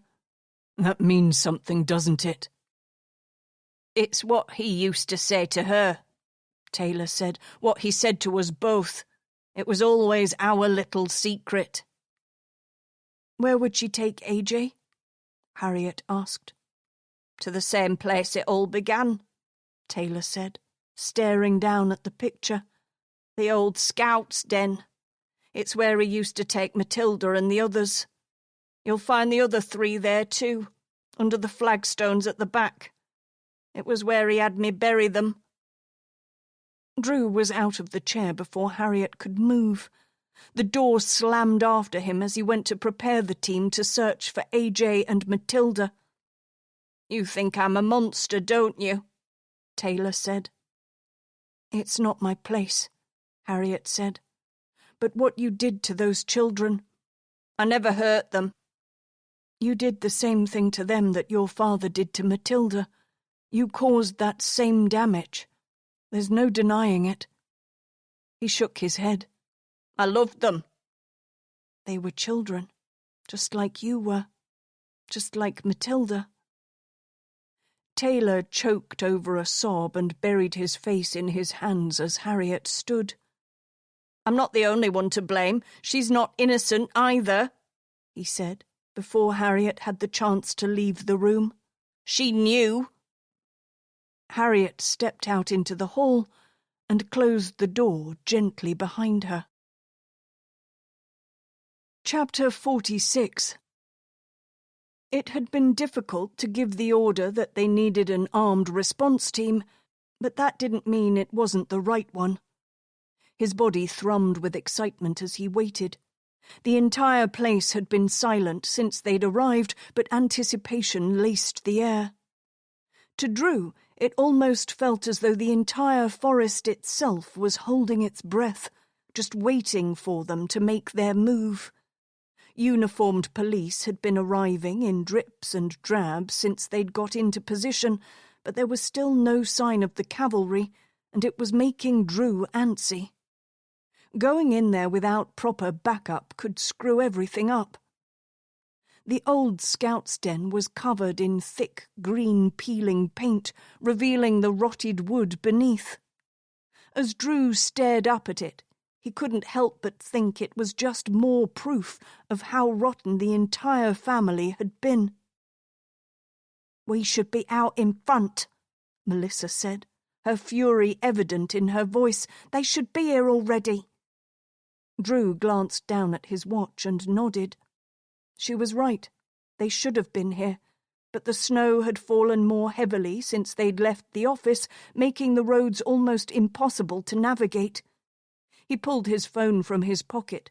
He dialed the monk's number and waited for the call to connect. "Sir, where are the ART? We're already here and the place is quiet." Drew didn't wait for his SIO to interrupt. "I'm worried that if we don't move soon, it might give her the opportunity she needs to kill another boy." "They're stuck on the road out of York," Gregson said, sounding as sour as Drew felt. "RTA is holding the whole team up, so you're going to have to sit still on this one." "Sir, with all due respect, I'm not sure—" "D.I. Haskell, there's protocol." The muffled sound of someone screaming broke Drew's concentration, and before Drew could say anything, the woman next to him had started through the woods. "Shit," he swore. "Sir, we don't have a choice. We can hear screaming."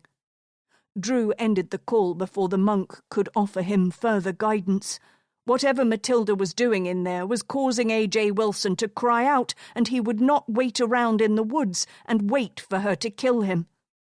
Drew followed D.I. Appleton and motioned for Maz to keep a check on the perimeter. Another scream ripped through the air, but this one was muffled compared to the last. A cold sweat broke out on Drew's brow. What if they were already too late? What if, by the time they made it inside, she'd already killed him? D.I. Appleton reached the building first and pressed her shoulder against the door. Like Drew, she was at least armed. They'd both passed their firearms training and were permitted to carry in certain situations. A potential hostage situation had warranted them both to check their guns out of lockup, and he was glad she'd suggested it. A dull thud emanated from the building, and Melissa didn't wait for Drew's signal. She rammed open the door with her shoulder, causing the rotted wood to break up on impact. She disappeared inside, and Drew quickly followed her. "Matilda Mayhew?" Melissa's voice echoed in the deafening silence. "Police!" A scuffling sound in the back of the building helped to fixate Drew's attention and flipped on his torch in order to illuminate the inside of the room they'd found themselves in. Drew's torch slid over something bulky on the ground. The sight of it was enough to make his blood go cold. He crossed the space, Melissa at his back, and he reached AJ in a couple of strides. The boy's movements were sluggish and jerky. He laid on his side, his hands and feet bound. Beneath the clear plastic bag that covered his head, Drew could see the telltale blue colour on his lips that said he was suffocating. Melissa crouched next to the boy and tore the bag off his head. He continued to twitch, but his eyes remained closed. "We need an ambulance," she called out as the sound of the other officers arriving on the scene told Drew the backup had finally arrived. The slam of a door somewhere off to his right caused him to take off in that direction. He crossed the space and slipped out through another doorway. A small kitchenette that had seen better days greeted him, but it was the back door that caught his eye. "Shit!" he swore. Maz joined him in the kitchen as he tugged open the back door and stepped out onto the back porch in time to see a small, dark shape disappear into the tree line. "She's in the woods." Drew threw the words back over his shoulder as he vaulted over the porch railing and landed on the ground. Another officer shot off ahead of him, and Drew had only a moment to realize it was D.C. Green before he disappeared into the woods.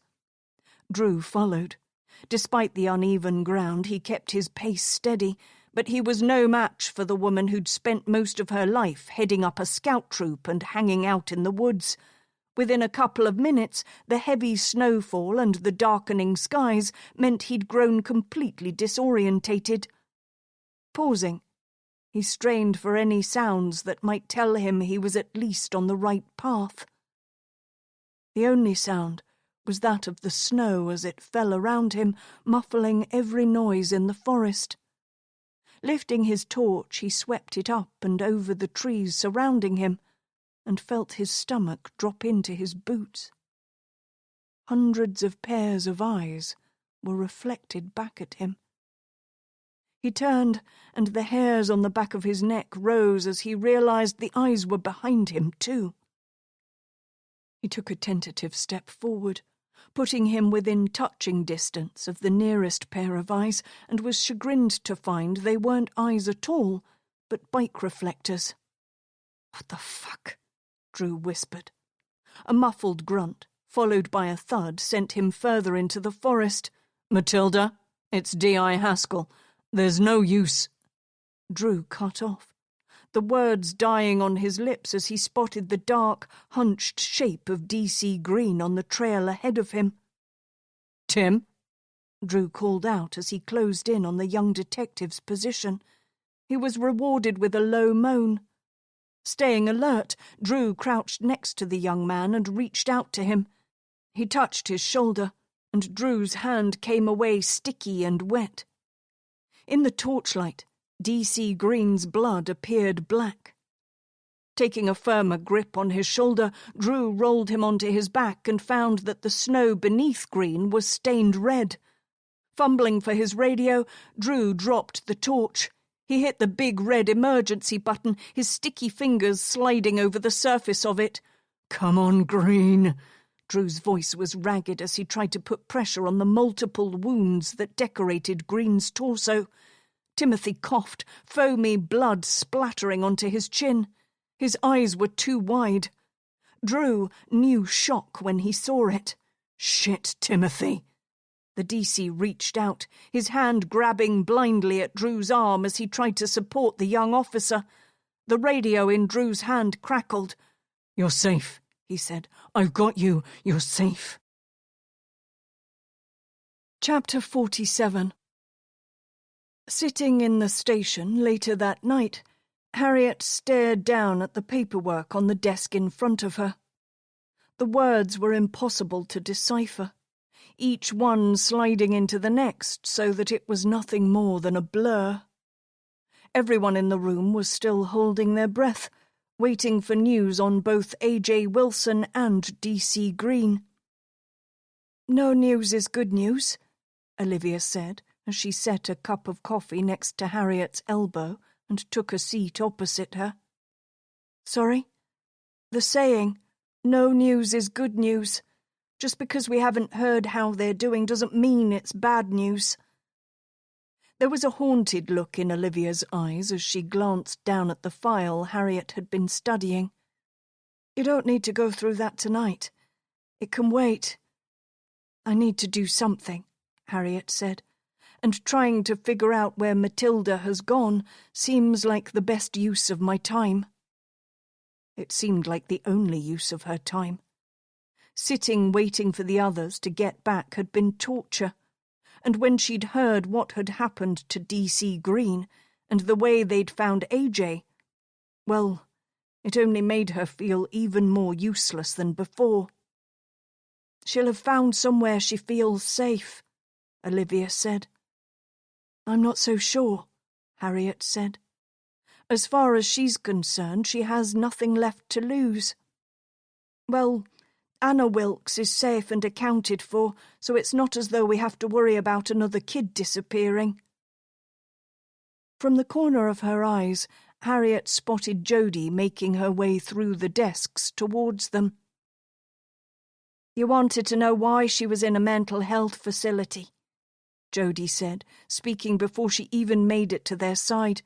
She was diagnosed at 18 with DID. It's dissociative identity disorder, Harriet finished for her. When Olivia's expression remained blank, Harriet continued, Most people mistakenly know it as multiple personality disorder, but that's not exactly true. They aren't separate personalities, rather aspects of a personality that has become dissociated from the rest. It sometimes appears in those who have had to suffer through childhood trauma, and from what I've learned from John Taylor, and the photographs cataloguing the extensive abuse Drew's team brought back from the Scouts' den, I'd say Matilda has definitely suffered extensive childhood trauma. Anything new? Drew's question cut through the tension in the room. Matilda is suffering from multiple personalities, Olivia said quickly. She glanced over at Harriet and shrugged. It's the fastest way to explain it without all the jargon. Harriet sighed. Dissociative identity disorder. She probably developed it as a type of coping mechanism. I've read case studies whereby the person with the disorder dissociated, creating a facet of themselves. She cut off as the others' blank expressions told her they did not know what she was talking about. Fine. The patient in question created a new personality, that of a man, one who was stronger and could endure the pain of the abuse they were suffering. Is that what Matilda has done? Drew asked thoughtfully. It's possible, Harriet said. I couldn't say for certain without talking to her or having a look at her case notes. She sighed and leaned back in the chair. Is there any news on AJ or DC Green? Drew shook his head. Tim is in surgery. So far all we've heard is that he has a collapsed lung. As for AJ, he's in critical condition. His parents are with him now and they're demanding answers. Harriet nodded and glanced down at the files. Something that Drew had said tugged at a previous memory. AJ was with his parents, and they wanted to know the truth. Somebody else's parent had known the truth. As soon as the thought entered her head, she knew what memory was trying to surface, the comment Taylor had made as she left the interview room. She knew, Harriet said aloud. Excuse me? Olivia said, raising an eyebrow. Who knew? Drew met Harriet's gaze. Mrs. Taylor. Sylvia Taylor, she knew what was happening. We can't say she knew everything, Drew said. No, Drew, she knew, and if she knew, and Matilda is trying to settle the score with everyone who wronged her. Drew nodded. You think she's gone to her mother's house? Harriet pushed on to her feet. I can't be certain, but it's the best we've got. Drew snatched his coat off the back of a chair and started for the door. Olivia, call D.I. Appleton, he said, and tell them we need an armed response unit over at Sylvia Taylor's house. And what if I'm wrong? Harriet said as she followed him to the door.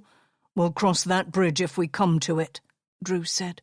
But for the record, I don't think you're wrong. An hour later, Harriet stood with Drew and the ARU outside Sylvia Taylor's house. The place was in darkness, but there was an air of unnatural stillness about the place that didn't sit well with Harriet. The snow had stopped falling, and she was grateful for small mercies. You can follow us in. Harriet was only listening as the heavily armed men discussed their best move. From the corner of her eye, she could see Drew was practically vibrating with energy, but she couldn't say she felt the same. The next few moments passed in a blur, and without waiting for Drew's permission, Harriet trailed him inside the house. The static of the radios, as the team who had gone in ahead called for an ambulance, barely registered in Harriet's mind as they moved down the same hall she'd been in just a few days prior. The carpet squished beneath her shoes, and she nearly slipped as she stepped out onto the tiles in the kitchen. Someone flipped on the light, illuminating the scene, and Harriet wished they had left it off. Sylvia Taylor lay in the corner of the kitchen nearest her sink. She was little more than a bloodied lump of clothes and flesh, and Harriet's brain struggled to put the pieces of the puzzle together. What she did notice was Sylvia's walking stick, that lay in a puddle of dark blood in the middle of the floor. Harriet turned and came face to face with a young, blood-stained woman at the table. She sat there, perfectly still, her blood-stained hands wrapped around a mug. Matilda's expression was blank as she stared off into the middle distance, focused on something only she could see. "Matilda Mayhew, you're under arrest." Drew continued to speak, but Harriet was no longer listening. Matilda turned to stare at them. There was blood streaked down her cheeks, and a smear of it sat beneath her eye. Why would you do this? The question slipped out of Harriet unbidden. They didn't protect her, so I had to. And now I'm all she has left. Chapter 48. 1 week later, Harriet sat in the living room and stared down at the essay papers spread out around her. A low scratching at the front door caused the hairs on the back of her neck to stand to attention, but the fear quickly dissipated as Drew's key turned in the lock, and he shoved the door open. He stepped into the hall, carrying a blue carrier bag and a large brown cardboard box still dusted in snow. "It's really coming down out there now," he said as he set the box on the floor. "Maybe we'll have a white Christmas after all," Harriet said, as her heart slowly returned to a more normal pace. "What's that?" "This?" Drew nudged the box with his foot as a smile crept over his lips. "This is the first box from my old place." Harriet set the papers aside and climbed onto her feet. "You went back there? You actually went inside?" He nodded, his grin widening. "Don't look so surprised. At least now I won't have to keep buying new shirts every few days." "Drew, this is wonderful news. I'm so pleased." "That's not all the news," he said. AJ was released from hospital today, and Tim is out of critical care. They think another couple of weeks and he'll be able to go home. Joy caused Harriet to beam from ear to ear. "The team must be thrilled," she said. "You're a member of the team?" he said. For a moment his expression darkened. "I know it wasn't exactly the outcome we wanted." Harriet felt the joy she'd felt a moment ago slowly reduce. For too many families, Christmas would forever be a dark time. "But we need to focus on the wins," Drew said. "Too often it doesn't feel like enough. But with AJ and Tim recovering, I'm going to try to focus on the positives." Harriet nodded, a smile still lingering on her lips. "I just can't believe you went back to your apartment yourself," she said. "Well, I didn't really have a choice," Drew said. "That's the other bit of good news." Harriet quirked an eyebrow in his direction. "So much good news in one night. I won't know how to contain myself." Her smile softened her words. "I had to start emptying the place because I found a new place to live." "What?" "I found a house on the outskirts of Whitby. The rent is maybe a little more than I was hoping for, but I can swing it. The beach is just a short walk from the place, and—" He trailed off. "You're not pleased?" "Of course I am," Harriet said, plastering a smile onto her face. "I just wasn't expecting it so soon is all. You hadn't mentioned that you'd found somewhere suitable." He shrugged and stepped over the box into the living room. "It was time," he said. "I couldn't keep living here, taking advantage of your kindness. And with that in mind," he pulled a bottle of wine from the bag with a flourish, "I thought we could have a little celebration." Despite the edge of sadness that threatened to settle over her, Harriet couldn't help but return Drew's grin. It hadn't dawned on her until then just how much she had enjoyed having him around. He wasn't always there. They both worked odd hours. But it was still nice in the evenings when she got in from the university and he was there on the couch. Soon it would be back to how it had been before, with nothing to greet her but the darkness of her house and her own loneliness for company.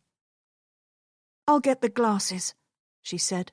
Pushing onto her feet, she busied herself with grabbing 2 wine glasses from the kitchen, anything to get her mind off the sad turn her thoughts had taken. She watched as Drew poured them 2 generous glasses, and then took the one he offered her. "I'm going to miss you, you know."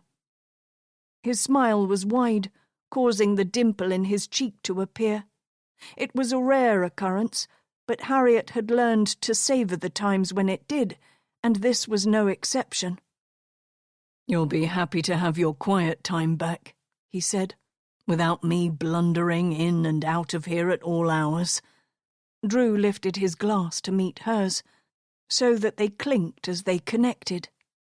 "To new beginnings," he said.